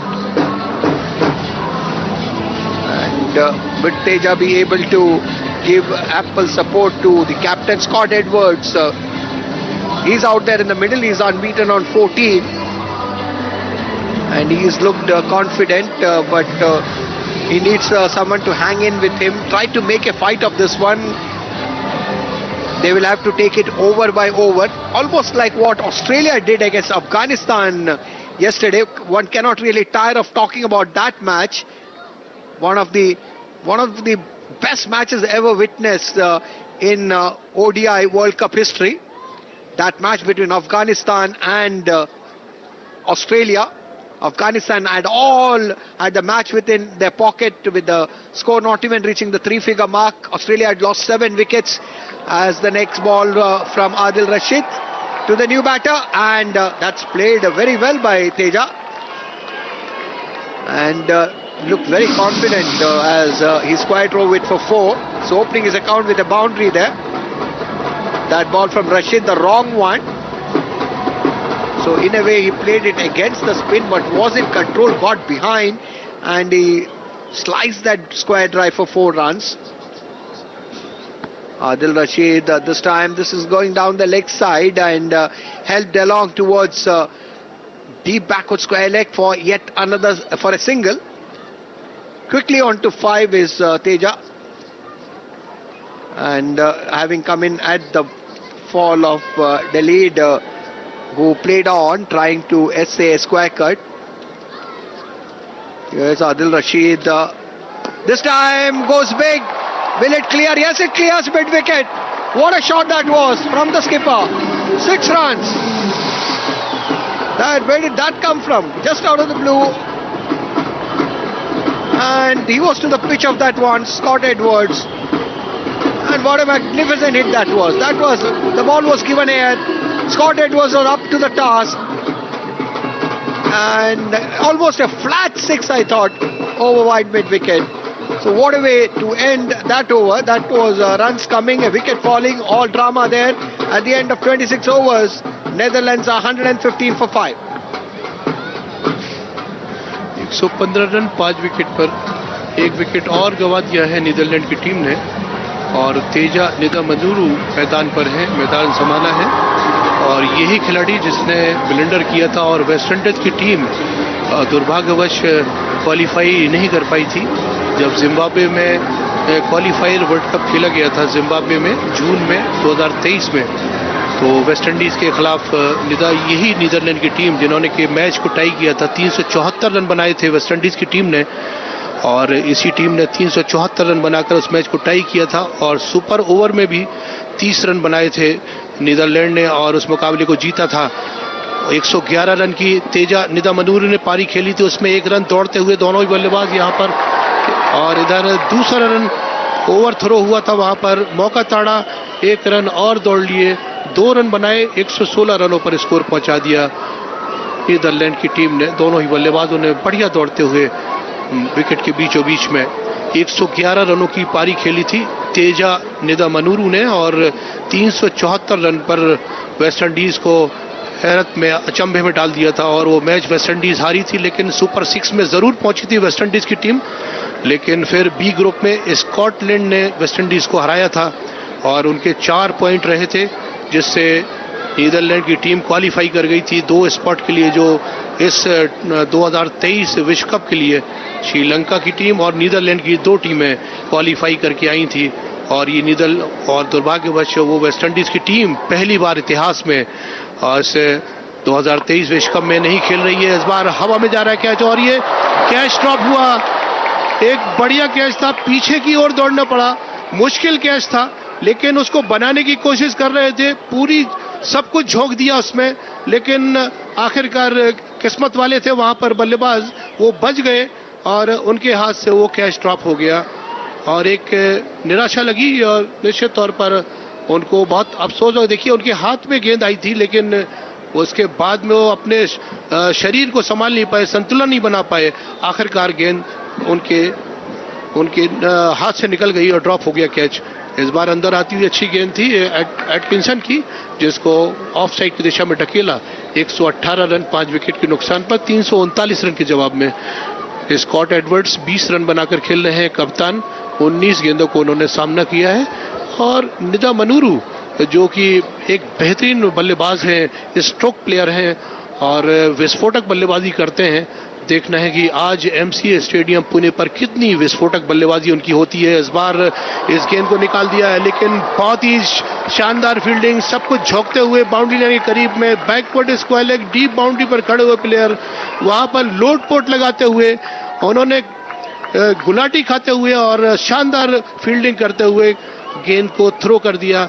और लेकिन run वहां पर दौड़ते हुए दोनों बल्लेबाज wicket के बीचों बीच में, और निदामनुरू एक बार फिर से तैयार, दाहिने हाथ के बेहतरीन बल्लेबाज हैं एटकिंसन हमारे उड़ाते हुए, और निदामनुरू ने इसको धीरे से, और ओवर पूरा हुआ यहाँ पर एटकिंसन का, जिसमें उन्होंने की 2 रन खर्च किए हैं। 119 रन 5 विकेट के नुकसान पर 339 रन के जवाब में 27 ओवर के बाद में नीदरलैंड। ये स्थिति है इस मुकाबले की, जो आस्किंग रेट लगातार बढ़ता जा रहा है, नीदरलैंड के ऊपर प्रेशर बढ़ता जा रहा है। किशोर, आप क्या कहेंगे, क्या रिजल्ट आने वाला, क्या परिणाम आने वाला है? रिजल्ट तो कहना बहुत मुश्किल है, बिकॉज भविष्यवाणी, क्रिकेट में भविष्यवाणी करना सबसे डेंजरस बात कहा जाता है। कल शाम के मैच के बाद तो कोई भविष्यवाणी करना नहीं चाहेगा। ऑस्ट्रेलिया अफगानिस्तान का जो मैच हुआ था, बिल्कुल सही कहा किशोर, कल का मैच तो लोगों को, पूरे दुनिया क्रिकेट जगत को हिला दिया ग्लेन मैक्सवेल ने, और अकेले खड़े होकर मैच जिता कर लेके चले गए और ऑस्ट्रेलिया को उन्होंने फतेह दिलाई थी। कल बहुत ही जबरदस्त पारी खेली थी और पहला दोहरा शतक उन्होंने जड़ा था कल खड़े होकर। Yes, Shahid, that is a match which people will talk for a long time. Just like Kapil Dev's epic knock of 175 against Zimbabwe in the 1983 will be talked about. So also Glenn Maxwell's knock of 201 not out. He could not even stand, Shahid, and still delivering the knockout punch to really take the stuffing out of Afghanistan. Afghanistan just didn't know what hit them. In the meanwhile, couple of runs, quick running.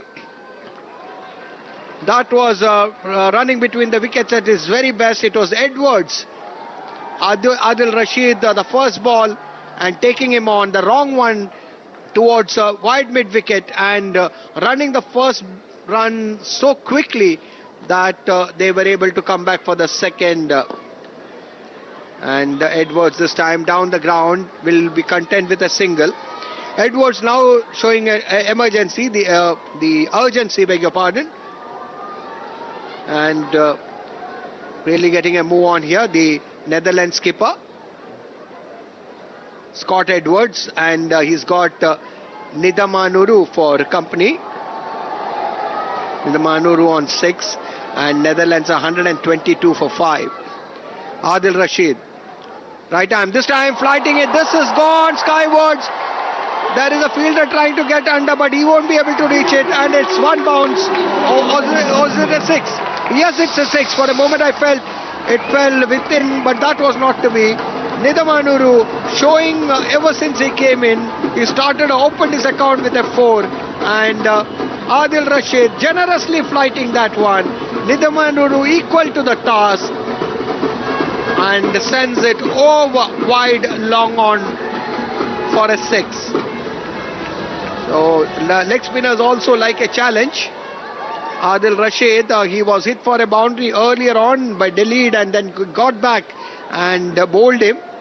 Let's see what he's going to do against Nidamanuru. Nidamanuru uses his feet well. This time compact defensive shot, faster through the air, flatter as well from Adil Rashid.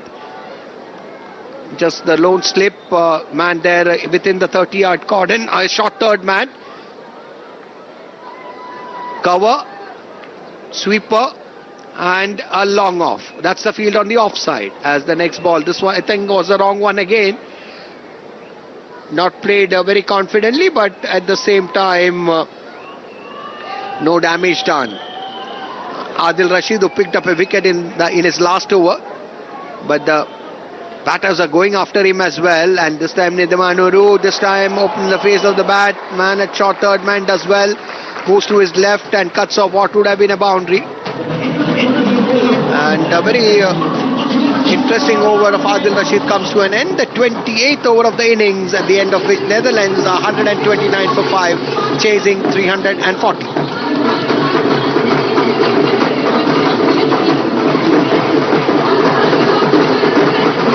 पहले मुकाबले में 1975 में retail master Sunil Gavaskar ने 36 run बनाए थे और 60 over पूरे खेले थे पहले मुकाबले में 1975 पहले वर्ल्ड कप में। और आज किशोर जो है कितने विस्फोटक बल्लेबाज भारत दे रहा है, और 35 गेंदों में रोहित शर्मा ने जो है शतक जड़ा था श्रीलंका के खिलाफ में, और धुरंधर खिलाड़ी भारत से पैदा हो रहे हैं, एक से एक बढ़कर विस्फोटक बल्लेबाज पैदा हो रहे हैं। As the first ball, a dot ball, Shahid, just to add on to what you said, that was in 1975. The World Cup used to be 60 overs per side, and that was a time India never took one-day cricket very seriously, to be fair to the great man. And the evolution which he himself saw in his career, saw him finishing off with 100 at more than a run a ball towards the end of his career in 87. The next ball, that's hit hard and high. That would have gone for 6, I think. Oh, what a shot that was. Picked it up beautifully, Shahid, and dispatched it with utter disdain. This man can really bat. Yes, किशोर, ये timing लाजवाब थी और उन्होंने बेहतरीन timing के साथ में इसको निकाला, और हाई एंड हैंडसम और लहराता हुआ, दर्शकों को ऊपर लुभाता हुआ, और लोगों ने उस शॉट की तारीफ की और स्क्वायर लेग के ऊपर से 6 रनों के निकाला। निदामनुरू ने 19 रनों पर पहुंच गए छक्के की मदद से। 135 रनों पर नीदरलैंड का स्कोर पहुंच गया 5 विकेट के नुकसान पर। 29वां ओवर चल रहा है और इस बार इस गेंद को खेला है, गेंद जा रही है थर्ड मैन पर फील्ड की गई और थ्रो आ रहा है, लेकिन 1 रन बनाने से नहीं रोक सके। दोनों ही बल्लेबाजों ने अपने अपने सिरे बदले। 1 रन का और इजाफा हुआ स्कोर में, स्कोर का 136 रनों पर पहुंचा 5 विकेट के नुकसान पर। तेजा निदामनुरू ने 69 रन बनाए हैं 7 मैचों में। इससे पहले 5 रन उन्होंने पाकिस्तान के खिलाफ बनाए थे, न्यूजीलैंड के खिलाफ 21 रन, साउथ अफ्रीका के खिलाफ 20 रन और श्रीलंका के खिलाफ 9 रन, ऑस्ट्रेलिया के खिलाफ 14 रन। ये उनका रहा है बल्लेबाजी का जो आंकड़ा। और इस बार इस गेंद को आगे निकलकर खेला ऑफ साइड पर, लेकिन backward point, deep backward point से दौड़ते हुए ऊपर की ओर आए फील्डर। उन्होंने सफाई के साथ में गेंद को फील्ड किया, थ्रो किया, उस बीच में 1 रन बनाने का अवसर मिला। दोनों ही बल्लेबाजों ने अपने अपने सिरे बदले। 137 रन पर पहुंचे स्कोर। स्कोर बोर्ड गतिशील है, निश्चित तौर पर आप स्ट्राइक रोटेट कर रहे हैं, ये भी एक स्ट्रेटेजी का पार्ट है। और सिंगल्स आप बनाते हैं तो कहीं ना कहीं थोड़ा थोड़ा प्रेशर बनता है फील्डिंग साइड के ऊपर। 29वां ओवर चल रहा है और टारगेट बहुत दूर है, अभी लक्ष्य बड़ा है। 339 रन बनाए थे इंग्लैंड की टीम ने, इस बार स्टीयर किया, लेकिन बहुत ही बढ़िया फील्डिंग दायरे के अंदर बैकवर्ड पॉइंट पर शॉर्ट थर्ड मैन पर फील्डर मौजूद थे। उन्होंने लोट लगाते हुए गेंद को जाने नहीं दिया और सब कुछ झोंक दिया और बढ़िया फील्डिंग उनकी, और कोई रन नहीं बना सके दोनों ही बल्लेबाज। स्कॉट एडवर्ड्स कप्तान नॉन स्ट्राइकर छोर 25 रन उन्होंने बनाए हैं, 23 गेंदों का सामना किया है। निदामनुरू सामने हैं एटकिंसन के। एटकिंसन अपनी अंतिम गेंद डाल रहे हैं दूर वाले पवेलियन छोर से। अंपायर का इशारा हुआ है, पाकिस्तान के एहसान रजा अंपायर हैं और अच्छी गेंद थी। इस बार उस गेंद को सम्मान दिया, बैट और पैड जोड़कर अपने शरीर को और अपने सर को झुकाते हुए गेंद को वहीं पर सुरक्षात्मक तरीके से खेल दिया। ओवर पूरा हुआ, 29 ओवर के बाद में स्कोर है 137 रन। 339 रन के जवाब में इंग्लैंड के एडवर्ड खेल रहे हैं 25 पर, निदामनुरू 20 run. So through this partnership, the skipper Scott Edwards and Teja Nidamanuru trying to stage a fight back here, and Nidamanuru ever since he came in has showed urgency, and he seems to be a clean hitter as well. The contest between him and Adil Rashid would be interesting. It's presently Scott Edwards, the skipper, who is facing up to Adil Rashid. Adil Rashid likes a challenge. He's picked up a wicket, but has conceded 36 runs in his 4 overs. As he gets ready from the media end to bowl. Right arm over the wicket, bowls and trying to sweep that one. Jose Butler appealing very enthusiastically, playing across the line that occasion, but no damage done. Scott Edwards, the young captain of Netherlands, he's led the team very well. Adil Rashid, this time lots of variation in his bowling. If the first one the ball was given air, this time it was flatter in trajectory, faster as well, varies the space as well. Adil Rashid, as he bowls this one and trying to go for that reverse shot, it has brought the downfall of many a batter in this game itself. And Scott Edwards trying to go for that one, not able to get bat on ball on that occasion. And Scott Edwards just having a word with the square leg umpire. Was it? Did it hit him somewhere on the helmet? I don't know. Maybe that's why there is slight stoppage. Yes, it does seem. We'll have a look at the replay, because if anything happens, he tried to sweep that ball, and if off the edge, if it has flown and hit the helmet, of course he'll have the physio come out, ask a few mandatory questions where concussion is concerned. So anything hitting the helmet, I think now it's all right. Physio has gone back, the play would resume. 137 to 5. Adil Rashid 3 dot balls in this over. Scott Edwards just having a look, surveying the field here. As far as the offside is concerned, ring of fielders starting from the fielder there at third man. Cover, deep mid off, and a man sweeping the cover fence. The next ball has been played towards the sweeper coming in from his position deep. A single there. A single cruise. And the score at the moment reading 138 for 5. This time quick run, almost as an afterthought, could have proved fatal. But fortunately for Netherlands, the throw from square leg misses the stumps at the bowler's end, because both the batters were not too sure of going for that run, then belatedly going for it. And as they say, all is well that ends well. Adil Rashid, this one once again a faster one and flatter as well. This time played towards short third man for a single. Edwards moves to 27. Nidamanuru is on 20 of just 16 balls. And after 30 overs, Netherlands 140 for 5.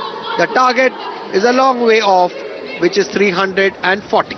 This commentary is brought to you by Akashvani in association with Channel 2 Group, exclusive global rights holder.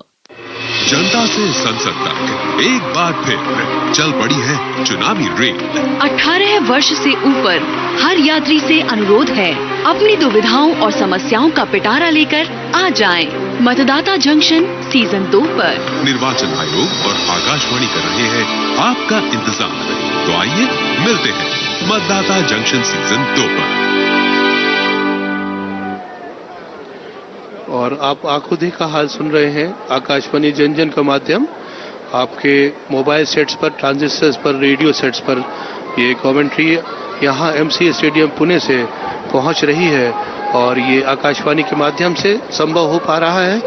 और एक शानदार नज़ारा मैदान पर, और ये दूधिया रोशनी इस मैदान को ओढ़े हुए है और दो यूरोप की टीम ने आमने सामने जवाबी पारी खेल रही है।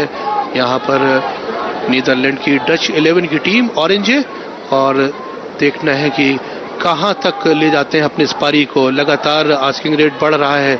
अच्छी गेंद थी, इस गेंद को आगे बढ़कर खेलना चाहते थे लेकिन सुरक्षात्मक 140 रन है नीदरलैंड के खाते में 5 विकेट के नुकसान पर। आधी टीम उनकी डगआउट में बैठ चुकी है, जो चोटी के बल्लेबाज थे जिनसे काफ़ी उम्मीदें थी, आशाएं थी, और वो मैदान के बाहर जा चुके हैं। अब मैदान पर कप्तान अभी मौजूद हैं। देखना है कि कप्तान कहां तक अपनी टीम को ले जाते हैं और कितनी मजबूती देते हैं और कितनी। और ये तेजा निदामनुरू इस बार ड्राइव किया लेकिन वहां पर बढ़िया फील्डिंग कर रहे थे लेकिन उनके आसपास से निकल गई गेंद 4 रनों के लिए। एक और चौका, आगे निकलकर साहस दिखाया और गेंद की पिच पर आए, ड्राइव किया लेकिन मिड ऑन फील्डर वहां पर स्लाइड तो उन्होंने जरूर और प्रयास बढ़िया किया था लेकिन उनके आसपास से गेंद निकल गई थी बाउंड्री लाइन के बाहर। 4 रन अर्जित किए नीदरलैंड की टीम ने और स्कोर 4 रन की मदद से बढ़ता हुआ पहुंच रहा है 144 रन 5 विकेट नुकसान पर। किशोर, जो टीम इस खिताब को जीतेगी उनको $4 मिलियन मिलेंगे इस आईसीसी ओडीआई विश्व कप में, जो कि अगर आईएनआर में आप उसको अगर कैलकुलेट करें तो 33 करोड़ और 30,80,000 रुपए दिए जाएंगे और रनर अप को $2 मिलियन और आईएनआर में यदि आप देखें इसको तो 16 करोड़ 65 लाख और 40,000 ये राशि दी जाएगी रनर अप और विजेता टीम को। इस बार इस गेंद को निकाल दिया 4 रनों के लिए, कोई मौका नहीं था वहां पर फील्डर के पास, खड़े के खड़े रहे, देखते रह गए और गेंद ने सीमा रेखा को पार किया। एक और चौका यहां पर नीदरलैंड के खाते में 148 पर जंप करता हुआ स्कोर पहुंच गया 5 विकेट के नुकसान पर। शानदार चौका और दोनों ही बल्लेबाज मैदान पर खड़े होकर अच्छे शॉट्स खेल रहे हैं और कोशिश कर रहे हैं नीदरलैंड को कि जो आस्किंग रेट है जो काफी बढ़ता जा रहा है। 35 रन पर कप्तान स्कॉट एडवर्ड पहुंच गए और निदामनुरू 20 रन पर हैं। 148 रन अंकित हो गए हैं स्कोरबोर्ड के ऊपर 5 विकेट के नुकसान पर और लगातार प्रयासरत हैं दोनों ही बल्लेबाज। खड़े होकर जमे हुए हैं, अपने आप को स्थापित भी कर लिया है, उनकी आंखें भी जम गई हैं और बीच बीच में अच्छे शॉट्स लगा रहे हैं और उन्होंने बड़े शॉट्स भी खेले हैं, बाउंड्री के ऊपर से भी छक्के मारे हैं। तो ये देखना है कि और यहाँ पर बैठे हुए दर्शकों को आनंदमय कर रहे हैं अपने अच्छे शॉट से ये तेजा निदामनुरू और उनके साथ में कप्तान स्कॉट एडवर्ड। अच्छी गेंद थी, इस बार बांध कर रखा बल्लेबाज को। ओवर पूरा हुआ 31 ओवर के बाद 148 रन नीदरलैंड के 5 विकेट के नुकसान पर। एडवर्ड 35 और Teja Nidamanuru 30 run. So, at the conclusion of 31 overs, Netherlands really, it's a tall order for them. They need to get 192 more runs from 114 balls, and with half the side back in the pavilion, it seems to be a stiff ask. But what is good to see is their skipper. He is looking so positive. Scott Edwards unbeaten on 35, and giving him good support is Teja Nidamanuru, who's on the lookout for runs, 20 of just 16 balls. It seems to be a good stroke player. Bowling change here. Adil Rashid makes way. The leg spinner makes way for the offie, which of course is Moin Ali. Moin Ali begins with one which he pushes it faster through the air, and that's driven by Nidamanuru. to the covers, not for any runs.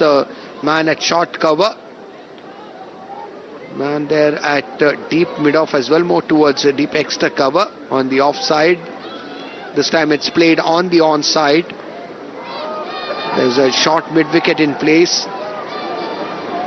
So at the moment the 4 fielders who are permitted outside the 30-yard cordon, just talk about them in a minute. And it's to one of them that the next ball has been played on the onside. Man rushing in from deep mid-wicket. There is a long on, deep mid-wicket, deep backward square leg. The 3 on the onside, and then there's a man sweeping the cover region. Those 4 men outside the 30-yard cordon. Remember, from the 11th over until the 40th over, 4 fielders permitted outside the 30-yard cordon, maximum of 4. As the next ball has been played on the offside for yet another single. Edwards is 36, Nidamanuru is 21, and Netherlands are 150 for 5. The 32nd over of the innings in progress, being sent down by the off spinner Moeen Ali. Moeen Ali bowling to the field of short third man, short cover and mid off, and this time gets under that one, and what a shot that is! Really got beneath that one and lofted it over long off for Essex. Nidamanuru, that's what he has been saying. He can hit the ball cleanly, uses the feet, very good eye-hand coordination. And that 6 of 76 meters. Here is Moeen Ali, this time with the spin, turned towards short mid-wicket. The 2 batters thinking in terms of a single, wisely deciding against it. 32 overs gone by. Netherlands 156 for 5. This partnership thus far has looked the most entertaining for Netherlands. So with 18 overs remaining, we'll just give you the asking rate in a moment. But as the drinks also come onto the field, 10.22 O.P. Sharma, our statistician, informs us, who along with our scorer Sunil Dighe has all the answers to all the questions that we pose to them from time to time. Very efficient scorer statistician team here in the Akashwani commentary box. Drinks on the field at the end of 32 overs, is it? 156 for 5. A quick look at the Netherlands scorecard, and before that, for those of our dedicated listeners on Akashwani who would not have been able to join the broadcast earlier in the afternoon, this must-win game for England as far as the qualification for the ICC Champions Trophy 2025 is concerned. They started their match against Netherlands by winning the toss and opting to bat. And the decision, the batters reposing the faith in their skipper, even though Jose Butler was once again not amongst the runs. Ben Stokes was in cracking form, got his maiden century in ICC World Cup, ODI World Cup that is, and at the top of the order also David Malan played a fine knock of 87. And down the order there was Chris Wokes who hit a half century. All this contributed to England running up a big score, 339 for 9 in their stipulated 50 overs. And the 340 is the target that Netherlands is chasing. And the Netherlands, it was a shaky start. They lost 2 early wickets at 12 and 13. They couldn't quite capitalize on the power play, the first power play, lost wickets at regular intervals. And then the half the side dismissed for 104. The skipper scored Edwards, and his young partner Teja, Nidamanuru are trying to make a fight of this one, even though the asking rate, as we mentioned just a while ago, is more than 10 runs. I'm sure my colleague Mohammad Shahid will also vouch for this one, that in one-day cricket it takes a few overs for the complexion of a game to change, and if these two can really try to attack the English bowling and try to get a move on, no reason why this match cannot become interesting. Adil Rashid has been brought on from the far end now, Shahid. Yeah. Change of ends for the leg spinner. जी हाँ, कुछ ये change किया गया, उनको परिवर्तन किया गया, उनका छोर बदला गया है किशोर. देखना है कि अब दूर वाले छोर से यानी कि पवेलियन छोर से क्या अंतर लाते हैं, डिफरेंस लाते हैं अपनी गेंदबाजी से, और उस छोर से क्या उनको मदद मिलती है. और इस बार इस गेंद को ड्राइव कर दिया था, गेंद जा रही है मिड विकेट इलाके में, 1 रन के लिए दौड़े दोनों ही बल्लेबाज. ओवर रन पूरा हुआ, 157 रनों पर स्कोर पहुंच गया नीदरलैंड का 5 विकेट के नुकसान पर. 32.2 ओवर के बाद में स्कोर है 157 रन 5 विकेट. कप्तान डटे हुए हैं स्कॉट एडवर्ड मैदान पर और जुझारू पारी खेल रहे हैं. 37 रन बना लिए उन्होंने 37 गेंदों के विरुद्ध में. और दूसरी ओर तेजा निदामनुरू उनका बढ़िया साथ दे रहे हैं, उन्होंने भी 27 रनों की पारी खेली है, अब तक 21 गेंदों का सामना किया है. और राशिद एक बार, आदिल रशीद फिर से एक बार तैयार, इस बार आगे निकलकर इसको ड्राइव किया, गेंद जा रही है कारपेट के सहारे, और लॉन्ग ऑन से खिलाड़ी पहुंचे, बाईं ओर दौड़ते हुए थ्रो आ रहा है, लेकिन इस बीच में पहला रन बहुत तेज और निगाहें रखी फील्डर के ऊपर. जब देखा कि देर हो रही है थ्रो आने में, और आनंद फानंद दूसरा रन मुकम्मल कर लिया. स्कोर पहुंचा 159 रन पर 2 रन की मदद से 5 विकेट के नुकसान पर. 37 स्कॉट एडवर्ड कप्तानी पारी खेल रहे हैं और जूझ रहे हैं, संघर्ष कर रहे हैं. और इधर 1 रन और मिलता हुआ, लॉन्ग ऑन क्षेत्र में खेला हुआ शॉट, लेकिन थ्रो आ रहा है. दोनों ही बल्लेबाजों ने अपने अपने छोर बदले, 160 रनों पर स्कोर पहुंचा दिया नीदरलैंड का 339 रन के जवाब में इंग्लैंड के. अभी किशोर रिसेंटली आईसीसी ने, इंटरनेशनल क्रिकेट काउंसिल ने अनाउंसमेंट किया था कि यूएसए और वेस्ट इंडीज मिलकर T20 इंटरनेशनल टूर्नामेंट कराने जा रहा, होस्ट कर रहे हैं वेस्ट इंडीज और यूएसए मिलकर. और इतिहास का सबसे बड़ा T20 वर्ल्ड कप होगा, जिसमें 55 टीमें खेलेंगी और 55 मैच होंगे. और ये 2022 वर्ल्ड कप जो इंग्लैंड है, ये डिफेंडिंग चैंपियन होगी उसमें, और 20 टीमें खेल रहे होंगे. सबसे बड़ा ये वर्ल्ड कप है T20 का. और इस बार इस गेंद को निकाल दिया है ऑफ साइड पर, फील्डर वहां दौड़कर ऊपर आए, उन्होंने फील्ड किया, थ्रो आ रहा है जोश बटलर के दस्तानों में. 162 रनों पर स्कोर पहुंचा. एडवर्ड पहुंचे 38 पर और तेजा निदामनुरू, और ये ओवर पूरा हुआ. 33 ओवर के बाद 162 रन 5 विकेट के नुकसान पर. 38 पर एडवर्ड खेल रहे हैं और तेजा निदामनुरू मुकाबला चल रहा है किशोर. और लगातार यहाँ पर सिकंजा कसती जा रही है इंग्लैंड की team. So 33 overs gone, 17 more overs remain. Netherlands require a further 178 runs to win from 102 balls. It's a very stiff target.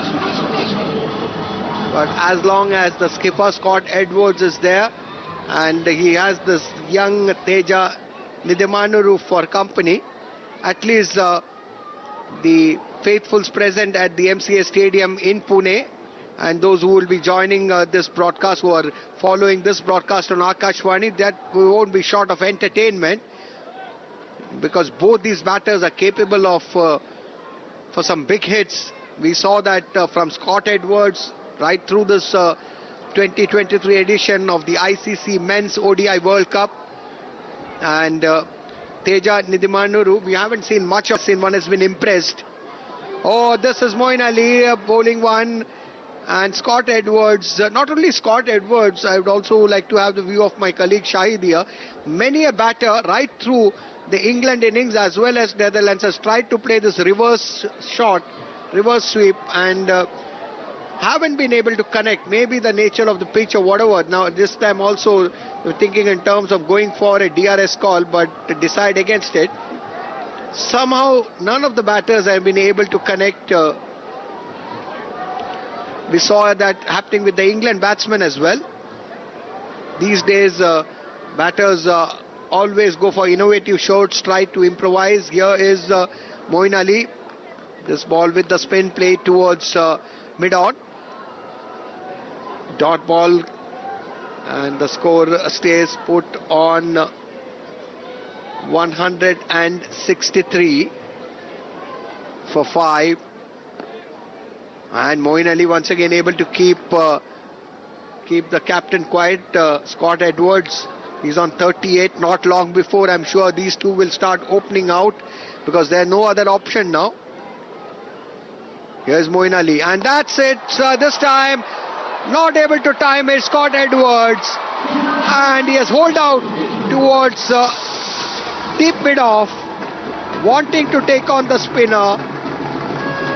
Moeen Ali is a very clever bowler, but I just held it back a little. Edwards not quite to the pitch of that one, but he had to go through with that shot.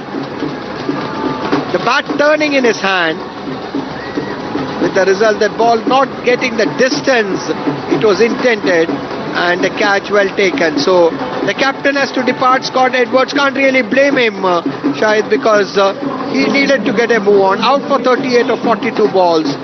And Netherlands 163 for 6 in the 34th over. One ball remaining of the 34th over. 33.5 overs gone by. Van Beek comes out to join Nidamanuru.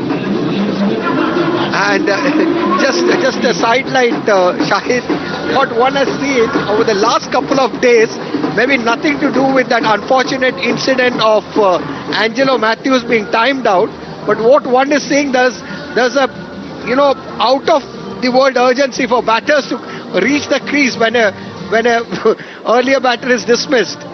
Yes, सारे के सारे alert हो गए हैं और इतिहास में पहली बार ऐसा हुआ जब वो वहां पर एंजेलो मैथ्यूज को टाइम आउट किया गया था। और हालांकि साकिब ने उसको कहा कि भाई आईसीसी को रूल बदलना चाहिए, अगर ऐसा है तो मैंने तो जो अपील की थी वो सही अपील की थी और अंपायर ने भी उनको आउट दिया था। That argument will go on and all, Shahid, whether it was against the spirit of cricket or not. But unfortunately, with so much at stake, many a captain would disagree to that. And as you said, the explanation that Saqib Al Hasan had was that then you must go and ask the ICC. You are talking about the spirit of cricket. The first ball has been paddle swept there. And good running, good understanding between these two. Van Beek opens his account with a couple of runs. 34 overs gone by in the Netherlands innings. Netherlands chasing 340 for victory, 165 for 6. अभी यहाँ से 4 wicket और लेने होंगे England को इस जीत को हासिल करने के लिए। तो 4 रन दूर है इंग्लैंड की टीम इस जीत से। देखना है कि कितना टाइम लगता है इंग्लैंड को ये 4 विकेट हासिल करने में। लेकिन मैदान पर अभी तेजा निदामनुरू मौजूद है, लेकिन कप्तान ने अपना 38 रन पर अपना विकेट खोया और मैदान के बाहर गए। बड़ी उम्मीदें थी कि आज कप्तान कैपिटलाइज करेंगे, अपने रन्स बनाएंगे, लेकिन 38 रन पर उनका पारी का अंत हुआ। और अच्छी गेंद थी इस बार आदिल रशीद की और उस गेंद को सुरक्षात्मक तरीके से खेला ऑफ साइड की दिशा में, लेकिन शॉर्ट कवर में फील्डर मौजूद थे, उन्होंने गेंद को सफाई के साथ फील्ड किया और बल्लेबाज को अंकुश लगा रखा। इधर आदिल रशीद पवेलियन छोर से छोटा सा रन अप और इस बार ड्राइव किया, फिर से सीधे फील्डर के पास पे कवर्स पे और रन बनने का वहां पर कोई प्रश्न नहीं था। फिर से लौटा दी गई एक बार फिर आदिल रशीद को। जल्दी अपना ओवर समाप्त करते हैं Adil Rashid. Short fine leg दायरे के अंदर और इधर शॉर्ट थर्ड मैन और बैकवर्ड पॉइंट। इस बार इस गेंद को फिर खेलना चाहते थे, लेकिन आखिरी लम्हे में उन्होंने अपना इरादा बदला। फिर सुरक्षात्मक रवैया और कहीं ना कहीं आदिल रशीद उनको चेक कर रहे हैं, उनकी परीक्षा ले रहे हैं, अलग अलग तरीके की गेंदें डाल रहे हैं, परिवर्तन कर रहे हैं, विविधता ला रहे हैं और विचलित करने की कोशिश कर रहे हैं। और इस बार उठाकर हवा में खेला है, शॉट गेंद जा रही है बाउंड्री लाइन की तरफ, लेकिन गति उसकी थोड़ा सा कम हुई और फील्डर पहुंच गए थे, उन्होंने उठाया और थ्रो किया, लेकिन इस बीच रन बनाने का मौका जरूर मिला और स्कोर पहुंचा 166 रनों पर 6 विकेट के नुकसान पर। नीदरलैंड प्रयासरत है और संघर्ष कर रही है कि लेकिन 6 विकेट जरूर उनके गिर गए हैं। अब यहां से 4 विकेट और शेष है उनके पास में, 4 विकेटों की पूंजी और है। देखना है कि 4 विकेट जो और हैं किस तरह से आगे खेलते हैं और कहां तक ले जाते हैं। मंजिल काफी दूर है। 339 रन इस बार, इसको उठाकर खेला हवा में और इधर ही आउट एक और विकेट इंग्लैंड को मिलता हुआ जल्दी सफाया कर देंगे ऐसा लगता है। 7 विकेट गिर चुके हैं नीदरलैंड के और यहाँ पर लगातार प्रेशर बनाती हुई इंग्लैंड की टीम। एक विकेट और यहाँ पर दिलाया आदिल रशीद ने। एक बढ़िया गेंद थी जिसको खेल रहे थे और गेंद हवा में चली गई, कोई गलती नहीं की फील्डर ने और शानदार कैच लिया और एक विकेट और मिल गया इंग्लैंड की टीम को। 7 विकेट के नुकसान पर अब यहाँ पर संघर्ष करती हुई, यहाँ पर समर्पण करती हुई डच 11 की टीम अब मैदान पर आ रहे हैं। लोगन वन बीक जा रहे हैं मैदान से बाहर। 2 रन की पारी, उनके पारी का अंत हुआ है। अब मैदान पर उनकी जगह लेंगे वांडर मरवे। 33 रन बनाए हैं निदामनुरू ने और देखना है कि उनका कितना साथ देते हैं वांडर मरवे। 166 रन अंकित हैं लेकिन 7 विकेट खो चुकी है नीदरलैंड की टीम और पूरा प्रेशर बना लिया है इंग्लैंड की टीम ने और शिकंजा कसती चली जा रही है इंग्लैंड की टीम। 35 ओवर चल रहा है। आदिल रशीद की एक गेंद और इसमें आनी शेष है और रोलोफ वैंडर मरवे पहुंचे। 7 इनिंग्स 52 रन है उनके और ये इस मेगा टूर्नामेंट में उन्होंने जो अपना प्रदर्शन किया है वो उनका 52 रन बनाए हैं अब तक 7 मुकाबलों में। अब इधर तैयार सामना करेंगे राशिद। पवेलियन की चोट से राशिद आए, अच्छी गेंद थी, फ्लाइटेड गेंद थी। इसको पहले की अपेक्षा में थोड़ा सा तेज गेंद थी और उस गेंद को संभाल लिया, मैनेज कर लिया और ये ओवर पूरा हुआ। आदिल रशीद का कामयाब ओवर समाप्त हुआ जिसमें उन्होंने विकेट दिलाया अपनी इंग्लैंड की टीम को। 35 ओवर के बाद में 166 रन है नीदरलैंड के खाते में। ये स्थिति है इस मुकाबले की। किशोर। Yes, Shahid, the writing very much on the wall as far as Netherlands is concerned.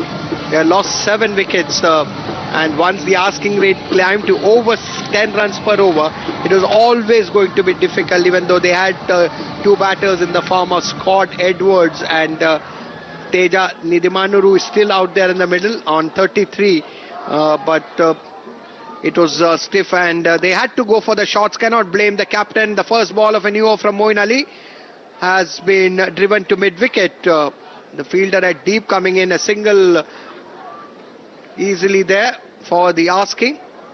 And 167 for 7.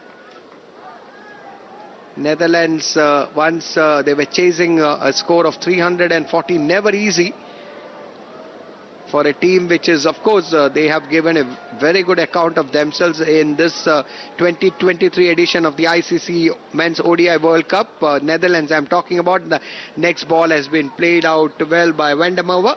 Van der Merwe having had experience of playing in South Africa as well. His junior days was spent there. Here's the next one from Moeen Ali. Flatter.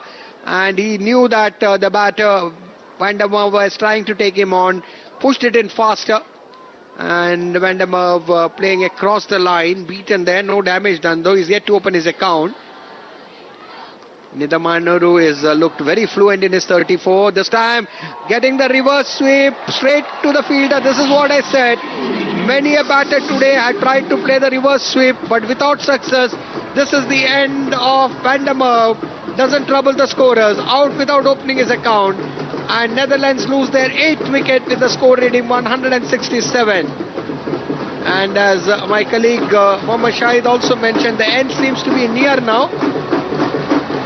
Another batter bites the desk trying to play the reverse sweep. And I think it was Adil Rashid who was positioned there, who took that catch. So the 2 spinners combining. Van der Merwe caught Rashid, bowled Ali without opening his account for a duck, and Netherlands 167 for 8. So with 2 balls remaining in this over, Moeen Ali also has picked up 2 wickets, so has Adil Rashid. The 2 spinners bowling in tandem, bowling well. And Nidamanuru, can we expect some fireworks from him? As they say, the last flickers of a dying lamp. You never know. Aryan, Dutt, two men of Asian descent playing for Netherlands. Aryan Dutt and Teja Nidamanuru. That's why it's always said for players from the subcontinent, cricket is something which comes so naturally. Wherever they may be, in any part of the world, Mohammad Shahid, you will find players of Indian origin, of Pakistan origin, Sri Lankan origin, playing for various teams. Because as we all know, this game is a religion in the subcontinent.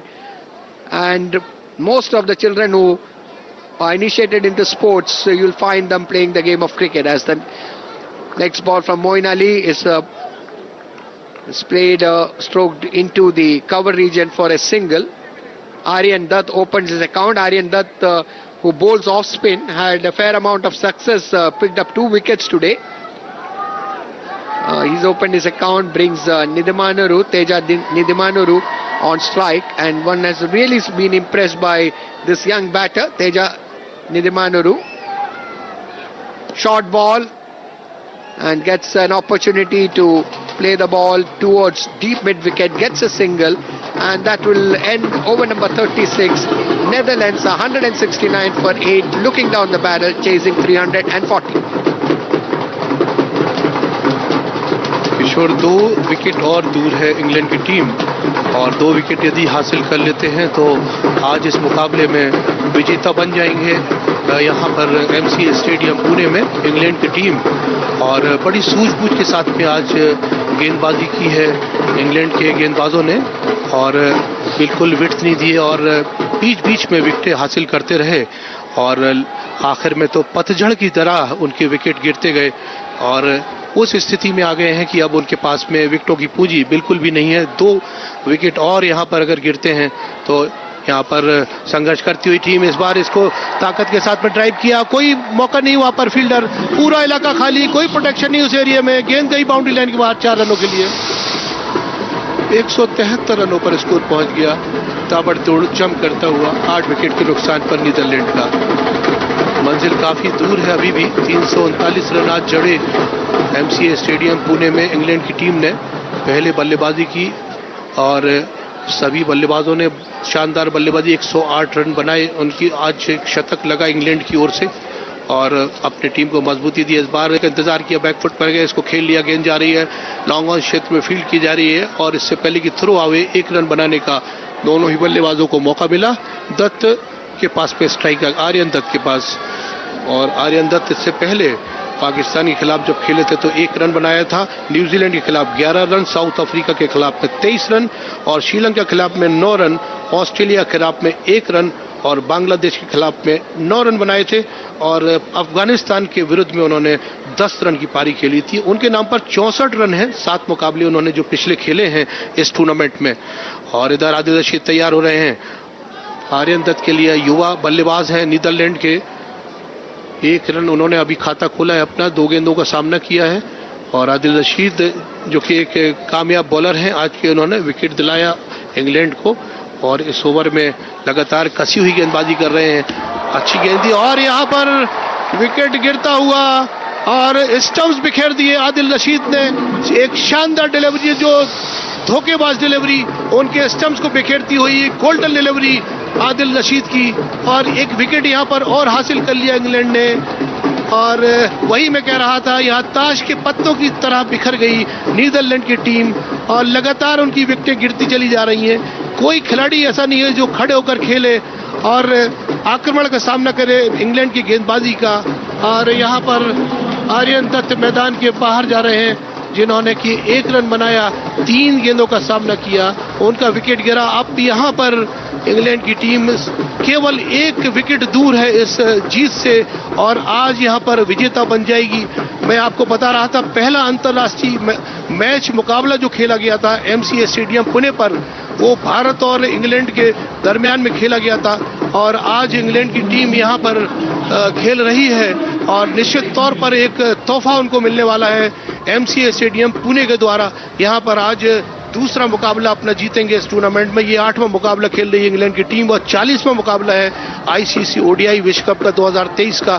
तो इसके बाद में 5 और मुकाबले बाकी हैं robin round के stage के, जिसमें 5 मुकाबले के बाद में फिर नॉकआउट मुकाबले शुरू हो जाएंगे, यानी कि 2 सेमीफाइनल और एक फाइनल मुकाबला, जो कि नरेंद्र मोदी स्टेडियम और यहाँ पर 4 रन निकाल दिया, एक और बढ़िया आगे निकलकर बढ़िया स्वीप किया, 4 रन मिले नीदरलैंड की टीम को, 178 रन पर स्कोर पहुंच गया 9 विकेट के नुकसान पर।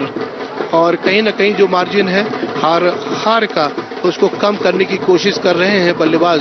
ये आखिरी जोड़ी मैदान पर है, अंतिम पेयर मैदान पर है, देखना है कहां तक ये जूझता है और संघर्ष करता है। जो इंग्लैंड की जो स्पिन गेंदबाजी चल रही है दोनों सिरों से, एक सिरे से मोइन अली और इधर विकेट गिरता हुआ, लेकिन स्टंप्स बिखेरे थे। जोश बटलर ने वहां पर स्टंप करने की कोशिश की थी और उसमें जो लाइट्स लगी रहती हैं विकेट्स में वो भी झिलमिलाई थी, लेकिन विकेट उनका सुरक्षित है। ओवर पूरा हुआ और कामयाब ओवर रहा इस ओवर में। This commentary is brought to you by Akashvani in association with Channel 2 Group, exclusive global rights holder. जनता से संसद तक एक बार फिर चल पड़ी है चुनावी रेल। 18 वर्ष से ऊपर हर यात्री से अनुरोध है, अपनी दुविधाओं और समस्याओं का पिटारा लेकर आ जाएं। मतदाता जंक्शन सीजन 2 पर। निर्वाचन आयोग और आकाशवाणी कर रहे हैं आपका इंतजाम। तो आइए मिलते हैं मतदाता जंक्शन सीजन 2 पर। So the end seems to be near here for Netherlands. Just England just a wicket away from wrapping this one up. 179 for 1. The 38th over having just got underway. A single accrues of the first ball to Nidamanuru. Nidamanuru has been Teja Nidamanuru, only the lone man who has stood between Netherlands and England. He is unbeaten on 41. He has looked very confident. And someone who hits the ball clean. Van Meekeren, very experienced, but known more for his bowling than batting. His faces up to Moeen Ali. And it's all over. He's out-stumped, dancing down to Moeen Ali. And Netherlands have been bowled out for 179. Moeen Ali picking up his third wicket. Adil Rashid is also the two spinners bowling in tandem. And England win after a long time. It's been an eminently forgettable World Cup for the reigning champions, but finally coming good against Netherlands here at the Maharashtra Cricket Association Stadium at Ganj on the outskirts of Pune. England winning by 160 runs and keeping their hopes alive of qualifying for the ICC Champions Trophy of 2025, which is going to be played in Pakistan. Remember, the top 8 teams in the World Cup table will qualify for the ICC Champions Trophy of 2025. That's what is at stake for England. That's also what is at stake for Netherlands. Netherlands already with 2 victories are on 4 points. England with their second victory in this 2023 ICC Men's ODI World Cup also gather 4 points, but both these teams out of contention for a place in the top 4, the semi-final lineup of this World Cup. 3 semi-finalists have already been decided.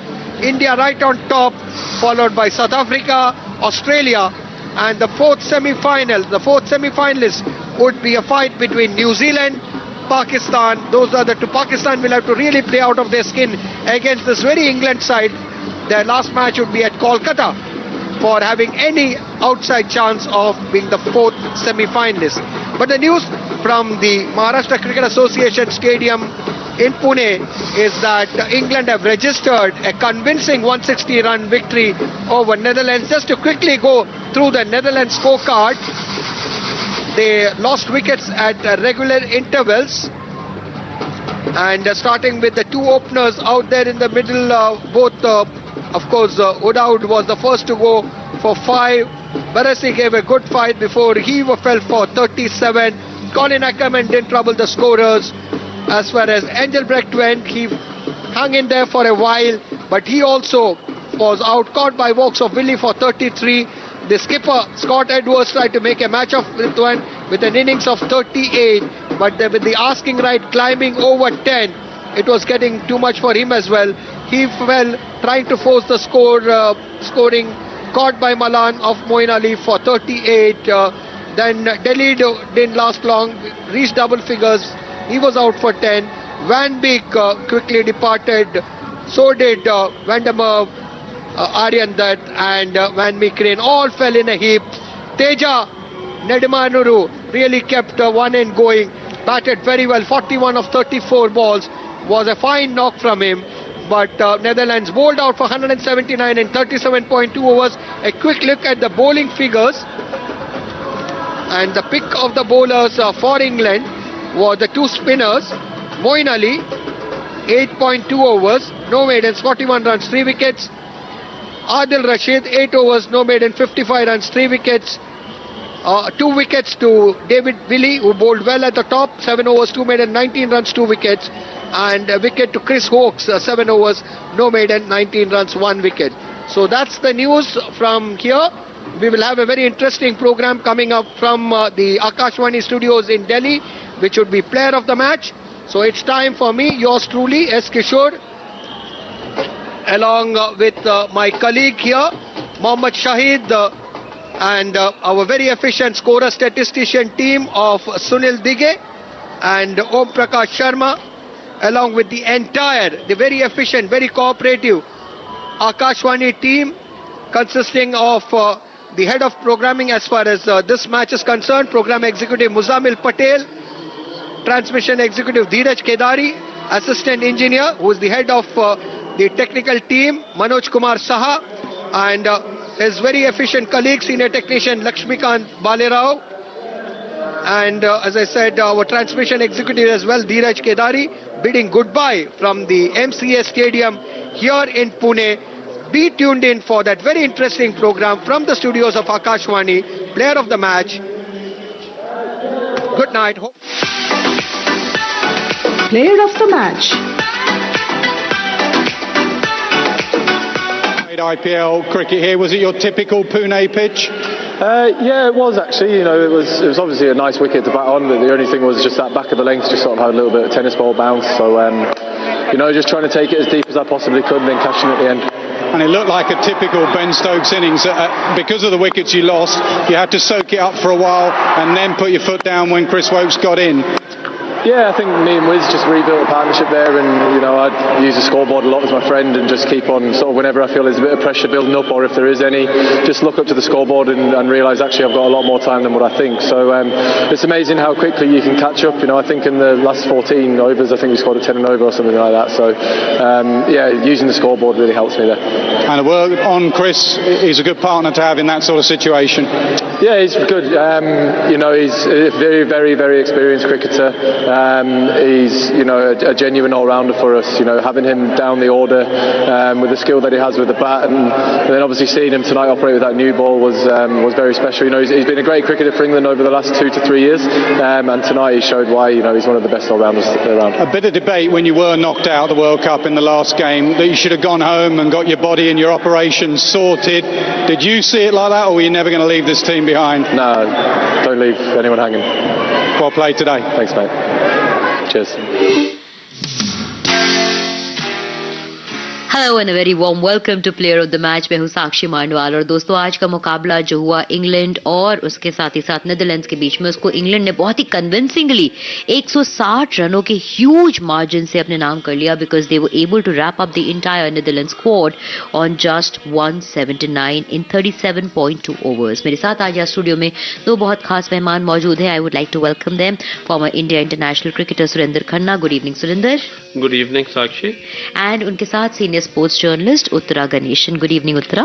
Good evening, Sakshi. Good evening to all the listeners of All India Radio. Thank you. And quickly, Surinder, आपके साथ शुरू करती हूँ. England finally keeping their hopes alive, at least for the Champions Trophy, by getting such a big win of 160 runs in their pocket today. Yeah, it was convincing victory. 160 runs, and the Netherlands who had beaten South Africa and Bangladesh in the earlier campaign in the World Cup. And they had the first 40 overs kept England in check, but then it was Woakes and Willey. Yes, and Stokes and Woakes. Yes. 129 runs partnership of 88 balls. I think from then on it was England all the way. Completely England all the way. They gave no opportunity to Netherlands. to score runs right from the word go, first over, 5 balls. Vokes beat the opening batsman, 6 ball edge. Well, Buttler should have gone for it. Root tried with the left hand, catch dropped. Then Willie dropped 1. Barring those 2, the spinners also in this game. Earlier they were nowhere in the picture. Moeen Ali and Rashid.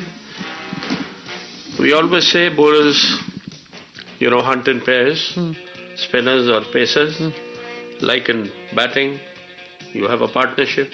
So it all worked for England. Finally, the Giants woke up. Thanks to Maxwell's inning yesterday. Maxwell की inning ने जगा दिया England को, क्योंकि दोनों की rivalry रहती है ना, ऑस्ट्रेलिया की और इंग्लैंड की. तो आज स्टोक्स जाग गए, फिर पूरी टीम जाग गई. और आज स्टोक्स जागे तो कैसा जागे, बिकॉज अंत में उनको आज player of the match award से भी सम्मानित किया गया. जी हाँ, for his extraordinary innings of 108 runs and 84 balls, which included 6 sixes and 6 fours at a strike rate of 128.57. Now, Uttara, Ben Stokes obviously played a stupendous innings, but he had the support of his other teammates also chipping in, which led to England winning the game by such a big margin and thereby coming on the 7th spot today, finally in the points table. Exactly. I always say that cricket is a team game with individuals that play a very selfish game for a bigger good. Because अगर आप अपने लिए run नहीं बनाएंगे तो आपकी team के run नहीं बन रहे हैं. अगर आप अपने लिए विकेट्स नहीं ले रहे हैं तो टीम के विकेट्स नहीं आ रहे हैं. And when you are there, when you are batting, of course you need a partner at the other end, but at the same time the runs have to be scored by you. There's no assist or any group effort when you're scoring those runs or taking wickets. It's a very individual talent or skill that you're there. So Ben Stokes had the support and everyone did their part. So I would say it was a collective performance from England. And it's interesting to see that a team that was collectively failing all these in all the matches so far finally decided to wake up collectively again and get their act together, whether it's the batting or the bowling. उनकी bowling भी नहीं चल रही थी, आपको नजर आ रहा था कि वो स्ट्रगल कर रहे हैं. आज आपने देखा कि हम सब ने देखा कि it's not just of course the spin pair of Moeen Ali and Adil Rashid who picked up 3 wickets each, but also the seamers. आप अगर उनकी इकोनॉमी रेट देखें, स्पेशली विली और वोक्स की, it's brilliant. एंड जब आप शुरू में इस तरह से स्ट्रैंगल कर देते हैं बैट्समैन को, तो आप उनको मजबूर कर रहे हैं. मेरे ख्याल से पहले 10 overs में Netherlands could only score I think about 10 or 12 runs or 15 runs. तो जब आप इतना स्ट्रगल कर रहे हैं ऊपर स्कोर करने के लिए and you lose a couple of wickets also, it becomes very difficult to come back against a team like this. Despite the fact that England has not had a great World Cup, they still have the reputation, and you do not allow these teams so much control over yourself. और क्योंकि एक बारी आपने control ले लिया तो आप नहीं सामने वाली टीम को वापस आने देंगे. And they did not allow Netherlands any breathing space, neither in the beginning nor in the middle nor towards the end. So it's not just Ben Stokes or Chris Woakes or David Malan or the bowlers. I think it was a sleeping giant and they finally woke up collectively. Yeah, okay, we did talk about England आज कुछ ज़्यादा, मतलब हमने बात काफ़ी करी उनके ऊपर. थोड़ा सा बात नेदरलैंड्स की बारे में भी करते हैं. एक कंसर्न सुरिंदर जो मेरे पास रहा है, जो मैं देख पे रही थी, वो ये था, which I wanted to talk to you first about, was Netherlands struggling in their opening partnerships always. It's been a record for them consistently throughout the course of this tournament. And आज भी कुछ ज़्यादा surprising angle देखने को नहीं मिला उस बात पे, क्योंकि ये अपनी ओपनिंग स्टैंड्स 28, 21, 22, 7, 28, 3, 3, ये इनकी ओपनिंग पार्टनरशिप के स्टैंड्स रहे. That's a major place of worry for them, because openers को अपना काम करना पड़ता है irrespective of the target on board. What would you want to say? These associate nations, when they qualify into the World Cup and they battle hard with the top teams, it's not easy for them, because the level you are playing at the associate level is a notch lesser than the top level. It's not very easy for them to go and hit these bowlers who are world class. like Barresi, he scored 37, but he took 62 balls. Yes. And he was dropped in the first over as well, in the slips. That's part of cricket, we say. So until and unless they are playing at this level regularly, then their foot movement, their bat speed and everything will come into sync. And for that, they got to be professional cricketers. They are still amateurs. And there was a question about कि छोटी टीमों को इसमें लाया जाए तो वो भी इसी तरह स्ट्रगल करेंगी. इक्का दुक्का किसी मैच में जिस दिन बड़ी टीम उनको इजी ले लेगी या बिलो पार खेलेगी या बारिश वारिश हो जाएगी, कंडीशंस उनके लिए हो जाएंगी, वो एक आधा मैच जायंट किलिंग कर लेंगे. Well, that is exactly what we saw also Netherlands do today. और अभी हमारे साथ 2 श्रोता भी कॉल लाइन पर जुड़ चुके हैं. दोस्तों, हमारी कॉल लाइंस भी खुल चुकी हैं. आपको कॉलिंग नंबर बताऊंगी, लेकिन उससे पहले चलिए अपने पहले कॉलर से पहले बात कर लेती हूँ. नमस्कार, good evening. Good evening Saraswati, how are you? I am good, thank you so much पूछने के लिए. कौन बोल रहे हैं, कहाँ से कॉल कर रहे हैं? मैम, मैं महाराष्ट्र अमरावती से प्रकाश बात कर रहा हूँ. प्रकाश जी, आपका स्वागत है हमारे कार्यक्रम में. बताएं क्या पूछना चाहते हैं आप? Ma'am, good evening Uttara ma'am, Suresh sir. Good evening Prakash ji.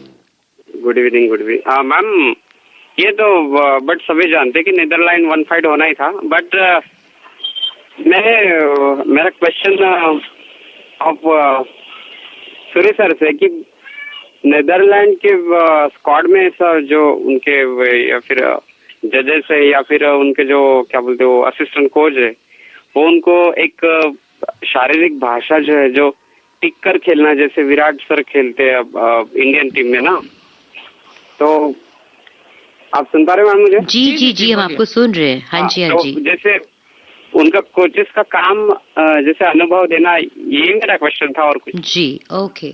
Basically training them to become much more better professionals. एक और श्रोता है हमारे साथ लाइन पे इस समय. नमस्कार, गुड इवनिंग. नमस्ते मैडम. क्या नाम है आपका, कहाँ से कॉल कर रहे हैं? मैं अरविंद कुमार राजस्थान की झुंझुनू जिले से बात कर रहा हूँ. ओके, स्वागत है आपका हमारे कार्यक्रम में. बताएं क्या पूछना चाहते हैं?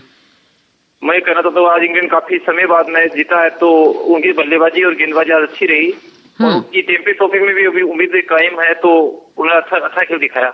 जी, कुछ पूछना भी चाहते हैं आप? मैं ये पूछना चाहता हूँ कि भारत के साथ कौन सी टीम हो सकती है सेमीफाइनल में? ओहो, वेल, ये तो बहुत डिफिकल्ट हो जाएगा अभी प्रेडिक्ट करना.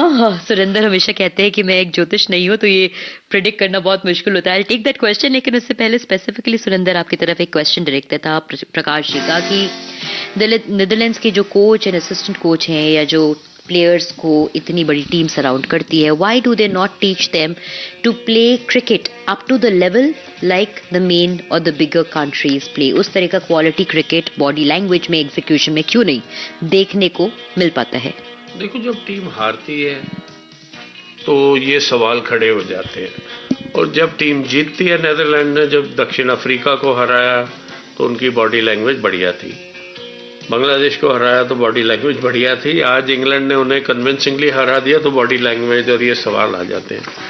The reason I told you in my earlier this thing also कि ये स्मॉलर नेशन जो हैं, जब तक ये रेगुलरली इंटरनेशनल लेवल पे नहीं खेलेंगे, ये प्रॉब्लम उनको रहेगी. One odd day they will have a great day because they work very hard sincerely, और बहुत स्ट्रांग है मेंटली ये लोग जो है, डच लोग जो है बहुत तगड़े होते हैं. तो मैं समझता हूँ कि वो एक फैक्टर होता है कि lack of experience at this level, playing the quality bowling all the time. आप जो है एसोसिएट नेशंस में खेलते हो, वहाँ वेस्ट इंडीज, जिम्बाब्वे सब टीमों को हरा के आए, और यहाँ पे आके जो है इंग्लैंड भी जो है कितने मैच हारा, आज जो है 6-7 हार के बाद वो जीते हैं, डिफेंडिंग चैंपियन है. तो अगर उनके साथ ये हो सकता है, तो नई टीम को जो है वर्ल्ड चैंपियन टीमों को हराना, रोजाना जो है उस तरह परफॉर्म करना आसान नहीं होता. पहले उनको अपना डोमेस्टिक स्ट्रक्चर क्रिएट करना होगा कि विजिटिंग टीमें जो है वहां जाके खेलें, बड़ी टीमें उनके वहां पे, या वो ऑस्ट्रेलिया, दक्षिण अफ्रीका, इंडिया, इंग्लैंड, न्यूजीलैंड वहां पे जाके खेलें, फिर उनको एक्सपीरियंस होगा और इट विल टेक हल of long time. Like Sri Lanka ने कैसे डेवलप किया था, जब वो 75 वर्ल्ड कप में खेले, 79 में खेले, तो कैसे आहिस्ता आहिस्ता उन्हें 2 टेस्ट मैच मिलते थे या 1 मिलता था इंग्लैंड में. तो बहुत समय लगता है इसके अंदर, They have to work very hard for that. Right, they will have to work very hard, and on that और note, जो कोचेस हैं, जी उन्होंने उनको जो समझाया, एक ही बल्लेबाज है जिसका स्ट्राइक रेट 120 का है, तो आप मैच ड्रॉ तो कर नहीं सकते. करेक्ट. 50 ओवर है, उसके अंदर आपको जो है ऑपोजिशन का स्कोर उससे आगे निकलना है. तो अगर टिक के खेलेंगे वो डेज क्रिकेट में हो सकता है, करेक्ट, टेस्ट मैच में हो सकता है, 3 डे मैच में हो सकता है, 1 डे मैच के अंदर तो आपको रना बॉल तो कम से कम रना बॉल, और जिनको स्टार्ट मिले उनको बड़ी पारी खेलना चाहिए. कन्वर्ट करना. अभी जो आज उन्होंने चेंज किया था, तेजा निदामनरू, उसका स्ट्राइक रेट 100 से ऊपर है. उसने आते ही पॉजिटिव इंटेंट दिखाया था. 41 रन 34 गेंदों, 120 का स्ट्राइक रेट. तो अगर सारे बल्लेबाज उस तरह का कॉन्फिडेंस रखेंगे कि वो आते ही जो है स्ट्रोक्स खेल सकते हैं, अपनी पारी को बड़ा कर सकते हैं, तो जरूर वो अच्छा करेंगे आगे आने वाले समय में. जो यहाँ से अनुभव वो कैरी करेंगे. Right, of course, and फिलहाल के लिए तो इंग्लैंड के hopes for champions trophy also stay alive because they are finishing on the 7th spot as of now on the points table. और लगता भी ऐसा है कि शायद 7वें नंबर पर ही इंग्लैंड समाप्त करे अपना ये वर्ल्ड कप. लेकिन अभी उसमें कुछ दिन बचे हैं to come down to a final conclusion to tell you with confirmation कि नंबर 7 स्पॉट रहेगा. For the moment it's good news for all the England fans कि chances of them coming in the Champions Trophy are alive. ना उत्तरा, हमारे दूसरे जो collar थे उन्होंने ये सवाल पूछा था कि इंडिया सेमीफाइनल्स में किसके साथ मुलाकात कर सकता है या किसके साथ हमारी भिड़ंत हो सकती है. Too difficult to take a call, but if you were to take a call on it, आप किसको कहोगे कि चांसेस हैं? मुझे लगता है कि जो भी टीम 4th फिनिश करेगी उसके साथ इंडिया खेलेगी, क्योंकि इंडिया टेबल के टॉप पे है. अब अगर आप मुझसे कहीं पूछेंगे कि 4th कौन फिनिश करेगा, तो इतने का कोई फायदा अभी है या नहीं है. करेक्ट, ऑफ कोर्स बहुत कुछ निर्भर करेगा कल के मुकाबले के ऊपर. लेकिन एक चीज और मैं जो बात करना चाहूंगी, अब coming back to England, respectably put up a good show. Joe Root ने पिछले 5 मुकाबलों में इंक्लूडिंग टुडेज सिर्फ 46, जब इंडिविजुअली खिलाड़ी कंट्रीब्यूट करे consistently to make a team, that has been missing in this team all together, barring today which was an exceptional day. You know, it's very important कि openers जैसे Malan खेला उनको, but second time fit वो stump level का ball था जिसको उन्होंने try किया. अगर ऑफ स्टंप के बाहर होता तो आई कुड अंडरस्टैंड. तो ये उनके कोच और कैप्टन को उनसे बात करनी चाहिए कि आप वर्ल्ड क्लास प्लेयर हो, you don't require to play this shot. आप अगर क्रिकेटिंग शॉट भी खेलो तो रन उसके ऊपर भी बन सकते हैं, which he has been doing for long time. So some time you have to put your mind to the matter, और ये कोच की जिम्मेवारी होती है, कैप्टन की होती है, वो 1-to-1 उससे बात करे. And if he's not scoring runs, he can give him rest for one match. Right. कई बार आपको shock treatment देना होता है, which hasn't happened. We haven't seen in this tournament from England coach or captain. True. और हमारे साथ इस वक्त एक श्रोता भी जुड़ गया लाइन पे. नमस्कार, गुड इवनिंग. नमस्ते मैम. क्या नाम है आपका, कहाँ से कॉल कर रहे हैं? मैम, मैं गुजरात के कच्छ जिले के तालुके नखत्राण गांव तल से बोल रहा हूँ. स्वागत है आपका हमारे कार्यक्रम में. बताएं क्या पूछना चाहते हैं आप? जी, मेरा नाम अहमद जत है. जी अहमद जी. मैम, अभी जैसे कि सेमीफाइनल की रेस में 2 ही टीमें बची हुई है, पाकिस्तान और न्यूजीलैंड. जी. तो ये बताया जाए कि ये टीम जीतेगी तो ये पहुंचेगी कि दोनों टीमें अलग अलग मुकाबले खेल रहे हैं, दोनों टीमें हार सकती है. अगर दोनों टीमें हार गई तो स्थिति में कौन पहुंचेगी सेमीफाइनल में? जी ओके, अब आपको उसका जवाब दिलवा देंगे अपने एक्सपर्ट से. I think it's very predictable to say कि अगर दोनों ही टीमें हार जाती है तो जिसका भी नेट रन रेट बेहतर होगा वो क्वालिफाई कर जाएगी. सिंपल मैथ्स है यहाँ पर. अभी आपको उत्तरा जी बता रही थी कि कल का जो मुकाबला होगा वो काफी कुछ क्लियर कर देगा पाकिस्तान के लिए कि किस तरह से उनको अपने लास्ट गेम को अप्रोच करना है, बिकॉज कल के मुकाबले में हमें बहुत क्लैरिटी मिल जाएगी. Because New Zealand and Sri Lanka come face to face, and वहां से अगर न्यूजीलैंड जीतता है तो वेल उनके चांसेस सील हो ही जाते हैं सेमीज के लिए. लेकिन देखना होगा कि कल का वो मुकाबला किस प्रकार जाता है. एंड जो आपने पूछा कि अगर दोनों ही देश हार जाते हैं तो जिसका भी बेटर नेट रन रेट होगा वो क्वालिफाई कर जाएगा, राइट उत्तरा? बिल्कुल। और नेट रन रेट पे जब बात आएगी तो वो तो परसों के मैच के बाद ही हमें समझ आएगा कि किस तरफ जा रही है चीजें। हाँ, अगर कल का मैच न्यूजीलैंड हार जाती है और परसों पाकिस्तान जीत जाती है तो that is the only situation जिसमें रन रेट वाली चीज हम लोगों को कैलकुलेटर लेके नहीं बैठना पड़ेगा। बट या अगर दोनों टीम बाकी के रिजल्ट्स जिस तरह से जाते हैं उस पर डिपेंड करेगा कि रन रेट किधर जा रहा है। Right, of course. और पाकिस्तान के एंगल से अगर हम बात करें यहाँ पर, क्योंकि पाकिस्तान इस समय 5वें स्थान पर है एंड उनके पास अभी एक और मुकाबला बचा है सुरेंद्र। कल का मैच ऑफ कोर्स उनके लिए बहुत क्रूशियल हो जाता है, but irrespective of the permutation combination, जो लास्ट गेम है पाकिस्तान का, वो उनके लिए भी इस वर्ल्ड कप में कितना क्रूशियल आप देखते हैं? देखो, they would like to finish on a high by winning. बाकी रन रेट और ये चीजें आएंगी तो उसके अंदर जो है मेरा ख्याल न्यूजीलैंड उनसे आ गया अभी एज ऑफ नाउ, और Pakistan will have to win very big in order to qualify, which I have a feeling कि पाकिस्तान के पिछले 2 मैच जो हमने देखे हैं, जिस तरह से वो जागे हैं और आउटस्टैंडिंग क्रिकेट उन्होंने खेली है, तो they know what is required from them. And Fakhar Zaman ने जो बैटिंग की उसके अंदर जिस तरह छक्के मारे उसने, जैसे मैक्सवेल पागल हुआ था, फकर जमान भी उस दिन हो गया था। तो अब पूरी टीम को जो है उनको हर एक को पता है दे आर प्रोफेशनल प्लेयर्स, इस लेवल पे खेल रहे हैं। हम यहाँ स्टूडियो में बैठे उनको एडवाइस कर रहे हैं, हमारी आवाज उन तक नहीं पहुंच रही है। मेरा पहुंच जाए तो उनको पता चल जाएगा कि क्या उन्होंने करना, क्या खामियां उनकी। हम इतनी चर्चा, जितने भी एक्सपर्ट आते हैं वो क्रिकेट की बात करते हैं, इन टीमों को लेके करते हैं। इनका पोटेंशियल है, अपने पोटेंशियल पे खेलें, वेरी सिंपल। 2 पॉइंट और बड़े मार्जिन से जीतने की कोशिश करें, अपनी बेस्ट क्रिकेट खेलें। एक चीज और हमें ध्यान रखनी है, द वेदर। बैंगलोर में लगातार बारिश हो रही है, so New Zealand has to keep their fingers crossed, क्योंकि अगर मैच रेन आउट हो गया तो उनका गेम बहुत, उनके लिए चीजें बहुत डिफिकल्ट हो जाएंगी। आज भी वहां बारिश हुई है और हालांकि ड्रेनेज वगैरह की ज्यादा प्रॉब्लम नहीं होनी चाहिए, बट उसके लिए we have to hope that they get that time to have the ground ready and there is no further rains there, because then everything will change. अगर बाय चांस बारिश होती है या मैच रेन ऑफ होता है या match cartel भी होता है तो इक्वेशंस बिल्कुल चेंज हो जाएंगे सारे। ऑफ रेन इंटरप्शंस कितना भी हो जाए, प्रोफेशनल खिलाड़ी आपके गेम प्लान, स्ट्रैटेजी, एग्जीक्यूशन सबको इफेक्ट करता ही है। ब्रेकिंग, बार बार बीच में जब ब्रेक्स आते हैं तो आपका एक मोमेंटम, एक फ्लो भी टूटता है। Not something that any team wants, and somehow Kiwis always find themselves on the wrong side of the situation way more than they would like, because they sometimes always find themselves in those places like a jinxed kind of a place. Exactly. कि उनके साथ कभी-कभी किस्मत भी उनका साथ नहीं देती है, that kind of a thing. मैं बैंगलोर के बारे में आपको एक चीज बता दूं, ये मेरा ख्याल वर्ल्ड में एक ऐसा सेंटर है जहाँ पे कितनी भी बारिश हो आधे घंटे में वो ग्राउंड रेडी कर देते हैं।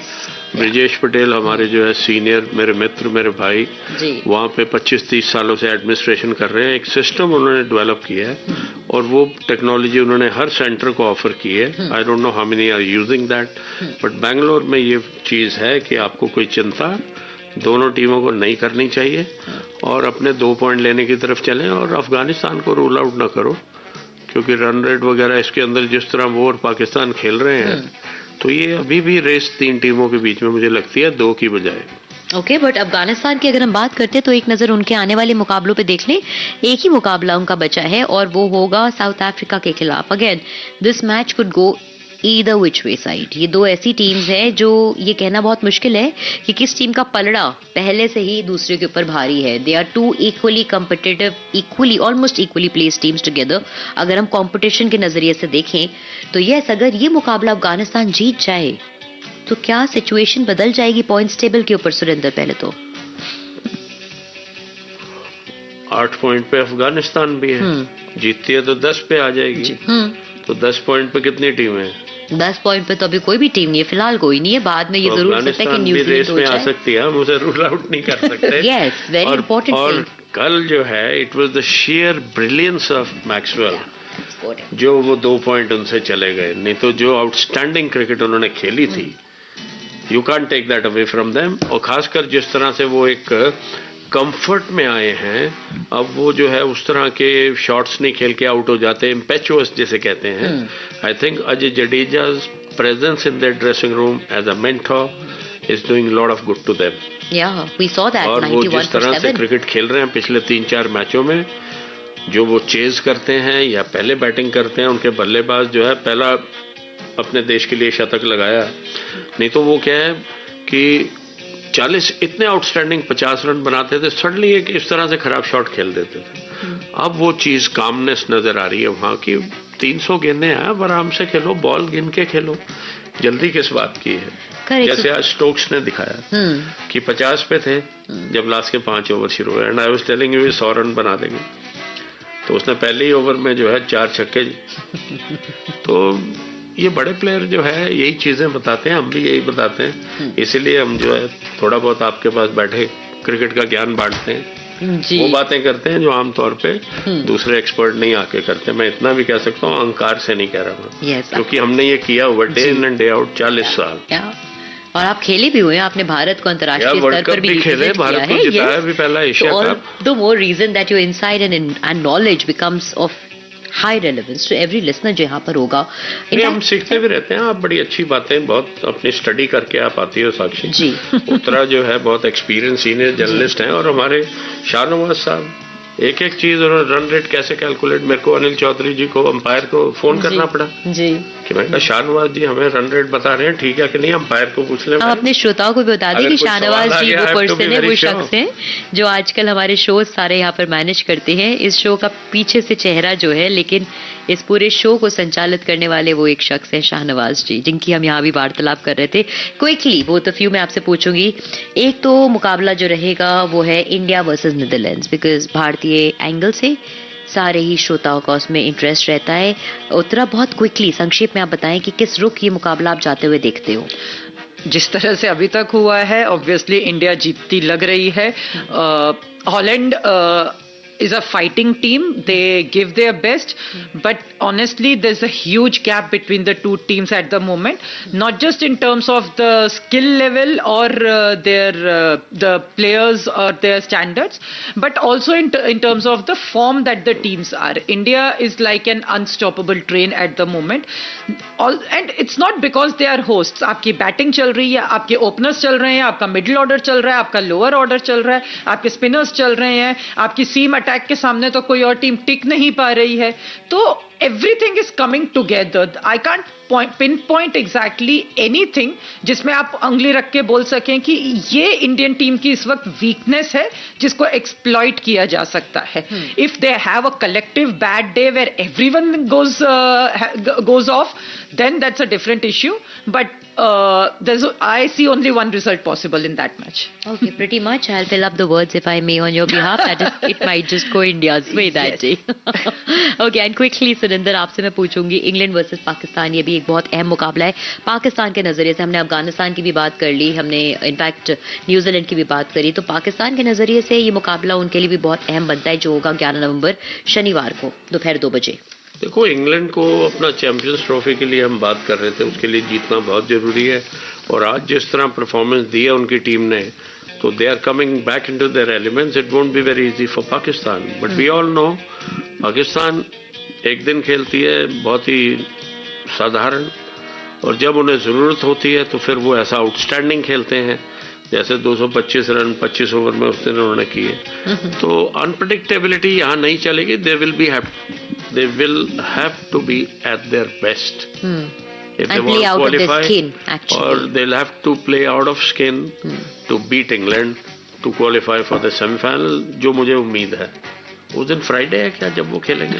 नहीं, सैटरडे है। और आपको क्या सुरेंद्र, इस देश के हर नागरिक को उम्मीद है और ये चाहते भी है कि भारत और पाकिस्तान का पहला सेमीफाइनल हो। वेल, वो तो समय ही बताएगा कि किस प्रकार से कौन सा देश in the next few days cricket खेलने वाला है। 4-5 दिन की कहानी बची है। क्विकली उत्तरा और सुरेंद्र, वेरी क्विकली आप दोनों का इंसाइट मांगूंगी कल के मुकाबले के ऊपर जो होने वाला है श्रीलंका और न्यूजीलैंड के बीच में। किस तरफ जाते हुए इस मुकाबले को आप देखते हो? Very quickly. Again, can't pick a side in this because, like I said, New Zealand know where they are and they know what they have to do, and they are a very professional side. उन्होंने जिस तरह से अभी तक perform किया है, the Pakistan match also rain out हो गया था, और फखर जमान का ब्रिलियंस था जिसकी वजह से वो DLS पे मारे गए थे, but It was a brilliant performance. Kane Williamson is still recovering from his injury, but he's always there, a team man. And उस injury के साथ उन्होंने जिस तरह से 95 मारे थे, I can't rule out New Zealand ever. And New Zealand's always been everyone's second most favorite team. तो वो है. श्रीलंका का again they have not been at their best, but जिस तरह से बांग्लादेश के साथ जो भी हुआ, especially the entire Angelo Matthews issue, I expect them to come out fighting. Opposition different hai, but they're playing for pride here, and they're playing to prove that they are right. They want to go out on a high. They have been inconsistent, but they have the players for whom, players like Angelo Matthews especially, for whom this will be the last World Cup. उनको तो बाद में draft in भी किया गया था. I'm sure they, like I said, they're playing for pride and they want to go out on a high. They are dangerous when they put their mind to something. They have the players to destroy the opposition, especially bowling में. तो I won't rule them out. आपने भी एक बहुत जरूरी बात sorry Uttara कही, which is that they have the players to destroy the opposition, especially bowling. Surinder, I was about to come to that Sri Lanka की spin कल कीवीज को कितना परेशान कर सकती है. Do they still have it in them to be the trouble mongers against the Kiwis who are known majorly for, of course, their great batting depth, more importantly? I think जो बैंगलोर का wicket है, conditions हैं, वो New Zealand के खिलाड़ी जो है उसको ज़्यादा जानते हैं, क्योंकि उनके सीमर्स जो है वो वहाँ पे खेले हैं रॉयल चैलेंजर्स बैंगलोर से, और काफ़ी प्लेयर उनके बैंगलोर विकेट पे खेले हुए हैं. एंड आई थिंक वो ज़्यादा बेहतर इक्विप्ड हैं as a team in terms of bowling variety, spin, pace, batting.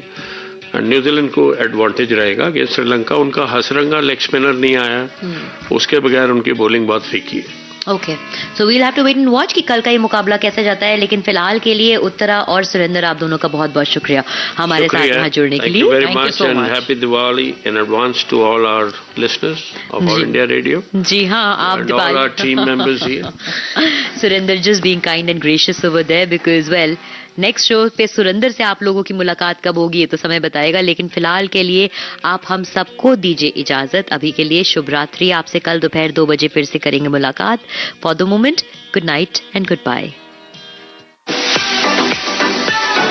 Player of the match.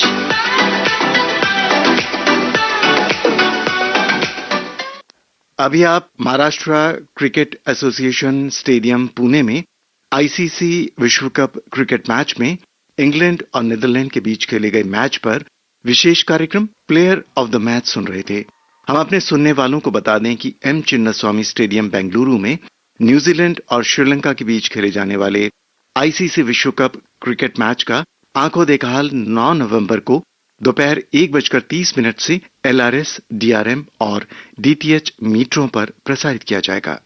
You have been listening to a special program, Player of the Match, on the ICC World Cup Cricket Match 2023, played between England and Netherlands at Maharashtra Cricket Association Stadium, Pune.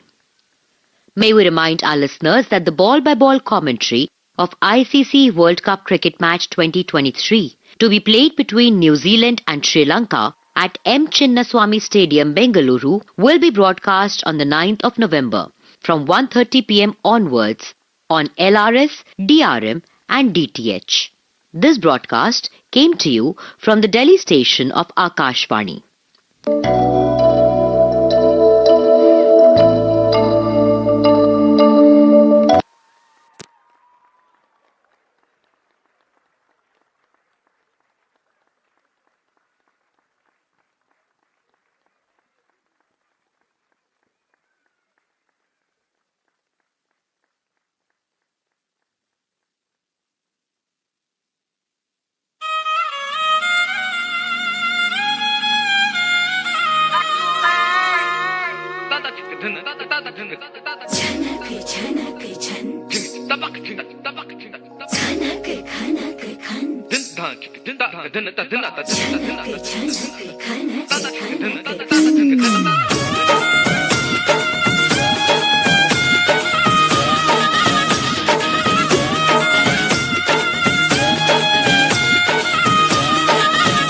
मेरा झुमका उठा के लाया यार वे, जो गिरा था बरेली के बाजार में, मैं तो ठुमका लगा के शर्मा गई, बोली घूम कर बजा